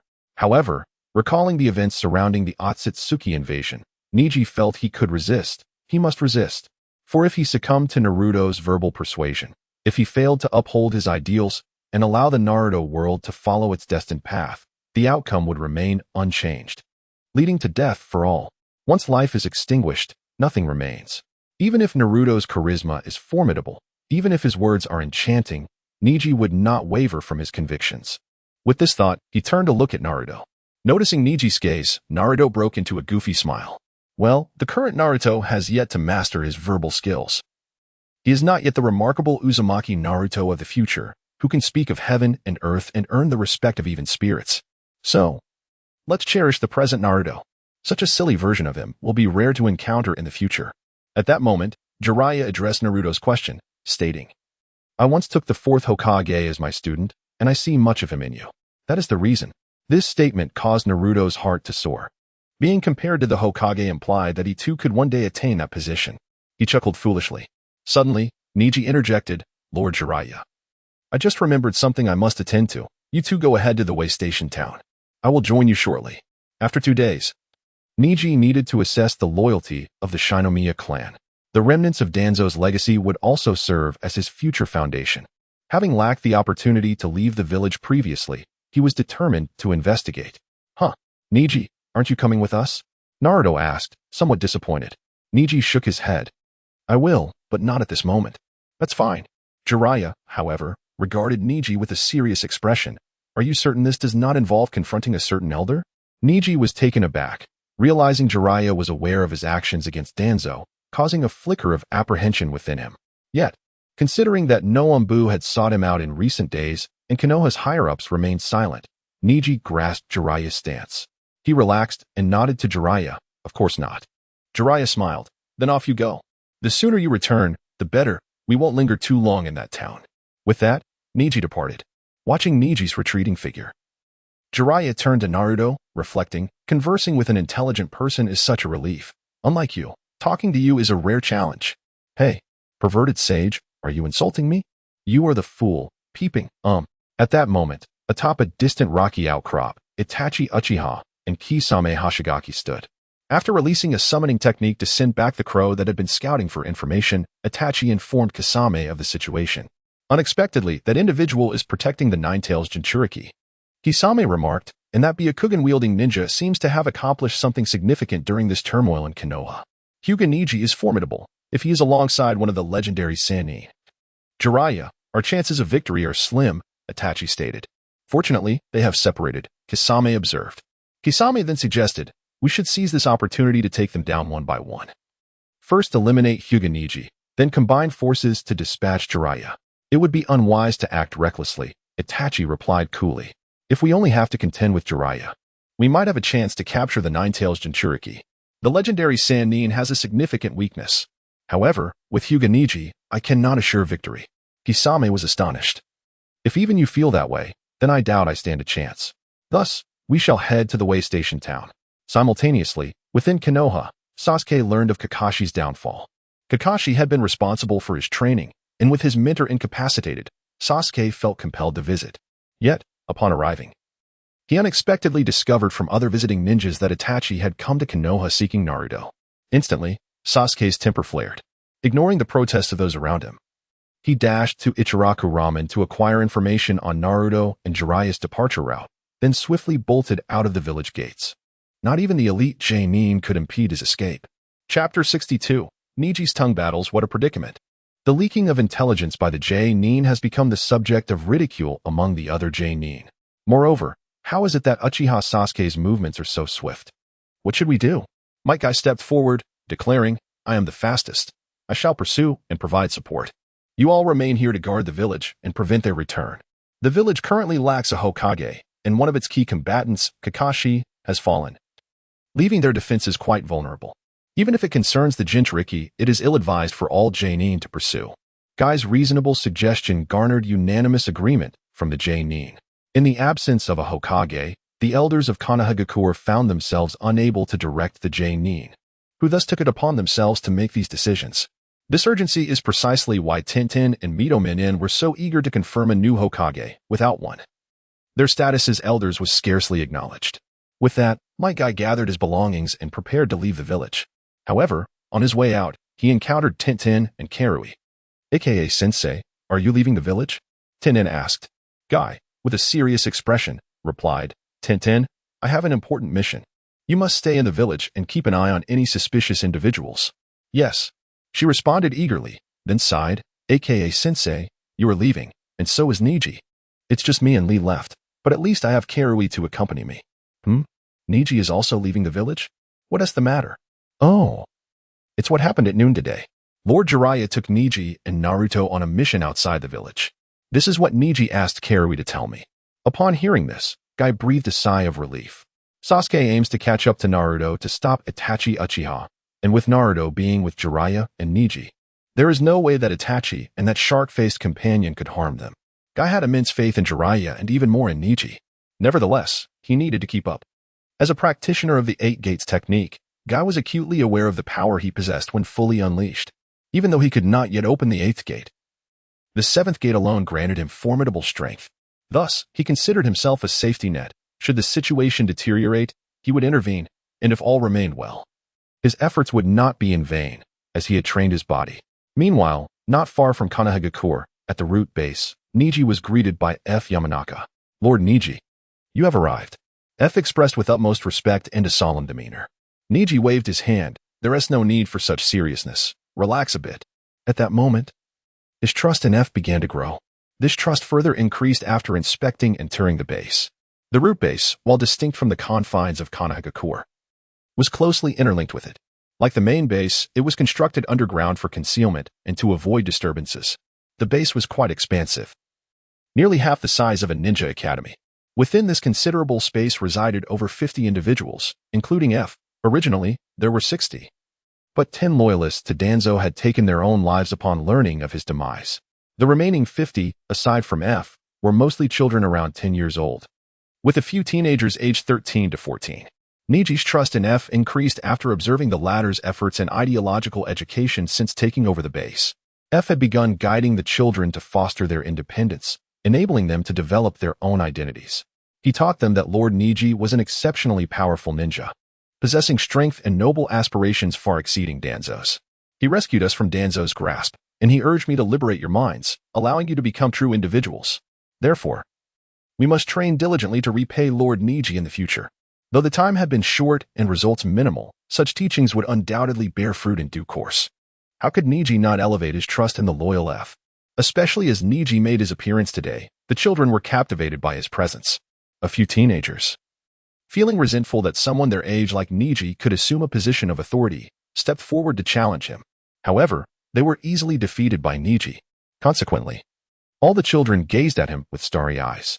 Strength, charm, authority, and kindness coalesced within one individual, bestowing upon him an almost boundless allure. Only one among them was peculiar. His name was Sai. He stood as the closest approximation to a complete root ninja among the children, emotionless and solely task-oriented. Not long ago, in an internal selection battle, he had inadvertently killed his brother, Shin. Suffering from a terminal illness, Shin had intentionally lost to Sai, offering him the chance to survive and imparting the advice, to endure in this organization, you must forsake all emotions, Sai, survive. Thus, Sai became increasingly devoid of feelings, unable to sense them at all. Were it not for his youth and insufficient strength, he would have long since become a formal root ninja, a mere lackey to Danzo. Oh, by the way, in the original narrative, Sai was also one of the individuals persuaded by Naruto's words. But now, there was no need for Naruto's intervention. Observing Sai, Neji spoke, in the root, one must abandon emotions to survive, yet the root has ceased to exist. If your brother were aware of the current situation, he would surely not desire this for you. Sai, live like a normal person. This would be the best tribute to your brother's kindness. Neji harbored a fondness for Sai.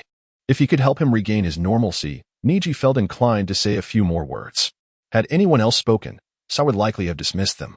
Yet when Neji spoke, the credibility and persuasiveness of his words were vastly heightened. After all, Neji had just showcased his prowess. Coupled with Neji's gentleness, Sai was reminded of his time with his brother, Shin. Although Shin and Lord Neji had contrasting personalities, in Sai's eyes, their figures began to converge. I will do my best, Sai attempted to express with enthusiasm, yet the words emerged flatly, leaving him somewhat disheartened. Neji placed a hand on Sai's shoulder, encouraging him. You can do it. Yes. Suddenly, Sai's voice resonated with emotional fluctuation. Chapter 63. The sky cleared and the wind stilled as the sky cleared and the wind ceased. Neji felt he had once again reached a new version of himself. He left a few words of advice for Kamizuka case, suggesting that if he ever found himself short on funds, he should seek Neji out. Neji then departed from the root base, which now ought to be renamed the Reserve Training Base for the Peacekeeping Army of the Ninja World. This was the name Neji had devised, and it was quite self-explanatory. If one were to overlook Kamizuka-Kei's slightly distorted expression and the awkward silence of the others, the name was rather pleasant, or at least that was Neji's opinion. In haste, Neji made his way to the way station town. It was only at that moment that he recalled that in the original narrative, Jiraiya had accompanied Naruto to seek out Tsunade, and it seemed that Itachi Uchiha and Kisame Hoshigaki had made an appearance to intercept them. On the surface, the Akatsuki duo seemed intent on capturing Naruto, but in reality, Itachi had come to instill a deeper sense of vengeance within Sasuke. This was also one of the fundamental reasons for Sasuke's eventual defection. The protective older brother, Itachi Uchiha, had always hoped for Sasuke's growth, so that he might depart with peace of mind, passing on his ocular prowess to Sasuke and paving the way for him. Itachi's urgency in fostering Sasuke's growth stemmed from his deteriorating physical condition. By calculating Sasuke's growth in Konoha, It would take at least 5 to 10 years for him to meet Itachi's minimum expectations. However, Itachi was acutely aware of his own limitations. He had at most 3 years left. Thus, he was compelled to push his brother out of his comfort zone, thrusting Sasuke into perilous circumstances, such as under Orochimaru's wing, to expedite his development. Such was the depth of his concern. Henceforth, a dramatic portrayal of brotherly love would unfold between the Uchiha siblings. Neji felt a surge of anticipation and quickened his pace. However, this was merely jest. His true eagerness lay not in Sasuke's plight, but in the prospect of confronting the Akatsuki duo. Engaging in battle with Jiraiya would accelerate the evolution of his Byakugan, yet Jiraiya, often indulging in the pleasures of life, was not inclined to spar with Neji. Moreover, unless he were to eliminate them, other Jonin of Konoha would not provide Neji with the opportunity to enhance his Byakugan's evolution. Thus, after careful contemplation, Neji set his sights on the shadow-level strongholds beyond the village. At present, only by battling shadow-level adversaries could he hope to advance his Byakugan's evolution. This was precisely why he was elated that Jiraiya was taking him along to find Tsunade. The intervention in the Battle of the Sannin was not merely for show. It would yield progress in his Byakugan's evolution. And at this moment, were not the Akatsuki duo shadow-level warriors? Engaging them would similarly contribute to his Byakugan's advancement. Additionally, dueling with formidable foes was a source of joy. Since acquiring chakra, each battle invigorated him, even those that were one-sided. This amalgamation of reasons fueled his anticipation. With great excitement, Neji rapidly arrived at the way station town, only to be met with a cacophony emanating from an inn at the town's center.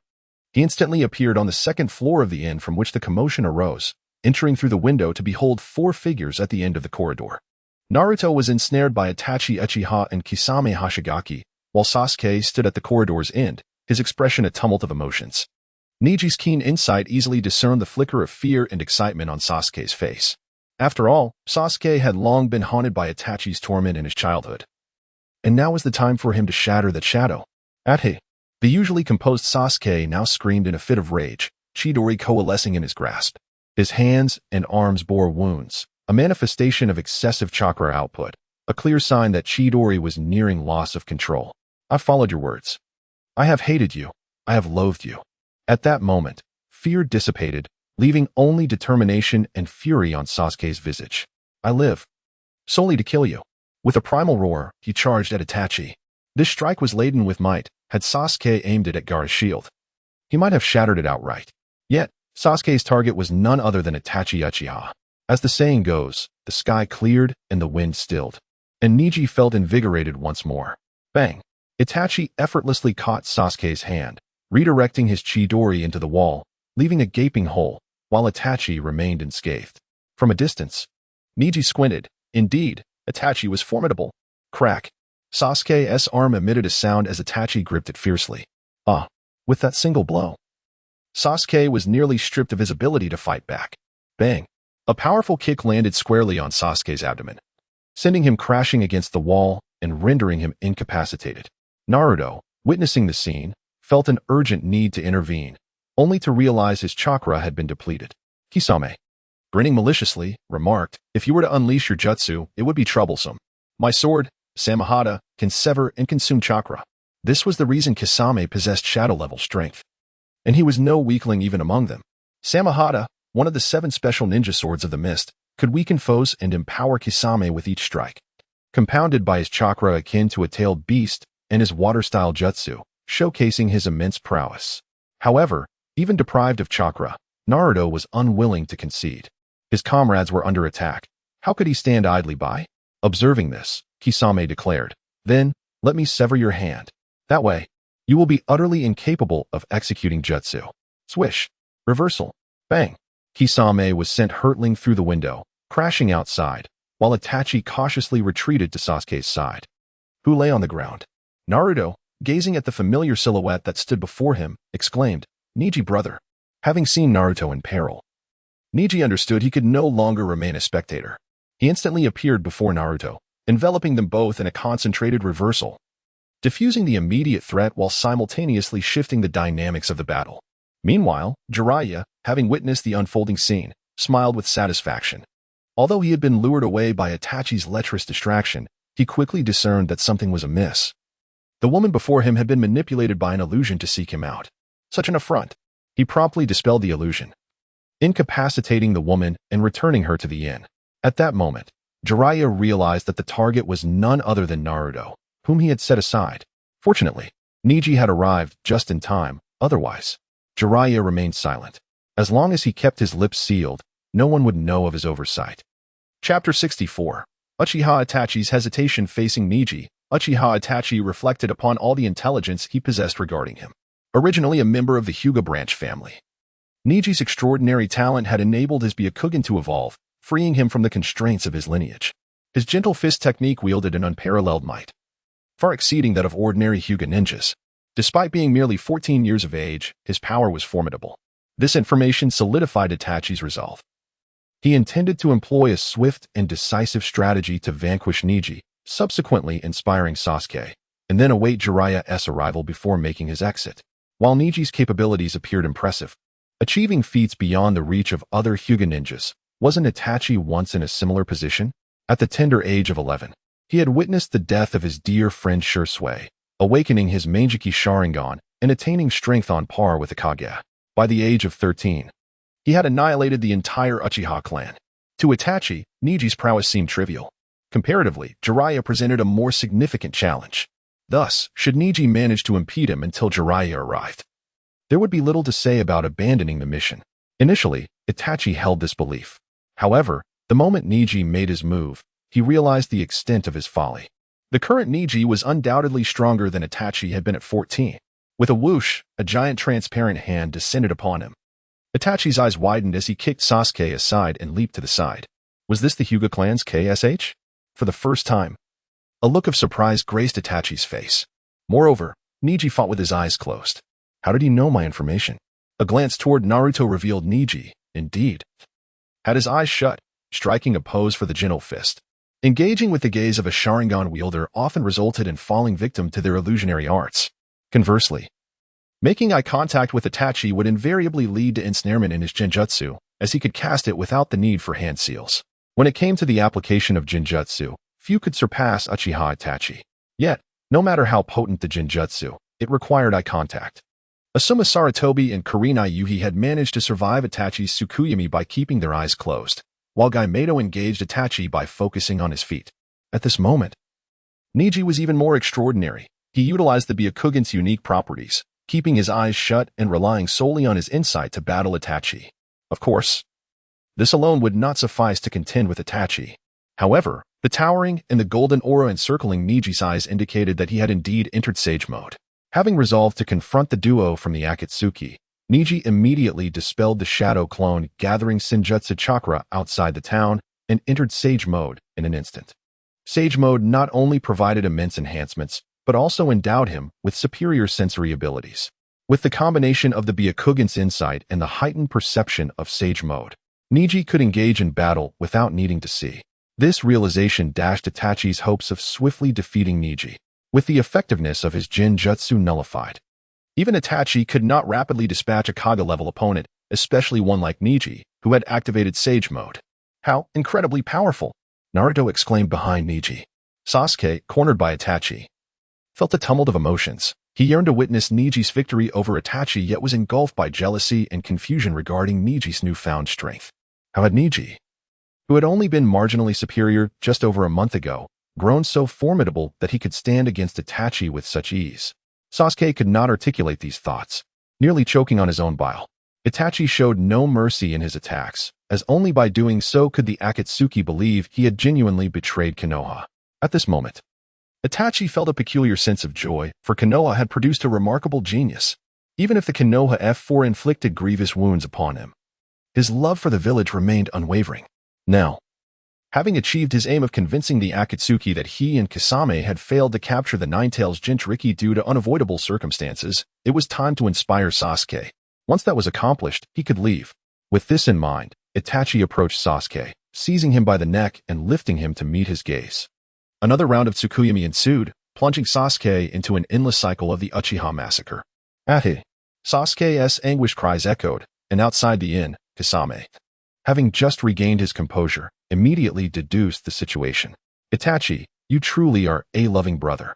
Neji furrowed his brow and charged forward. You can manipulate Sasuke. But must you do so in my presence? After all, I am Sasuke's older brother. Self-proclaimed. Upon witnessing Sasuke in peril, Jiraiya could no longer remain passive and intervened with Ninja Art, Toad Mouth Binding Technique. A pink, fleshy wall emerged from the cracks in the wall, enveloping Sasuke and whisking him away from danger.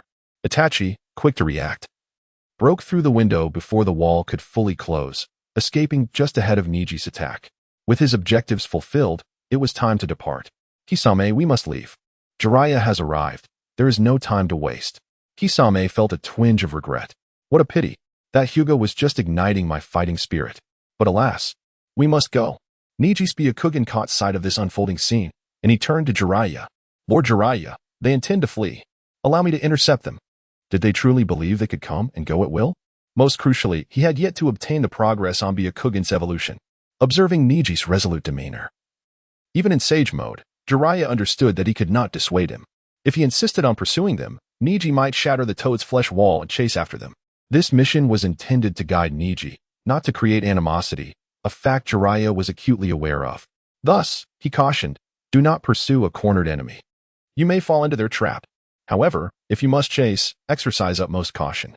Their powers are formidable, be it Kisame's menacing sword or Itachi's Mangeki Sharingan. Both possess unique and perilous abilities. Neji nodded, indicating his understanding. With a whoosh, the pink flesh wall parted, revealing the window. With a resounding crash, Neji leaped through the window, giving chase. Chapter 65, Victory in Battle. Having journeyed to the outskirts of the small town, Uchiha Itachi and Kisame Hoshigaki came to a halt. Kisame, it appears you are finally able to engage in a proper fight. What? Kisame blinked in surprise. Hyuga Neji was closing in. Itachi turned to observe Neji descending from the sky. Thud, thud. The sounds of Neji's landing and Kisame's sword crashing to the ground resonated simultaneously. Kisame grinned menacingly. Hyuga Neji. Is it? How dare you pursue me? Prepare to experience the terror of the hidden mist greatsword.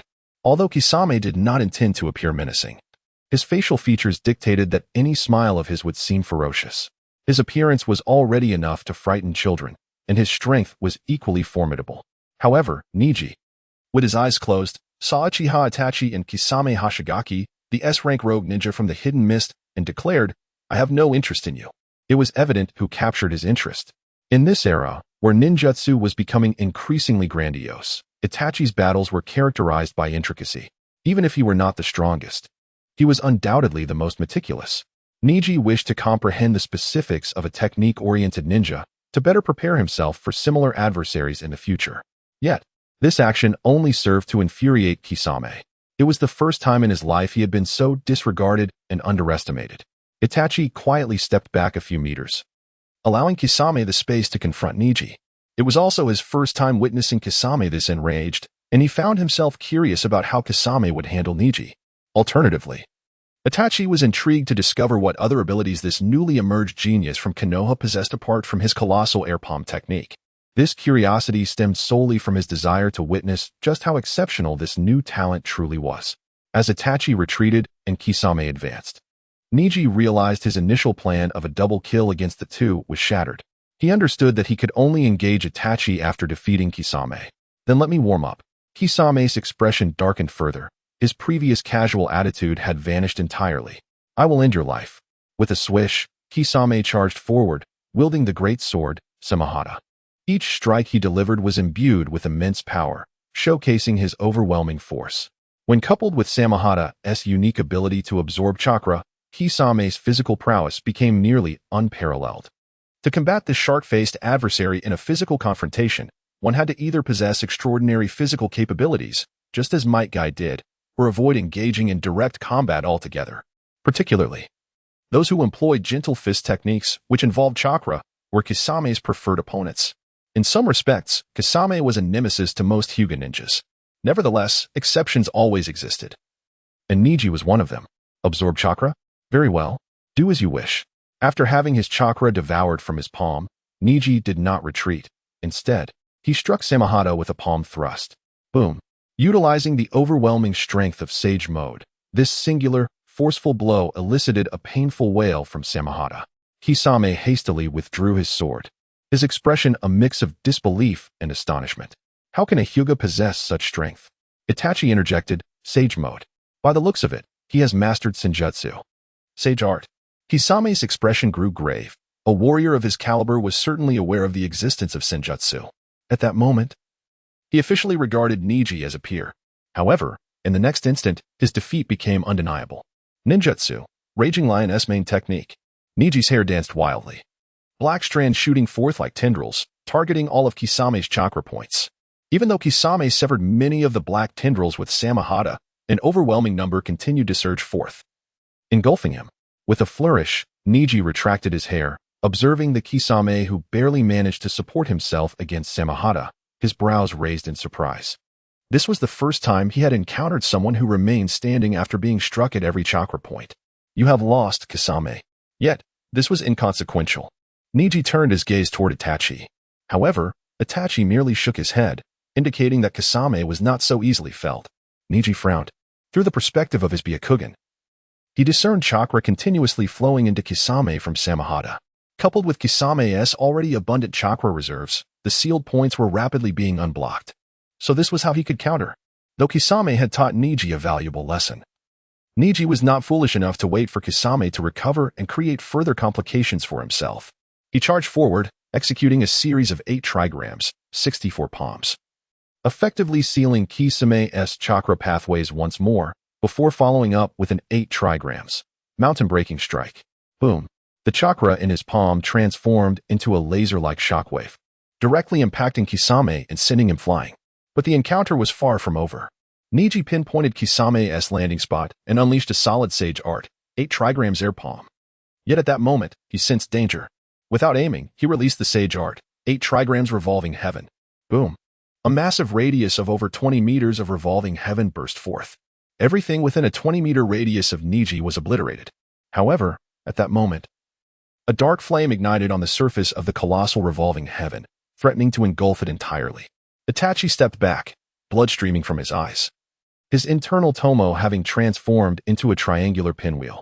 In a desperate bid to save Kisame, he had overexerted himself, activating his 3rd Sharingan technique of the day. This technique was the epitome of physical assault, the unquenchable black flames of Amaterasu. Neji, within the confines of revolving heaven, felt fortunate. Had he not swiftly employed the technique, it would have been his body engulfed in the flames of Amaterasu. Boom.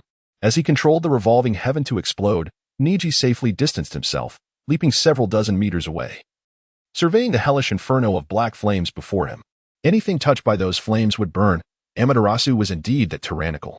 However, when Neji sought Itachi's location, he discovered through his Byakugan's long-range vision that Itachi and Kisame had already fled 5 kilometers away. So they are not continuing? Neji thought, perplexed. I can still last another 40 to 50 minutes. Regrettably, neither Itachi nor Kisame could. Yet, glancing at the progress of his Byakugan's evolution within his personal panel, Neji resolved to temporarily let them go. Nevertheless, these two were hardly mere members of the Akatsuki. They were indeed 2 gleaming golden opportunities. Chapter 66. Setting a small goal. Joining Akatsuki in truth, had it not been for the concern that Jiraiya would pursue to aid Neji. And considering that the formidable Kisame underestimated Neji, the outcome of this battle could have been quite uncertain. Neji is indeed a powerful individual, an elite of the shadow level. Yet he is currently not at his peak. Though few are stronger than him, there are still several. Take Kisame, for example. His taijutsu is impressive, but his water-based ninjutsu eclipses it, particularly with his fusion into the shark-like form, coupled with the water release. Great exploding water collusion. He can create a colossal sphere of water. Once an adversary is ensnared within his range of technique, drowning becomes an almost inevitable fate.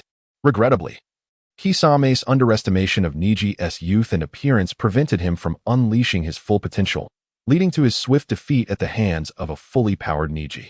Now, let us turn our attention to Itachi Uchiha, the infamous figure capable of wielding the ultimate ocular technique of the Uchiha clan, Susanoo. Not merely in its skeletal form, but fully fleshed out with armor, and even wielding a divine artifact. The unparalleled Ten-Tail Sword for offense and the invincible Yada Mirror for defense. Possessing these 2 artifacts, Itachi is virtually invincible. 3 years from now, had he not held back during his battle with Sasuke, Sasuke would have struggled to breach his defenses. However, in Sage mode, Neji should be able to shatter Susanoo's defenses. After all, Tsunade has previously crushed Madara as Susanoo with a single blow, thus Neji, in Sage Mode, should be capable of similar feats. Yet, even so, he would find it impossible to harm Itachi. The reason lies in the fact that Itachi's Susanoo wields the Yata Mirror, a shield that is said to be intangible and capable of repelling all physical attacks. Since Neji's assaults fall under this category, he cannot hope to surpass Itachi. Nevertheless, Itachi was reluctant to display his full capabilities here, wishing to reserve his best for his beloved little brother. Furthermore, Neji is a member of Konohagakure and could potentially become an essential pillar of the village, even a future Hokage. Thus, Itachi would never wish to take Neji's life. Undoubtedly, with the Ten-Tails sword, capable of sealing its target upon a successful strike, Itachi could easily accomplish this. In essence, any enemy struck by this blade would find their battle concluded. Consequently, during this encounter, one who underestimated his opponent was swiftly defeated, while the other refrained from engaging fully, resulting in Neji managing to fend off both Kisame and Itachi, since he merely repelled them, without inflicting fatalities. His progress in the evolution of the Byakugan only increased by 2. Yet, this is still considerable. It is noteworthy that Neji had been striving tirelessly to earn a single battle with Jiraiya, yielding just 1 progress. But with a mere skirmish against Kisame and Itachi, he garnered 1 from each. Is this not akin to striking gold? Within the Akatsuki organization, there are indeed more golden opportunities akin to Kisame and Itachi.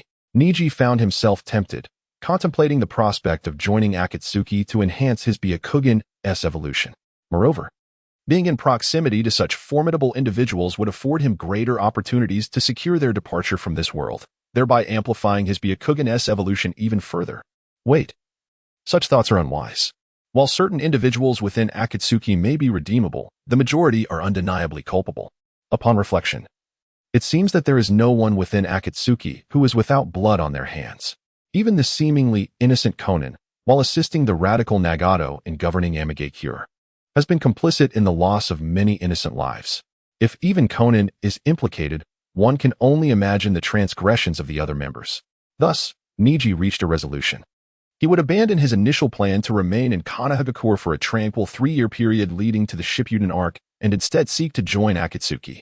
After all, Akatsuki serves as a congregation of shadow-level powerhouses and presents a relatively secure environment for confronting such formidable foes. Neji surmised that the Akatsuki headquarters in Amigakure would also be an excellent place for signing in. This notion led him to believe that joining Akatsuki would yield only benefits and no detriments. Indeed, for Neji, this is undeniably true. He possesses knowledge of all the organization's inner workings, the identities of both the genuine and false leaders, and is well-versed in the timeline of significant events. With such insight, he can choose to stay or depart at will, impervious to the manipulations of others, specifically Uchiha Obito and Kaguya. Furthermore, given Neji's considerable prowess, even if he were to join Akatsuki, he would not find himself relegated to the lower echelons, subjected to humiliation. Armed with strength, intellect, and intelligence, this formidable Hyuga clan ninja would thrive within Akatsuki. Even without insider knowledge, powerful ninjas who join Akatsuki generally fare well. Of course, barring their eventual exploitation by Obito, leading to their demise in pursuit of the tailed beasts. Neji's strategy is to preemptively engage the foes they would face, thereby claiming their lives for himself, commonly referred to as stealing kills. Should Neji choose to remain in Konohagakure, his avenues for enhancing his Byakugan's evolution would be limited to the future 5th Hokage Tsunade, Kakashi with his Manjiki Sharingan, and Might Guy with the 8 Gates. Aside from these 3, no others could provide Neji with the desired progression. Jiraiya could have contributed, but after Sasuke's defection, he would be traversing the ninja world with Naruto, leaving little time in Konohagakure. Thus, even if Neji initially opted to stay in Konohagakure for a stable development, upon realizing the inefficiency of acquiring Byakugan evolution progress, he would inevitably venture forth into the ninja world. His aim during this journey would be to confront powerful foes and gain progress. However, where else could he achieve such efficiency in advancing his Byakugan's evolution as within Akatsuki? Throughout the decades of the ninja world, the densest congregation of shadow-level powerhouses, aside from the future 4th Great Ninja War battlefield, is undoubtedly the current Akatsuki organization. With 9 active members, 1 reserve, and the defector Orochimaru, there are a total of 11 shadow-level elites. 11 shimmering golden opportunities. How could Neji possibly resist? In this era, where else could one find such a plethora of golden opportunities? After weighing his options, Neji reaffirmed his resolve. Henceforth, all that remained was to identify a means to establish contact with Akatsuki and express his intent to join. Of course, before committing to Akatsuki, Neji must first address various matters and circumstances within Konohagakure. Chapter 67, The Meeting of Don Bang.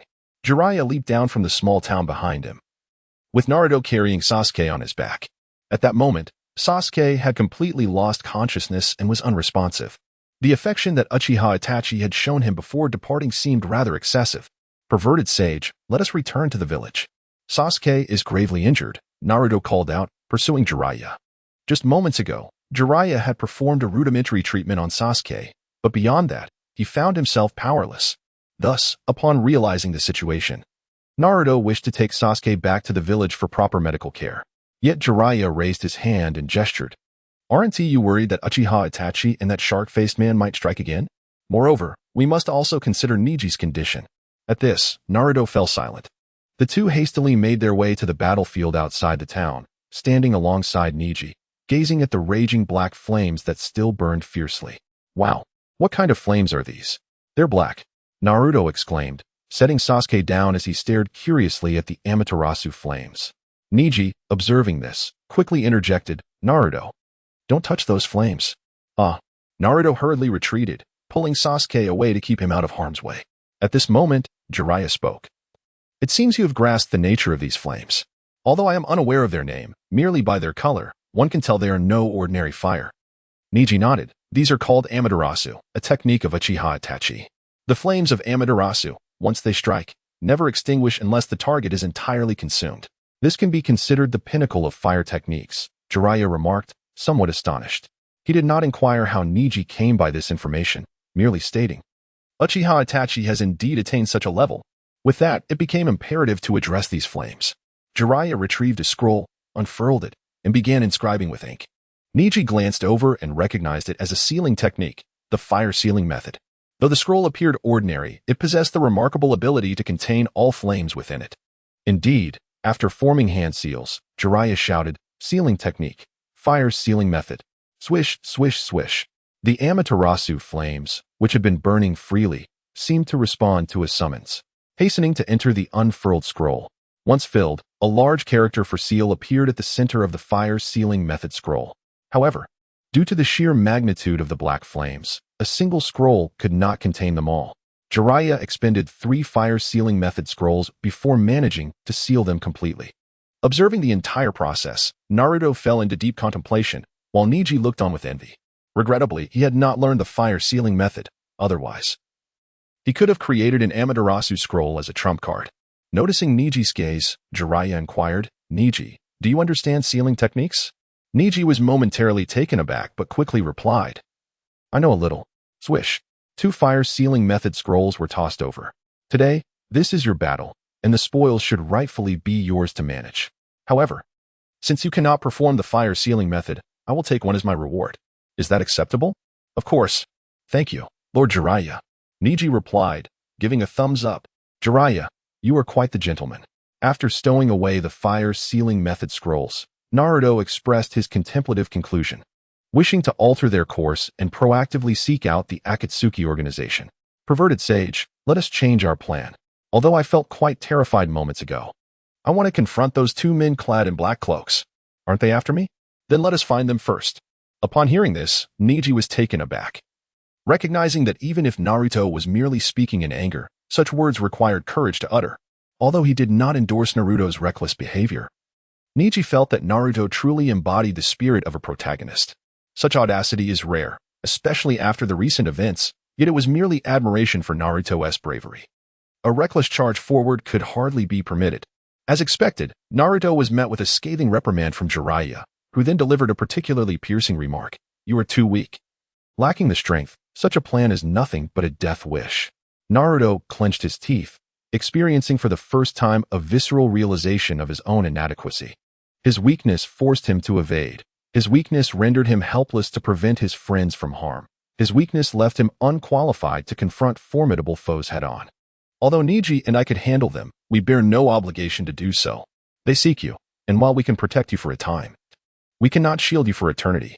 Jiraiya's words extinguished Naruto's thoughts of rushing headlong into danger. At that juncture, Might Guy finally arrived. thanks to Neji's Byakugan. He had spotted Guy long before, preventing any potential misunderstanding where Guy might mistakenly attack Jiraiya as an enemy. Lord Jiraiya, Neji Naruto, Might Guy exclaimed, his expression serious. Uchiha Itachi and a shark-faced man. Neji promptly interjected, they have already been driven away. I see. Despite the enemies being repelled, Might Guy appeared less than enthused, glancing at the unconscious Sasuke and remarking, has Sasuke also succumbed like Kakashi? Ever since Lee was injured, I have wished that medical expertise were available in Konoha. Neji patted Might Guy on the shoulder. Don't worry, Guy-sensei. We are here to find Lady Tsunade. Subsequently, the group parted ways. Might Guy carried Sasuke back to Konoha, while Jiraiya, Neji, and Naruto continued on their journey to seek Lady Tsunade. Within a cave in the Land of Rain, a colossal outer path statue loomed in the center, raising its two hands, each finger standing tall. On 9 of the enormous fingers stood figures, some ethereal, some corporeal. Regardless of their state, all bore a commonality. They were clad in black cloaks adorned with red patterns, their foreheads marked with the insignia of rogue ninjas. At that moment, only 2 figures were fully corporeal. One boasted a light blue-purple bun hairstyle, a pale blue paper flower adorning the right side of her head, her eyes a light orange-yellow, with a delicate visage and lip piercings decorating her lips. The other was a man with spiky orange hair, his face stern, adorned with numerous black facial piercings. What drew the most attention, aside from the density of his facial piercings, were his eyes, peculiar purple orbs, officially known as the Rinnegan. Chapter 68. Hostility towards Neji. This is the online meeting of the Akatsuki organization, where the woman with blue hair styled in a bun is known as the White Tiger of Akatsuki, Angel Conan. Her code name is Ring White. The man possessing the Rinnegan is the current leader of the Akatsuki, known as the Zero Grave of Akatsuki, Pain of the Six Paths, Deva Path. His code name is Ring Zero.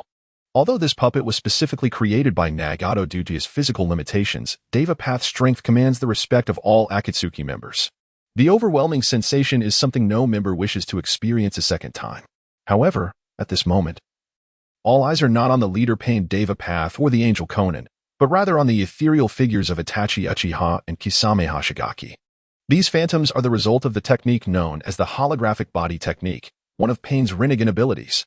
Pain receives the thought waves emitted by Akatsuki members, amplifies them, and projects them as illusions in specific locations.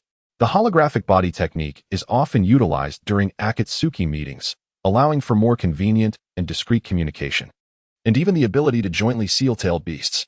It is indeed a multifaceted and comprehensive method of communication that surpasses those of the current ninja era. After all, other ninjas, even the most advanced of Konoha, rely on either the ninja of the Yamashiro clan or messenger birds, which cannot achieve the effects of the holographic body technique. Itachi and Kisame, under the scrutiny of others, remain composed, recounting the situation as it transpired.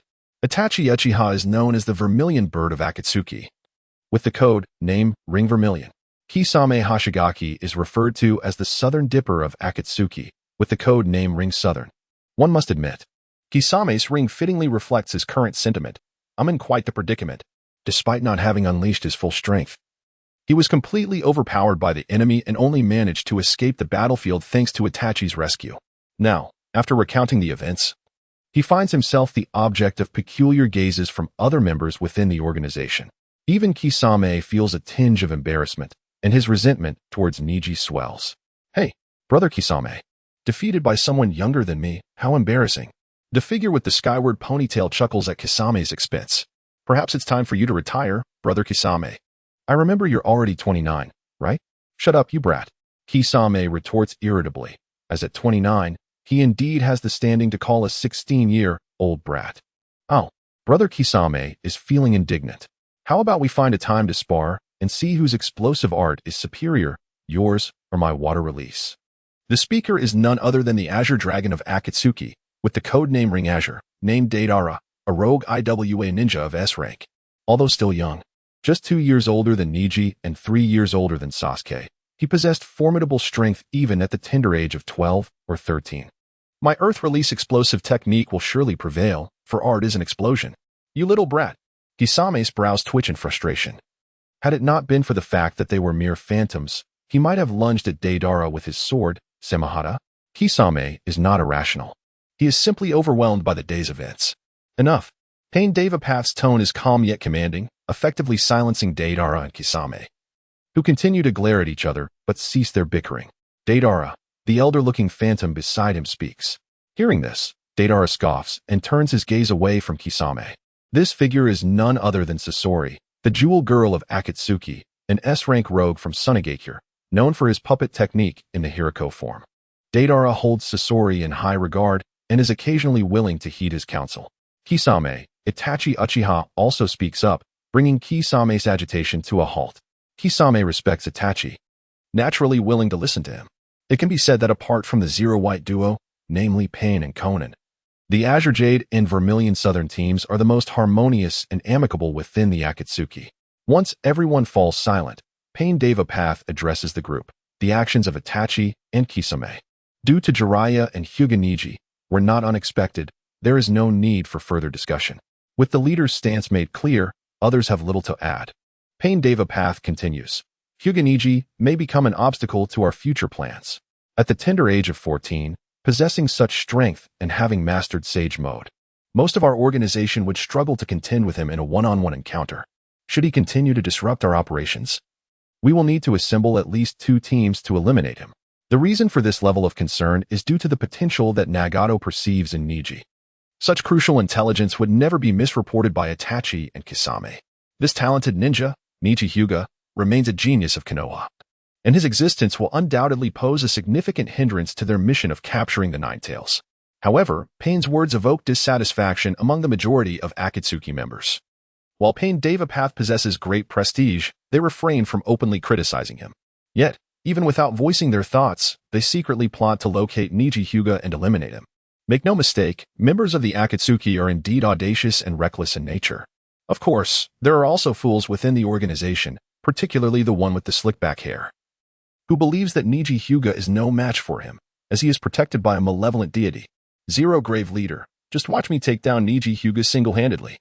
This is Hyden, a rogue from Takigakure, known as the Three-Tiered of Akatsuki, with the code name Ring 3. Hyden possesses one of the most bizarre abilities in the Naruto world, immortality. Even if his body is severed, he does not die, and he can defy physiological common sense, making him truly enigmatic. With such an ability, Hyden is exceedingly arrogant, disregarding nearly everyone except Pain Devapath, Itachi Uchiha, and Conan. Pain commands him through sheer strength. Itachi's Jinjutsu counters his prowess, and the means by which Conan recruited him left a psychological scar. Others he hardly acknowledges, such as Hyden's attitude. And he is even less inclined to regard Neji. While other Akatsuki members may not voice their thoughts, they share a similar mindset to Hyden. Aware that his members are a rebellious lot, Pain Devapath chooses not to elaborate further, casting a glance at the assembled members before dispelling the holographic body technique. Unbeknownst to Neji, Pain Devapath has inadvertently rallied a wave of animosity against him, which will facilitate his acquisition of the Byakugan evolution progress should he ever join the Akatsuki in the future. Chapter 69. Tsunade of Short Book Street 2 months later. Neji gazed upon the town known as Short Book Street and could not help but exhale a sigh. His previously tranquil heart began to stir with anticipation. The time for the great ninja war was drawing near. Over the past 2 months, Neji had mastered the sage art, 1,000 needles, learned the summoning technique, and acquired the self-imposed restraint seal. Excluding the lack of progress in the evolution of his Byakugan, these 2 months had indeed been fruitful. Jiraiya was truly both lazy and frivolous. Although he longed to find Tsunade, he could not betray his true nature. Every time they arrived in a town, he would inevitably visit the entertainment districts, spending money to support the tattered maidens. The 3 prohibitions of the ninja world were quickly disregarded by him in a single night. This led to Jiraiya mostly guiding Naruto's training before indulging in the pleasures of the brothels. Neji could hardly locate Jiraiya, even when he did. He found a drunken version of him, one who would not contribute to the evolution of his Byakugan. Left with no other choice, Neji could only cultivate on his own, resulting in an astonishingly rapid improvement in his skills. In addition to his increased chakra capacity, his sage body also saw enhancement, with the most notable progress being in the smooth execution of his predetermined ninjutsu. In contrast, Naruto, over the span of 2 months, found himself stuck at the second stage of the Rasengan, unable to advance further. Even when Neji shared the secret with him, Naruto could not grasp it. Indeed, Neji had also learned the Rasengan. Jiraiya figured that teaching one was the same as teaching two, so he imparted the knowledge to both. Neji's learning speed for the Rasengan was astonishing. He managed to successfully execute it in less than a day, emulating Jiraiya with ease. However, the Rasengan felt somewhat superfluous to Neji. No matter how powerful it was, it remained a close-range attack, unable to compare to his own half-man high air palm. Even in close combat, Neji's gentle fist strikes were formidable. As for the advanced version, Sage Art, Great Ball Rasengan, its power was indeed great. But could it rival the Sage Art, 8 trigrams air palm, which towered high? For Naruto, the Rasengan was a signature move, but for Neji, it was of little significance. The more potent S-rank technique, Wind Release, Rasengan Shuriken, required the cultivation of wind chakra nature transformation, an area in which Neji lacked talent. Thus, he had no aspirations in that regard. Consequently, he limited himself to merely learning the Rasengan, achieving a usable level. Yet, because Neji learned the Rasengan in just a day, his teaching of Naruto resembled a prodigy revealing answers to a struggling student. Reading the question once, the answer simply emerged. The struggling student was left bewildered, questioning if the problem was even real. In this lifetime, Neji's acquisition of the Rasengan was remarkably straightforward. It was not that he understood the plot and went through 3 stages like Naruto. Rather, after observing Jiraiya's explanation once, he practiced casually for an afternoon, ultimately succeeding. This left Naruto feeling disheartened, even despondent, for half a day. However, after Neji treated him to a meal, Naruto regained his spirits. Thus, while Jiraiya drifted into obscurity, Naruto immersed himself in relentless training, and Neji diligently practiced his 3 ninjutsu. Time passed. Until yesterday, Jiraiya finally proved his worth by gathering information on Tsunade's possible whereabouts, Short Book Street. Without hesitation, the trio set off for Short Book Street. And time brought them to noon today. Upon casually signing in on Jiraiya's Great Scroll, Neji discovered that he had only 1 week left after signing for 100 days. It was finally nearing completion. Although owing a debt to the system did not accrue interest, the notion of being in debt to another unsettled Neji's heart. Boom. At that moment, a tremendous noise erupted from afar as a castle-like structure collapsed. Neji turned to Jiraiya, who had ceased his playful demeanor, now wearing a serious expression. I sense Orochimaru's presence. We must go. The 3 of them hurried toward the source of the commotion, but they were still a step too late. By the time they arrived, Orochimaru had vanished, along with the expected presence of Tsunade. Damn it, we are too late. Jiraiya gritted his teeth. Upon witnessing this, Naruto immediately retorted, isn't it the lecherous sage who got lost last night again? Covering Naruto's mouth, Jiraiya unabashedly turned to Neji. Neji, can you locate Tsunade? Neji nodded, activating his Byakugan, and instantly enveloped the entirety of Short Book Street in his vision. Found her. As expected of you, Neji. Jiraiya clapped Neji on the shoulder, admiration evident on his face. Let us set forth. Meanwhile, Tsunade, who had just settled down in a tavern, furrowed her brow, sensing the presence of a Hyuga ninja nearby. Are the Hyuga clan's ninjas here to carry out a mission? Shizun inquired, surprised. Lady Tsunade, should we avoid them? No need, Tsunade replied, taking a sip from her cup. Even if the Hyuga ninjas have come to find me, they are powerless against me. Shizun smiled ruefully. This was the Tsunade she followed. Yet, she quickly turned anxious again. Lady Tsunade, are you considering Orochimaru's proposal? Shizun.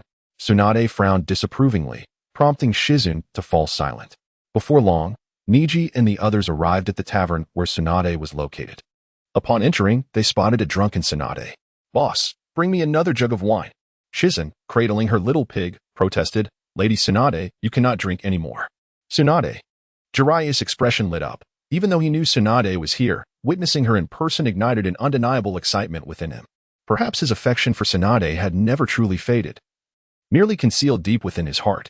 At last, I have found you. Jiraiya? Tsunade was somewhat taken aback. She had assumed only the ninjas of the Hyuga clan were present. Her gaze shifted to Naruto, lingering for a moment before turning to Neji. Wait, this Hyuga ninja's aura seems somewhat different. The stronger the ninja, the more acute their perception of aura. Even in her current weakened state, Tsunade could sense Neji's formidable presence. It was an aura that was exceedingly solid, sharp, and forward-moving. Despite being a practitioner of gentle fist, Neji emanated an exceptionally fierce aura, which was truly. One could not deny that Tsunade's judgment was astute. Although Neji was gentle and warm, akin to a spring breeze in demeanor, he approached tasks with remarkable urgency, never dilly-dallying. When encountering an enemy, he employed swift and decisive measures, as though he were racing against time even in battle. Chapter 70. Hinata Tenrin. Certainly. The primary reason Tsunade was captivated by Neji was his overwhelmingly powerful presence, which surpassed even that of Orochimaru, whom she had encountered previously. Such an imposing aura emanating from one so young, akin to that yellow-haired boy, stirred memories of the rumors she had heard.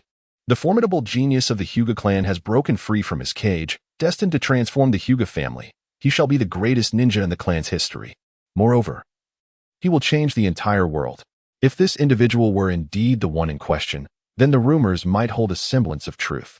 Tsunade-sama? Shizen inquired, puzzled. Nothing. Tsunade replied casually, her expression returning to a state of inebriation. Observing this, Shizen promptly greeted Jiraiya, as she was acquainted with both him and Orochimaru. Well aware of their histories. Jiraiya-sama, please have a seat. The five of them gathered around a table laden with drinks. Tsunade remarked, what an occasion this is. Within such a short span, I encounter two familiar faces. It must be Orochimaru. Jiraiya engaged Tsunade in conversation while Neji quietly observed from the sidelines. He had no intention of speaking much, preferring to remain a mere spectator. Why not enjoy the show? Yet, Neji desired something more than mere entertainment. He wished to gain insight into the evolution of his Byakugan from Tsunade. He lamented that he had not made even a one advancement in 2 months. When had Neji Hyuga ever endured such indignities? At that moment, Neji's mindset was akin to a player impatiently waiting for the plot to unfold. Eager to engage in battle but unable to skip the narrative. Only when Tsunade and Jiraiya diverged in their opinions, and Naruto took the initiative to challenge, would Neji find the opportunity to join the fray. In Neji's future plans, Tsunade held a pivotal role if he could not establish a favorable rapport with her. His plans would likely falter, forcing him to resort to a less desirable alternative. Over the course of 2 months, Neji not only honed his skills but also refined his strategy for infiltrating the Akatsuki organization, setting aside how to establish contact with them. He pondered how to join their ranks appropriately. The answer was deceptively simple: become a rogue ninja. To become a rogue ninja, Neji devised 2 plans. The first involved revealing that he had slain Shimura Danzo, and subsequently dispatching 2 other members of Konoha SF4. He would then agree with Tsunade to act as an undercover agent within the Akatsuki for 3 years, akin to the experience of Uchiha Itachi. The second plan mirrored the first in its initial stages, but differed in that after revealing Danzo's demise, he would also kill Midogate and T-Ka Kimizuki, thereby becoming a genuine rogue ninja and subsequently joining the Akatsuki. Both plans shared a commonality in their early phases, diverging primarily in Tsunade's stance and Neji's choices 3 years hence. Should the first plan succeed, Neji could still remain a Konoha ninja, potentially unifying the ninja world and realizing his dreams. In contrast, the second plan would render him merely a rogue ninja, but even that held little weight, as he could always start anew after leaving the Akatsuki. 2 plans, 2 potential outcomes, and Neji leaned towards the first, especially since those dear to him continued to reside in Konoha. Thus, Tsunade's attitude was of utmost significance. However, this did not imply that Neji should fawn over her mindlessly. He had acquired formidable power not to be subservient to anyone, not even Tsunade herself. It was merely that Neji, in his previous life, held a profound admiration for Tsunade and respected Granny Tsunade, which led him to indulge her whims. The situation unfolded much like the original narrative. Tsunade not only declined to assume the mantle of the 5th Hokage but also belittled the previous 2 Hokage, namely Hiruzen Sarutobi and Minato Namikaze. This provoked an explosive reaction from Naruto. He charged forward, intending to punch Tsunade, only to be restrained by both Jiraiya and Neji. Let go of me, you lecherous sage. Neji and I. Naruto shouted, incensed that she would dare mock his beloved Hokage and the 4th Hokage before him. Regardless of her gender, he felt justified in retaliating. Observing Naruto's pure fervor, Tsunade suddenly found herself intrigued. She rose and perched herself on the table, her form drawing the attention of both Jiraiya and Neji. Neji immediately averted his gaze, having momentarily lost composure due to the law of gravity. The larger the sphere, the stronger the gravitational pull, thus, his reaction was unintentional. Tsunade, accustomed to such glances, paid it no mind, her focus entirely on Naruto, who displayed considerable audacity. Let us step outside to discuss this. Shizen hurriedly interjected. Tsunade-sama, but her entreaty fell on deaf ears. Neji then witnessed a classic scene. Tsunade effortlessly defeated Naruto with a mere finger, and in him, she perceived the reflections of the 2 men she cherished most. Consequently, she wagered with Naruto. The stakes were inconsequential. What mattered was that this bet would influence Tsunade's inner deliberations. She had been vacillating over whether to accept Orochimaru's offer or Jiraiya's, uncertain of her choice, ultimately deciding to place her faith in Naruto. With the wager settled, Naruto immediately returned to his training. However, Tsunade turned her gaze toward Neji and inquired, "Young man, would you be interested in a spar with me?" Though Naruto's bout had not ignited her passion for battle, it had awakened her desire to fight. Too lazy to spar with Jiraiya, she resolved to engage with this legendary genius of the Hyuga clan instead. "Tsunade-sama, this is reckless." Shizun could no longer remain silent. While it was somewhat justifiable for Naruto to challenge Tsunade, her initiating a challenge against Neji seemed utterly unreasonable. Yet Tsunade insisted, "Shizun, this boy is exceptionally strong. He might defeat you with a single move." "What?" Shizun was taken aback. She did not doubt Tsunade's judgment, but she deduced from it that the Byakugan must be exceptionally potent. "You are Neji Hyuga." "I am indeed Neji Hyuga." I did not expect Tsunade-sama to have heard of my modest reputation. Neji chuckled, thrilled at the prospect of engaging with the illustrious Tsunade. He had been fretting over his lack of progress in Byakugan evolution. "Tsunade-sama, I see in you the spirit of the Hyuga ninja my grandfather once spoke of. He was known as Hinata Tenrin. Are you aware of this?" Tsunade suddenly remarked. Neji raised an eyebrow, fully cognizant of this. However, Hinata Tenrin was not a name but a title bestowed upon the strongest, the pinnacle of Hyuga ninjas. The Hinata Tenrin you refer to must have been a powerful ninja of the same era as the first Hokage, Hashirama Senju. To this day, no other Hyuga ninja has inherited the title of Hinata Tenrin. In fact, Hisashi had once considered bestowing this title upon Neji, but he felt he still had room for growth and thus declined. Upon hearing this, Tsunade nodded, her eyes brimming with the spirit of battle as she declared, "I hope you are the Hinata Tenrin of this generation, though I am uncertain why you hold such high hopes for me. I shall ensure that you find me a worthy opponent." With that, Neji assumed the stance of the gentle fist.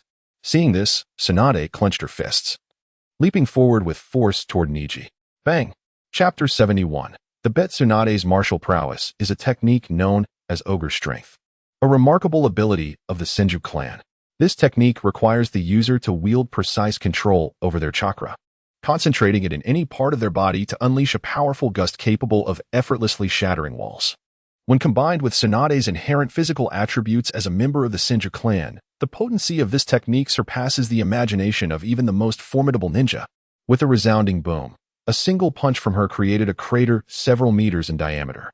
Fortunately, Neji was quick enough to evade with his body flicker technique. Otherwise, he might have found himself in a perilous predicament. From a distance, Naruto, who had not yet fled, turned to observe the commotion, his eyes widening in astonishment. Could that ill-tempered woman truly possess such strength? Instantly, Naruto abandoned his initial plan to train and decided instead to witness this battle far beyond his current capabilities. Watching the earth-shattering clash, he came to a profound realization of his brother Neji's remarkable strength.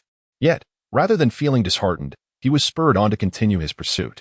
Over 2 months prior, when members of the Akatsuki had come to capture him, Naruto had already witnessed Neji's might, who had even managed to fend off Sasuke's brother, Itachi Uchiha. Neji might even rival the legendary perverted sage. At first, Naruto had indeed contemplated giving up, but each day he saw Neji training diligently. Despite already being incredibly strong, Neji persisted in his rigorous training. How could Naruto even consider surrendering? His resolve ignited, Naruto vowed that no matter how distant the goal, he would never relinquish his pursuit of Neji.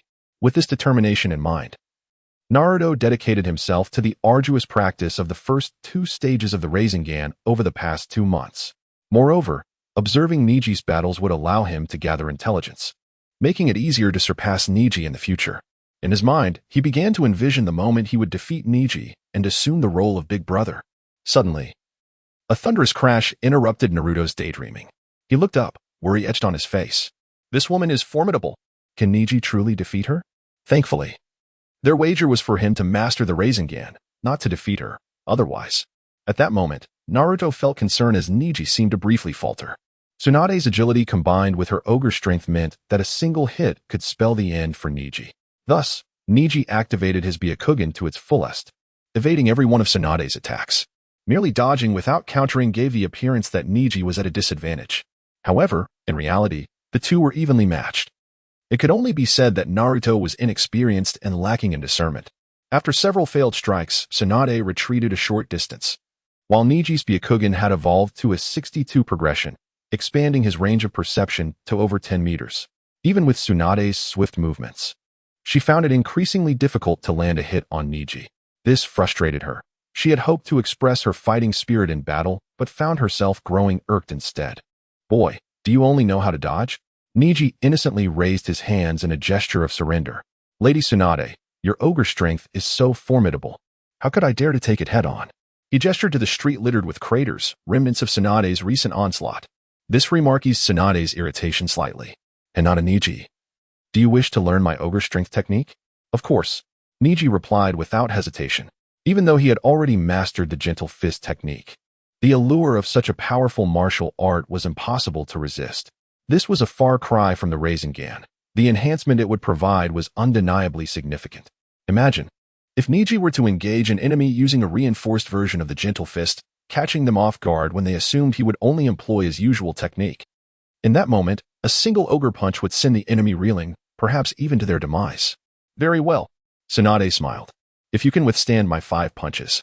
No, 3 punches. Regardless of the means, if you endure 3 strikes, I shall impart the ogre strength technique to you. Conversely, should you fail, I will heal your injuries. But you must forfeit all your money. What say you?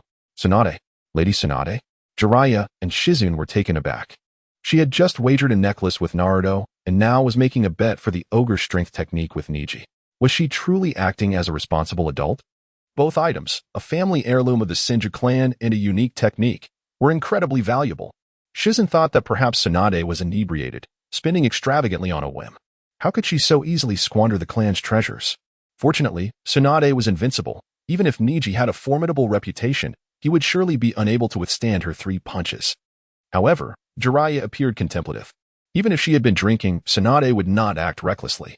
It seemed she had seen reflections of those 2 individuals in Naruto, prompting her to use him to solidify her resolve. Neji must possess something of value that Tsunade recognized. Slapping his forehead, Jiraiya realized he had overlooked something important.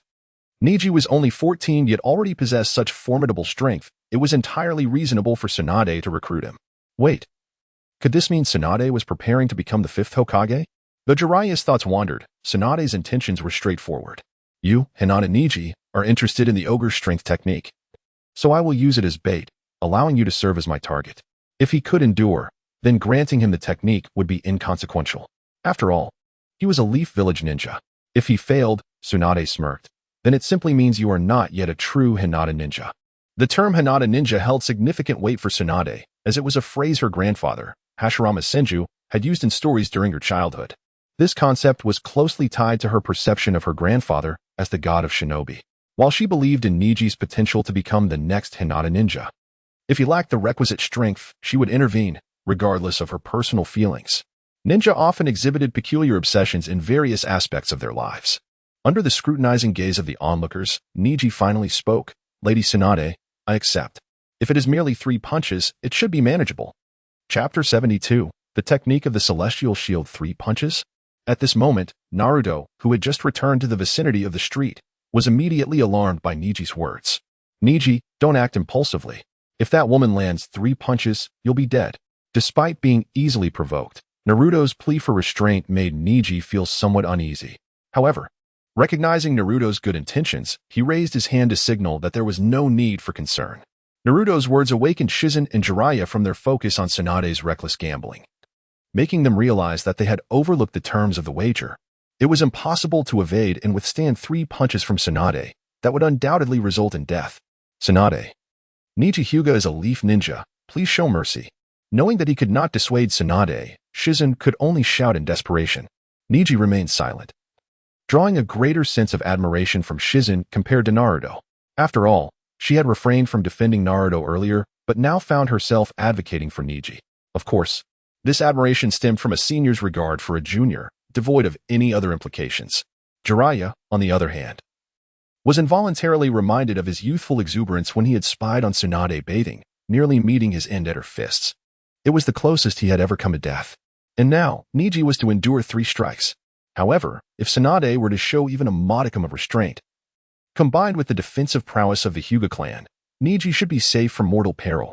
Besides, even if there were danger, Tsunade would be there to heal him. Wait. Neji must endure without spitting blood. Otherwise, Tsunade would be unable to heal his injuries. With this thought in mind, Jiraiya shouted at Neji, "Neji, no matter what, don't spit blood. You must hold it in." Among those present, aside from the two directly involved, the other three held little hope for Neji. This was primarily due to Tsunade's renowned strength. Even if Naruto had never heard of her feats, the battleground littered with craters attested to her formidable power. A medical ninja capable of employing her extraordinary strength as a primary combat force. Perhaps her philosophy was, as long as I eliminate all my enemies, there will be no one to target my rear lines. Hey, you're underestimating her. Tsunade disregarded the protests from Naruto and his companions, fixing her gaze on Neji. Neji. I'll just call you that. Are you ready? I'm coming. Neji nodded. Just give me 2 minutes. With that, he closed his eyes. Huh, what's this? Shizune and Naruto exchanged puzzled glances, while Jiraiya smiled approvingly. Tsunade, however, looked cautiously at Jiraiya. Jiraiya, did you teach him that? Jiraiya shook his head, not quite teaching. It was a collaborative effort. Oh? Then let me witness your success. 2 minutes later, Neji slowly opened his eyes. Although Naruto and Jiraiya were concerned for him, their anxiety only muddled their thoughts. Neji responded to their worries with action. Senjutsu mode, activate. As Neji uttered these words, a golden aura enveloped his eyes. Simultaneously, a formidable presence radiated from him, sweeping over the surroundings. Tsunade's eyes sparkled. Indeed, he had entered Senjutsu mode. However, Neji's transformation did not remind Tsunade of Jiraiya's Senjutsu mode, but instead evoked memories of her grandfather, whose immense power made him an invincible deity of the ninja world. With the combination of Sage Body and Senjutsu mode, Neji bore some resemblance to Hashirama Senju. Yet, the disparity in their power was vast. Neji remained within the realm of shadow-level strength, even in Senjutsu mode, while Hashirama had long since transcended such limits. It seemed Jiraiya had indeed refrained from imparting the sage techniques of Mount Myaboku to Neji. Tsunade's words caused Jiraiya to scoff, without permission. How could I bestow it upon someone who isn't a contract holder of Mount Myaboku? Nevertheless, regardless of the circumstances, she was prepared to give it her all. With a resounding crack, the ground beneath Tsunade shattered as she propelled herself forward, vanishing from sight and charging towards Neji. Neji, having detected Tsunade's trajectory, raised his hand to condense a miniature version of the sage art, 8 trigrams air palm. This was his sole strategy for confronting Tsunade head-on. Boom. The impact of their fist resonated, sending shockwaves that rattled the nearby residents and launching Neji backward. Thud. Neji's feet scraped along the ground, leaving a trail several meters long as he barely managed to halt his momentum. His right hand, which met Tsunade's punch, trembled slightly. But this minor injury was swiftly healed by the regenerative abilities of his sage body. As the dust settled, Tsunade stood unscathed, albeit dust-laden. Well done, Neji. You've got some skill, Tsunade praised. After all these years, Neji was the first ninja bold enough to face her punch directly and successfully withstand it. Yet, unbeknownst to anyone, amidst the dust, Tsunade had surreptitiously healed her own fist. The sage art, 8 trigrams air palm, was not easily absorbed. The second punch is coming. Having fully grasped Neji's capabilities, Tsunade resolved to unleash her full strength without reservation. While she had initially held back slightly during the first punch out of concern for Neji, it was now evident that such caution was unnecessary. Released the Yin seal. The diamond-shaped purple mark on Tsunade's forehead began to glow, spreading across her entire forehead. This was not to invoke the creation-rebirth technique, but rather to enable her to fight without restraint. The Yin seal stored within Tsunade's chakra also regulated the flow of her chakra. Only by releasing the Yin seal could she truly unleash her full power. Moreover, this would allow the chakra stored within the Yin seal to automatically heal her injuries, sparing her the need to tend to her own wounds. Boom. The ground once again erupted as Tsunade vanished from sight. Huh. When she reappeared, she stood before Neji, her right fist clenched and coiled at her side. Then she unleashed a powerful strike. Neji, having anticipated this, extended both hands before him, channeling sage chakra into his palms, which gradually transformed into a completely transparent circular shield. Sage art, air palm shield. This was an innovative application of the air palm technique that Neji had just conceived. It could certainly be used offensively. But that previous blow had confirmed that utilizing the air palm technique for defense was equally commendable. Thus, Neji aimed to see if he could completely neutralize the attack. Now, it seemed he had succeeded. Boom.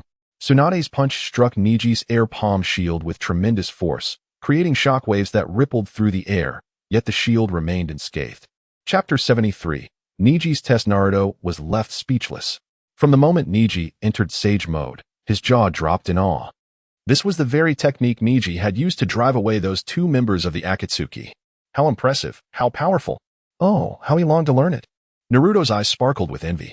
Yet, recalling how long he had practiced the Rasengan without mastering it, he felt a wave of discouragement wash over him. If Neji's mode looked so formidable, it must be even harder to learn. Perhaps he should focus on perfecting the Rasengan first. As he pondered this, Naruto witnessed Neji conjure a transparent, circular shield to block Tsunade's immense strike. Wow, I want to learn that too. Not only was Naruto astonished, but Jiraiya and Shizune were equally taken aback, unable to believe Neji had reached such a level of mastery. Neji, you truly are a genius, Jiraiya exclaimed. You've managed to devise such a technique, and it appears you conceived it only moments ago. What? To think of a method and immediately apply it in battle with such success? Shizune was once again left dumbfounded. Having lost count of how many times she had been astonished today, the two combatants remained locked in a stalemate. Neji was straining to hold up the air palm shield against Tsunade's powerful fist, while Tsunade pushed against the shield, showing no signs of relenting. Not bad at all. This technique is quite impressive, Tsunade praised, but before Neji could smile, she continued, however, it seems you've forgotten that I'm only using one hand. Neji's expression changed as he watched Tsunade raise her left fist and then deliver a devastating blow to the air palm shield.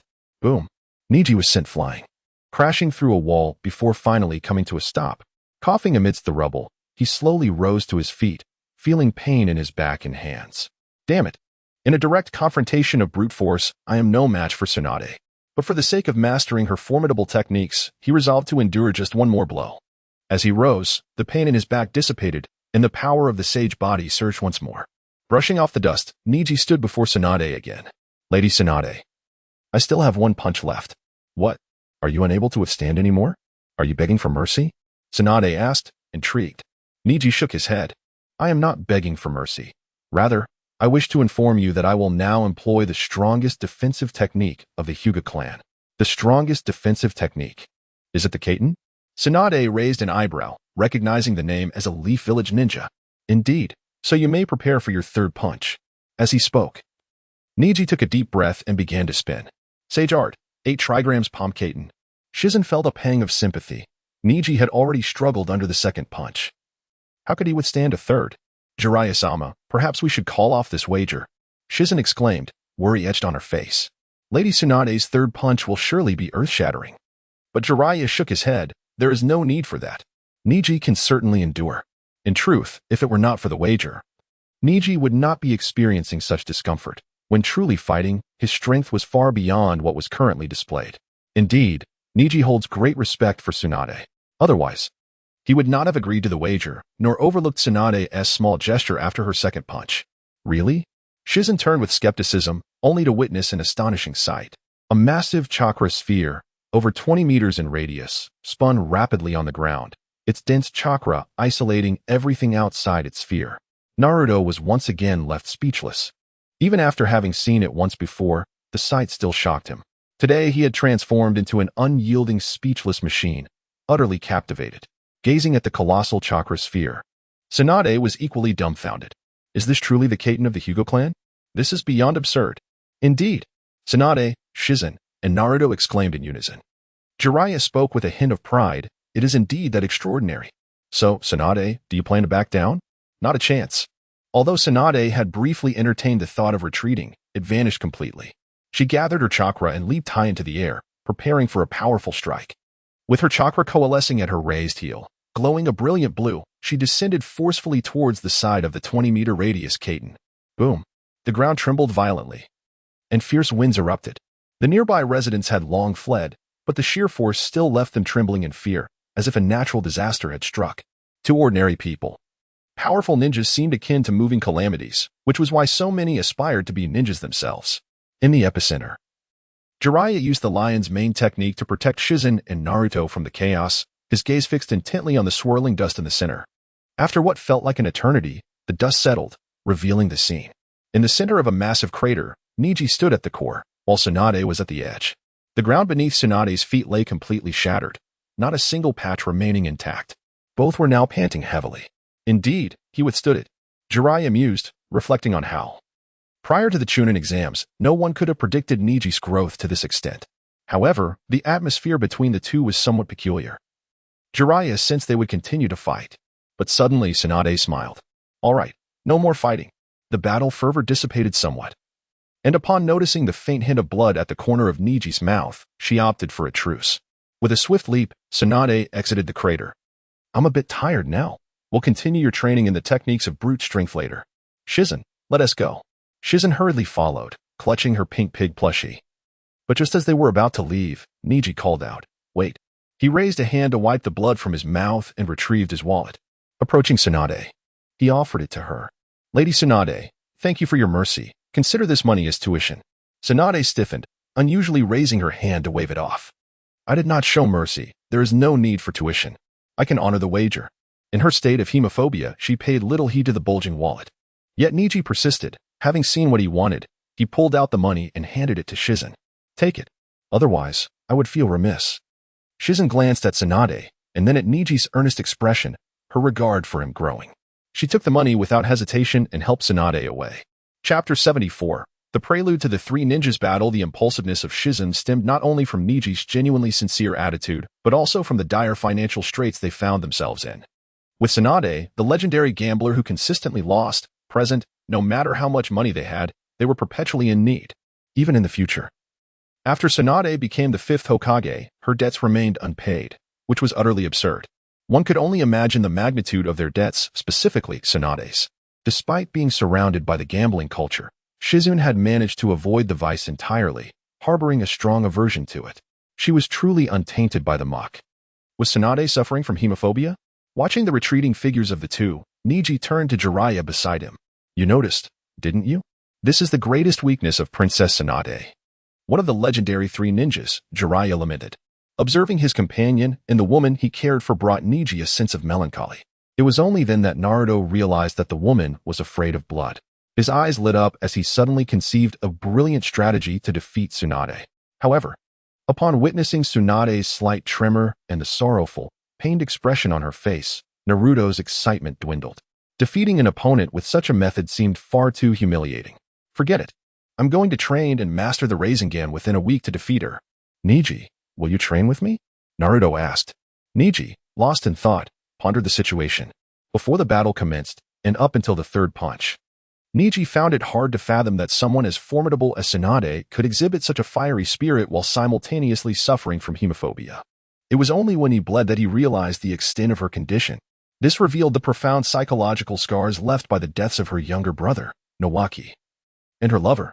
Decades had passed, yet she had not managed to recover. Ultimately, it was Naruto who would help her overcome this fear. What a dramatic life it was. Moreover, Neji did not have to provide Tsunade with any money. They had made a wager. And it was only fair that Tsunade teach him the techniques of superhuman strength as part of the agreement. Nevertheless, Neji chose to support Tsunade financially. His wallet was filled with a considerable sum, enough for an ordinary person to live comfortably for several years. Yet, he selflessly offered all of it to Tsunade without hesitation. In addition to alleviating his own conscience, Neji was laying the groundwork to win Tsunade's favor. He had not forgotten that he might soon implement his plans. And Tsunade's attitude would dictate which plan he would execute. Today, even though Tsunade lost the bet, Neji's financial support was a matter of human decency. With the money he provided, Tsunade would be more inclined to handle any future transgressions of his with leniency. In short, Neji was playing a deep game. He successfully accomplished all his objectives, confirming Tsunade's hemophobia and enhancing her fondness for him. Most importantly, the evolution of his Byakugan progressed from 62 to 63. Finally, it was moving. Neji was nearly brought to tears. He then glanced at Jiraiya, who was heading toward the brothels, and thought to himself, once I finish my sign-in, I will abandon this sloth who won't even spar. Naruto, I will accompany you in your training. 7 days later, upon waking up, Neji casually touched Jiraiya's large scroll and completed his 100-day sign-in. Sign-in successful, cumulative 100-day reward has been distributed. Host detected outstanding debts with the system, settling in progress. Settlement complete. The host has successfully repaid the debt. Hearing the final system prompt, Neji finally breathed a sigh of relief. He was free of debts. For the past 7 days, Neji had diligently learned the techniques of superhuman strength. Only yesterday did he manage to grasp them, albeit barely. It was indeed challenging. Otherwise, Sakura wouldn't have taken years to master them. Neji, possessing a natural talent for chakra control, was able to learn within a week, due to not fully mastering the technique. His current limitation was a maximum of 5 minutes per day. Still, 5 minutes of superhuman strength would suffice for ordinary battles. I have grown stronger. It is truly commendable. He then looked at the still slumped Jiraiya and shook his head. In the original story, Tsunade awakened her ideals due to Naruto, thus not choosing to heal her hands with Orochimaru. However, feeling guilty for wavering in her beliefs, she intended to confront Orochimaru alone, aiming to end the life of her former comrade who now sought to destroy Konoha. Consequently, Tsunade knocked Shizen unconscious and drugged Jiraiya's drink, preventing them from stopping her actions. In this life, it was no different. Neji had just woken up to a loud thud, likely the sound of Shizen collapsing next door. Now, Jiraiya lay motionless. His eyes rolled back, having clearly been knocked out.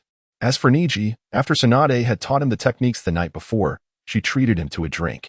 Had he not instinctively used his Byakugan to check and discovered chakra within the beverage, pretending to drink it and spitting it out after Tsunade left, he would likely have ended up like Jiraiya. Tsunade had no intention of betraying Konoha, and her actions were not inherently wrong. However, this was contingent upon her not suffering from hemophobia. If Orochimaru and Kabuto were aware of Tsunade's fatal weakness, then her actions today were indeed inappropriate. Perhaps Tsunade intended to sacrifice herself, seeking to take down Orochimaru with her. Tsunade was still the same Tsunade, deserving of respect, yet far too reckless. However, with the impending battle of the three ninjas on the horizon, Neji couldn't help but chuckle. This was not the complete battle of the three ninjas, but a youthful version of it. The hemophobic Tsunade, the armless Orochimaru, and the drugged Jiraiya. Truly, what a peculiar trio of ninjas. Neji stood up and used pressure points to rouse Jiraiya. What happened to me? Wait, I can't gather chakra. Damn it, it's Tsunade, she drugged me. Jiraiya struggled to rise. Neji, quickly check on Naruto and Shizen. We must clarify the situation and find Tsunade. First, he awakened Naruto, who had not been drugged. He had merely exhausted himself from training.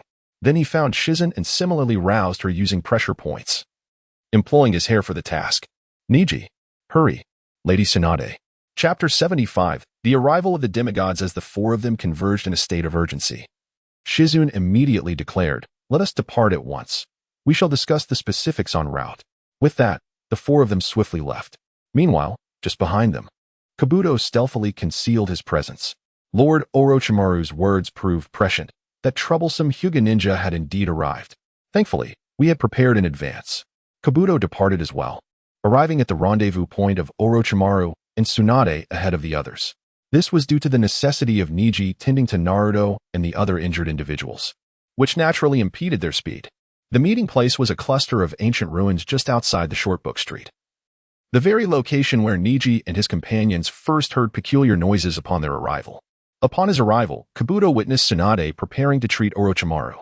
Suddenly, a kunai embedded itself between them. With Kabuto's assistance, Orochimaru saw through Tsunade's intentions. He then resolved to coerce Tsunade into healing him by force. Thus, the battle among the three ninjas commenced in earnest. Under Tsunade's relentless assault, Kabuto and the handless Orochimaru found themselves steadily retreating. Kabuto, should you be struck, it could cost you your life. Kabuto evaded and adjusted his glasses, responding, I am aware. Lord Orochimaru, Neji Hyuga, and Jiraiya are hastening towards our location. We must create distance for our confrontation. This area is not conducive to our full capabilities. Jiraiya and Neji Hyuga. Upon hearing Jiraiya's name, Orochimaru's expression turned grave. The mention of Neji darkened his countenance further. They are indeed present. This will undoubtedly benefit you, Kabuto. Kabuto offered a wry smile. My lord, you jest. That artifact will be yours to reclaim once your arm is healed. Let us hope so. The two of them swiftly made their way towards the open plains adjacent to Shortbook Street, with Tsunade in pursuit. Despicable. Orochimaru, you shan't escape. Tsunade managed to catch up to Orochimaru, yet she found herself in a desperate struggle. Kabuto was no weakling, particularly adept in the medical ninjutsu known as the chakra surgical knife. Though it appeared to be merely a healing technique, its lethality was formidable. It could sever internal tissues without harming the outer skin, muscle, nerve fibers, and even arterial vessels. Of course, severing a throat was a trivial matter. Lady Tsunade, if you obediently heal Lord Orochimaru's hands, you would spare yourself further suffering, Kabuto taunted from a superior position. Otherwise, I shall eliminate you before they arrive. Them? Neji, Naruto, Jiraiya? What a bunch of fools. Though her words were laced with disdain, a flicker of emotion appeared on Tsunade's face. Lady Tsunade, your joy is premature. Even if they arrive, they cannot save you. Kabuto revealed a sinister grin. Knowing your weakness, how could I not exploit it? He prepared to cut his palm, intent on spilling Tsunade's blood. At that moment, Neji descended from above, delivering a powerful kick that sent Kabuto flying. Jiraiya and the others quickly appeared by Tsunade's side, overwhelming Orochimaru's side with sheer numbers. Shizune helped Tsunade to her feet, reproaching, Lady Tsunade, if this was your choice, why did you not inform me? I could have assisted you in confronting Orochimaru. Feeling a pang of guilt, Tsunade quickly employed medical ninjutsu to heal her wounds, then turned her gaze towards Orochimaru, declaring, Orochimaru, today marks your demise. Tsunade's deft shifting of blame was impressive, yet when Kabuto regained his footing, he dismissed her threat. He produced a red water pouch, affixed it to the kunai, and shot it towards Tsunade. The onlookers assumed it to be an explosive tag and hastily retreated, but only Neji, with his Byakugan, discerned the truth. Block Lady Tsunade's line of sight. But it was too late. With a loud explosion, the water pouch shattered upon impact, releasing a crimson liquid that splattered all over Tsunade. She collapsed to the ground, her expression vacant, as though her spirit had been extinguished. Kabuto stood beside Orochimaru, grinning. One down. Well done, Kabuto. Orochimaru generously praised him.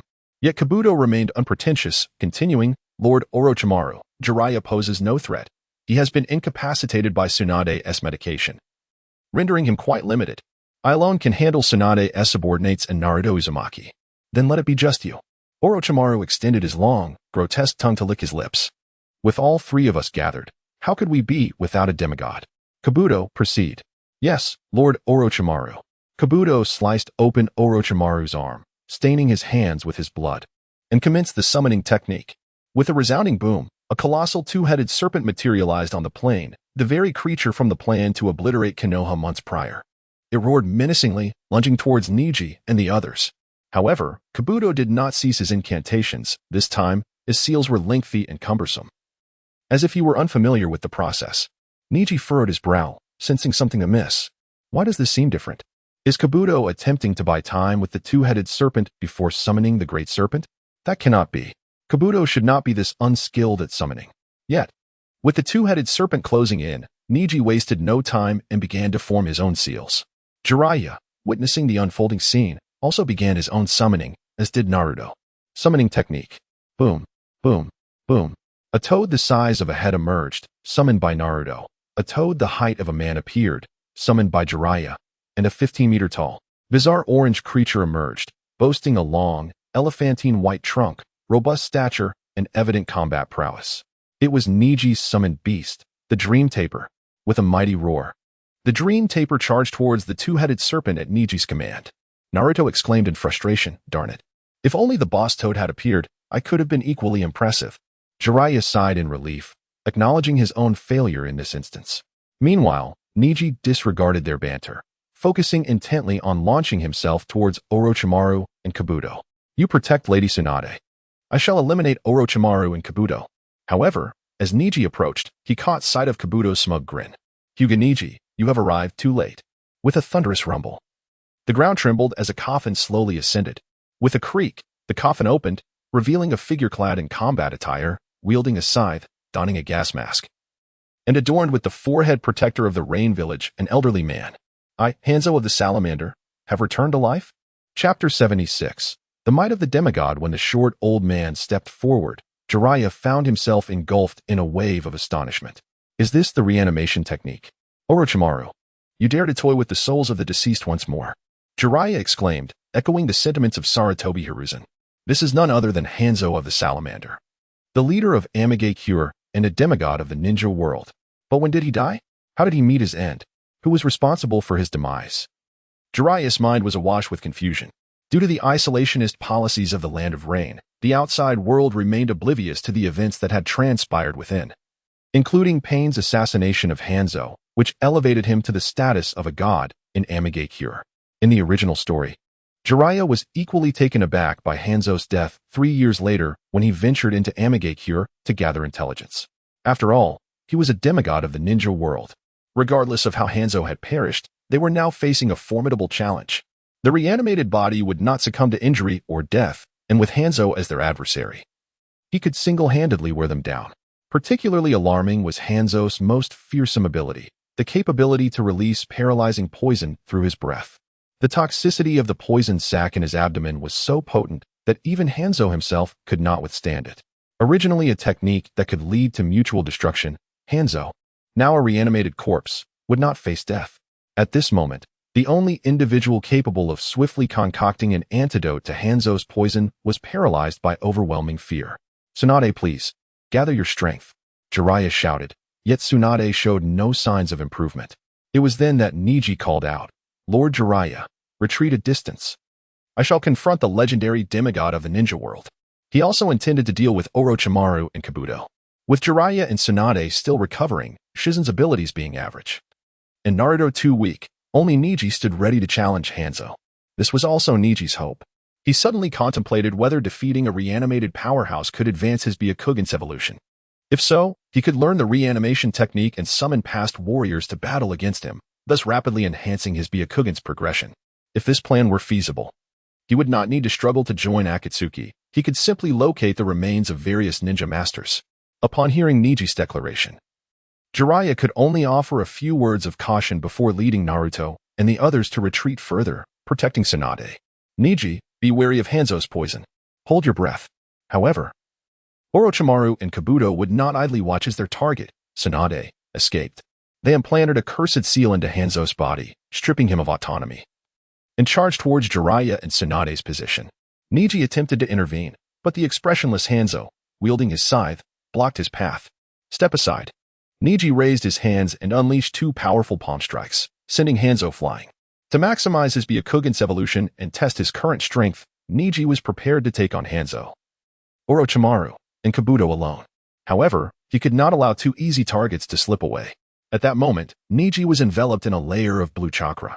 This was a strategy he devised, releasing chakra from his body's points to form a protective layer akin to Naruto's tailed beast cloak, shielding him from potential toxins. Had it not been for Neji's exceptional chakra control and the abundant sage chakra, this feat would have been impossible.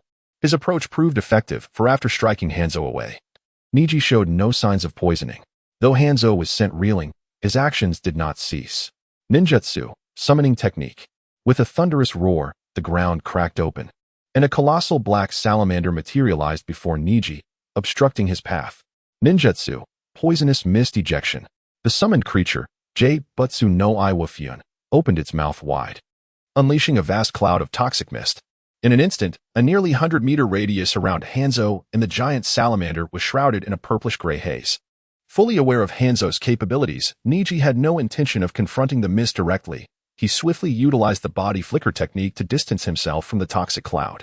The poisonous mist emitted by the giant salamander possessed paralyzing properties potent enough to incapacitate even those with immunity to toxins. Chiyo, the elder of Sunagakure, renowned for her antidote against Hanzo's poison, and Tsunade, equally formidable, both regarded this toxin with utmost seriousness, underscoring its lethal nature. Casting a glance at Jiraiya and Tsunade, who were struggling against their foes, Neji sighed. If only he had Tsunade's antidote, he could withstand the poison and press forward.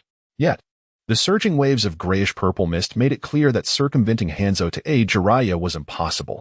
Perhaps Orochimaru's orders to Hanzo were not to eliminate him, but rather to delay him. While the reanimated Hanzo was certainly weaker than in his prime, he could still effectively stall Neji. And if Neji were to let his guard down, succumbing to the poison could lead to his defeat, or even worse, his demise. You all keep fighting. In the original story, without me, you prevailed, did you not? I hope you can do so again. Resolute, Neji gazed at Hanzo, who now stood atop the giant salamander, igniting a fierce determination within him. Sage mode activate. Anticipating the ensuing battle, Neji had prepared accordingly. His strategy involved creating shadow clones to prepare for the 3 minutes required to enter Sage mode. When the time came, he would release the shadow clones, allowing himself to instantaneously transition into Sage mode. He need not worry about sustaining Sage mode, for this clever tactic enabled him to wield it as a regular combat state. Boom. As Neji entered Sage mode, a palpable aura radiated outward from him, visibly pushing back the poisonous mist. In that moment, Neji leaped high into the air, unleashing the Sage Art, 8 trigrams empty palm. Bang! Bang! The anguished cries of the giant salamander echoed as it charged at Neji, carrying the half-destroyed Hanzo with unwavering resolve. Taijutsu, Chainside Second Strike. Chapter 77, The True Arrival of the Three Ninjas. Moments ago, Hanzo did not merely wait for Neji to unleash the might of Sage Mode. The instant Neji evaded, Hanzo commanded the salamander to burrow underground. Following its path, he positioned himself directly beneath Neji and launched an assault. Martial Technique, Chainside Strike. Second stage, Hanzo wielded a massive scythe, its blade connected to a lengthy chain, which he gripped in his other hand. This martial art bore a lengthy name. Yet its execution was quite straightforward. First, ensnare the opponent's weapon with the chain, then deliver a decisive blow with the scythe from above or below. Even a mere scratch would signify victory, for his scythe was coated with deadly poison. However, Neji's Byakugan swiftly detected Hanzo's movements, enabling him to dodge the attack and counter. Hanzo's chain became entangled, and a portion of his body was shattered in the process. Yet, this did not hinder his subsequent strike. Utilizing the tremendous force of the salamander, Hanzo leaped high and swung his scythe towards Neji's position. With a swift motion, Neji narrowly evaded, but the layer of blue chakra enveloping him was slashed. Like a balloon that has been punctured, the chakra garment disintegrated upon being breached. Consequently, Neji faced the imminent risk of poisoning. For Hanzo would not afford him the chance to reconstitute his chakra shield, as toxic mist began to converge around him, and with Hanzo preparing to inflict further harm. Neji's expression hardened, and he commenced a swift rotation. Sage Art, 8 trigrams palm. Return to heaven. Boom. A chakra sphere, nearly 50 meters in diameter and over 20 meters in radius, materialized, shattering and repelling everything in its vicinity, preventing even the toxic mist from encroaching. Had Hanzo been cognizant of the situation, he would have marveled at Neji's prowess, perhaps even bestowing upon him a moniker akin to those given to the legendary Three Ninjas. Alas, even the formidable Hanzo, in death, became a mere puppet for others. Let me liberate you. Bang. The return to heaven detonated, dispersing the toxic mist. Just as Neji prepared to continue his battle against Hanzo, his expression shifted, and he unleashed a solid Sage Art, Air Palm. Meanwhile, Jiraiya struggled to fend off Orochimaru, while Kabuto effortlessly confronted Tsunade, Shizen, and Naruto as if he were in an unchallenged domain. Shizen proved no match for Kabuto and was swiftly overcome. Naruto, despite his fervent resolve, stood no chance against Kabuto, whose status as a seasoned jonin rendered him impervious to Naruto's surprise attack. Nevertheless, Naruto did exhibit extraordinary potential, successfully executing the Rasengan for the first time, though it failed to land squarely on Kabuto. With no prior injuries, Kabuto's formidable jonin prowess was hardly susceptible to a genin's ambush. The immense power of the Rasengan ignited Kabuto's murderous intent, and before Tsunade's eyes, he severed the muscles around Naruto's heart. Tsunade, you shall witness yet another aspiring Hokage perish before you. In addition to his lethal blow, Kabuto aimed to shatter Tsunade's spirit, intending to brainwash her into servitude for Orochimaru. With that, he raised his right hand, the chakra scalpel humming ominously, appearing exceedingly sharp. His target, Naruto's neck. No. Tsunade, having finally overcome some of her hemophobia, stood to intervene, but Orochimaru rushed at her. Disgustingly, he bit the hilt of a sword, driving the Kusanagi towards her. Blocked. Tsunade's despair deepened as she witnessed the chakra scalpel inching closer to Naruto's throat. If she were to witness Naruto's demise, her mind would shatter, rendering her a mere weapon for Orochimaru and Kabuto. However, at that moment, accompanied by a faint rush of wind, Kabuto's expression shifted dramatically. He turned to see a translucent palm already at his abdomen, and there was no time to evade. He could only brace for impact. Having gathered chakra in his abdomen to mend his injuries, Kabuto dismissed the impending air palm as a minor threat. While the Hyuga clan's air palm was formidable, it could merely fracture a few bones. This was not Neji's colossal air palm, so it should not pose a significant danger. Bang!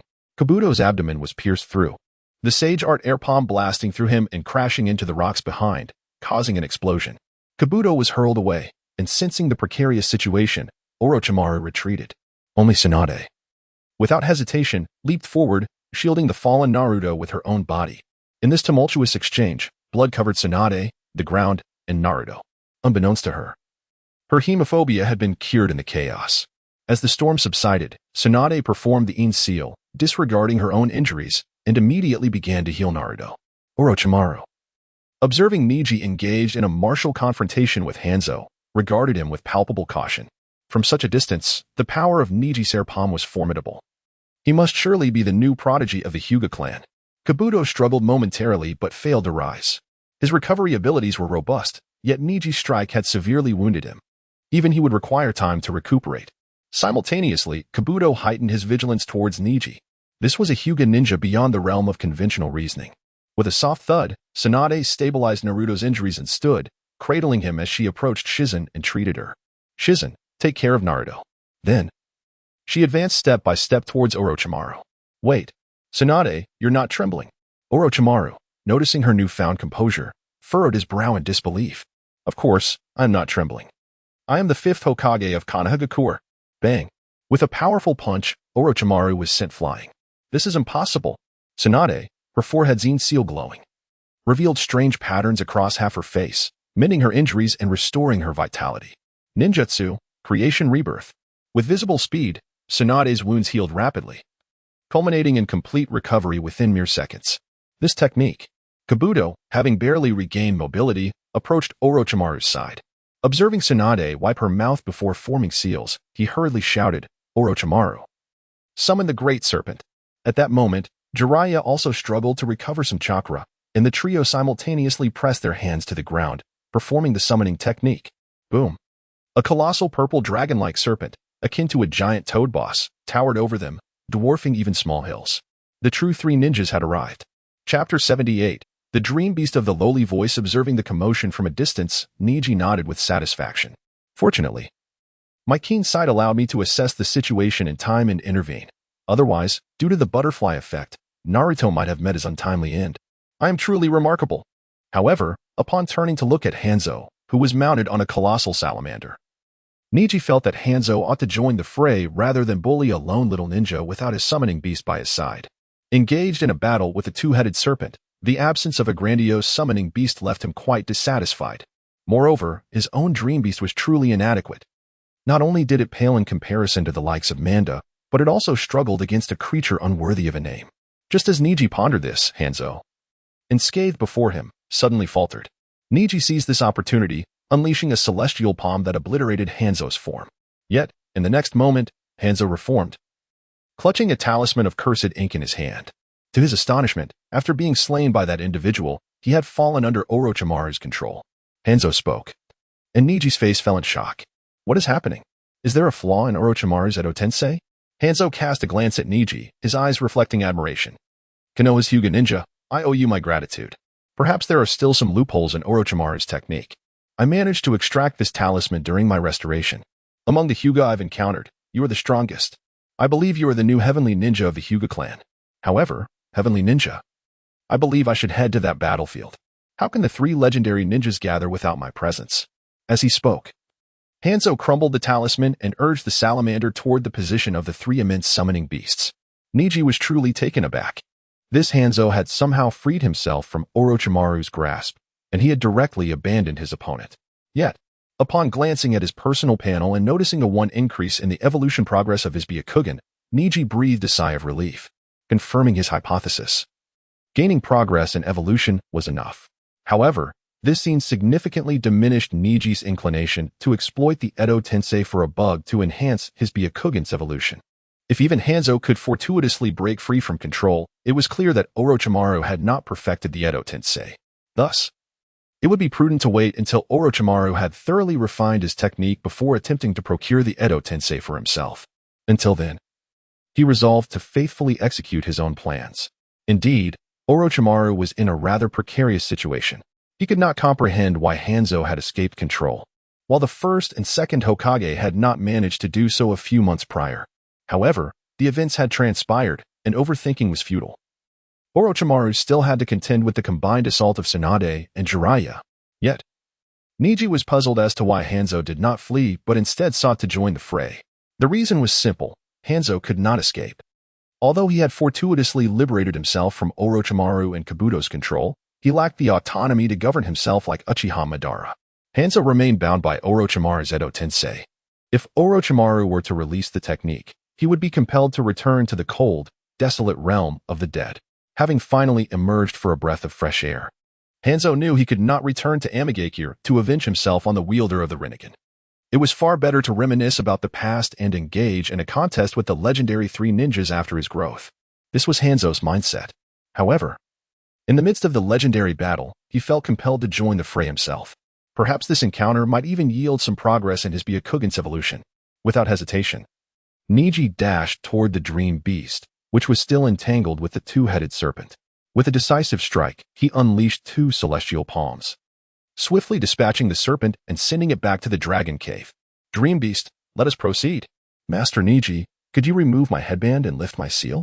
Perhaps sensing Neji's dissatisfaction with its strength, the dream beast suddenly spoke in a lowly voice.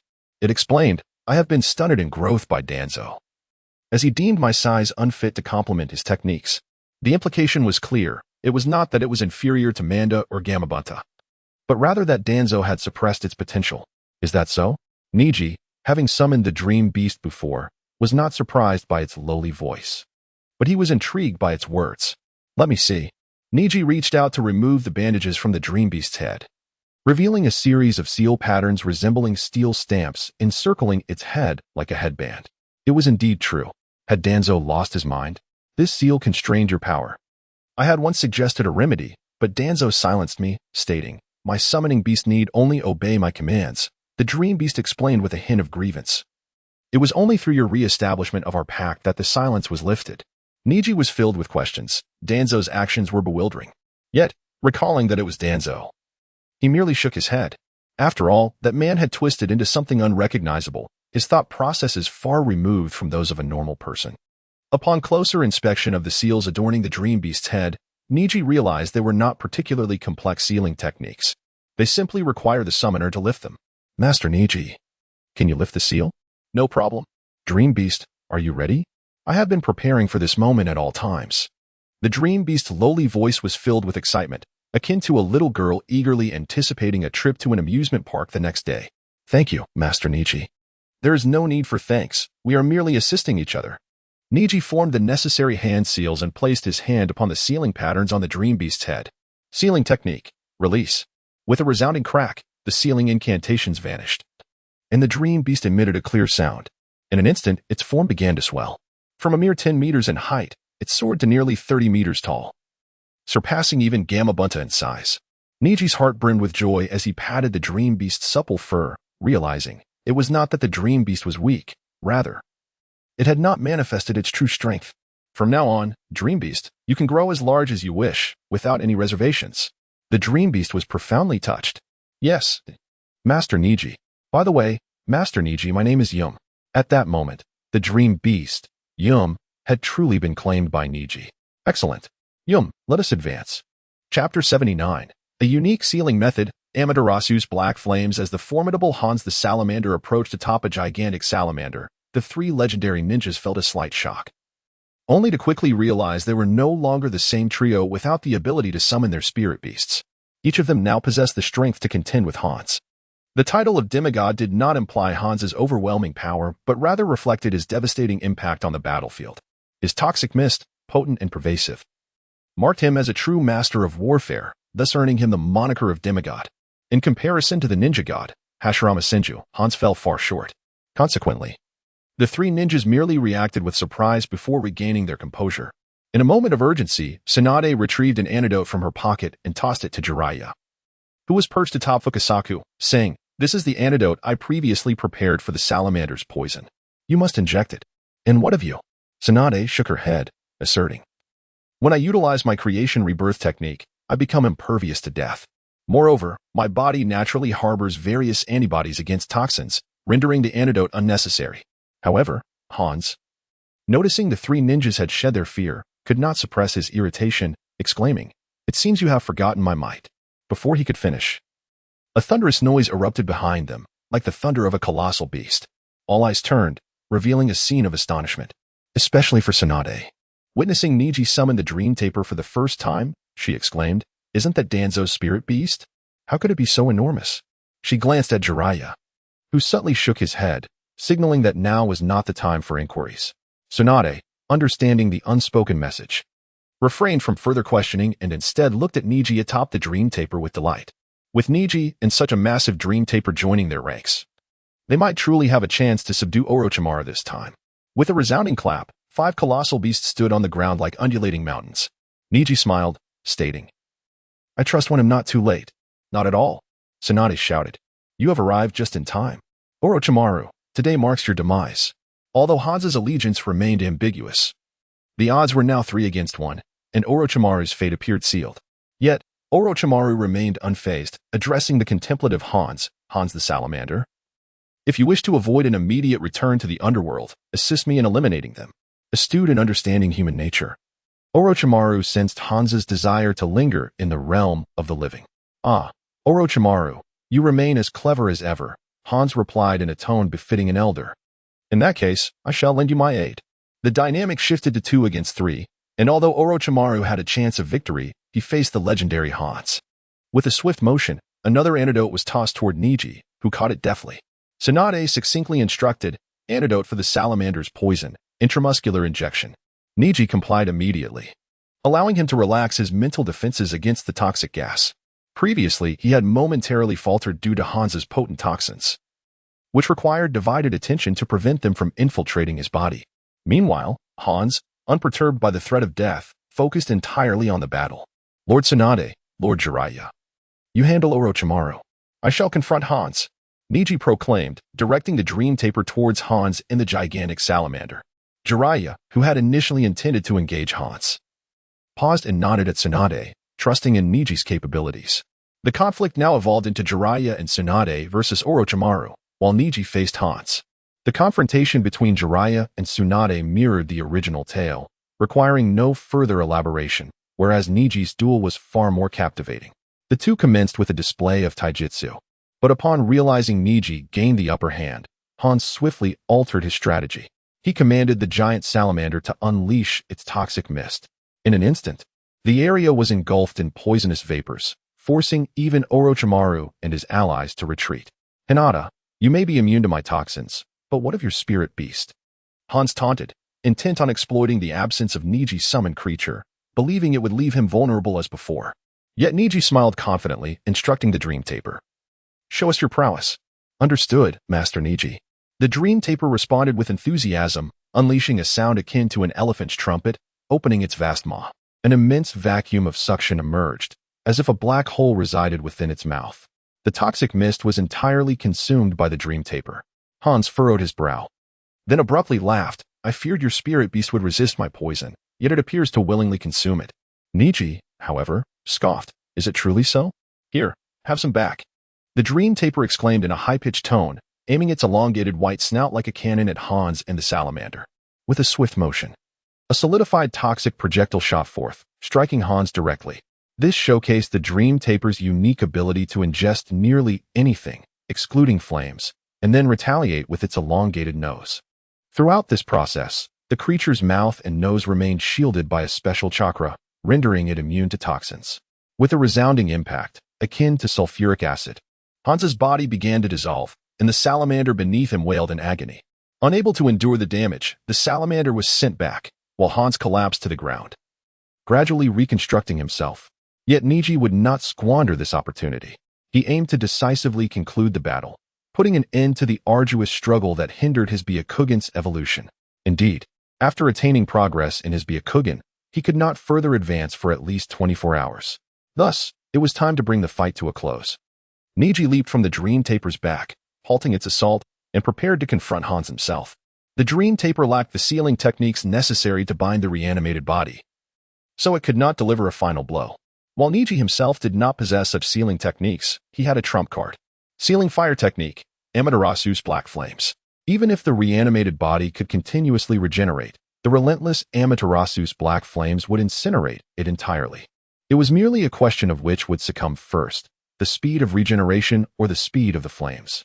With a decisive motion, Neji drew forth the scroll inscribed with the Amaterasu's black flames sealing technique, activating it and affixing it to Hans. With a powerful kick, he propelled Hans towards Orochimaru in Kabuto's direction, shouting, "Lord Tsunade, Lord Jiraiya, take cover." Chapter 80, Orochimaru, come out. The idea of kicking Hans towards Orochimaru suddenly struck Neji. He aimed to compel Orochimaru to lift the Edo Tensei on Hans. With the colossal Manda at his disposal, Neji executed his kick with precision, easily tainting Manda with the black flames of Amaterasu. Once touched by these flames, Manda was doomed unless it severed its own body. If Manda could not escape, how could Orochimaru possibly evade? Boom. As Han soared through the air, he was suddenly engulfed in raging black flames, transforming into a massive sphere of darkness. Jiraiya, witnessing this, immediately grasped Tsunade's arm, and together with Gamabunta and Katsuo, they retreated to clear the area. What is happening? Tsunade's expression turned grave as she sensed the imminent threat of death, realizing that even her creation rebirth technique would not suffice. Jiraiya's countenance was equally serious. This was Uchiha Itachi's ocular technique, the eternal black flames of Amaterasu. Eternal? Tsunade was taken aback. These black flames, they will not extinguish unless all combustible material is consumed, Jiraiya remarked with a hint of admiration. He anticipated that Neji would employ such a strategy. Now, it hinged upon whether Orochimaru recognized this inferno. As the massive fireball descended, Orochimaru's pupils constricted, and he urgently commanded, Kabuto, lift the Edo Tensei and dispel the summoning technique. Quickly, Kabuto, sensing the urgency, complied without questioning the reason. Boom. Manda attempted to voice something but was abruptly sent back. Rustle. Han's body turned pale, shedding layers like paper, revealing the sacrifice within, a shinobi from the hidden cloud village. The ninja, ignited by black flames, fell to the ground, and no one dared approach, silently watching as the flames consumed him entirely, before vanishing without a trace. Orochimaru-sama. What is this? Orochimaru licked his lips, his eyes gleaming with avarice. This is Uchiha Itachi's ocular technique. I was once his partner and witnessed him wield this power. The eternal black flames of Amaterasu. If they strike us, or Manda, we are doomed. Is it truly that fearsome? Kabuto began to grasp why Orochimaru was so fixated on Sasuke. The Sharingan possessed immense power that anyone would covet, even Kabuto himself. However, more than the Sharingan, Kabuto was captivated by the forbidden technique he had recently learned, Edo Tensei. Since Orochimaru could not form hand seals, he had entrusted Kabuto with the technique as a precaution. To his surprise, it had been utilized, summoning the demigod Hans of the Salamander from the ninja world. Acquainted with the entire process, Kabuto quickly recognized the might and potential of the technique. With the prior preparation of powerful corpses, it was entirely feasible to create an army from a single person, an exceptionally formidable army at that. Just imagine having all the former Kages from various villages fighting under one banner. What, then, could the entire ninja world not accomplish? Regrettably, Kabuto understood that he might only have this one opportunity to use Edo Tensei, unless Orochimaru permitted it. Using the technique again would be the most direct act of betrayal against him. Yet, this was not the moment for such thoughts. Kabuto observed the three colossal summoning beasts and their masters, each glaring menacingly at him. Orochimaru-sama, the situation is dire. Orochimaru disregarded Kabuto's concern, addressing Neji instead. Hyuga Neji, it is a pity you remain in Konoha. Do you not wish to learn powerful forbidden techniques? Just like the Edo Tensei Kabuto just utilized. If you join me, I shall teach you. Then your father could be revived, couldn't he?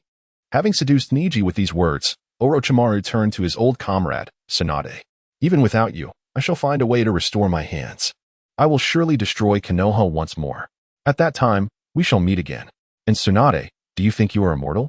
I am the true embodiment of immortality. Eternal and unyielding. Whoosh.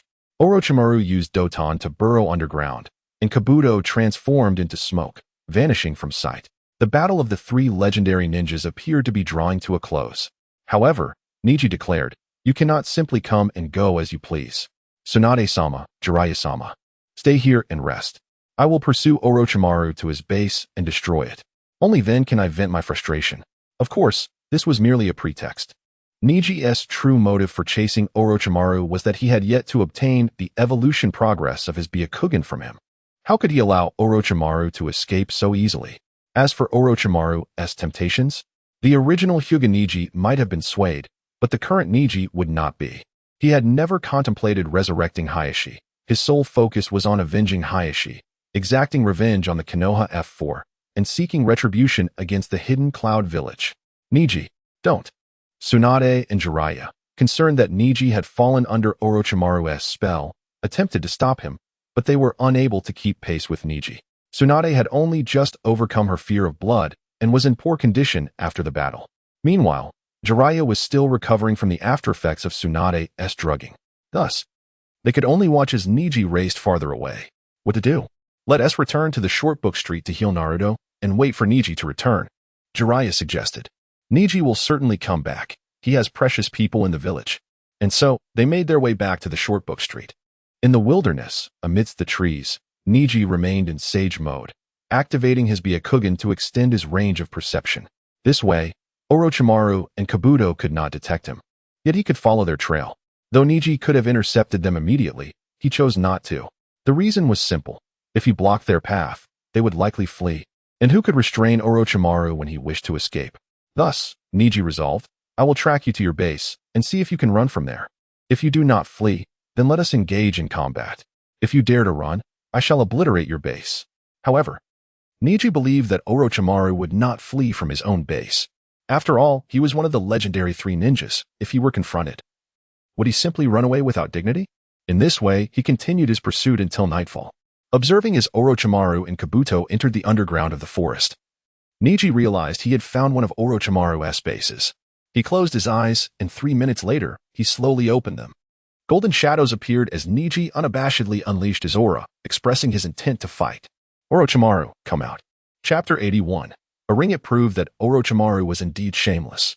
As Neji displayed his fighting spirit and revealed his formidable aura, Orochimaru sensed that Neji's intensity showed no signs of diminishing. This left him feeling a sense of retreat. After enduring a fierce battle, the young Hyuga ninja's strength exceeded Orochimaru's expectations. Perhaps he truly could become the next Hyuga Tenten. Fleeing in the presence of such a formidable opponent would not be disgraceful. Orochimaru-sama, he is pursuing us, Kabuto exclaimed urgently. Our condition is far from optimal. Should we summon the Impure World Reincarnation to confront him? Kabuto's sentiments mirrored Orochimaru's apprehension. With the enemy at their doorstep, how could they abandon their home? They ought to engage in battle before considering their next course of action. However, Orochimaru had numerous bases, the most significant being in the land of Rice's Sound Village. Thus, in response to Kabuto's suggestion, Orochimaru shook his head, stating, we shall depart through another exit, taking only what is essential. Orochimaru-sama, Kabuto's brow furrowed in confusion. Are we abandoning this base? Do you have an objection to my decision, Kabuto? Orochimaru's expression darkened. Kabuto quickly reassured him. No, Orochimaru-sama. I shall begin organizing things immediately. Orochimaru's demeanor softened slightly. Considering Kabuto was his most valued subordinate, he paused to explain, this base was established after I defected from the Akatsuki. There is little of importance here, and its loss would not be regrettable. Our immediate priority is to replace this body. Without hands, I am powerless to act. Kabuto breathed a sigh of relief, his motivation renewed. Orochimaru-sama, I will prepare everything at once. Please wait for me at the alternate exit. Since his superior wished to avoid further conflict, Kabuto had no choice but to comply. Fortunately, there was little to pack, and he completed the task in under a minute. However, as he passed by the specimen room and beheld the first body Orochimaru had discarded, his original form, Kabuto paused. Should we take this body? Neji might unleash his wrath in search of them, ultimately obliterating this base. At that point, preserving this body would be futile. Seeking Orochimaru's counsel, he glanced at the specimen room, shaking his head slightly. Let these remnants of my existence vanish alongside this base. I am destined for immortality. Subsequently, the two departed. Yet this time, they were concerned that Neji's Byakugan might detect their escape. Orochimaru employed a special technique to conceal his chakra, rendering himself invisible, as if he had completely vanished. Silently, Orochimaru and Kabuto retreated from the base, distancing themselves from Neji. Meanwhile, Neji remained above, exuding his aura for some time. Yet no one appeared, which puzzled him. Could they have fled? Neji immediately activated his Byakugan to scan the area within a 10-kilometer radius. He breathed a sigh of relief. No trace of them was found within that distance. In such a short time, they could not have escaped beyond 10 kilometers. Are they waiting for me within the base? Neji raised an eyebrow, acknowledging the wisdom of this deduction. He then formed hand seals and summoned his spirit beast, the Dream Taper. With a resounding puff, the immense Dream Taper emerged amidst a swirl of smoke, bowing its head as its sweet, childlike voice resonated. Neji-sama, how may I assist you? After breaking the seal, the Dream Taper had evolved into a spirit beast of the caliber of Gamabunta or Manda. Such creatures were typically beyond the capabilities of even upper-level shinobi. Thus, Neji assigned a task to the Dream Taper. Remain on the ground and observe every movement closely. If anyone emerges, impede their escape and signal me. Understood. The Dream Taper complied without hesitation, even after being summoned twice in one day. This exemplified what a proper spirit beast should be, unlike the likes of Manda, who was an anomaly. The likes of Gamabunta and the Dream Taper were the norm. With that, Neji activated Sage Mode and began utilizing his enhanced strength techniques. Even with only 5 minutes available each day, it sufficed for his needs. With a powerful punch, Neji shattered the entrance of the base, revealing the staircase beyond. Ordinarily, he would have needed to employ the Sage Art, 8 trigrams empty palm to open it. As he entered, the Dream Taper contemplated making a significant impact. I cannot disappoint Neji-sama's trust. Taking a deep breath, she straightened her white snout and directed it toward the ground, unleashing her misty dream. Endless clouds of soft pink mist erupted from the Dream Taper's snout, enveloping a radius of several hundred meters in an instant. The Dream Taper was aptly named for her unique abilities. In addition to her extraordinary suction power, she possessed this misty enchantment. All beings inhaling the mist would succumb to a slumbering state, a result of the mist's medicinal properties and her illusionary prowess. While the Dream Taper was not adept at ninjutsu, she excelled in physical combat and the illusion techniques she was employing now. Sensing the effects of the Dream Taper's mist, Neji raised an eyebrow in delight. I should have anticipated this. It is only natural for the Dream Taper to master illusion techniques. The appearance of the Dream Taper compensated for Neji's lack of proficiency in illusions, bridging his shortcomings, which he considered a fortuitous surprise. Without further contemplation, he intended to inquire about the Dream Taper's illusion capabilities once he exited. Retracting his gaze, he approached the entrance of the first room in the base and forcefully struck the door with his fist. Boom. The room was empty, prompting a smile from Neji. Orochimaru, are you attempting to play hide and seek with me? However, after forcefully breaking down the doors of all the rooms in the base, Neji's expression darkened. They are all gone. Did that scoundrel truly escape? Activating the maximum power of his Byakugan, he glimpsed Orochimaru and Kabuto's departing figures 10 kilometers away at the edge of his vision. They really did flee.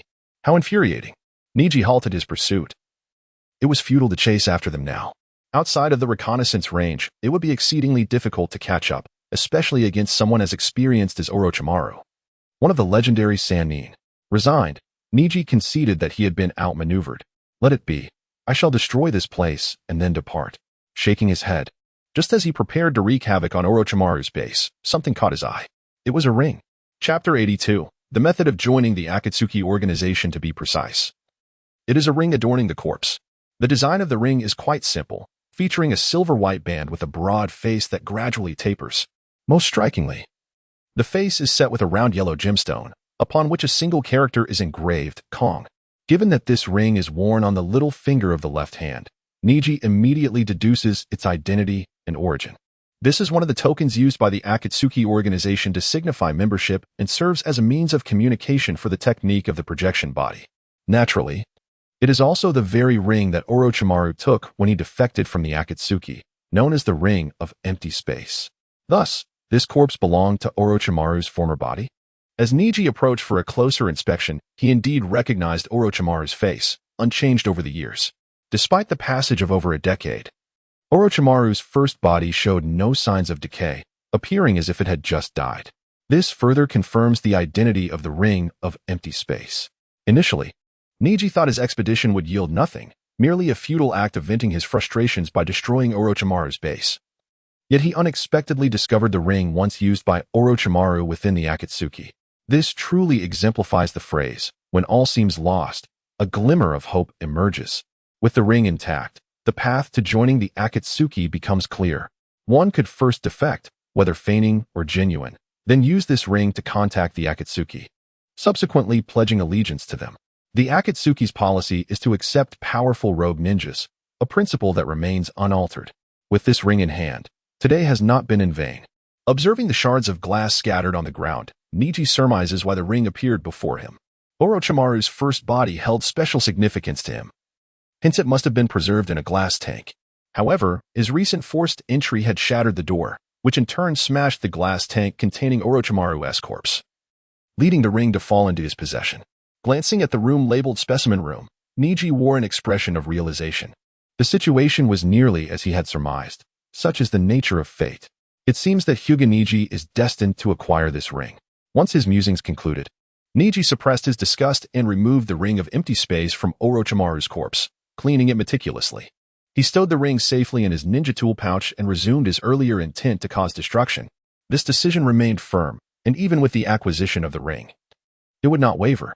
With a series of resounding crashes, the main pillars fell, followed by the load-bearing walls.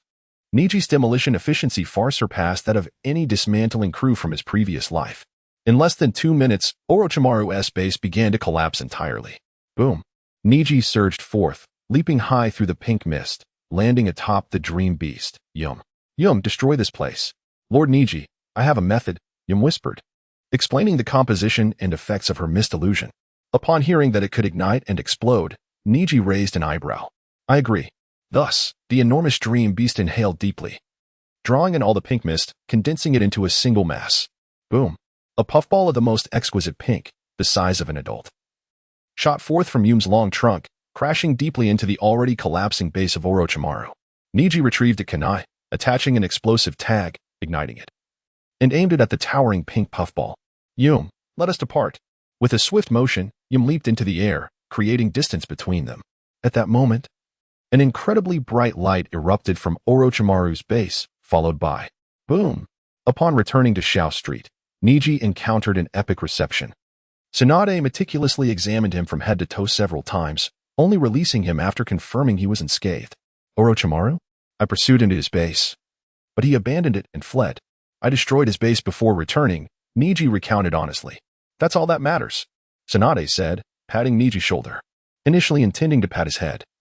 She reconsidered, acknowledging Neji's prowess. Lady Tsunade, has your fear of blood been cured? At Neji's question, Tsunade smiled. I am completely healed, thanks to Naruto. However, she added, please refrain from calling me Lady Tsunade in the future. Gazing into the distance, a confident expression graced Tsunade's face. From now on, you shall refer to me as the 5th Hokage. The 5th Hokage? The following day, as the 5 gathered for a meal, Naruto exclaimed, so, from today onward, Granny Tsunade is the 5th Hokage? Jiraiya looked at Naruto. Do you not agree, Naruto? Neji also set down his chopsticks, intrigued by the unfolding scene. A classic moment was about to transpire. Naruto began to criticize. Granny Tsunade has a terrible temper, is very capricious, spends money frivolously, is not only cunning but also rather foolish. Can she truly handle the responsibilities of Hokage? Hearing these words, Neji couldn't help but admire Naruto, who spoke his mind so freely, the epitome of a brash youth. If he were not the protagonist, he might have been swiftly silenced. Ino felt quite awkward, wishing to change the subject, while Tsunade furrowed her brows. Yet Naruto continued, at over 50, she still insists on maintaining such a youthful appearance. As Hokage, how can she deceive others? Truth be told, Naruto had already accepted Tsunade as the 5th Hokage. His comments merely reflected his understanding of the role, still aiming to highlight her shortcomings. However, Tsunade was not particularly pleased. Little brat, let us step outside. Though Tsunade was angry, it was a feigned anger, for she felt joy in her heart. In Naruto, she saw the reflection of her brother, Nawaki. The others did not attempt to intervene, nor did they wish to, as Tsunade and Naruto exited the tavern. Yet Neji pondered, Naruto's expectations of Hokage are so simplistic. No deceit, a good temper, and no capriciousness. But how many Hokage have truly embodied these traits? Even Naruto himself may not achieve this in the future. Returning to the moment, Neji witnessed the classic scene unfold. Once again, a single finger sent Naruto's forehead protector flying. As Naruto closed his eyes in fear of pain, instead of sending him flying with a flick, Tsunade gently kissed his forehead. This kiss bore no ulterior motives, merely the deep care of a senior for their junior. Naruto, you must grow ever more handsome, and you shall become a great Hokage. Tsunade beamed with a smile. Naruto grinned back, of course. Now, let us set off back to Konoha. With Tsunade overcoming her fear of blood, Orochimaru thwarted in his ambitions, and Neji obtaining what he desired, the chapter concludes. The battle is over. Chapter 83. Assuming the role of Hokage, the death of Danzo revealed upon returning to Konoha, Neji was greeted with a long-awaited, soft embrace from Tenten. Neji, Tenten exclaimed, throwing herself into his arms, her face radiating joy. This sight evoked a tinge of envy in the waiting Karen. However, there were those who opposed this display outright. You, let go of the clan leader, the little girl Hanabi declared, tugging at Tenten's clothes in an attempt to separate her from Neji. From a distance, Ino cheered Hanabi on, creating a lively atmosphere. After the initial commotion, the ceremony for Tsunade's inauguration as Hokage commenced. The two elders of Konoha had prepared for this moment, having anticipated Tsunade's return and invited the daimyo. The village was indeed in dire need of a Hokage's presence. As Tsunade arrived, she immediately assumed her role, commencing the inauguration ceremony without changing out of her green robe emblazoned with the character for Gamble, donning the Hokage hat. The crowd, consisting of both ninjas and civilians, erupted in cheers for Tsunade, whose reputation was immensely high. Neji observed this scene with a sense of reflection, suddenly finding himself curious about the position of Hokage. Once the ceremony concluded, Tsunade was expected to address the backlog of administrative duties. However, she had promised Neji to attend to Rock Lee's injuries, as well as Naruto's requests to treat Kakashi and Sasuke. Without delay, she prepared to visit the three patients. At that moment, however, Mito Gate and Tsurugi Koharu intercepted her. "Tsunade," we discovered. Tsunade shot them a glare, demanding, "What should you call me?" Realizing their privileges from the Sarutobi era were no longer applicable, they reluctantly replied, "Hokage-sama, what is it?" Tsunade inquired directly, "If there is nothing, please step aside. I must go save lives." "You." Tsurugi Koharu was indignant, but was halted by Mito Gate. "Hokage-sama, Danzo is missing." "Oh, Elder Danzo is missing? Could it be that he has defected?"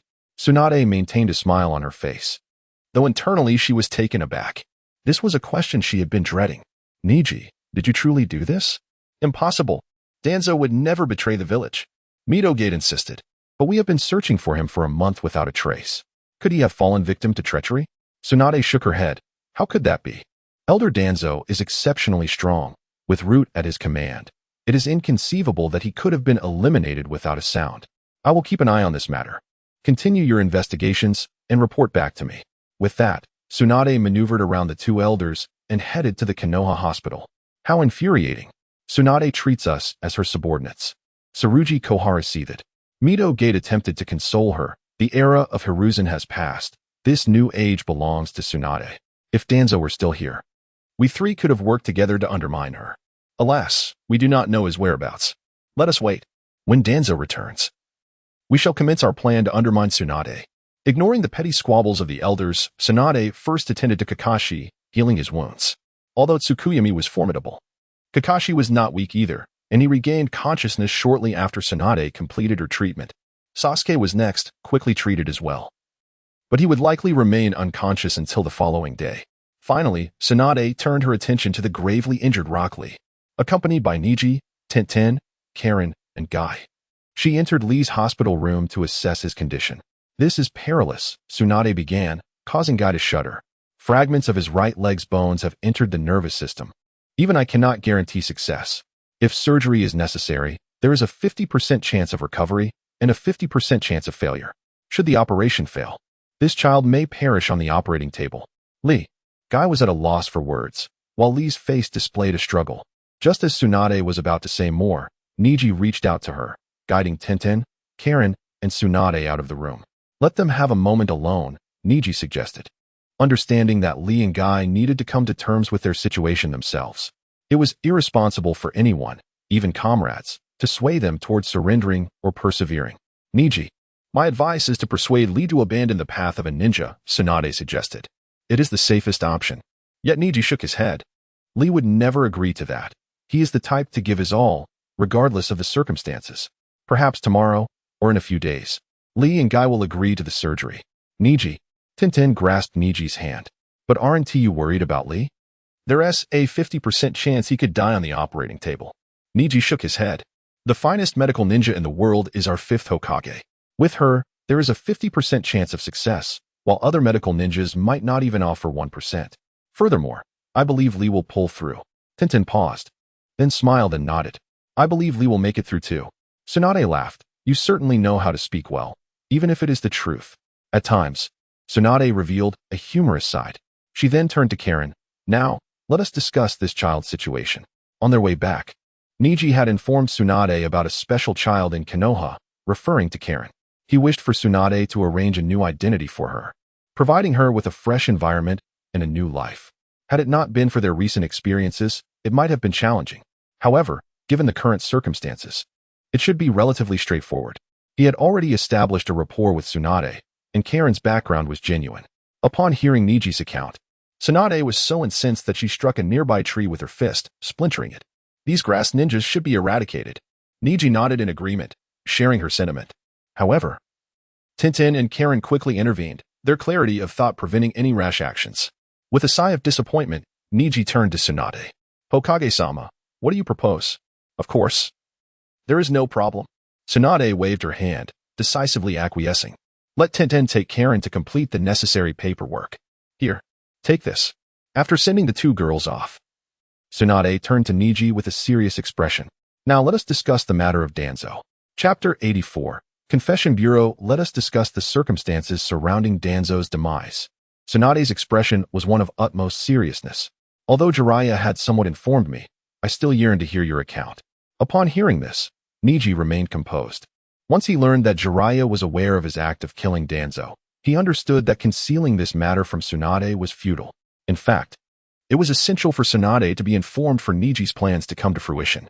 Thus, Neji meticulously recounted every detail of that fateful day to Tsunade, including Danzo's abduction of Karen and Tintin, his ability to wield would release, and his possession of the Sharingan, enabling him to utilize the Uchiha clan's secret techniques. Bang! Another innocent tree fell victim to the chaos, this one even taller than the last. How dare that old dog Danzo tarnish my grandfather's legacy? How could he dare to study would release? How could he so brazenly attack fellow ninjas from the same village? Was he truly a leaf ninja? The eradication of the Uzumaki clan's bloodline. Do not think I am unaware that Danzo played a role in that as well. Was he truly my great-uncle's disciple?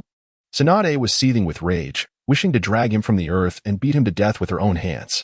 Did that old dog even deserve to be an elder? Not a chance. In the past, Tsunade was merely a Nin, even as the head of the medical department. She held no real power within Konoha. She had heard whispers of such matters before, but lacking authority, she could not verify them. Now, as the Hokage with the utmost authority in Konoha, and having heard Neji's recounting and Jiraiya's prior words, she confirmed the grim reality. Thus, she wished to unearth Danzo's grave. Fortunately, Neji restrained her, preventing her from acting impulsively. If Tsunade acted rashly, Danzo's misdeeds would inevitably be exposed. Nevertheless, the old dog's infamy would be revealed, just not at this moment. That revelation should wait until 3 years hence, when Neji would return to Konoha to vindicate himself. Rest assured, Neji, that old dog Danzo is dead and buried. No one will dare to hold you accountable. Tsunade boldly declared that even if they traced the matter back to him, he need only inform her, and she would stand by him. She would even expose Danzo's misdeeds. In that case, not only would he be absolved of any wrongdoing, but he would also emerge as a hero of Konoha. It must be said that Neji's attentiveness to Tsunade had not been in vain. He had not only acquired her formidable strength techniques, but also her favor. Of course, it could not be termed favoritism. It was a matter of fair and just treatment. After all, any rational individual, upon learning of Danzo's actions, would harbor no fondness for him. Danzo's death was justified.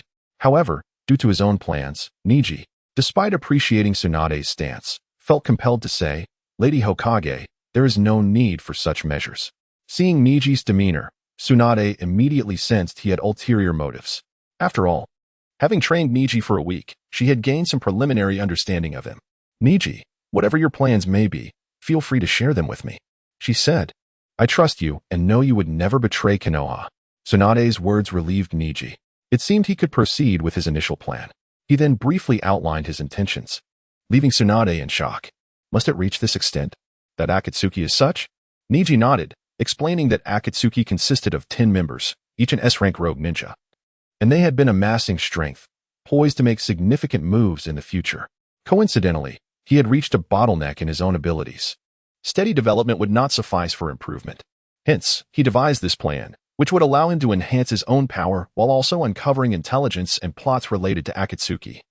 Neji's expression was earnest, and this course of action would pave the way for Lady Tsunade to eliminate obstacles on her path to governing Konoha. Zukuyuki Koharu and Mido Gate and are not to be underestimated. They will certainly impede your progress. Neji spoke facts, as subsequent events indeed unfolded in such a manner. Thus, he believed Tsunade would not refuse. However, Tsunade countered, I appreciate your intentions, Neji, but there is no need to eliminate those 2 elders. If they dare to obstruct me, I will certainly handle them myself. Though they have fallen, they still serve Konoha. Neji shook his head. Lady Tsunade, do you not know the truth behind the Uchiha clan's annihilation? Are you unaware of the extortion perpetrated by the Cloud Village and the actions of the Konoha F4? Are they truly acting for Konoha, or merely for their own interests? The third Hokage has indeed passed, and I shall refrain from commenting on his methods. But I can assure you, Danzo acted solely for himself. As for Zakuyuki Koharu and Mito Gate-in, they too are not acting purely for Konoha. Perhaps they were once its benefactors, but now they have become parasites. I have heard it said, the dragon-slaying youth will ultimately become the evil dragon, if they do not relinquish power to the worthy. This saying perfectly encapsulates the Konoha F4. Niji's words left Tsunade's heart in turmoil. After a long pause, she finally spoke, yet Konoha cannot be without elders. The wisdom of the aged is a vital asset to the village. Upon hearing this, Neji realized that Tsunade had tacitly agreed. He merely needed to assuage her doubts. I have heard that Akimichi Torafu is still alive. Akimichi Torafu, a senior of the Akimichi clan, was a contemporary of Sarutobi Hiruzen and had once served as a member of the elite guard for the second Hokage. He was virtuous, self-aware, and not power-hungry, a perfect candidate for elder status.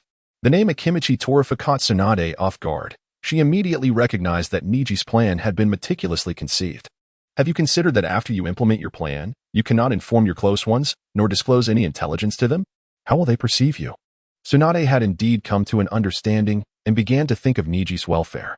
It was crucial not to expose the plan, for it might reach Akatsuki's ears, prompting them to unite against him. Though Neji was strong, he could not single-handedly oppose the entire Akatsuki organization, not at this moment, at least. Lady Tsunade, I appreciate your concern. I am well prepared. I will handle their matters. You need not worry, Neji assured her of his intentions. At that moment, Tsunade gazed at Neji and suddenly smiled. Though your reasons have convinced me, they are certainly not your true intentions, are they? Neji, tell me, what is your genuine purpose? Hearing this, Neji raised an eyebrow. After a moment's pause, he declared, in this world, someone must rise to draw a line under all this turmoil and unrest. I believe that person shall be me. Chapter 85. Hinata Neji has defected. What an arrogant little brat. Such grand aspirations. Yet perhaps, there lies a genuine possibility for you to achieve them. At merely 14, you possess such formidable strength. By the time you reach adulthood, you might wield power rivaling that of my grandfather. At that moment, your dreams and ambitions may very well come to fruition. In this instant, Tsunade suddenly felt that Neji resembled the prophesied child more than Naruto. Although Jiraiya had often declared that Naruto was likely the one fated to change everything, at this juncture, Tsunade perceived Neji as far superior to Naruto. He possessed clarity of thought, an understanding of his purpose, and aspirations that would benefit the world. Most importantly, Neji held the capability and potential to realize his ambitions. Tsunade departed, leaving behind a remark, "Come to me when you are ready." Just then, Tintin and Karen returned hand in hand, with Karen beaming, holding her identification proudly. From today onward, I am Karen Uzumaki, a civilian of Konoha, Karen exclaimed joyfully, finding a new sense of belonging. Tintin shared her delight, as her close friend was now part of Konoha. However, Neji was perplexed. Karen, do you not intend to become a ninja? He inquired. Karen shook her head, stating, I do not wish to continue my ninja career, but I will not abandon my training. I still wish to assist you, Lord Neji, despite the months of recovery. Karen still harbored fears regarding the ninja profession. Such apprehensions could only be alleviated through significant experiences or the passage of time. Meanwhile, in the land of Rice, Orochimaru had just undergone a body replacement. Observing his newly functional hands, he licked his lips and commanded Kabuto, Kabuto, send those four off. Bring Sasuke back. Yes, Lord Orochimaru. 3 days swiftly passed. During this time, Neji neither undertook missions nor trained, not even signing in. Instead, he spent his days with Tintin and Karen, strolling through the streets, dining together, and sharing laughter. Of course, certain activities remained untouched, as Neji deemed them too juvenile. Notably, 2 small tails trailed them, Hinata Hanabi and Yamanaka Ino. Although Neji noticed their presence, he chose to disregard it. Perhaps this was the last opportunity for them to see him for the next 3 years. Let them observe, he thought. On the morning of the 4th day, Neji rose, dressed, and sealed his belongings into a storage scroll, placing it within his ninja pouch. He then approached Tintin and Karen's room, gently pushing the door open. Over the past 3 days, the two girls had stayed at the Hyuga compound for convenience. Seeing the two girls sharing a bed, Neji tenderly stroked Karen's head and leaned down to kiss Tenten's lips. He then quietly closed the door behind him and departed. Drip. Drop. Tears unwittingly welled in Tenten's eyes, soaking her pillow and falling to the floor. She had sensed something amiss with Neji 2 days prior. It was highly likely that he intended to leave. From that moment, Tenten longed to stop him, to prevent his departure. Yet, she understood that such efforts were futile. She recognized Neji as a determined individual, aware that she could not sway his decision. And she knew there must be a reason for his actions. Thus, she remained silent, allowing Neji to kiss her before leaving. I will wait for your return, Tenten promised, her understanding nature tugging at the heartstrings. At that moment, Karen opened her eyes. Rising, she gazed at the tearful Tenten without uttering a word. Sensitive to the situation, Karen surmised what Tenten had deduced, yet her choice diverged significantly. Pretending to be oblivious, she proceeded with her morning routine, swiftly packing her belongings into her backpack before leaving Neji's home. During this process, Tenten might have noticed, or perhaps not, as she feigned sleep with her eyes closed. Upon exiting the Hyuga compound, Karen activated her Kagai's Byakugan. Thus, she saw Neji enter the home of Hyuga Hisashi, only to leave moments later, quickly concealing herself. Karen was uncertain if Neji had spotted her, but she trailed him nonetheless. What she witnessed next filled her with dread. Neji infiltrated the residence of Elder Hanabi and swiftly killed him, but it did not end there. Neji proceeded to the home of Mido Kaze and murdered him as well. Karen gasped, covering her mouth in shock. She comprehended Neji's intentions, defection, regardless of the elder's transgressions. It was ultimately the Hokage who would pass judgment before any punishment was enacted. Yet, Neji had directly slain 2 elders, rendering him unable to remain a ninja of Konoha, no matter his objectives. Despite this, Karen felt no fear. Instead, her resolve intensified. Observing Neji head toward the Hokage's office, she made her way to the village's exit. Waiting for him, she intended to defect alongside Neji. For Karen, while Konoha was splendid and the new Hokage Tsunade was friendly, without Neji, how could this place ever be called home? However, upon arriving, she was taken aback by an astonishing sight. Uchiha Sasuke had knocked out his companion, Haruno Sakura, and was making his own way out of the village. Uchiha Sasuke was also defecting. Karen was left speechless. Was defection now the trend in Konoha? Despite her shock, she chose not to intervene, merely checking on Sakura to ensure she was not in mortal danger before moving on. They were not friends, and Karen did not wish to create unnecessary trouble at such a moment. Before long, Neji approached. Upon seeing Karen, he paused momentarily. Karen, what are you doing here? He asked. Lord Neji, I wish to accompany you, Karen declared, her gaze unwavering. Even if you refuse, I will follow you. How could I remain at ease without you? Karen, you. Neji was taken aback. Karen continued, I am merely a civilian, so leaving with you should pose no issue. Please take me with you, Lord Neji. Bang. Karen was knocked unconscious by Neji, who was left speechless. How could I possibly take you with me? That place is too dangerous. He gently placed Karen on a nearby chair, glancing at Sakura. Without hesitation, he moved her aside to make room for Karen. However, Sasuke was also defecting? Now that promised to be an entertaining spectacle. Initially, Neji had intended to leave directly and contact the Akatsuki organization. Yet now, he found himself intrigued by the unfolding drama surrounding Sasuke's defection. The battle at the Valley of the End was sure to be captivating. Chapter 86. The final development time, of course. While the spectacle was indeed captivating, Neji merely yearned to witness the battles of the young ninjas of Konoha, with no intention of intervening. To him, at his current level, their skirmishes resembled mere childish play. How could he possibly muster the enthusiasm to join such trivial conflicts? Over the past few months, his significant enhancement in strength had profoundly altered his mindset. Furthermore, his current aspiration was to fulfill his dream as a fan of Hokage. As a devoted admirer, who wouldn't he wish to witness the moment when Naruto triumphantly overpowers Sasuke? However, this did not imply that he would merely observe without altering the narrative. He certainly intended to reshape the storyline, but not at this moment. To rewrite the tragic fates of characters he cherished, changes in the plot were imperative. Yet, at present, there was no necessity for alteration. The young ninjas of Konoha were still in their formative years, and the true calamities had yet to unfold. Tragic figures either had already faced their misfortunes or would only succumb to them during the Shippuden era. It was then that change would become essential. 3 years. Neji set this as his final period for development. He vowed to attain the advanced sage mode and the Rinnegan within this time frame. 3 years later, when the Shippuden saga commenced, it would mark his ascendancy in the Hokage realm. By that time, whether it be the Akatsuki or the 5 great shinobi villages, he would have but one approach. Those who align with me shall prosper. Those who oppose me shall perish. With that resolve, Neji removed his forehead protector and slashed it with a kunai. After reattaching it, he utilized his Byakugan to locate Sasuke, and then departed from Konoha. Perhaps his actions towards Tenten and Karen seemed somewhat ruthless, but romance could wait. The remaining time for his growth was limited to these 3 years. Afterward, he would make amends with the girls for everything he owed them. Shortly after Neji's departure, Tenten arrived, gazing at the unconscious Karen, realizing that events had transpired as she had suspected. However, the presence of Sakura beside Karen puzzled her. Why was Haruno Sakura here? After calling out to Sakura several times with no response, Tenten did not dwell on it further and carried Karen home. She was determined to respect Neji's wishes and not interfere with his thoughts, allowing him to act boldly. Thus, she also wished to prevent others from disrupting Neji, even if it meant he might become a rogue ninja. After Tenten and Karen left, Sakura was awakened by the arrival of Inuzuka Kiba, following the original storyline, and they reported to Tsunade. Upon learning of Sasuke's defection, Tsunade sighed and rubbed her forehead, exclaiming, "These two really know how to cause trouble. Inuzuka, go fetch Nara Shikamaru."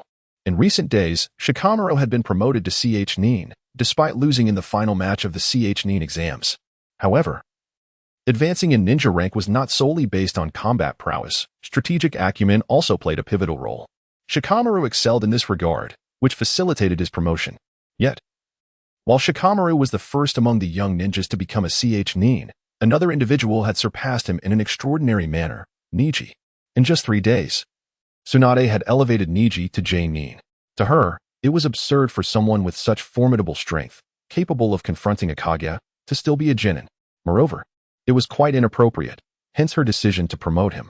Thus, while strength was undoubtedly important, strategic intelligence was not the primary determinant once a certain threshold was reached. Little did Tsunade anticipate that, having just become a J-Nin, Neji would embark on his own plans.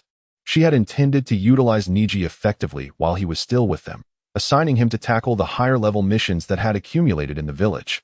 But now, it seemed she would have to rely on other J-Nin to gradually take on those tasks.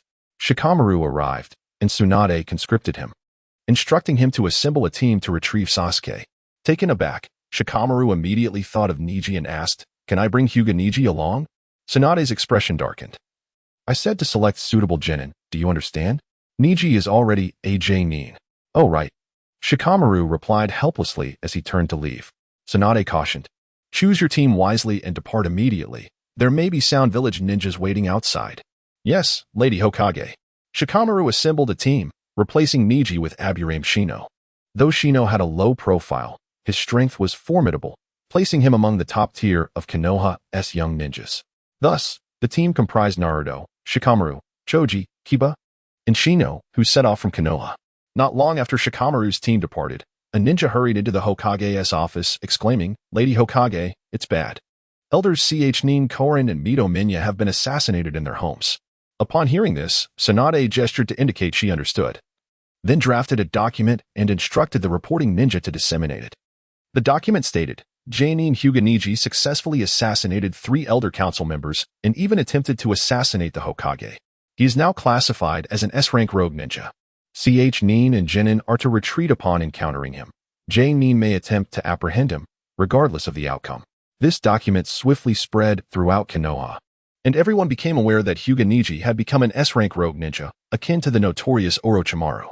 Reactions varied among those who knew Neji. Some were incredulous, while others fell silent. At Konoha Hospital, Lee, who had been training, froze upon hearing of Neji's defection. After a moment of shock, he resolutely trudged toward the Hokage Tower. Though he had yet to fully commit, he now resolved to undergo the surgery necessary to bring Neji back. At home, Ino was utterly stunned, sitting in her chair for an extended period before regaining her composure. "Dad, is it true that Neji-kun has defected?" Yamanaka and Noichi nodded. "This announcement pertains to the Hokage's authority and cannot be false." "Ah, I never expected that child to be so resolute." Although it was indeed the Elder Council's fault back then. Inoichi paused suddenly. 3 elder members, so Danzo was also killed? Compared to the other 2 elders, Danzo's strength was exceptional. No wonder Hyuga Neji has become an S-rank rogue. Father, is there a deeper reason behind Neji-kun's defection? Can you tell me? Ino's dimmed gaze brightened once more. Inoichi wished he could slap himself. His daughter had nearly given up on pursuing Neji, yet here he was, unintentionally provoking her. Meanwhile, Hinata Hanabi, who had been practicing and planned to seek out Neji later, was momentarily stunned upon hearing the news, exclaiming, "How could brother Neji possibly defect from Konoha? There must be some misunderstanding." Chapter 87. Subsequent impact. In a state of urgency, Hanabi hastened to seek confirmation from her father, Hiashi Hyuga.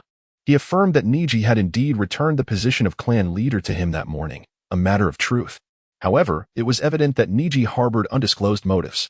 Although Hiashi refrained from elaborating, he urged Hanabi to closely observe the markings on the transformed caged birds, as Neji would return in 3 years to assess the situation. This indicated that Neji had not truly defected but was entangled in deeper circumstances. While Hiashi found Neji's actions somewhat irrational, he could not help but feel a sense of satisfaction.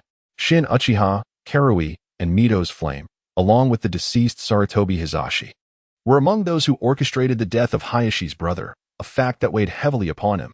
The other conspirators included the Cloud Village and the Hyuga clan. With the Hyuga clan undergoing reform and transformation, and with Cloud Village temporarily restrained, the focus shifted to the Elder Council members. Neji's elimination of 3 elders was clearly an act of vengeance. Yet, Hiashi knew he could not disclose this to his overly talkative daughter, who had a deep affection for Neji. He was curious to see how Hanabi would react in light of these events. Hanabi stood frozen, biting her lip as tears fell. Without waiting for Hiashi to speak, she turned and dashed away, declaring, "I will train. I must confront brother Neji and clarify everything." Her determination was palpable.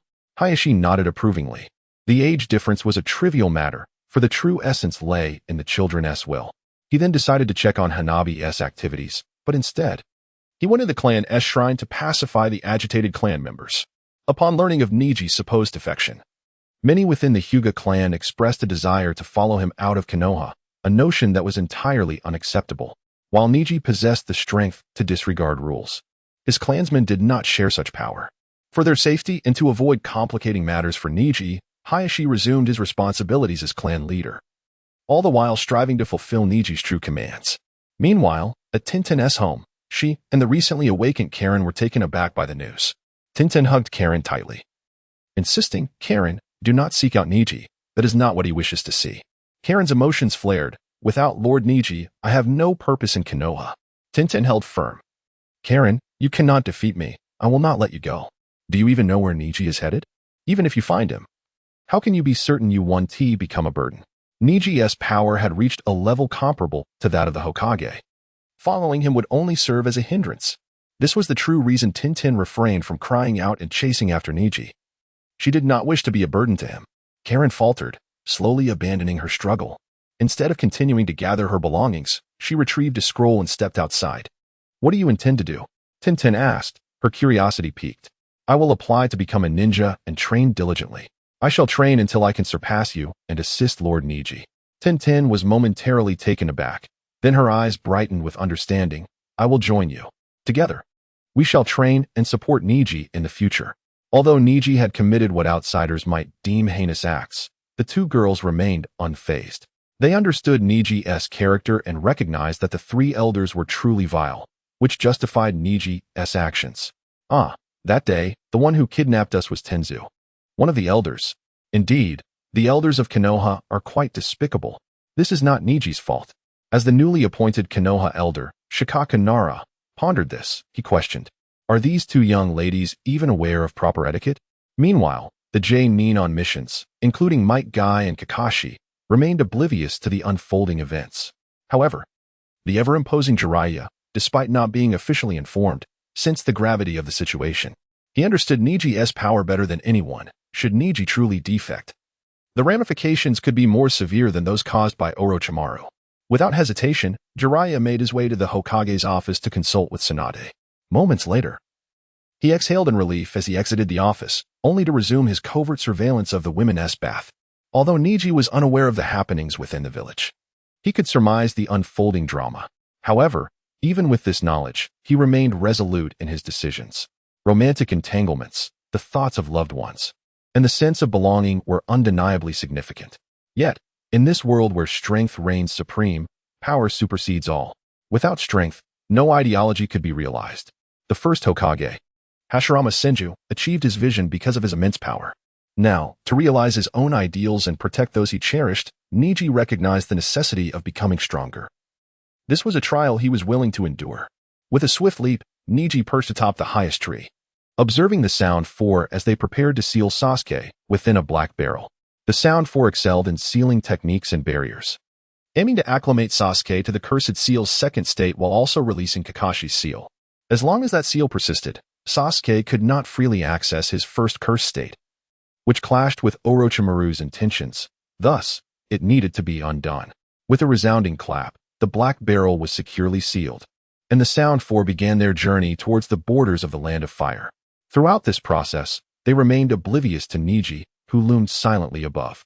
Perhaps the most perceptive among them, Yukon, caught a glimpse of Neji's presence but quickly withdrew, sensing the overwhelming aura emanating from him.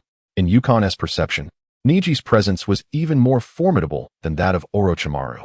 Yet, as long as Neji did not intervene and merely observed their actions, it seemed plausible that he bore no ill will towards them, or so they hoped. Chapter 88. The battle for Sasuke's retrieval right near could only resort to chance. Thus he refrained from disclosing the terrifying secret to the boisterous left near, choosing instead to bear it alone. He sincerely hoped that their journey would progress smoothly. His prayers, however, soon manifested, though in an unexpected manner. Shikamaru's team intercepted them. Nevertheless, the sheer strength of Jiraiya was evident as he stepped forward to halt Shikamaru's squad, allowing the others to escape. Shikamaru, showcasing his brilliant intellect, managed to unravel Jiraiya's blockade. Choji volunteered to stay behind, urging the others to pursue, lest Sasuke be taken out of the Land of Fire. Thus, the battleground transformed into a series of one-on-one confrontations. Much like the original narrative, Choji consumed his tricolored pills, ultimately overcoming Jiraiya, but at the cost of descending into a near-death state. However, with timely assistance and Tsunade's presence, death was a mere specter. Next was Kid Maru, whose intended opponent should have been Neji. Yet, given Neji's formidable prowess, a single strike from him could potentially incapacitate Kid Maru. Furthermore, with Neji having defected from Konohagakure, it fell to Shino Aburame. This duel was a clash of insect-based abilities. Shino's parasitic insects not only severed Kid Maru's webs, but also infiltrated his body, wreaking havoc from within. Kid Maru, lacking information on Shino's capabilities, found himself at a loss against the parasites. Even in his Cursed Seal second stage, he was powerless against the intruding insects. Yet, this cursed form endowed him with the potential for mutual destruction alongside Shino.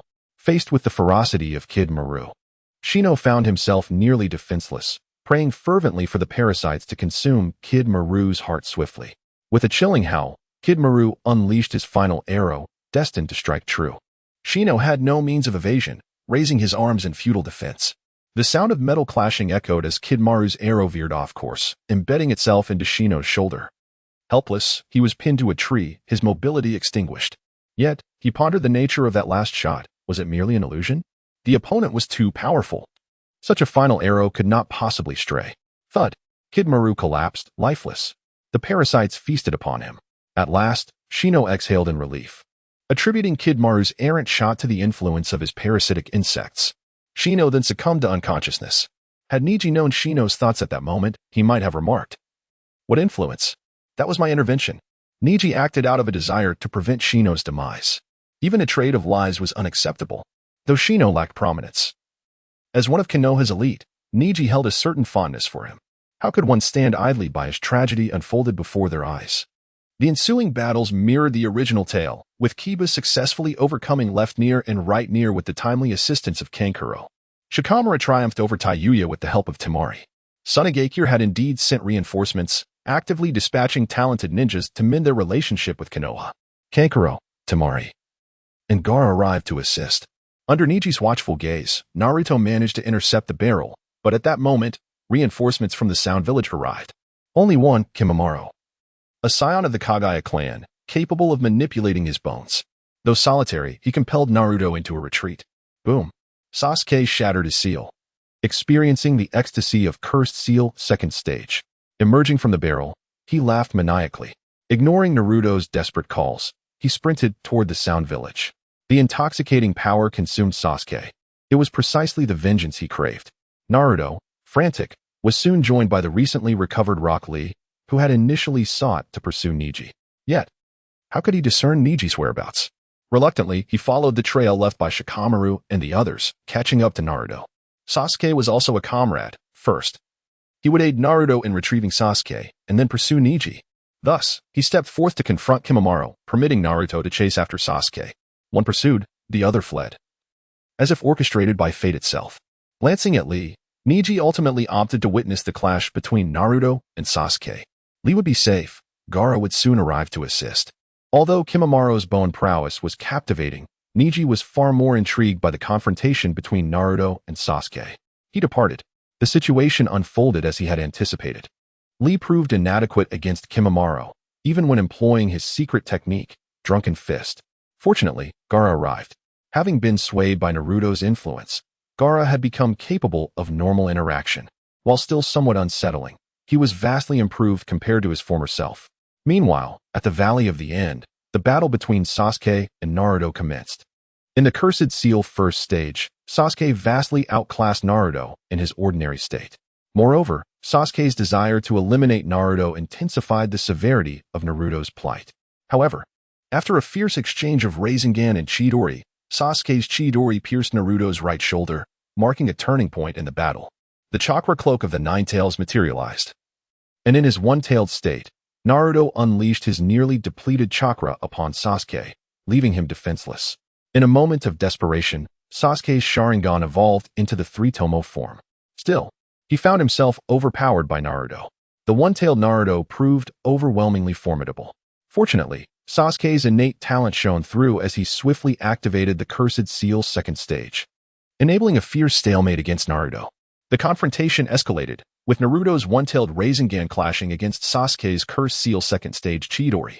The collision of the Crimson Rasengan and the black-purple lightning of Chidori unleashed a force that surpassed that of ordinary Jonin battles, altering the weather and darkening the skies. At that moment, the battle reached its conclusion. Sasuke emerged slightly victorious, gazing down at the unconscious form of Naruto, ultimately unable to deliver the fatal blow. As he turned to stride toward the Sound Village, a sense of confusion enveloped him. Yet, he soon recalled Itachi's words. The reason you are not strong enough is that your hatred is insufficient.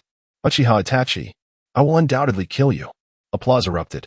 Instantly alert, Sasuke beheld Neji standing a short distance away. Hyuga Neji, you two have come to impede me. But before he could finish, Sasuke noticed the scar etched upon Neji's forehead protector. It was no mere accident. It had been deliberately carved with a kunai. Thus, Hyuga Neji had indeed betrayed Konoha. Chapter 89. The two pillars felt as though he had transcended into version 3.0. Why have you betrayed the village as well? Sasuke exclaimed. Reminiscing about the times he had been ruthlessly bested by Neji, he pretended to wipe the blood from the corner of his mouth while secretly consuming 2 soldier pills. Sasuke was indifferent to Neji's reasons for defecting. His sole motivation was to challenge Neji once more. Having acquired formidable strength, he might have been content had he not encountered Neji. However, now that they had crossed paths, he was determined to defeat Neji at least once before leaving the village. With such formidable power, he believed he could triumph over Neji. It was worth noting that aside from Naruto's meteoric rise in strength, Neji had consistently overshadowed Sasuke, which fueled Sasuke's thirst for power. Yet, the primary catalyst for his ambition remained his brother, Itachi Uchiha. Neji raised an eyebrow, feigning ignorance of Sasuke's actions, and casually remarked, I've uncovered the truth behind my father's death. He was killed by the elders of Konoha, Shimura Danzo, TFK Haru, and Mito Gaiden. Thus, I eliminated all 3, and I had no choice but to defect.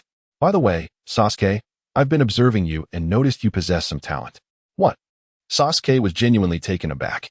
Neji had actually slain 3 elders of the village. To attain the status of elder, one must be a powerful shinobi.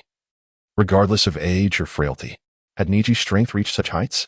On the day of the Chunin exam, Sasuke had indeed witnessed glimpses of Neji's prowess. Yet, since Neji had fought Gaara, Sasuke had assumed Neji was merely slightly stronger than Gaara. However, in Sasuke's current perspective, Gaara no longer seemed so formidable. Later at the station, Sasuke was manipulated by Itachi, which prevented him from witnessing Neji's astounding display of strength as he single-handedly drove off Itachi and Kisame. Without witnessing it firsthand, Sasuke found it difficult to trust others' accounts. Thus, until this moment, he believed Neji was only marginally stronger than he had been. However, hearing Neji claim to have killed the elders left Sasuke astonished. Had Neji's strength truly escalated?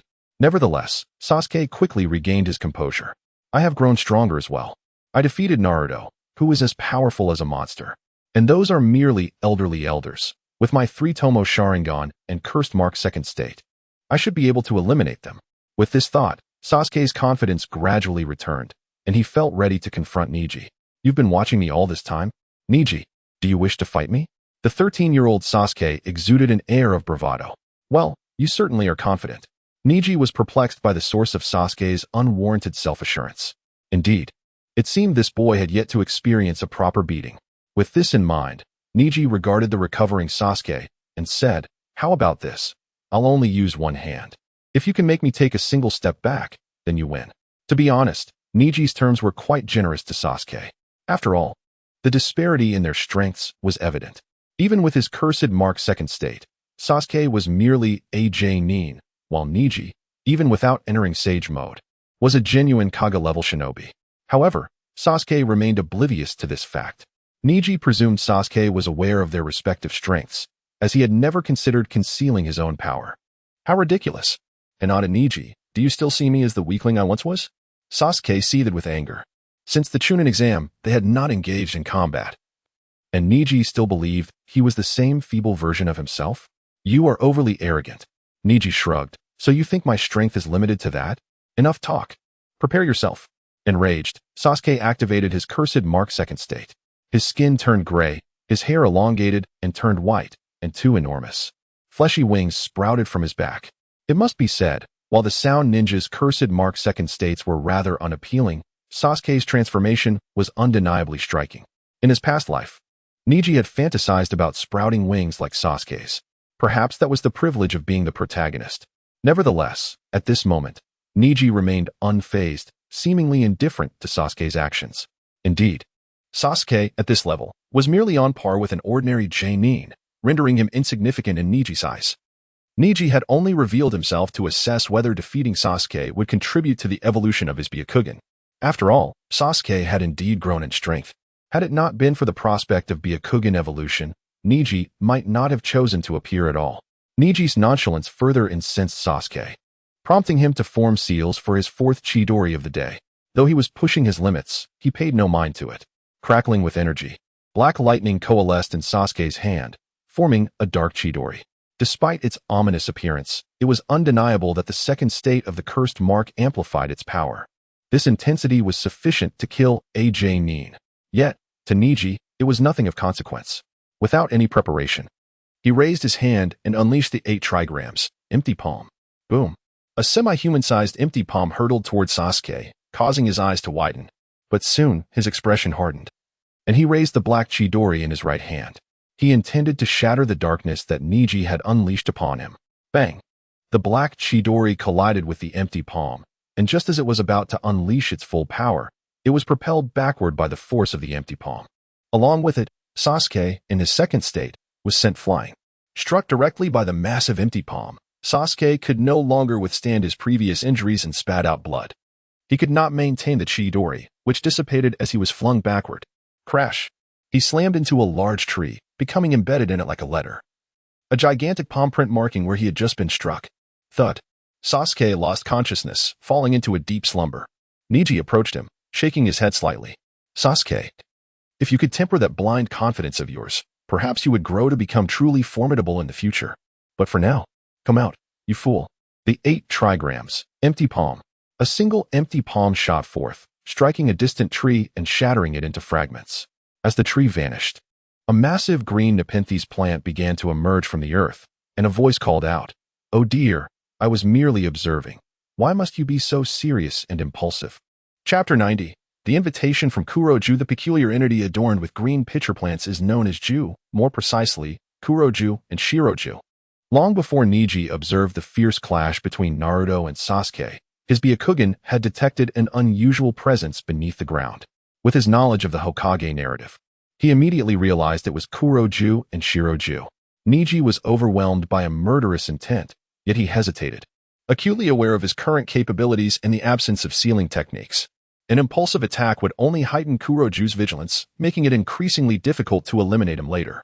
Thus, he suppressed his urges. However, the audacity of these two beings became intolerable, their overwhelming aura brazenly displayed. If he did not confront them now, could he still consider himself a future genius of the Hyuga clan? With that thought, Neji revealed their presence. But why were they here? As Uchiha Obito's chosen puppets, it was only natural for him to monitor Sasuke. Yet, he had other matters to attend to, thus sending his subordinates, under Madara's will, to observe Sasuke's condition. Following Kuroju's command, Shiroju dutifully complied, as Kuroju regarded both Uchiha Madara and Obito as potential pawns for his future schemes, maintaining his facade as he came to watch. This was the rationale behind their presence. Moreover, Kuroju harbored curiosity about this generation's reincarnations of Indra and Ashura, Uchiha Sasuke, and Uzumaki Naruto. Their progenitor, the Sage of Six Paths, was the very one who sealed away his mother, Kagaya Akatsuki, thwarting all her machinations. If only for the sake of vengeance for his mother, Kuroju would endeavor to manipulate them.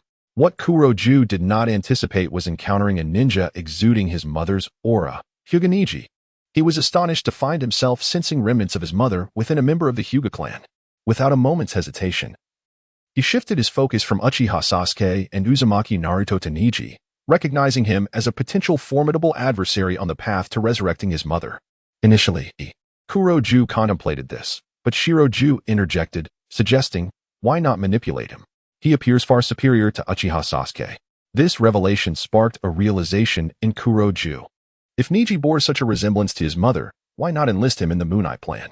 Those who shared their mother's essence could ultimately bring her back to life, an arrangement of fate. Instantly, Kuroju felt a surge of excitement. However, he tempered his emotions. Centuries of experience had molded him into the most patient of schemers, and he possessed an abundance of patience. He continued to observe Neji while weighing the pros and cons, ultimately arriving at a conclusion. Neji had become a rogue ninja for having slain 3 high-ranking elders of Konoha. They needed to recruit him into the Akatsuki for easier brainwashing and manipulation. Neji's information had come to Kuroju through Shiroju, who had been observing Sasuke in Konoha. With this strategic plan in place, Kuroju commanded Shiroju to take action, deliberately releasing an aura to capture Neji's attention. "Who are you?" Neji asked, his expression guarded and cautious. Yet internally, he pondered, could I glean the progress of my Byakugan's evolution from Ju, and might I join the Akatsuki through him? A moment ago, Neji had checked his personal panel. Even after defeating Sasuke with a single blow, he still had a 1% increase in his Byakugan evolution. This brought his progress to 65%. Truly, he was one of the protagonists. Alas, Naruto was gone. Neji had recently used his Byakugan to scan the surroundings and noticed that Naruto had vanished several kilometers away, evidently taken by Kakashi. The recent storm had obscured the sense of both Sasuke and Neji, preventing Kakashi from locating them. Thus, Neji felt an undeniable longing for the Byakugan evolution that Ju possessed. As for joining the Akatsuki, Neji initially considered using the empty ring to contact the organization. However, self-recommendation was unlikely to garner attention and could raise suspicions regarding his motives, resulting in surveillance. This was contrary to Neji's intentions. Moreover, actively seeking membership seemed akin to desperately yearning to join the Akatsuki. Though this was indeed the case, Neji preferred to maintain an air of restraint. Now, upon seeing Ju, he contemplated engaging in combat, proving his strength to Ju, and subsequently requesting an introduction to the Akatsuki. A perfect plan indeed. Such an unusual appearance. Neji mused, reflecting the sentiments of an ordinary observer regarding Ju's form. Half black, half white. Resembling a being of yin and yang, coupled with the immense pitcher plant leaves, Ju appeared far from human. Shiroju retorted, "You find me strange?" Kuroju interjected, "You are the peculiar one, Hyuga Neji. Your white eyes are the true anomaly." Shiroju fell silent at Kuroju's command. Criticizing Neji was permissible, but disparaging the Byakugan was out of the question, for it was linked to their mother, the true divine eye. "Silence, Shiroju." Kuroju resumed, "Hyuga Neji, you are now a rogue ninja. Your strength is commendable. Would you have any interest in joining our organization?" "Your organization?" Neji raised an eyebrow, not immediately acquiescing. "You seem affiliated with Uchiha Itachi, sharing similar black cloaks with red patterns." Indeed, Kuroju acknowledged. Our organization is called Akatsuki, and I am known as Ju. I understand you possess a fervor for battle. Neji nodded in agreement. Then you shall find our organization to your liking, Kuroju continued. We only accept powerful ninjas. So you will encounter various formidable rogue ninjas within our ranks. With 9 members, none are weak.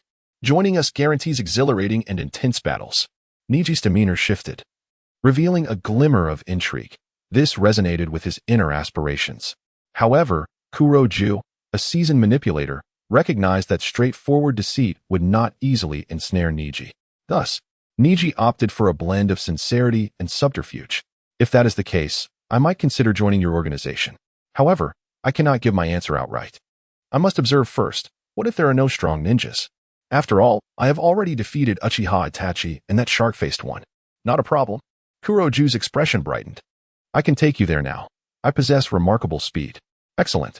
Neji exclaimed with enthusiasm. As long as I can battle strong opponents, everything else is secondary. But what about Uchiha Sasuke? Kuroju glanced at Sasuke, embedded in the tree. Neji shrugged. Isn't he aiming to gain power from Orochimaru? Just send him along. Kuroju agreed without objection, commanding Shiroju to dispatch a clone for this task. Then, he unfurled the pitcher plant, inviting Neji inside. With a smile, Neji declared, I have a feeling I will truly enjoy this battle. Your intuition is indeed correct. Chapter 91. The Eye of Rebirth within the village of Konoha. Naruto lay on a hospital bed, his body undergoing meticulous and precise treatment.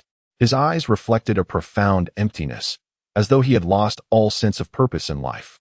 Sasuke had defected, and upon his return, he had learned that his elder brother Neji had also betrayed the village. Why was this happening? Why did they all choose to leave the village? Was becoming stronger truly more important than comradeship?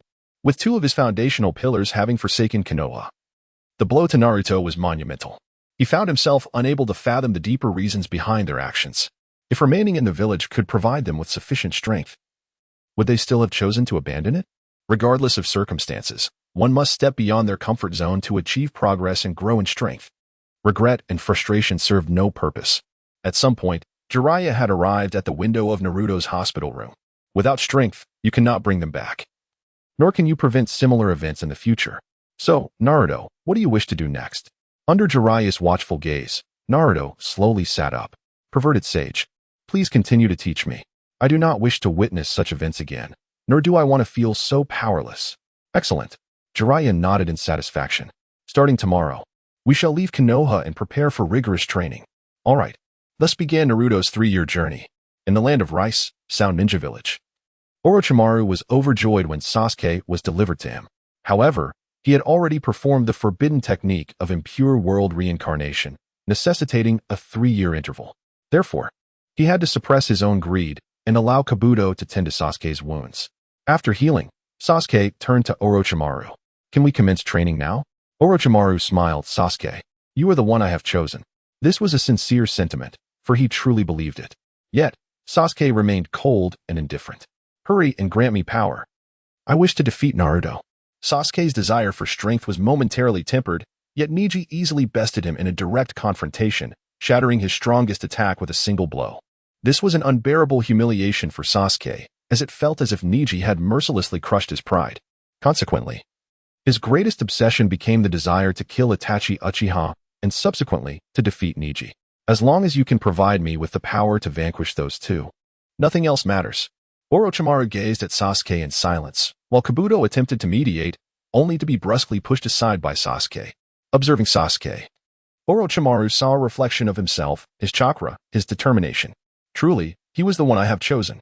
Though he had sacrificed the Sound 5 for Sasuke, he only felt slight remorse for Kimimaro. The others were of no concern to him. May I inquire as to the identities of those 2 you wish to defeat? Kabuto sought to lighten the mood, knowing they would be together for 3 years. Itachi Uchiha and Neji Hyuga. The atmosphere not only failed to lighten but grew increasingly tense. Both individuals had once thoroughly defeated Orochimaru, bringing him great shame. Gritting his teeth, Orochimaru declared, You shall acquire the power you desire, and I will obtain what I seek from you. At that moment, Itachi Uchiha and Neji Hyuga, you will both perish. In the land of rain. Within the hidden village of Amigakure, the architecture differed vastly from that of Konoha. The intricate network of pipes and the eccentric shapes of buildings, some towering and some squat, evoked a distinctly steampunk aesthetic. Even from a modern perspective, this village appeared quite remarkable. Yet, it was perpetually shrouded in rain, giving the impression that the village was perpetually weeping. Neji understood that this incessant rainfall was not merely due to the climate of the Land of Rain, but also a method employed by Pain, the leader of the Akatsuki, to monitor Amigakure. Rain Tiger Freedom Technique. By manipulating chakra to create rain clouds, each droplet of rain was intimately connected to the caster's feelings, allowing for surveillance of the area below. This was not an ordinary water release technique. It was a jutsu only wielded by those with the Rinnegan.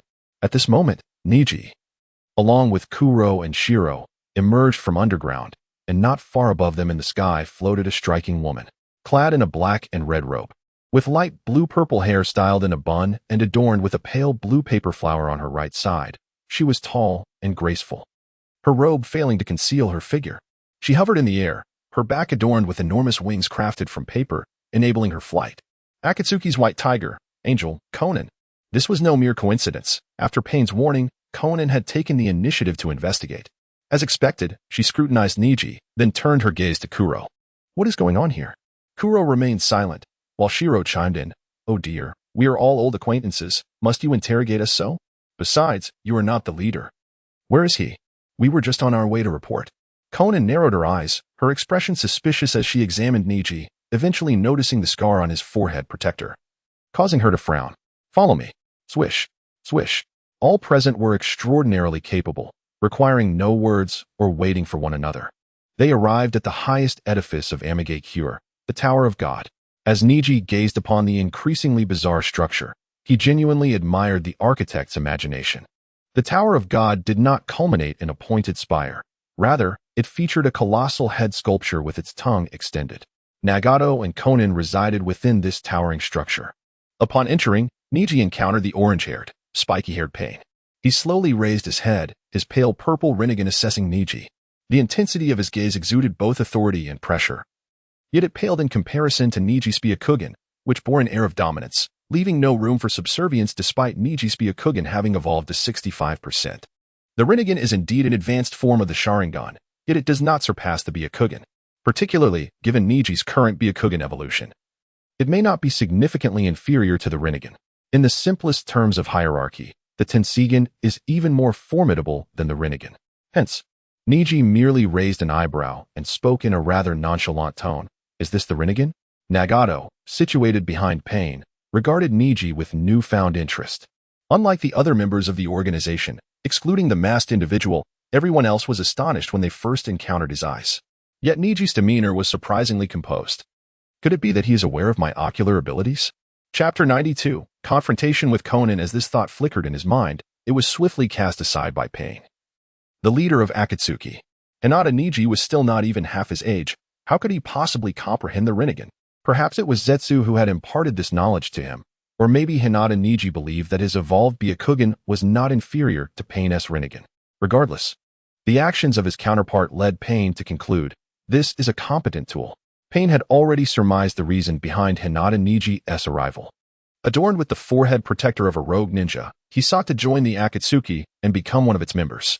In Pain's eyes, each member of the Akatsuki was merely a means to an end, assisting him in the collection of tailed beasts. Hence, he regarded Neji as a suitable instrument. Strength was Pain's fundamental requirement for such tools, and Neji had previously bested both Itachi and Kisame, which, even without their full power, was sufficient to attest to Neji's prowess. Retrieving his gaze, Pain turned towards Zetsu. The latter, keenly aware, began to speak. Hinata Neji had betrayed Konoha by slaying 3 of its elders, Shimura Danzo, Tsunade S8, and Midogate Esanizoma. Now, he was wanted as an S-rank rogue ninja. By fortunate coincidence, I happened upon him and deemed him a fitting addition to our organization. So I brought him to you for consideration. The speaker was Black Zetsu, whose adaptable demeanor resonated with the character of a millennia-old coin. Pain nodded in agreement. Very well. Gather the members and inform them of this matter. Wait. Conan interjected suddenly. Let him first engage in a match with me. I wish to ascertain the extent of his abilities and whether he meets the standards for joining the Akatsuki.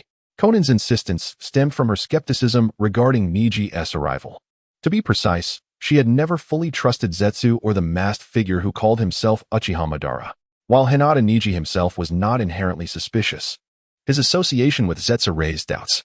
Moreover, evaluating a member's strength was an essential task for the success of their plans. Although this interruption might diminish Pain's authority, the few present were unlikely to hold him in high esteem. Pain turned to Conan, who nodded in agreement. Their mutual understanding allowed Nagato, controlling Pain, to grasp Conan's intent immediately. Very well. To join the Akatsuki, one must demonstrate their strength. So, Hinata Neji, what is your opinion? I have no objections. Neji replied with a hint of excitement. I joined the Akatsuki to battle stronger adversaries. Zetsu mentioned that your organization is filled with powerful individuals, which is why I was eager to come. I also wish to see if every member possesses commendable strength. If not, I shall reconsider my decision to join. Considering the abundance of strong individuals here, Neji lacked confidence in deceiving them all. Thus, this was his genuine sentiment at that moment.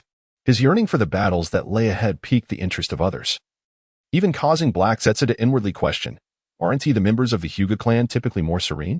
They generally focus on defensive counterattacks. Why is Hinata Neji so combative? Stepping out of the tower hall, the four positioned themselves in an open space outside Rain Village, where the sun shone brightly, devoid of any signs of impending rain. It was evident that the rain within Rain Village was artificially induced by pain. Come. Conan's body split into numerous neatly arranged paper pieces beneath her, forming wings behind her as she floated in midair. Paper Jutsu, Dance of Shikigami. This technique, developed by Conan, allowed her to transform her body into countless paper fragments, enabling swift movement and transformation. As she activated the technique, her body gradually disassembled, allowing her to manipulate the paper into shapes such as spears or butterflies. However, a drawback existed. If saturated with oil, her transformation would be hindered, and excessive chakra consumption would revert her to her true form. Such information quickly surfaced in Neji's mind as he activated his Byakugan and assumed the gentle fist stance. 8 trigrams, air palm, with a swift motion. A semi-transparent palm surged forth, hurtling towards Conan's position. The size of this massive air palm momentarily startled Conan, as the Hyuga clan had yet to manifest such a formidable technique. However, she remained unfazed, promptly evading the attack. The sheer power and speed of Neji's air palm left her with little room for maneuvering, resulting in one of her wings being struck and transformed into a flurry of paper fragments. Nevertheless, this caused her no distress, as new paper fragments quickly coalesced into wings behind her. Observing Neji, she withdrew her condescending gaze, now treating him with the seriousness he warranted. If he could unleash such a potent air palm repeatedly, it was no wonder that Itachi and Kisame had fallen. With a thought, dozens of long spears fashioned from paper materialized around Conan, launching towards Neji. The sound of whistling filled the air as the projectiles sped forward. Yet, Neji's Byakugan provided him with the insight to evade them effortlessly. 8 trigrams, air palm. He unleashed 3 consecutive air palms, dodging Conan's paper spears, while she nimbly evaded his massive air palms in return. The confrontation escalated into a fierce exchange, resulting in a stalemate. However, this was an inevitable outcome. With Conan airborne, Neji could only attack her with his air palms, limited by the open space surrounding them.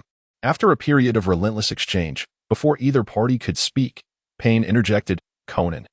Hinata Neji, cease this battle. Nagato understood that continuing this way would yield no resolution. Yet, Neji's display of formidable, enlarged air palms was sufficient to validate his strength. As they halted, Pain turned to Conan, who, though somewhat reluctant, nodded. She then addressed Neji, I acknowledge your strength. You may join the Akatsuki. Yet, Neji appeared dissatisfied. You can fly, while I am grounded. How am I supposed to land a hit? It's frustrating to have abilities that I cannot utilize. Conan suddenly raised her hand to her forehead, realizing how foolish it was to argue with someone so battle-hungry. White Zetsu, perceiving Neji's disappointment, reassured him, do not worry. Aside from a select few, the other members do not possess the ability to fly.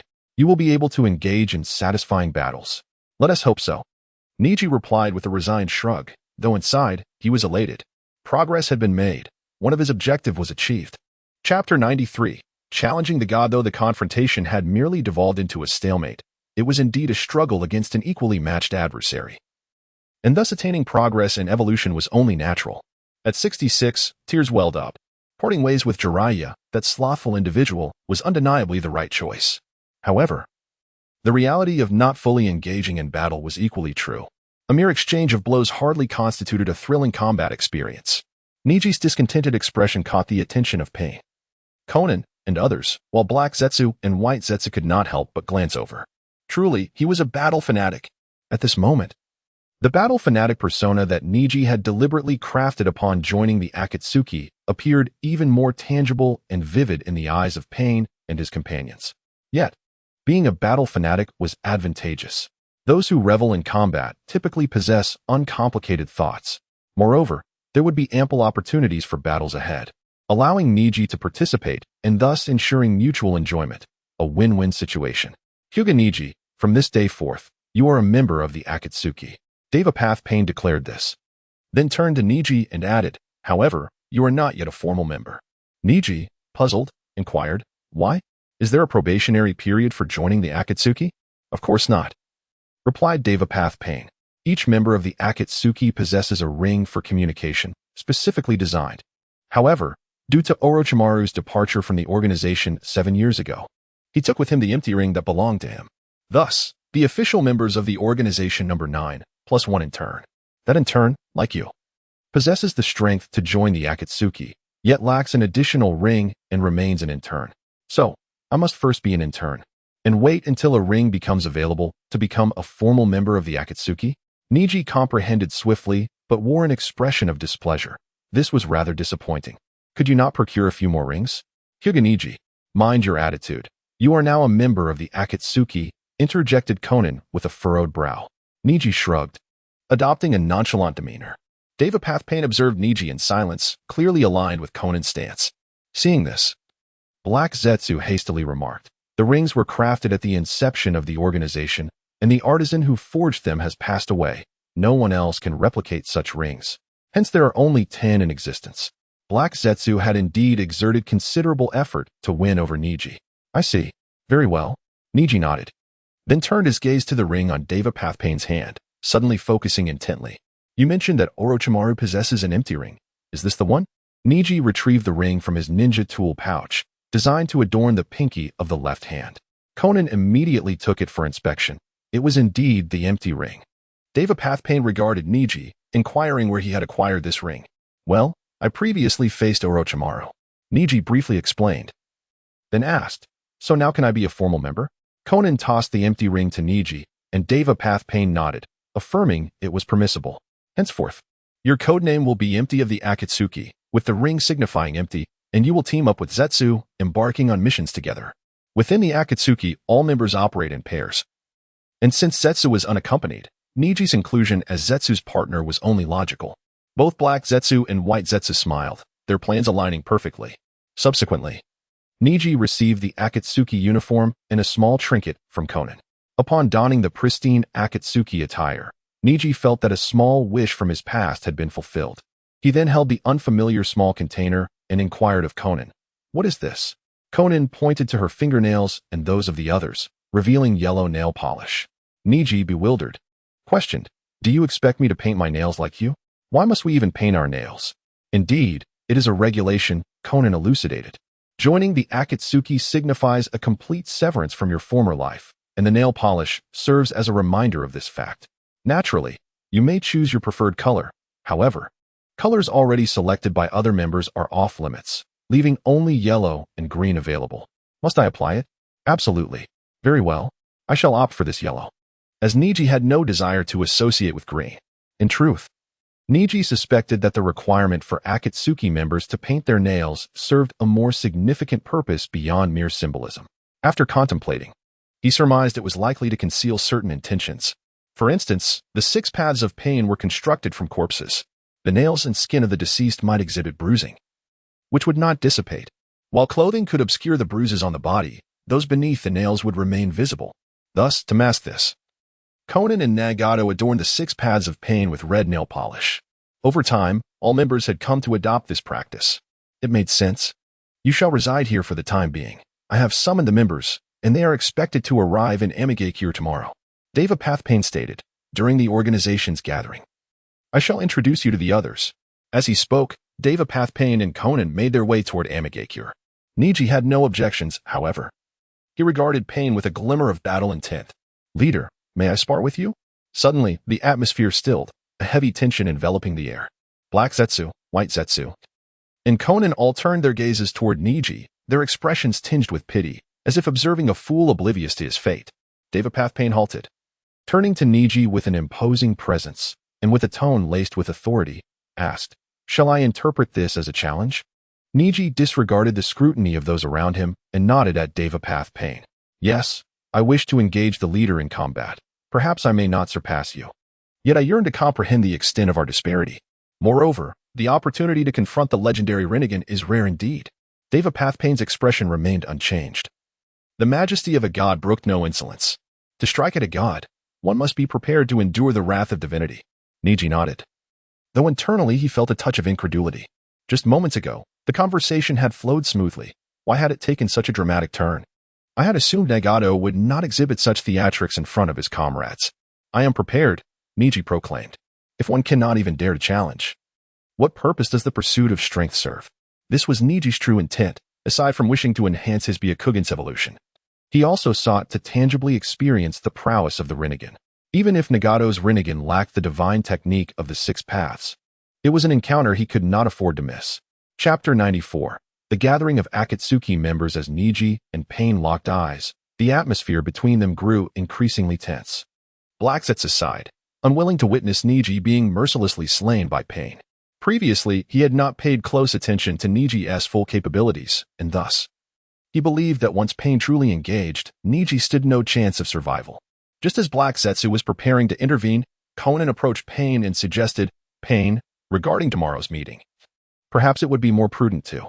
The Akatsuki seldom convened. The last assembly had been 7 years prior, during Orochimaru's defection. The prolonged absence of in-person gatherings, while convenient, had the potential to instigate unwarranted thoughts among members, particularly the likes of Haydn, who was notorious for his rebellious nature and propensity for chaos. Konan did not intend to prevent Pain from eliminating Neji. She merely sought to imbue Pain's actions with greater significance. This was particularly relevant as Nagato, who controlled Pain, was increasingly ailing. Unless absolutely necessary, Konan preferred to spare Pain from exertion, as it would deplete Nagato's lifespan. The current situation could easily be postponed until the following day. Thus, Konan aimed for Pain to subdue Neji while simultaneously instilling a sense of caution in Haydn and others. Within the Akatsuki, only Konan possessed the ability to persuade Pain. Gazing at Neji, Pain declared, "Prepare yourself well. Tomorrow, the wrath of the divine will descend, and you will come to realize the folly of your current choices." Despite his words, Nagato had no intention of killing Neji. He had already resolved to recruit him. Neji's potential was evident. And with 3 years remaining before their true plans commenced, if Neji were to elevate his abilities further, it would significantly bolster the completion of their agenda. However, this necessitated that Neji become one of their own, specifically, a part of Konan and Nagato's faction. Thus, even though Neji had been brought by Zetsu, who was allied with the masked man, Uchiha Obito, Nagato still desired to recruit Neji. Yet, recruitment could not be a mere proclamation. It required careful strategy. Nagato was not arrogant. Even when facing the aging Jiraiya in the future, he would exert his utmost effort. Therefore, he understood the importance of restraint. To simply act rashly would only push Neji closer to Zetsu and the masked man. Neji was a combat enthusiast, and Nagato believed that subduing such a warrior through sheer strength would yield the most effective results. In a world where power was paramount, strength always held greater persuasive weight than anything else. If he could decisively defeat Neji, then Neji would be firmly within his grasp. Hence, Nagato anticipated that tomorrow would be the day he successfully recruited Neji. Understanding that he must not be overly ruthless, he resolved to spare Neji's life during their encounter. At that moment, however, Neji, upon hearing this, let out a disappointed sigh. "Very well. We shall discuss it at the meeting tomorrow." Neji did not press the matter further, as a single day was inconsequential. Subsequently, the four returned to the Hidden Rain village, where Neji went to the quarters arranged for him by Konan. After applying yellow nail polish, he suddenly found it quite cool. Just then, the floor creaked, and a large pitcher plant leaf emerged, followed by Zetsu's dual-faced visage. "Good evening, Neji. I have brought you dinner," White Zetsu greeted, holding a tray of food. Black Zetsu, however, had other intentions and bluntly stated, "Neji, go apologize to the leader." "Good evening," Neji replied, accepting the tray and glancing at Black Zetsu. "Why?" "Because this way, you might still live. If you challenge the leader, you will die." Neji surveyed the lavish meal on the tray and, using his Byakugan to ensure its safety, began to eat. While he dined, he replied casually to Black Zetsu, "Really? I don't believe it. That is the Rinnegan. The eyes of the Sage of Six Paths. The eyes that can save the world." Black Zetsu insisted. "Oh," Neji nodded. "And what of it? Just because of such a title, I should concede? What nonsense." Black Zetsu displayed a helpless expression, akin to one witnessing folly. "Is this fellow truly so naive? Wait, that's an advantage. It makes him easier to manipulate. Thus, he must not be allowed to perish. Fine. Tomorrow I shall keep a close watch on him. If you are in danger, I will intervene," Black Zetsu affirmed. White Zetsu nodded in agreement. "I will save you." Rest assured. Neji was somewhat astonished. One was a puppet who followed orders, the other a millennium-old being. What had prompted this sudden goodwill? There had to be a catch. Thus, he resolved to play along until he discerned their true intentions, ultimately planning to turn against them. After all, their positions were inherently opposed. "Why are you doing this? We have only just met." Neji's expression mixed gratitude with suspicion. Black Zetsu had anticipated this question, responding, "It is because we are comrades. Since your induction into the Akatsuki, I have been assigned to be your companion. Henceforth, we shall act and live together. Naturally, I will assist you." White Zetsu chimed in, displaying a bright, sincere smile, albeit somewhat unsettling on his countenance, yet still infectious. However, Neji remained skeptical. "Do you truly think I am a brainless fool solely consumed by battle? You certainly have ulterior motives. Speak quickly, or I shall not be courteous." "Please don't. Reflect on how we have treated you since our meeting. Has it not been well?" Black Zetsu's face was a mask of innocence. "We simply felt a special connection with you, so please do not misinterpret our intentions. Indeed, don't misunderstand us." White Zetsu added, "Let us go, Black Zetsu." With that, the pitcher plant leaves closed, and they departed. In the underground chamber, observing Neji deep in thought, White Zetsu hesitantly inquired, "Black Zetsu, do you think this will work?" Black Zetsu grinned maliciously, "Of course.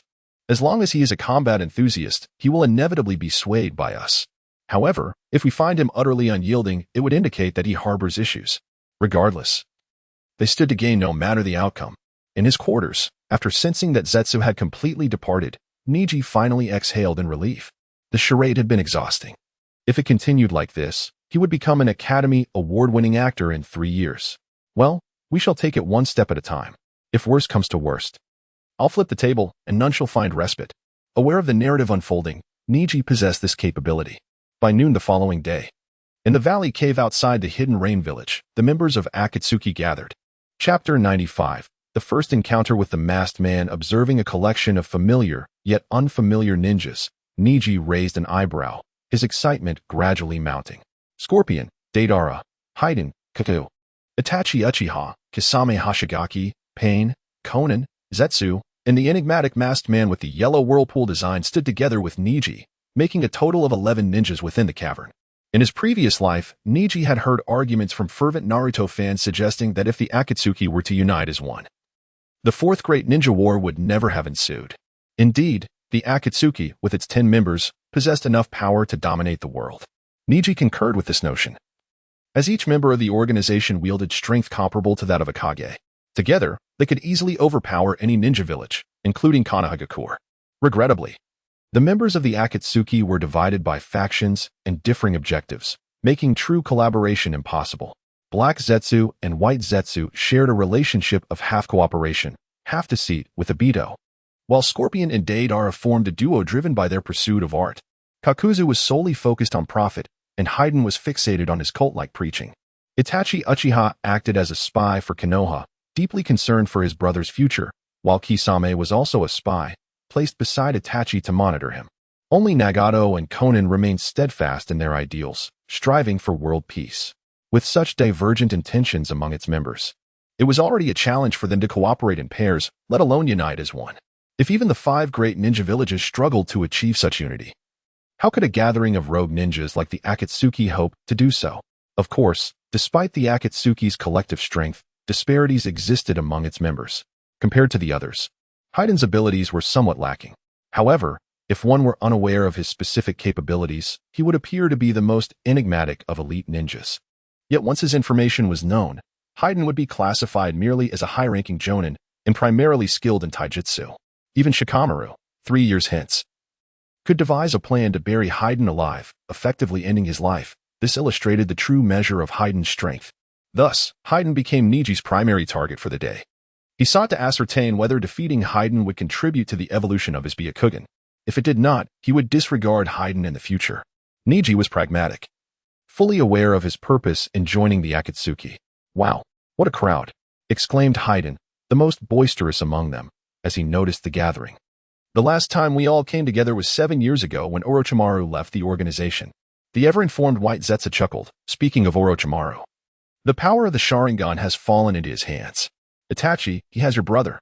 Itachi Uchiha remained silent, his gaze fixed solely on Neji, who donned the Akatsuki uniform.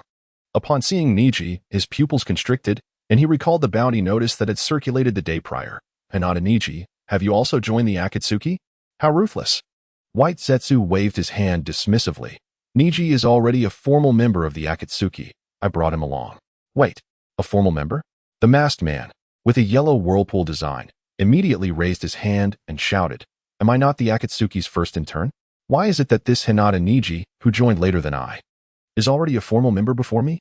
This is unfair. I'm angry." "Wah!" The masked man dramatically fell to the ground, rolling around as if he would not rise until given a satisfactory explanation. The other members of the Akatsuki were accustomed to such antics, while Neji observed in bewilderment. "Once you don the mask, Obito, have you completely abandoned all restraint?" Neji mused. Though Obito had displayed a certain foolishness prior to his corruption, he was nowhere near as comical as he was now. Neji looked toward Pain, seeking clarification. Pain spoke, "Stop, Obito," with a powerful aura descending upon him. Obito froze in place, then obediently stood upright.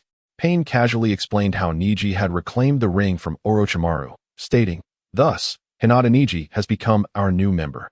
This is one of the reasons for today's gathering." All right, Obito said, fidgeting as he approached Neji. "Little Junior, you're not even taller than me. You probably can't wear the ring. Let me give it a try. I assure you, I have no intention of coveting your ring. So may I see it?" Neji was left speechless. What exactly did this guy intend to do? What was Obito, hidden behind the mask, scheming? His unexpected appearance had thrown Obito off balance, filling him with a sense of urgency to comprehend Neji's motives for joining the Akatsuki. Nevertheless, it must be noted that Obito felt a certain satisfaction knowing Neji had eliminated the Konoha F4. No one like those 3 old geezers. Although uncertain of Obito's intentions, Neji remembered the persona he had adopted. "You wish to see the ring? Very well," Neji declared, shocking Obito with his words. "However, first, you must fight me. If you win, I shall show you the ring. But if you lose, you will become my subordinate." While Neji initially intended to confront Hyden first, he was not averse to engaging with Obito, who had presented himself. Was Obito powerful? Indeed, he was formidable. The existence of Kamui granted him the ability to match anyone evenly. With half his body composed of Hashiramas and black Zetsu cells, he could also utilize wood-release techniques, ensuring his strength was not to be underestimated. However, to preserve his power and conceal his identity, he had not displayed his full capabilities before revealing his mask. Most of his battles were fought using tools and taijutsu, lacking any extraordinary elements. In such circumstances, Neji felt confident in his chances against Obito. In fact, he might very well achieve a stalemate. Obito would find it difficult to contend with Neji without utilizing wood release, while Neji would struggle against Obito's intangibility. Thus, Neji would not back down. Yet, while Neji was resolute, Obito found himself uncertain.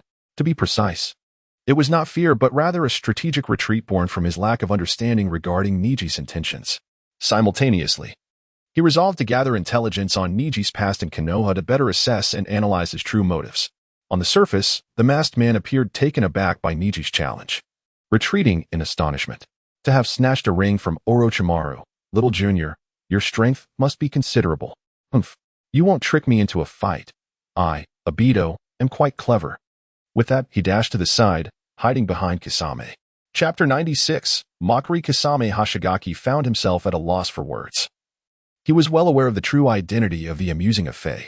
His decision to join Akatsuki stemmed from being captivated by Afei's ideals, believing that such a path could foster genuine peace. Thus, he complied with the orders of the masked man, teaming up with Itachi Uchiha to monitor his every move.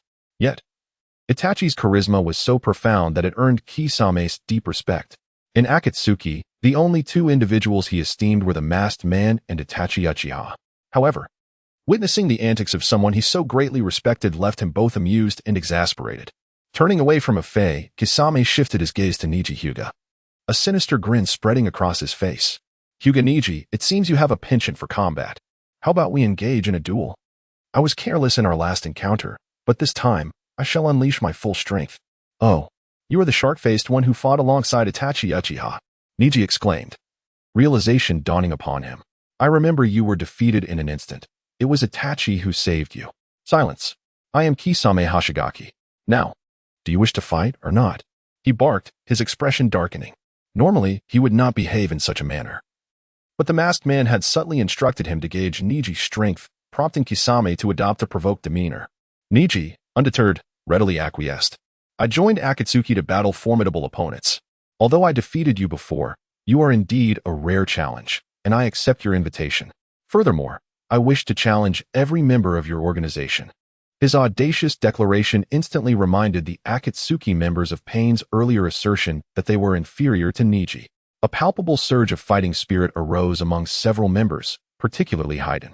Hyuga Neji, the Lord of Evil, will make you understand the meaning of cruelty. However, if you consider joining the evil cult, I might spare your life. Kisame retorted. Very well. Hyuga Neji, I will make sure to give you a proper challenge. Yet, not everyone was interested. Sasori, resembling an elderly figure, spoke in a low, harsh tone. Hyuga brat, I have no interest in fighting you. Deidara, who was initially eager for a fight due to his combative nature, found himself disinterested upon seeing Sasori's indifference. Hyuga Neji, is that your name? I too lack the desire to engage in battle with you. Kisame glanced at Neji and then at the bounty list, noting that Neji had no reward placed upon him. Instantly, his enthusiasm waned. It was far more entertaining to eliminate 2 targets for a bounty. Itachi Uchiha remained silent, observing the unfolding events. The masked man behind Kisame began forming a preliminary impression of Neji, a combat enthusiast, perhaps? Yet, to ascertain the truth, further observation is necessary. After his transformation, Obito's abilities had not only surged, but his cunning had also significantly increased. He had grown suspicious and meticulous in his actions. However, with some eager for a fight and others disinterested, Neji's desire for battle remained unfulfilled. Thus, he launched a taunt. Oh, that elderly-looking fellow over there. Is that a puppet you're controlling? I've heard tales of a puppet genius from the sand, known as Sasori. That would be me, Sasori replied, his gaze sharpening as he regarded Neji.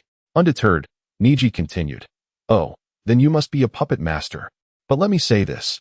Puppets can never compare to living beings. Furthermore, the art of puppetry is merely a trivial pursuit. What puppets can claim eternity is absurd. They shatter upon a single strike. Crack. The stone beneath the red-haired Sasori crumbled as his eyes narrowed dangerously.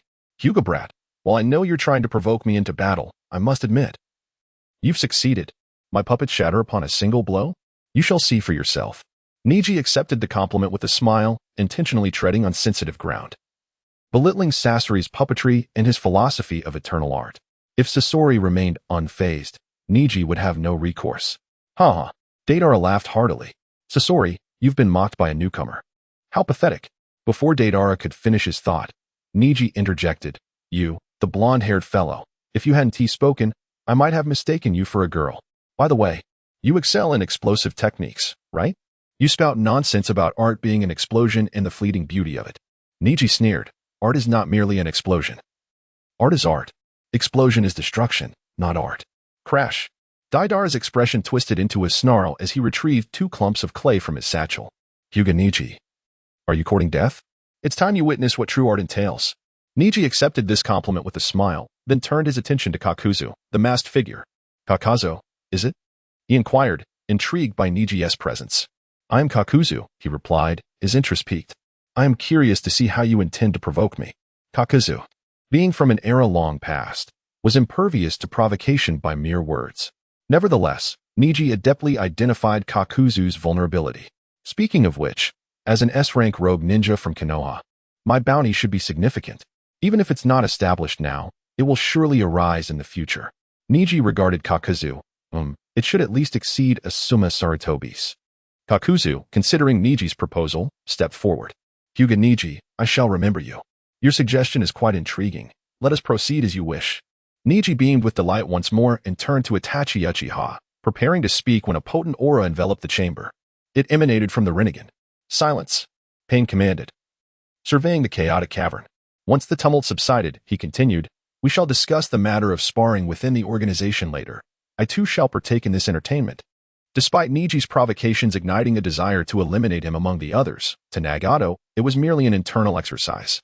Even if someone truly wished to kill Neji, he would not permit it. Now, onto the second matter at hand. Although some members were taken aback by the prospect of their leader joining the fray, the announcement of a second issue piqued their interest, and they leaned in attentively. Chapter 97, The Philosophy of Pain and the Plan of Akatsuki. With the addition of new members, I shall reiterate our plan. The piercing gaze of Pain surveyed all present.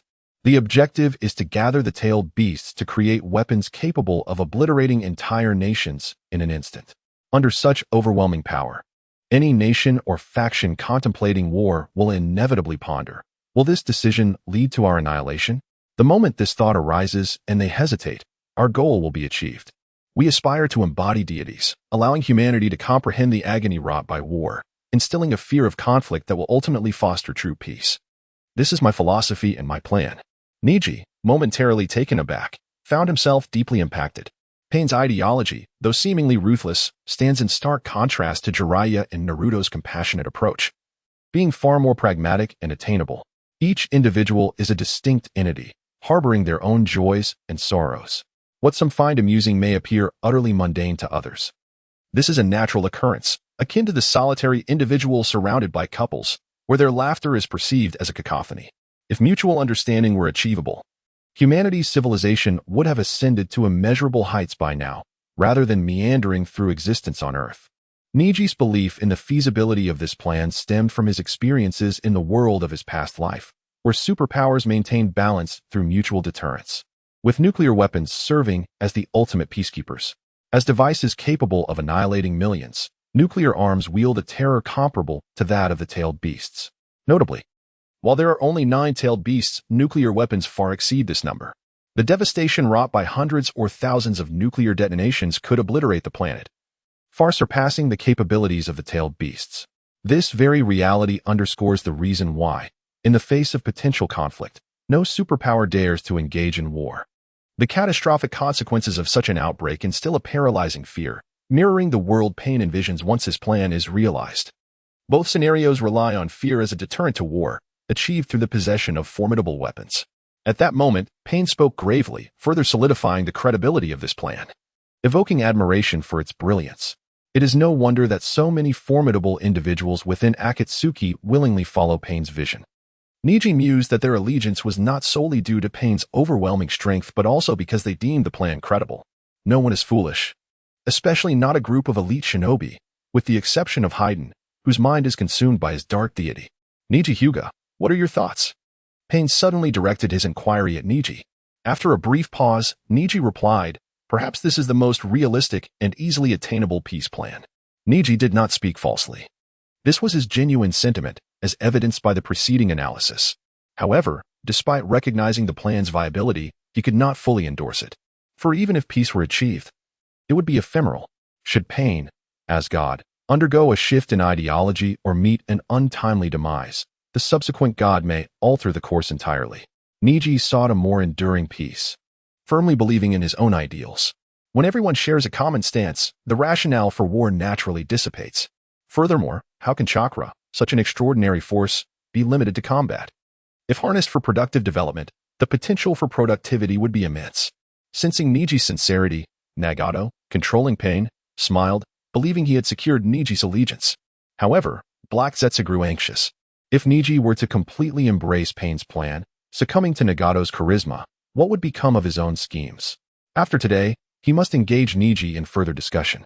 The masked man observed this exchange, furrowing his brow. Is this truly the path to peace? Only the eye of the moon can bring about genuine tranquility. And within that peace resides that person. Ren, I shall create a world that includes you. Among those yearning for peace, only Obito Uchiha's desire is wholly pure. For he seeks not mere tranquility but a world envisioned with Ren at its center. The only plan capable of realizing this dream is the eye of the moon. This is the true reason why Madara Uchiha selected Obito as his proxy. Subsequently, Pain briefly outlined the plan of Akatsuki. The first step, Amass a substantial fortune in preparation for future endeavors. The second step, establish a mercenary organization independent of any nation. Instigating minor conflicts by monopolizing war contracts at low costs, increasing the scale of warfare, and dismantling the ninja systems of major powers. The third step, utilize the tailed beast weapons to conquer the world. Currently, they stand on the precipice of transitioning from the second phase to the third. Although the second phase remains partially incomplete, it holds little consequence as long as the third phase is executed seamlessly. The third phase shall commence 3 years hence. And today's gathering of members serves the purpose of identifying the tailed beasts they must capture. There are 9 tailed beasts numbered 1 through 9. Pain stated, the one tail resides in the land of wind, Sunagakure. The 2 tails and 8 tails are in the land of lightning, Kumogakure. The 3 tails and 6 tails are in the land of water, Kirigakure. The 4 tails and 5 tails can be found in the land of earth, Iwagakure. The 7 tails is located in the land of waterfalls, Takigakure. This is all the intelligence we possess regarding the tailed beasts. As for the specific Jinchuriki and their locations, that is the task you shall undertake over the next 3 years. When the time is ripe, we shall commence the capture of the tailed beasts. Our aim is to capture all tailed beasts, including the 9 tails. Wow, truly remarkable. Akatsuki is so powerful that they can even assign the feared tailed beasts, typically regarded as natural disasters, to their members for capture, cried Haydn, hopping with enthusiasm. Leader, even though I am an intern, I wish to capture a tailed beast. That is out of the question, Pain coldly rejected. Frustrated, Haydn retreated to a corner, sulking. Neji couldn't help but reflect on the audacity of Akatsuki. Their movements, though infrequent, certainly stirred the earth with their ambitions. In the original narrative, Akatsuki ultimately succeeded in capturing all the tailed beasts, as later Obito, under the alias Madara Uchiha, took control of the organization and ignited a war across the shinobi world. Chapter 98. The target, capture the 8 tails? No. It is the cloud-hidden village during the tumult of war. Uchiha Obito seized half of the 9 tails from Naruto, successfully merging with the 10 tails, and thereby transformed himself into the 10 tails Jinchuriki, entering a pseudo-6-path state. At that juncture, he was still considered a member of Akatsuki. Thus, Akatsuki naturally accomplished its objective of gathering the tailed beasts. However, Neji harbored a question. Why was it that Naruto, by resealing the other half of the 9 tails within himself, was able to survive while his mother, Uzumaki Kushina, perished upon the release of the 9 tails? At that time, Namikaze Minato could have opted to reseal the 9 tails within Kushina, thus saving her life and preventing Naruto from becoming the 9 tails Jinchuriki, allowing the family to remain whole. One can only attribute this inconsistency to Kishimoto's narrative choices. It is indeed a plot contrivance. After elucidating the situation, Pain, the leader of Akatsuki, instructed the members to commence selecting their tailed beasts. Zetsu was the first to speak, declaring, I possess only reconnaissance abilities, lacking combat prowess. I can assist you all in scouting, so let each of you take one of the 9-tailed beasts. While Black Zetsu was a matter of little concern, White Zetsu was indeed formidable. Yet, as he presented himself primarily as a scout, Pain acquiesced without hesitation. Deidara chimed in next. I and Sasori shall select the 1 tail and the 3 tails. Hurry up with your choices, as I have a certain individual to enlighten about the allure of art. Kakuza then stated, Haydn and I will take the 2 tails and the 7 tails. Kisame interjected. It's settled. I and Itachi will choose the 4 tails and the 5 tails. Pain remarked, Conan and I will select the 6 tails and the 9 tails. The strongest should indeed capture the mightiest tailed beasts. Hence, no one else opted for the 9 tails, instead unanimously placing it before Pain. This arrangement rendered the capture of tailed beasts akin to the original narrative, leaving only the task of capturing the 8 tails, which should have been Sasuke's responsibility. Neji raised his hands in surrender. Then I shall choose the 8 tails. According to the preceding logic, seasoned warriors ought to select powerful tailed beasts. The 8 tails is the strongest after the 9 tails. Consequently, it should rightfully fall to Uchiha Itachi to capture the 8 tails. Nevertheless, Neji's choice offended everyone, and thus it was only reasonable that he face some backlash. Yet, he remained undeterred. The 8 tails Jinchuriki, Killer Bee, was capable of achieving full-tailed beast transformations, a formidable force not to be underestimated. Neji might not be able to defeat him at present, but he was certain he would in the future. However, there existed a possibility that he might depart from the Akatsuki before even capturing a tailed beast. Of course, even if he were to leave, he would still seek retribution against the Cloud-Hidden Village. Having avenged Hinata Hizashi to some extent and dealt with the Leaf Village SF4, Neji was aware that the ninjas of the Cloud-Hidden Village remained unscathed. Even if he used the capture of Tailed Beast as a pretext, Neji would personally confront the Cloud-Hidden Village to exact justice for Hizashi. Killer Bee was amiable, and the Raikage appeared quite gallant. However, Hizashi, recognized as a virtuous individual, met an untimely demise due to the collusion between the Leaf Village SF4 and the Cloud-Hidden Village, leaving his remains unfit for burial within the Hyuga clan's grounds. The recollection of this memory ignited a fury in Neji, causing his entire being to tremble. Cloud-Hidden Village, await my reckoning. Others who anticipated Neji's folly were somewhat disappointed, with Deidara cautioning him, the 8 Tails is merely weaker than the 9 Tails. Hyuga Neji, are you certain you possess the capability to capture it? Neji cast a disdainful glance at Deidara, responding, of course, it is simply a tailed beast. Surely, no one is incapable of capturing even the one tail. Silence. Pain interjected. Since the assignments for capturing the tailed beasts have been finalized, this gathering can be dissolved. However, if anyone wishes to engage in a spar before we conclude, I have no objections. Of course, a spar is in order. Neji's brash declarations had long since ignited Deidara's desire to eliminate him. Would killing Neji disrupt the plan? Please, if one lacks strength, do not feign bravado. To perish would be self-inflicted. Within Akatsuki, no one would seek vengeance for another member, even if they appeared to share a close bond, like Deidara and Sasori. The 11 members proceeded to the plains outside the cavernous valley, where Neji stood on one side while Kisame positioned himself on the opposite. Deidara had intended to be the first to strike Neji, but Kisame insisted, first come, first served. Deidara, step back. The usually gentle Kisame was evidently incensed by Neji's provocations. Reluctantly, Deidara conceded the first round to Kisame. Addressing Neji, Kisame declared, young one, I shall unleash my full strength from the outset. With that, he began forming hand signs, water style, great exploding water colliding wave. A torrent of water erupted from Kisame's mouth, akin to a dam breaking, instantly inundating the vicinity for hundreds of meters. Outside the radius of this technique, the Akatsuki members beheld a colossal hemispherical water sphere, several hundred meters in diameter, where Kisame had just stood. Neji found himself ensnared within this water sphere, trapped. Meanwhile, Kisame had already merged with his sword, Samahata, transforming into a shark-like entity. Within this immense water sphere, Kisame could move freely, while the sphere itself would follow his every motion. It was an inescapable, gigantic water prison. As the water surged, Kisame charged at Neji, and the water sphere began to advance as well. Observing this spectacle, the Akatsuki members expressed their astonishment. Kisame's chakra was indeed abundant, and Neji was undoubtedly doomed. This was a technique designed for capturing without harm. No one could escape. However, Uchiha Obito, Pain, and Black Zetsu held a different perspective.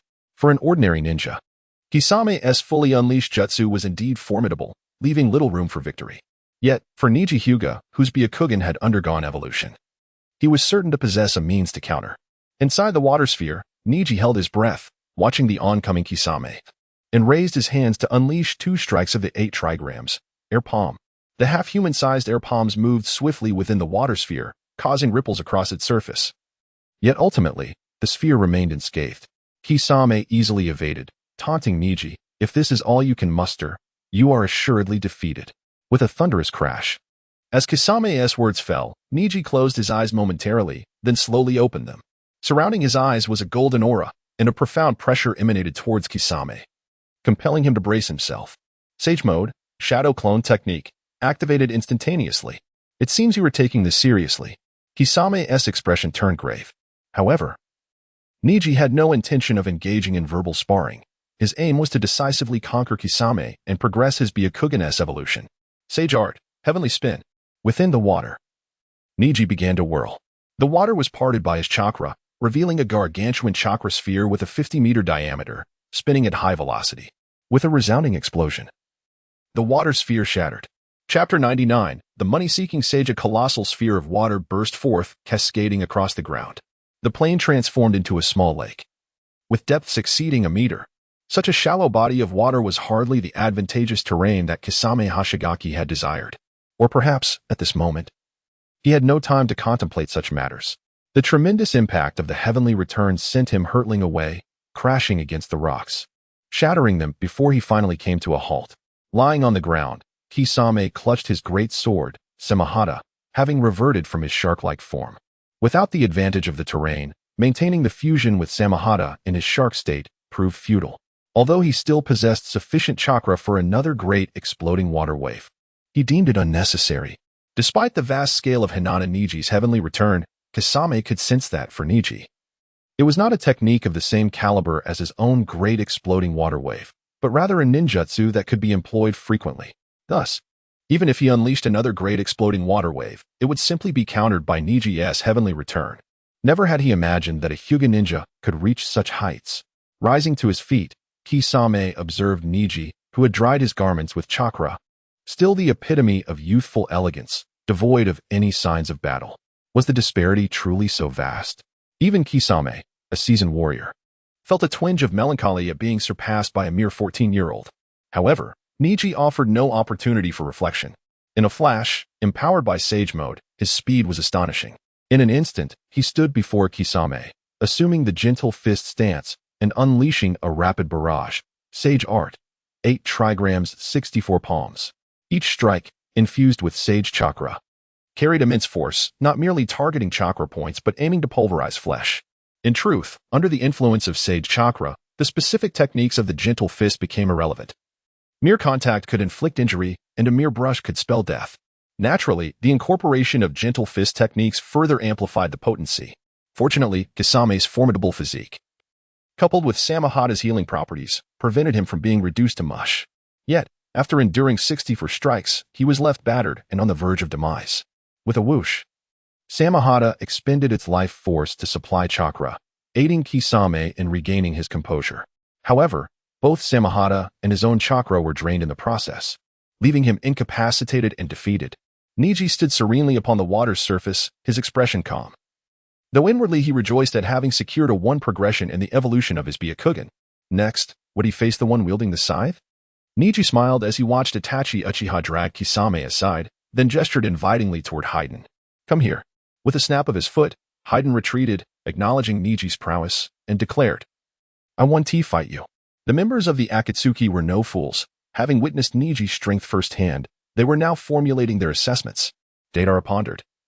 I must distance myself from this guy, or I will surely lose. Meanwhile, Sasori schemed. I can deplete my puppets to poison him. That will lead me to victory. Obito furrowed his brow, recognizing the true potential of Neji's gentle fist, noting that such power could only stem from an evolved Byakugan. Yet he rationalized. No matter how powerful the attack, it must land to be effective.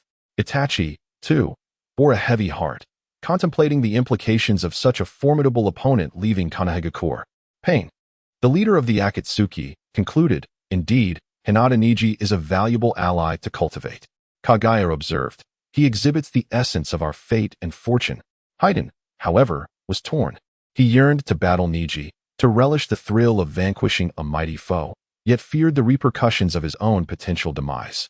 Amidst this, Neji's gaze remained fixed on Hyden, the so-called god of death. Is this truly all you are? You see my prowess and shrink away. Huh. Perhaps you should rename your cult to the Turtling Turtles. If even the leader cowers, what hope do the others have? Hyden seethed, unable to articulate his rage, as Neji's taunts ignited his fury. Hinata Neji, you seek death. Casting aside all caution, Hyden charged forward with his three-bladed scythe. Neji smiled, adopting a stance for close combat.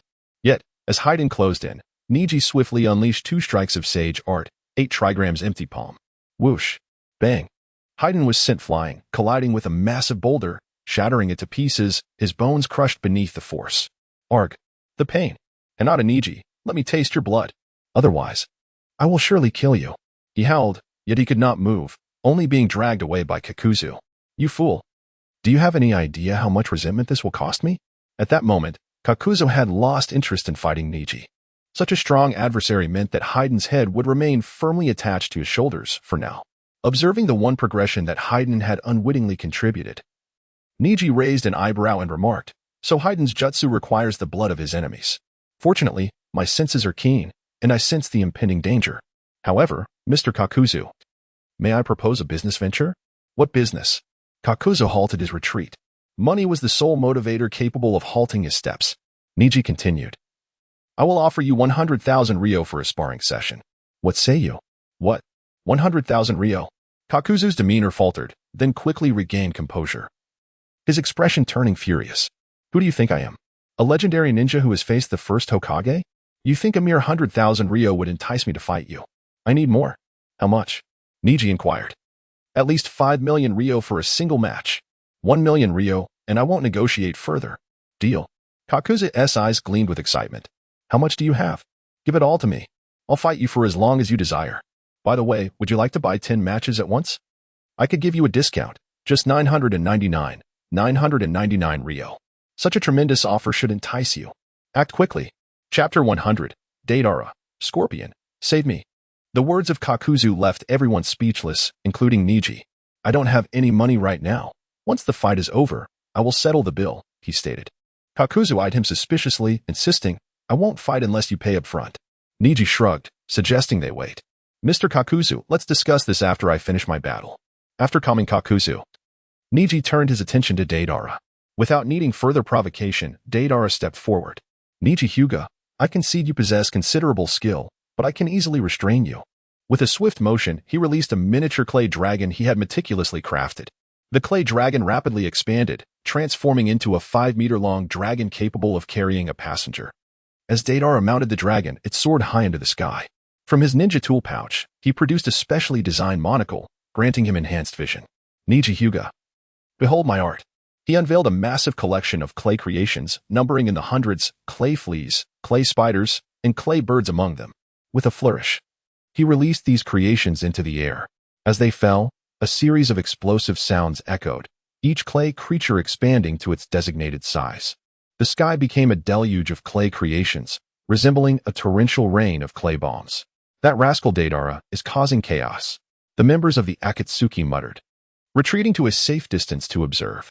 As the clay creations descended and surged towards Neji, Deidara's expression turned exuberant. Artists, explosion, bang, bang, bang. The continuous explosions rang out, more boisterous than New Year's fireworks, for this fireworks display held far greater power.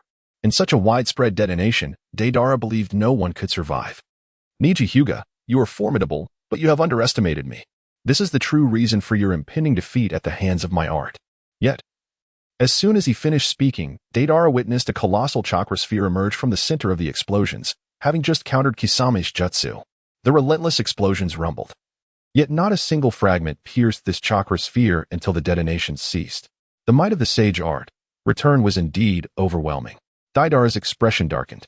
After a moment's contemplation, he resolved to unleash an even more powerful bomb. However, at that moment, Neji halted the return technique, biting his finger to perform the summoning jutsu. Boom!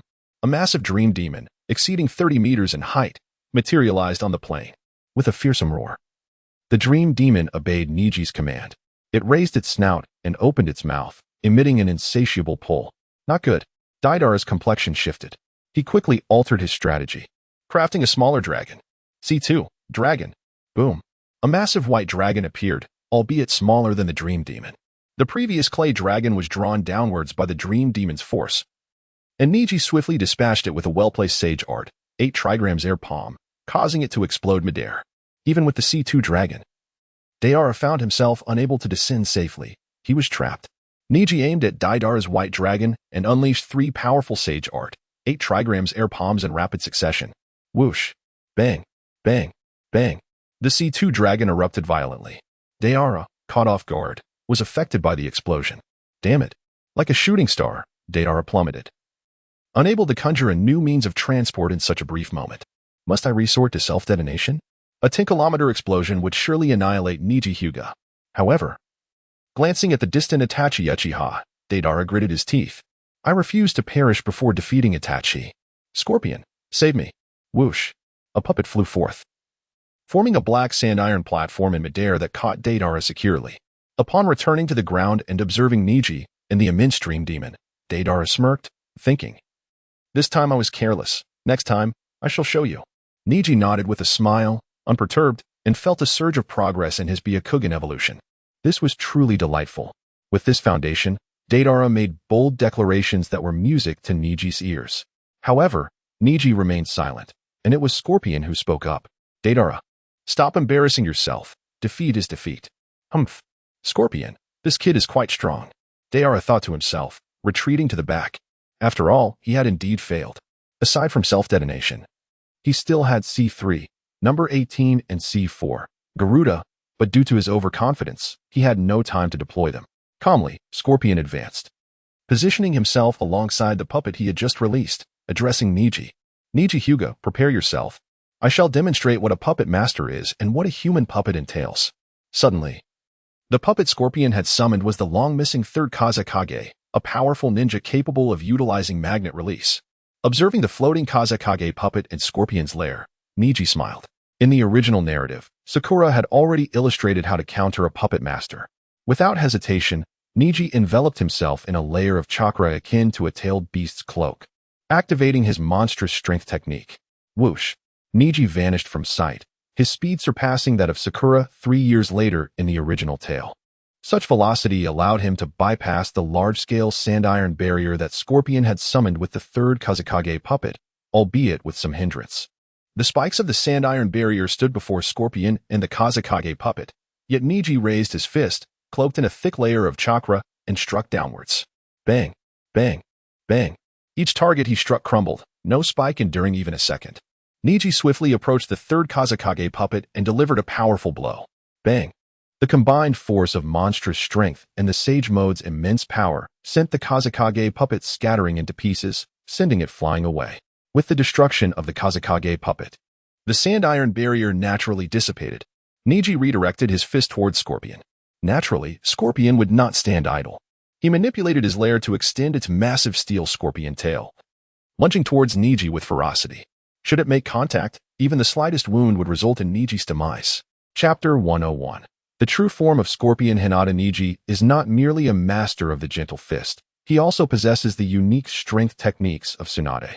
In fact, due to his sage body and sage mode, Neji's incredible strength surpasses even that of Tsunade in her normal state, not accounting for her full combat prowess. This results in Neji being the nemesis of any puppet master, as he cannot be poisoned. The meticulous puppets crafted with great effort would be obliterated by a single punch from him. Who could be held accountable for such a loss?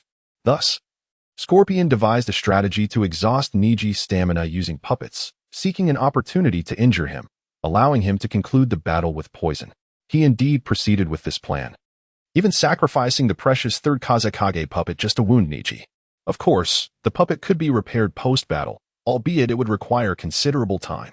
However, if he could obtain a puppet of such formidable power from a Hyuga ninja, the effort would be justified. In Scorpion's eyes, the only way to make Neji truly comprehend the allure of eternal art was to transform him into a human puppet, thereby embodying the eternal art itself.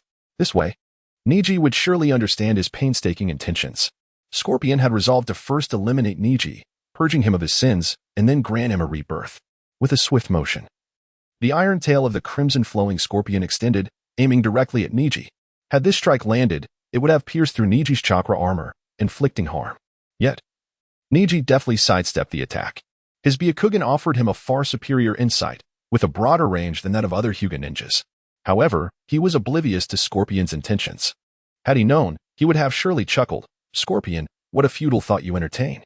With a resounding impact, Neji delivered a powerful punch, shattering the tail of the crimson-flowing Scorpion. But the encounter was far from over. Seizing the advantage, Neji surged forward, unleashing another decisive blow. The puppet shattered, collapsing and ultimately reducing to mere fragments. While the third Kazekage puppet could be repaired, the crimson-flowing Scorpion was irreparably destroyed. Fortunately, Scorpion was agile enough to escape amidst the chaos of his puppet's destruction. At that moment, the true visage of the genius ninja from Sunagakure, Scorpion of the Red Sand, was unveiled before the Akatsuki members. He was a strikingly handsome youth with flowing red hair, his appearance rivaling that of Neji, seemingly of a similar age. Neji wore a puzzled expression, pondering, Scorpion, by all accounts, you should be in your 30s by now. Scorpion chuckled. How could someone like you ever grasp the essence of eternal art? The human body has its limits, but a puppet knows no bounds. Thus, you have turned yourself into a puppet? Indeed. Only then can I become art itself. Scorpion proclaimed fervently. Once I defeat you, I shall transform you into art too. Such exquisite eyes are destined to exist as eternal art. Those who had never witnessed Scorpion's true form were astonished. Some were genuinely surprised that he had so madly transformed himself into a puppet in his pursuit of art. Deidara felt a surge of inexplicable pride, declaring, "It is precisely for this reason that I hold great respect for Scorpion. Even though our artistic philosophies diverge, we are both artists willing to devote ourselves to art. Only artists can truly understand one another." As Deidara uttered these words, Neji frowned, contemplating, "If you wish to make me a puppet, let us see if you possess the capability." With that, he charged towards Scorpion. Fearful of confronting him head-on, Scorpion began to weave and maneuver, evading Neji's advance. The tide of battle momentarily shifted against him. Someone mocked, "Deidara, your so-called great artist seems to be in a rather precarious situation." "Humph. Scorpion is exceedingly powerful," Deidara retorted. "Even if Neji is formidable, once Scorpion unleashes his true power," almost as if to curse himself. Deidara's words had barely left his lips when Scorpion unfastened the front of his attire, revealing a compartment with a cylindrical device inscribed with the word Scorpion. This cylindrical device was clearly Scorpion's core, the sole vulnerability he possessed. Retrieving a scroll from behind, Scorpion unfurled it and shouted, "Secret technique, 100 machine manipulation." Due to the multitude of onlookers, Scorpion was reluctant to disclose the secrets of his true puppet. Moreover, he had only one true body. Crafted with intricate techniques, damaging it would pose significant problems. The task of exhausting Neji was best left to the easily reparable puppets. Countless puppets cloaked in crimson robes erupted from the scroll, hovering in the air. Over 200 puppets emerged, showcasing one of Scorpion's ultimate techniques, secret technique, 100 machine manipulation. This technique shattered the typical constraints of puppet masters, enabling him to control hundreds of puppets simultaneously through chakra threads emanating from his core. This very technique had once led to the annihilation of an entire nation. Now, Scorpion aimed to use it to wear down Neji, striving to achieve the effect of poisoning him. In certain respects, Scorpion deemed Neji even more formidable than an entire nation. Only through such a method of attrition could he hope for success. Indeed, the nation that had been obliterated had failed to destroy even his third Kazekage puppet, while Neji had effortlessly dismantled it with a single strike. Despite the overwhelming disparity in numbers, Neji was undoubtedly far more powerful than the nation Scorpion had decimated. The sight of such an extraordinary number of puppets hovering in the air left the Akatsuki members in bewilderment, particularly those who had never witnessed Scorpion's technique before. Conan, who had initially invited Scorpion to join, was taken aback. Back then, he had still been human and had not showcased such an extravagant mastery of puppetry. "Is this the artistic philosophy of Scorpion?" Conan murmured, clearly astonished. Yet, Pain, the leader of the Akatsuki, remained impassive, asserting, "Quantity alone does not equate to strength. After all, I possess merely 6 bodies." All right, I understand. I simply feel they are a tad too fanatical," Conan sighed, attempting to soothe the situation. But Pain shook his head, stating, "Are we not equally mad? We are, after all, individuals driven to madness by reality, united in pursuit of a singular, audacious ideal. Regardless of the obstacles ahead, we shall undoubtedly achieve our goal. Yahiko, the peace you seek shall surely come." Chapter 102, White Eyes, Illusion Techniques. Never Yield. The sound of clapping echoed as Neji's 5 minutes of monstrous strength had yet to expire, yet the ground was strewn with the puppets of Sasori. If this continued, victory was undoubtedly Neji's. However, observing the gash on Neji's arm, Sasori smiled as he began to retract the remaining puppets and clean the battlefield. Neji's wounds were beyond any healing remedy. This confidence stemmed from Sasori's identity as a master of poison. Yet, this was merely his own perspective. To the members of the Akatsuki organization, after Sasori released hundreds of puppets, his body suddenly froze, and he began to withdraw them. Uchiha Obito's gaze sharpened, recognizing the situation, an illusion technique. Others were equally taken aback, realizing it was indeed a manifestation of Genjutsu. Could it be that with the evolution of the Byakugan, it also possessed the ability to cast illusions? While others were merely astonished, 2 individuals were profoundly shocked. Uchiha Itachi, a master of Genjutsu, found himself in a state of uncertainty. He was already aware of Sasori's reliance on the core for regeneration, but could such a Sasori also be affected by Genjutsu? Itachi recalled the illusions he had secretly cast upon Sasori in the past, and concluded that he must discuss this with Neji. A ninja of such formidable strength posing a threat to Konoha was a matter of great concern. Korezetsu's eyes widened as he remembered his mother's abilities. Her Byakugan seemingly came with the power to manipulate others through illusion. This Neji Hyuga was indeed worthy of attention. he might have a significant connection to his mother. Indeed, it was an illusion technique.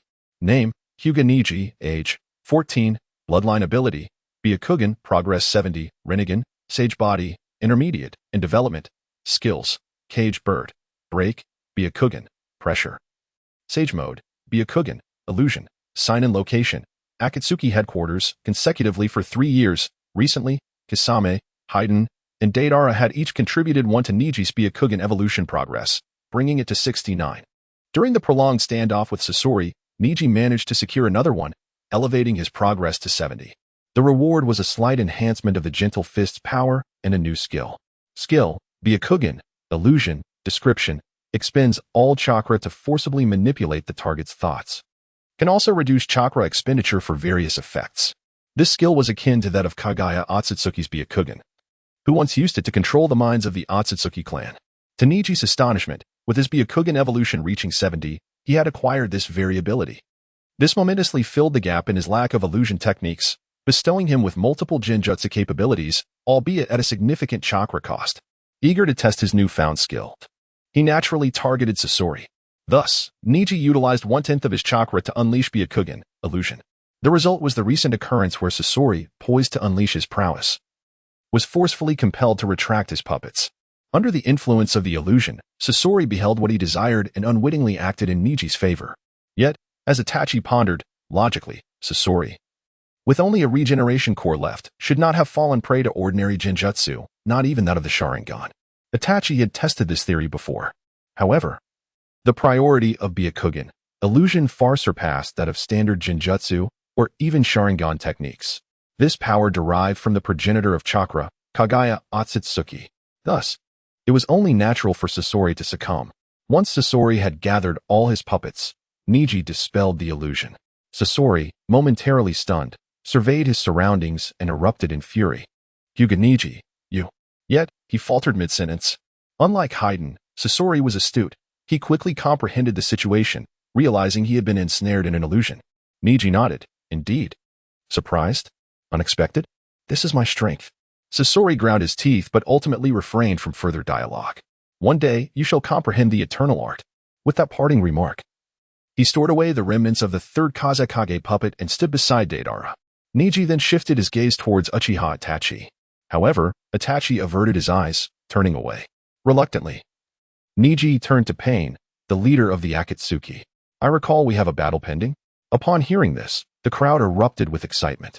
Hyden, with his limited means of speech, declared, if you can last 5 minutes against the leader, I shall acknowledge you and cease my troubles with you.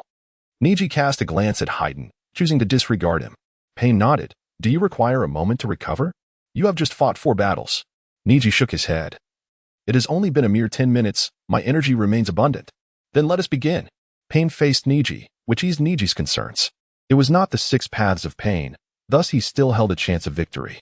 To be candid, in his current state, confronting the 6 paths of pain would yield a low probability of success. His attacks would be absorbed by the hungry ghost path.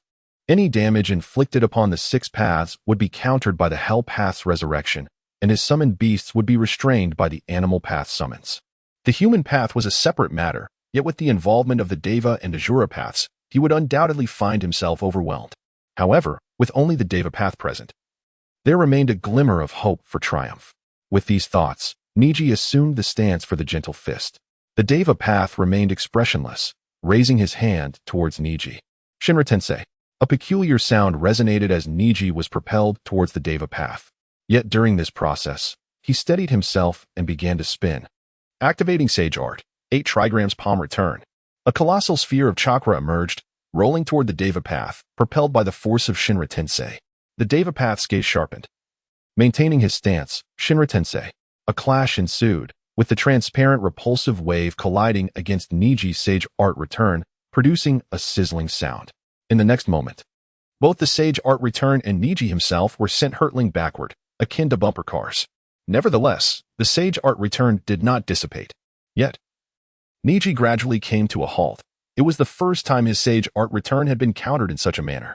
However, this only fueled his fighting spirit. Sage Art, 8 trigrams air palm. Swish, swish, swish. Multiple towering transparent palms surged towards the Deva path, who remained unfazed, not evading. Shinra Tensei. Boom.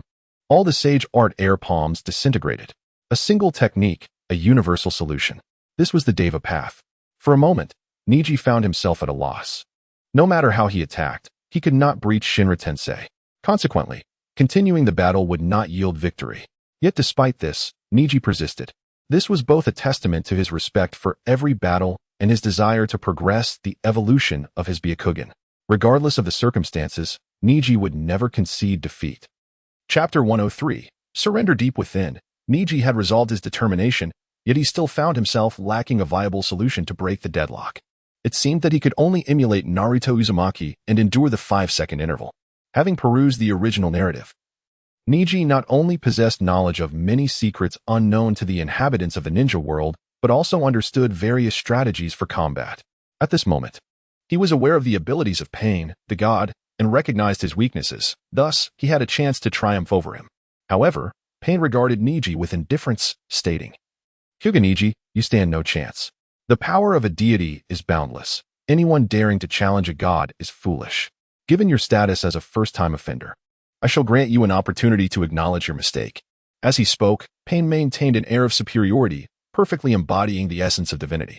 Alas, he was not a true deity. His words were influenced by the expression of Haydn, who, despite being incapacitated, could not help but rise in admiration of their leader's might. Haydn had already yielded. Thus, the objective of this confrontation had been achieved. In contrast, although Neji still harbored a fighting spirit, he was unable to inflict any significant damage upon himself. Pain sensed that it was time to conclude the bout. This sentiment was echoed among the members of the Akatsuki. None perceived any wrongdoing in this notion. After all, Pain's power was evident for all to see. While everyone aspired to vanquish him, no one had succeeded. Therefore, Neji's impending defeat mattered little. No one would belittle him, for he had already demonstrated his prowess. Neji's strength, while not at the pinnacle within the Akatsuki, was certainly of an above-average caliber. Only 2 or 3 individuals within the organization could rival him, excluding Pain. Neji had ample justification for his hubris, a consensus shared among the members of the Akatsuki. "Neji, surrender," exclaimed White Zetsu. "It is not shameful to lose to the leader.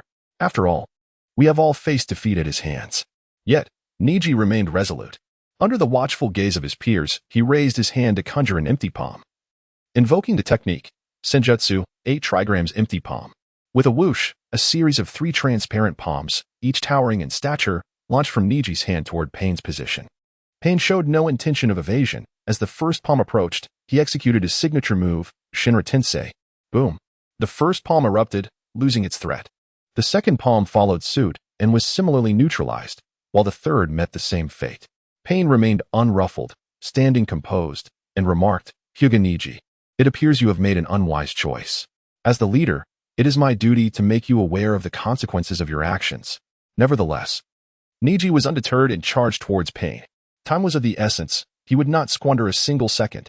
Nagato, controlling Pain, calculated the distance and determined that 5 seconds should suffice.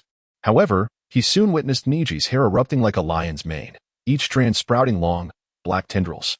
Was this a technique from Jiraiya-sensei? The tendrils pierced the ground, embedding themselves deeply.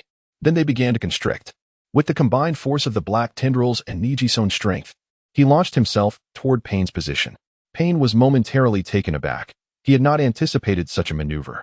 The user, lacking a chakra outburst, made it difficult to associate this with a body flicker technique, leaving him unable to evade and advance. He could only brace himself.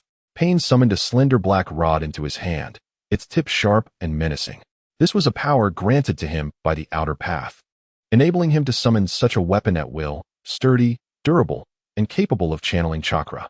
Should he pierce Neji with it, even if he resisted, the battle would conclude. With the black rod firmly gripped, Pain prepared to strike. However, Neji, wielding hundreds of black tendrils, approached Pain without recklessness. Instead, he maneuvered the tendrils to ensnare the black rod. Swish! The tendrils coiled around the rod, disarming Pain. Yet, Neji was not finished. He commanded the tendrils to activate their acupuncture abilities. In an instant, every chakra point on Pain's body was struck. Without hesitation, Neji advanced and delivered a powerful punch to Pain's chest, sending him hurtling away. As Pain tumbled through the air, eventually landing on the ground, Neji smiled, declaring, "Leader, it seems I have emerged victorious." This outcome shocked all members of the Akatsuki. Even those aware of Pain's 6 bodies understood that the Deva path was the strongest among them.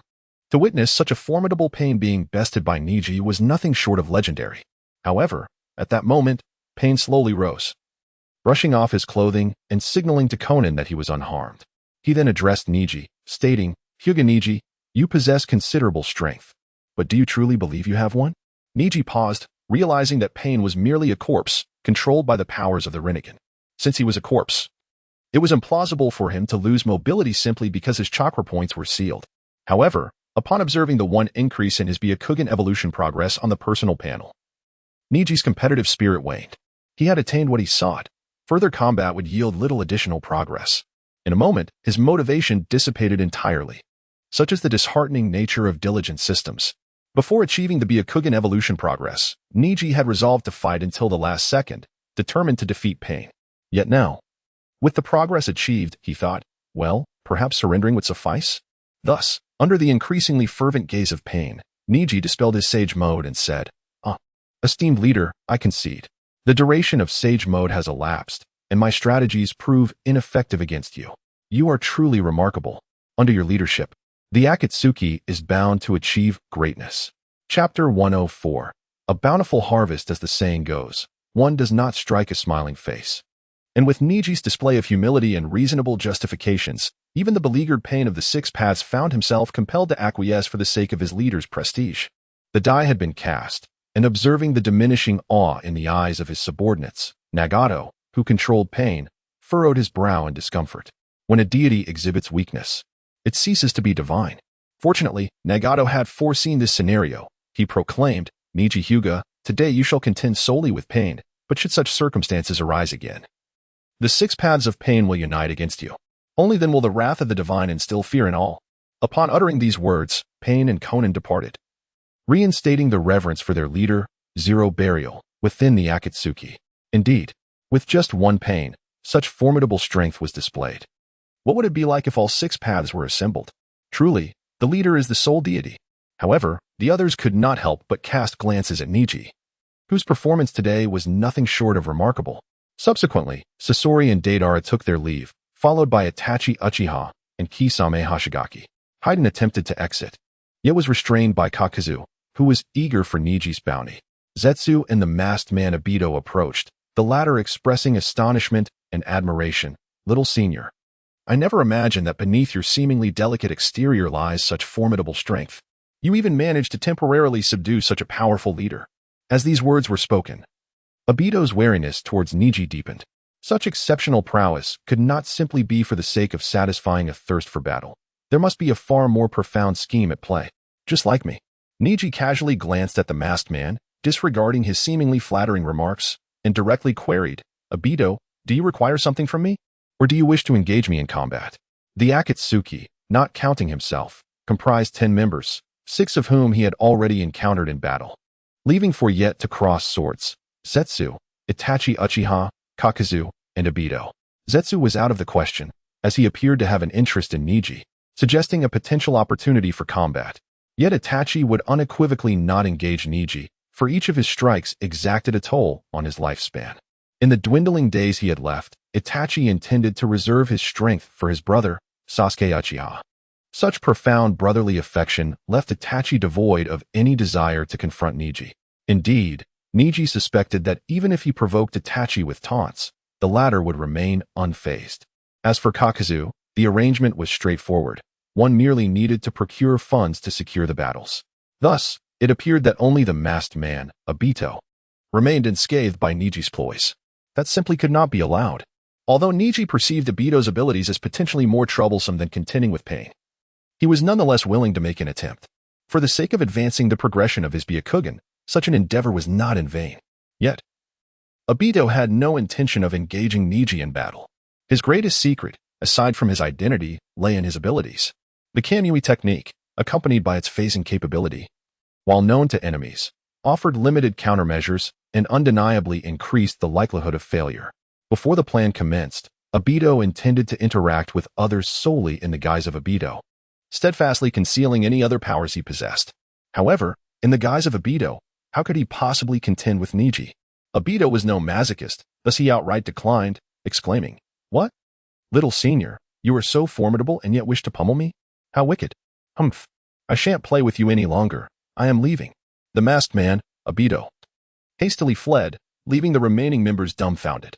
Neji turned his gaze to Zetsu, whose battle intent momentarily startled him, prompting Black Zetsu to hastily declare, "Neji, I lack combat capabilities." "You wouldn't want to bully me, would you? No combat capabilities? Spare me the deception." Neji thought, unconvinced, for both Black and White Zetsu possessed formidable abilities. Yet, by making such a claim, it would expose Neji's peculiar circumstances, so he merely glanced at Zetsu before addressing Kakuzu. "Kakuzu, will you wait here for me? Or shall we head to the Hidden Rain Village to collect the funds?" "Of course, I will accompany you," Kakuzu replied without hesitation, effortlessly hoisting the incapacitated Hyden onto his shoulder, positioning himself beside Neji. "I can hardly wait to acquire your payment." Earlier, Kakuzu had contemplated robbing Neji, considering the lucrative sum of 100,000 for a single battle. The ease with which Neji agreed indicated that he possessed considerable wealth. The prospect of such a substantial sum led Kakuzu's moral compass to waver. Instead of adhering to business ethics, a grand heist seemed far more appealing. However, upon reflection, he resolved to uphold his principles. Payment for services rendered was the rule Kakuzu had established for himself. Without such a guideline, he felt that life would hold no meaning. Now, Kakuzu thought, "Thank goodness I didn't abandon that idea. Such a powerful Neji Hyuga, if I had attempted to rob him, I would likely have lost my life." Perhaps this was the virtue of good deeds being rewarded. Kakuzu mused. The trio returned to the inn in the Hidden Rain Village, where Neji provided Kakuzu with the payment for their first encounter. "Let us commence." Kakuzu expressed mild dissatisfaction, but recalling Neji's prowess, he shifted to a persuasive tone. "Have you truly considered purchasing 10 battles at once? There would be a discount." Neji remained speechless. Not everyone shared Kakuzu's fixation on money. "Let us proceed one battle at a time." After settling the payment, Kakuzu readily agreed to engage Neji in combat. In this battle, Kakuzu unleashed the full extent of his ninjutsu. 5 hearts working in unison, each channeling a different chakra nature, Kakuzu was indeed a master of grand displays. Were it not for the original narrative's emphasis on Naruto's new wind release, Raisen Shuriken's potency, Kakuzu would not have so readily met his demise. Nevertheless, Neji emerged victorious in this encounter. Kakuzu's ninjutsu was formidable, yet Neji's heavenly spin proved even more potent, coupled with the immense power of his gentle fist.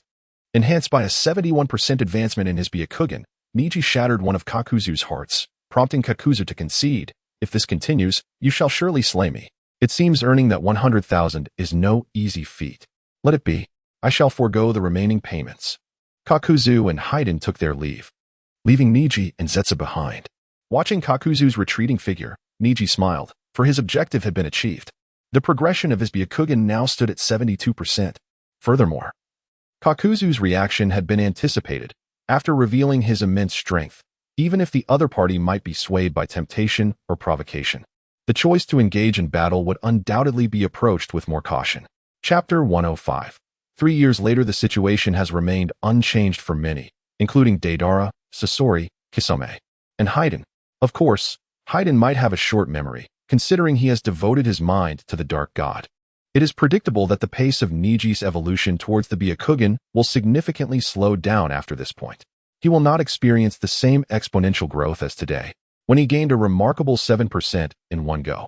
Nevertheless, it matters little. The Akatsuki organization remains an exceptional place for attendance, and Neji has already designated the Hidden Rain Village as his new signing location. As the most popular and powerful villain organization, the Akatsuki is renowned for its heavenly group reputation. Signing in such a place fills Neji with anticipation for the consecutive rewards that await him, especially since he has extended the signing duration to the maximum of 3 years. What kind of rewards will he receive after 3 years of continuous signing with the Akatsuki? This is precisely what Neji looks forward to. Furthermore, spending 3 years training here will not be a tedious endeavor. Neji has already earmarked Pain and Conan as individuals to cultivate alliances with. Both are genuine talents and should not meet the same tragic fates as in the original story. If Neji can alter their ideologies within these 3 years, they may escape their predestined paths and serve his purposes. Neji eagerly anticipates that eventuality. At this moment, As Neji listens to the incessant chatter of Black Zetsu and White Zetsu, he suddenly states, "Help me investigate the specific circumstances of the Hidden Cloud Village and the Hidden Grass Village. If you can accomplish this, I shall temporarily cease my vigilance against you." The plan for capturing tailed beasts 3 years hence demands that members take responsibility for gathering intelligence on the beasts they intend to capture. This necessitates departing from a fixed residence to collect information. Neji, committed to continuous signing, is destined to become a recluse for 3 years. However, information gathering cannot be neglected. Thus, he plans to utilize Zetsu for this purpose, despite not fully grasping their motives for approaching him. He has his own strategies, sugar-coated to lure them in, while ready to counter any potential threats. Aware of Black Zetsu and White Zetsu's true nature, Neji cannot be deceived by them, which is why he has made this decision. Black Zetsu, upon hearing this, is elated and quickly encourages White Zetsu to agree, believing it will facilitate a closer relationship with Neji. To execute the Moon Eye plan and ultimately become the Jinchuriki of the Ten Tails, it is imperative to foster a bond with Neji. As for the other critical condition, gaining Neji's endorsement of the Moon Eye plan, Black Zetsu has his own schemes in mind. He is aware that Neji has a girlfriend in the Hidden Leaf Village and another girl of significance there as well. When Neji eventually departs from the Hidden Rain Village, a chance encounter, a moment of bloodshed, will allow Black Zetsu to instill despair in Neji, leading him to accept the Moon Eye plan. As long as Neji leaves the Hidden Rain Village within the next 3 years. Alright, White Zetsu agreed, and Black Zetsu felt a surge of confidence. Neji also smiled, creating a harmonious atmosphere. 3 years later, a striking young man adorned in a black robe with red patterns stands atop a rocky outcrop outside the Hidden Rain Village. His handsome visage radiates a charm that seems to embody every adjective synonymous with beauty. Standing at 6 feet tall, he exudes an aura of grace and strength, further enhancing his allure. At this moment, the young man closes his eyes, seemingly in meditation. Sensing movement in the distance, he slowly opens his eyes, revealing luminous white orbs that flicker with a hint of blue light. As he opens his eyes, a leaf from a pitcher plant materializes in front of him, unfurling to reveal a figure of Yin-Yang. Upon seeing the young man, the Yin-Yang figure momentarily reflects nostalgia before hastily inquiring, "Neji, we have confirmed the information regarding the 8 Tails. Should we mobilize now?" "Let us not rush," Neji replies. "We must first report to the leader." This young man is none other than Hyuga Neji, 3 years later.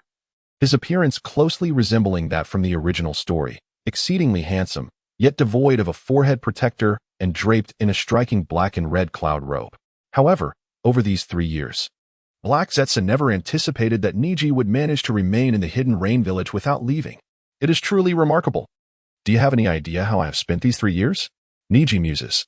By refraining from leaving the village, Black Zetsu has been deterred from orchestrating any tragedies, as witnessing the results firsthand proves most effective. The waste of those 2 individuals left no better alternatives. As for the relationship between Neji and Black Zetsu, it has certainly grown more intimate. Besides Black Zetsu's deliberate efforts to build rapport, he has also sensed that Neji's aura increasingly resembles that of his mother, a scent he finds appealing. I must ensure that Neji endorses the Moon Eye plan after this village excursion. Black Zetsu establishes his objective. Even though he is fond of Neji's essence, his mother takes precedence. For her liberation, Black Zetsu is willing to overlook everything else. Casting a sidelong glance at Zetsu, Neji retracts his gaze. Over the course of 3 years, he has come to understand Black Zetsu's intentions. "Frustrate you, and I shall remain here." Neji resolved 3 years ago to stay in the Hidden Rain Village, signing in and training simultaneously. Thus, these 3 years have undoubtedly exasperated Black Zetsu. Yet, this is precisely the outcome Neji relishes. However, the time has come to leave the village. After 3 years, he has acquired sufficient strength to avenge Hiashi Hyuga. As he approaches the Hidden Rain Village, Neji opens his personal interface. Name, Hyuga Neji, age, 17, bloodline ability, Byakugan, progress 90, Tensigan. Sage mode, intermediate, in development, skills, cage bird, break, Byakugan, pressure, sage mode, Byakugan, illusion, signing location, Akatsuki headquarters, Hidden Rain Village. Remaining signing days after 3 years, 1 day, by signing in today, his 3-year attendance will conclude. He never anticipated time would pass so swiftly. Over the course of 3 years, Neji has advanced the Byakugan's evolution to 90%, averaging a mere 6% per year, a rather slow pace. However, this is Neji's limit. He has exerted every effort. The infrequency of the Akatsuki members gathering throughout the year, combined with the fact that he had already defeated nearly all of them, resulted in their reluctance to engage with him. Ultimately, Neji had to fight two at a time to continue battling Akatsuki members and gain progress in the Byakugan's evolution. In summary, Neji has worked diligently throughout this process. A 90% evolution in the Byakugan does not significantly enhance his gentle fist technique, but it greatly augments Neji's overall prowess. Chapter 106, The Bloodline Web, the shared slaughter of Ash and Bones. What, then, constitutes the magnitude of his enhancement? Presently, without activating his Byakugan or Sage mode, Neji possesses the ultimate strength at the level of a Kage, nearing the realm of a Super Kage. Upon activating his Byakugan, he unequivocally ascends to the status of a Super Kage. Should he further embrace Sage mode, he would then embody the pinnacle among Super Kages, approaching the prime of Hashirama Senju. Yet, it is essential to acknowledge that he still pales in comparison to Hashirama. The extent of destruction Neji can currently unleash does not parallel that of Hashirama, as his reversal technique has yet to extend beyond a 100-meter diameter. While it may be argued that the enhancement to his gentle fist is not substantial, this assertion is not entirely absolute.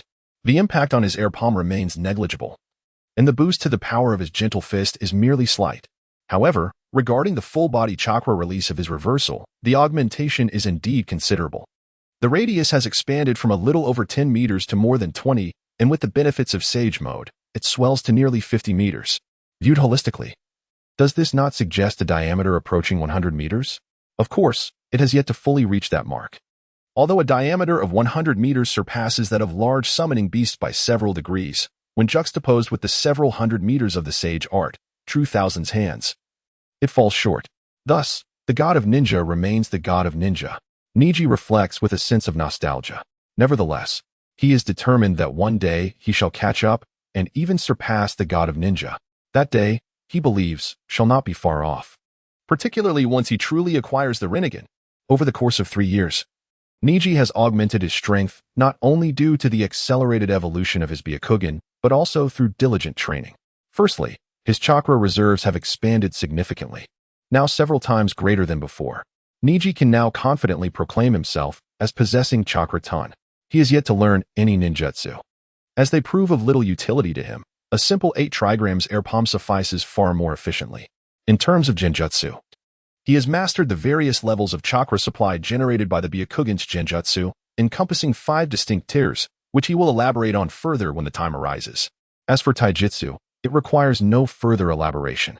Neji has also specialized in sealing techniques, where he has reaped significant rewards. He has mastered techniques such as the 8 trigram seal and the 4-symbol seal. When he provided a scroll to Conan, he retained a copy for himself. However, he has not mastered the unique adamant and sealing of the Uzumaki clan, as it necessitates the bloodline of the Uzumaki. In summary, Neji has now emerged as a master of sealing techniques, certainly on par with Danzo. This is the fruit of Neji's relentless efforts over the past 3 years. Although his progress in enhancing the evolution of his Byakugan has been swifter, his achievements are commendable nonetheless. At this moment, when Neji and Zetsu encounter Pain of the 6 paths, Pain is deep in contemplation. During these 3 years, Neji has spent time together with him, subtly instilling his ideals, which has yielded significant results. At the very least, Nagato now comprehends Neji's true philosophy and recognizes that Neji also aspires for world peace. Of course, Neji has conveyed to Nagato, "Leader, your ideology is also a viable approach, and I will assist you in its implementation." The 8 Tails is now a target Neji must capture. With his enhanced abilities, hesitating to seize a tailed beast would be utterly beneath him, even if the tailed beast he seeks to capture is the 8 Tails, a creature second only to the 9 Tails in might. Consider how Uchiha Madara and Hashirama Senju treated the 9 Tails, one utilizing it as a mere tool, while the other effortlessly ensnared it with the colossal hand of True Thousand's hands, exclaiming, "9 Tails, you are too powerful. You must be sealed." This illustrates how, in the eyes of such formidable beings, tailed beasts are not regarded as formidable adversaries. Although Neji has yet to reach the levels of Uchiha Madara and Hashirama Senju, he is approaching that threshold. Thus, he faces even the perfect Jinchuriki of the 8 Tails and Killer Bee without an ounce of trepidation or self-doubt. He is no longer the same individual he was 3 years ago. Nagato finds solace in Neji's words. While he perceives Neji's aspirations as more daunting, he does not dismiss them. After all, Neji's heart still leans toward him. Neji, just watch. I shall realize my objectives. At this moment, upon hearing Neji and Black Zetsu's report, Pain glances at Neji and speaks slowly. Since you are prepared, let us commence. Others have already begun their actions. I hope you shall not be the slowest. Neji gently shakes his head. How could that be? Leader, you have yet to mobilize, have you not? Very well, leader. We shall depart now. Subsequently, Neji and White Zetsu exit the tower of the Hidden Rain Village. Outside the tower, Neji gazes at the rain-soaked scenery while conducting today's sign-in. Signing in, please wait. Sign-in complete. Rewards accumulated. According to system detection, rewards accumulated over 3 years are now being distributed. Congratulations, host. You have received the reward. Byakugan evolution progress increased by 5. Sage body upgraded to advanced level. Bloodline web shared slaughter of ashen bones. In that instant, Neji felt a gentle warmth coursing through his body, accompanied by a slight itch in his bones. Neji, shall we set forth now? White Zetsu inquired, gesturing from Black Zetsu. However, Neji paid him no heed, stating, I just remembered there is something I have yet to retrieve. Please wait here for a moment. I shall return shortly. With that, Neji dashed towards the inn, leaving White Zetsu and Black Zetsu waiting. Upon returning to the inn, Neji first expelled the spores implanted by White Zetsu from his body, then perused the rewards accumulated over 3 years while feeling the changes within himself. His emotions surged with excitement. First and foremost, the 5 enhancement in Byakugan evolution significantly reduced the time required for him to attain the Rinnegan. Next, the upgrade of his Sage body to advanced level represents a tremendous enhancement. With an advanced Sage body, Neji's Sage mode will manifest greater potency, endure for extended durations, and be activated or deactivated at will. The range of his Sage art reversal will undoubtedly exceed a diameter of 100 meters. Furthermore, his chakra will see a substantial increase, as will his physical constitution, and his recovery abilities should have similarly improved. It was unexpected that the elevation of his Sage body level, which had remained stagnant, would be achieved through sign-in rewards. Lastly, the most astonishing reward bestowed upon Neji is the Bloodline Web, shared slaughter of ashen bones. The Bloodline Web is a power possessed by Kaguya Akatsuki after consuming the chakra fruit, surpassing even the 6 paths abilities, representing the utmost power within the Naruto universe. With the Bloodline Web, one transcends human limitations, becoming an immortal deity. Kaguya Akatsuki exemplifies this, as she can only be defeated and sealed, yet cannot be slain.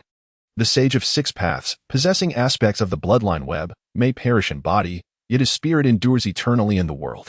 This attests to the extraordinary prowess of the Bloodline Web. But now, to acquire the Bloodline Web through merely 3 years of sign-in, Neji is left utterly astonished. Does this mean I will become invincible? As he contemplates this, upon further inspection, Neji realizes he has indeed overestimated the reward.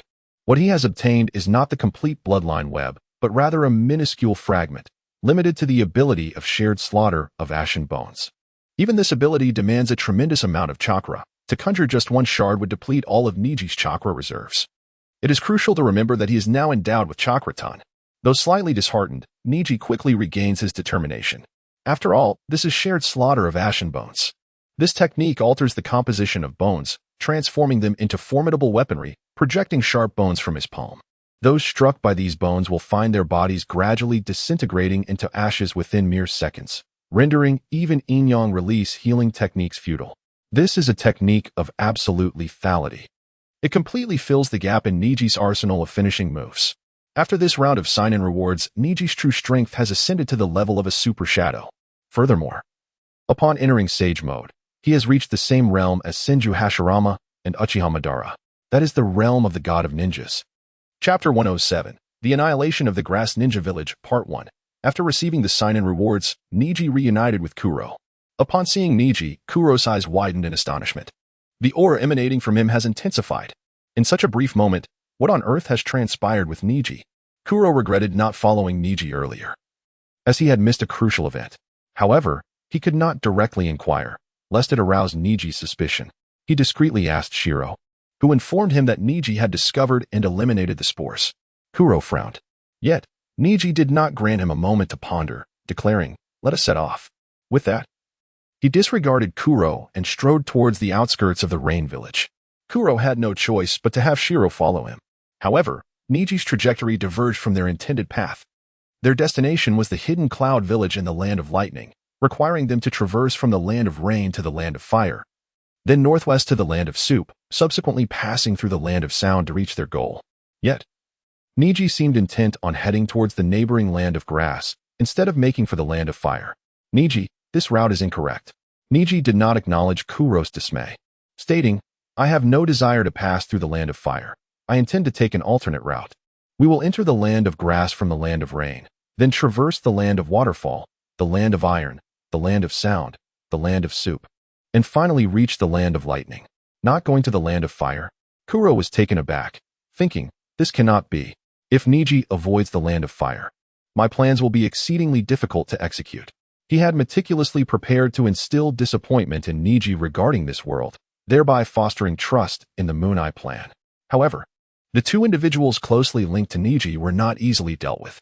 The first was the daughter of the weapon shop owner and Konohagakure, Tintin. After Neji left the village, she had diligently trained, dedicating herself to the development of powerful weapons, which rendered her less active on missions. Of course, this was largely due to her financial independence, allowing her to remain in the village. If Tintin continued to reside in Konoha, Kuro would find himself at a loss for how to proceed. The second individual was Uzumaki Karen.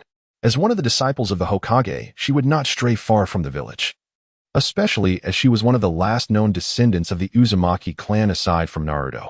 Over the past 3 years, Shiro had gathered intelligence indicating that Karen had become a disciple of the fifth Hokage, Tsunade. Her abilities were formidable. She excelled in potent sealing techniques and medical ninjutsu, as well as possessing impressive physical strength. To arrange matters concerning these two would require a significant figure of shadow-level strength, a task that would demand considerable resources from Kuro. Kuro had painstakingly orchestrated this over the past 3 years.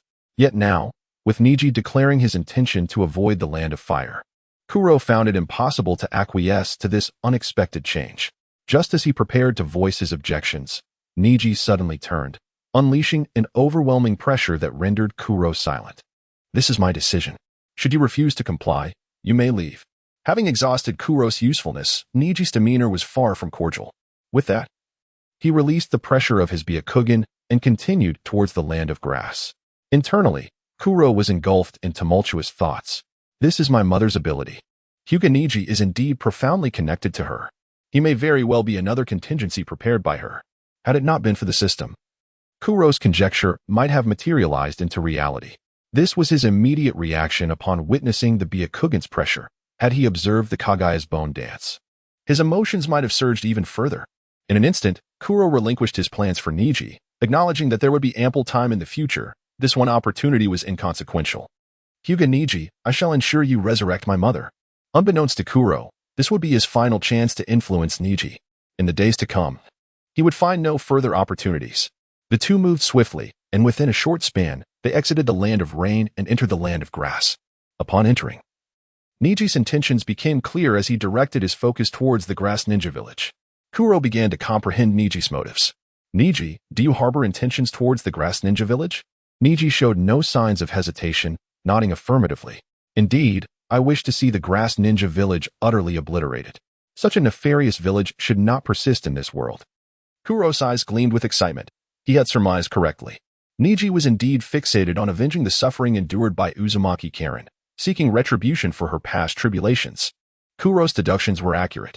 Although Neji's strength had previously been sufficient, it paled in comparison to his current might. Furthermore, with other pressing matters at hand, he would not squander time on trivialities. However, Neji's enhanced abilities rendered the annihilation of the grass ninja village a mere formality, conveniently aligned with their path. The grass ninja village remained oblivious to the impending catastrophe that their past atrocities had summoned. Even if they were aware, they would likely remain steadfast in their cruel ways. The Uzumaki clan, from the perspective of every village, appeared as a prime target, an easily exploitable asset. The grass ninja village would not shy away from seizing such an opportunity.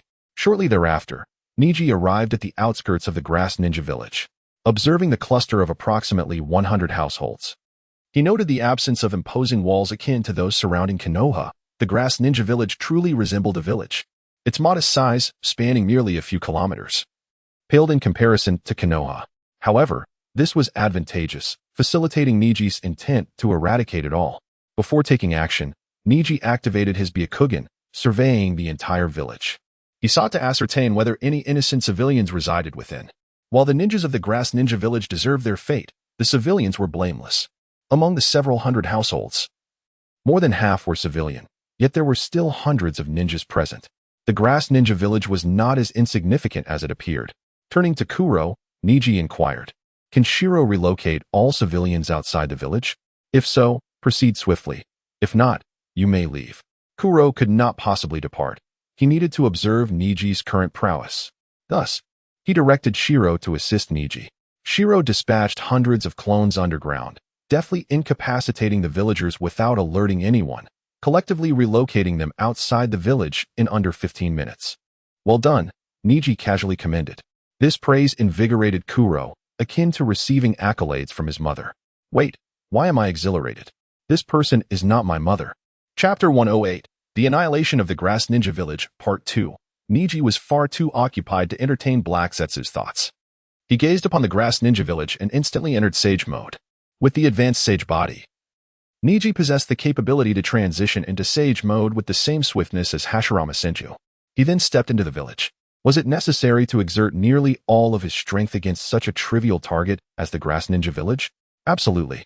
Even when hunting a mere rabbit, one must use their full might. Neji was no exception. He would not afford the village a single opportunity for a comeback. At that moment, it was daylight. And as soon as Neji entered the village, he was spotted by the ninja of the Grass Village. "Who are you? Why have you come to our village?" Without raising a hand, Neji unleashed a powerful technique, enhancing his hair with monstrous strength, and struck that ninja with a devastating blow. Unsurprisingly, the foe was killed instantly by the hair tendril's impact. Neji had no desire to soil his hands for such adversaries. Enemy attack. The Grass Village ninjas surged toward Neji from all directions. Regardless of who approached, silence accompanied their lethal intent, marking them as foes rather than friends. Thus, there was no need for words. It was best to eliminate them first. Bang, bang, bang. However, beneath the overwhelming disparity in strength, mere numbers proved utterly futile. As Neji advanced, the hair tendrils trailing behind him were drenched in blood, and the ground lay strewn with the corpses of the Grass Village ninjas. At last, the ninjas recognized the horror of their predicament. In the red-robed black cloak, "You are from the Akatsuki? What do you intend to do?" The leader of the Grass Village gazed upon the scene, resembling a tragedy of epic proportions, and cried out in despair. Yet Neji had no intention of engaging in dialogue. He raised his hand and unleashed a solid Sage technique, Air Palm. The leader, possessing only the strength of an elite Jonin, stood no chance of evading it. After all, Neji's current power was undeniably at the pinnacle of the Super Shadow level.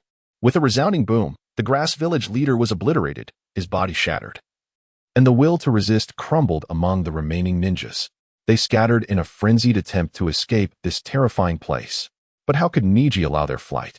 He employed the body flicker technique, dispatching each fleeing Grass Village ninja with precision. This relentless pursuit persisted for a good 10 minutes before concluding. After slaying the last of the Grass Village ninjas, Neji severed his bloodied hair and made his way to the heart of the village. There stood a building, constructed in imitation of other ninja villages. They once harbored hopes of becoming a great ninja village like Konoha. Yet now, that opportunity had vanished.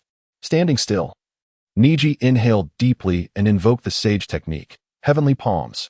A massive sphere of chakra, approximately 200 meters in diameter, materialized before him. With the advancement of his Sage body, Neji's strength had surged, and so too had the scale of his techniques. The colossal chakra sphere crushed everything in its vicinity, forcefully pushing debris outward. The emblematic structures of the Grass Village were reduced to rubble, their remnants toppling surrounding edifices. Although the technique's radius was limited to 200 meters, the devastation it wrought extended for several kilometers. This was the extent of Neji's current might. Witnessing the immense devastation wrought by the heavenly sphere, Black Zetsu found himself momentarily speechless.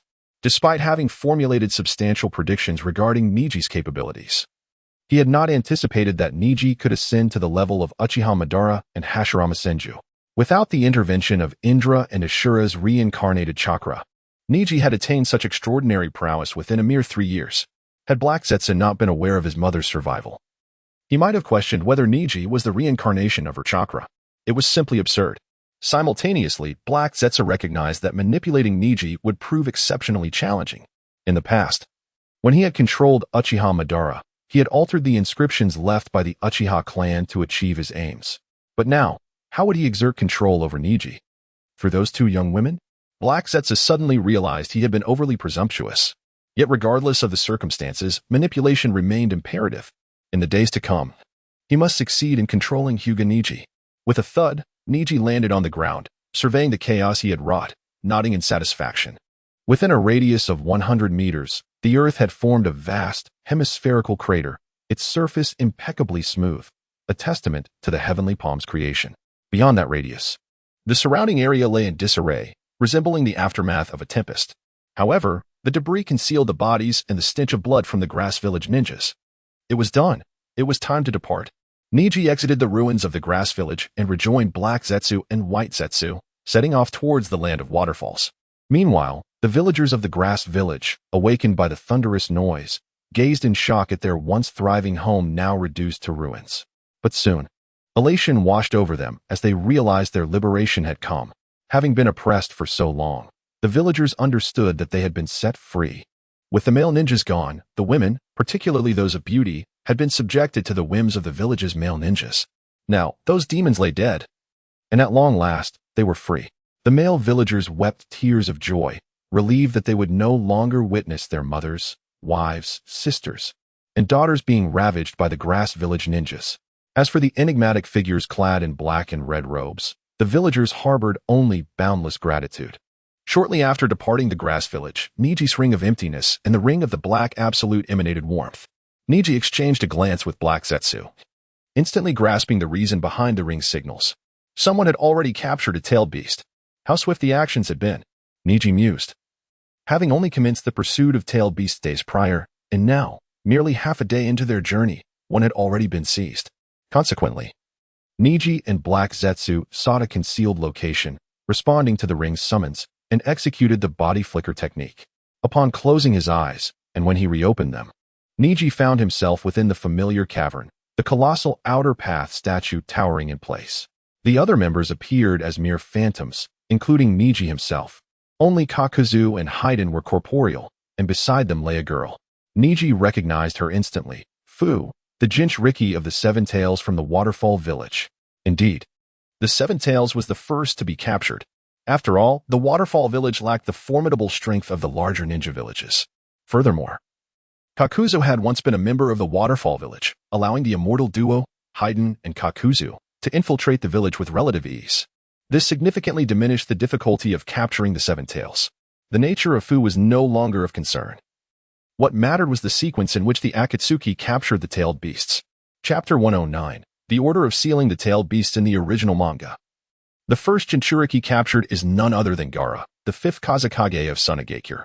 The emphasis on Gaara's capture is not only due to the fact that Shikaku, the one tail within him, is a formidable contender among the tailed beasts, but also because of the deep connection he shares with the protagonist, Naruto Uzumaki. Through Gaara, it is effortless to introduce Naruto after his 3 years of rigorous training. This battle to reclaim Gaara serves as the perfect stage to showcase Naruto's growth. Furthermore, it allows for a thorough exposition of the Akatsuki's plans, instilling a palpable sense of urgency in the readers. While the anime adaptation of Naruto may have its moments of languor, the manga itself is undeniable in its brilliance. However, it is worth noting that Gaara is not the first Jinchuriki to be captured. After Shikaku is absorbed by the Outer Path Golem, the Golem opens 3 eyes. Given that each tailed beast corresponds to 1 eye, it implies that 2 tailed beasts had already been successfully captured by the Akatsuki prior to the one tail.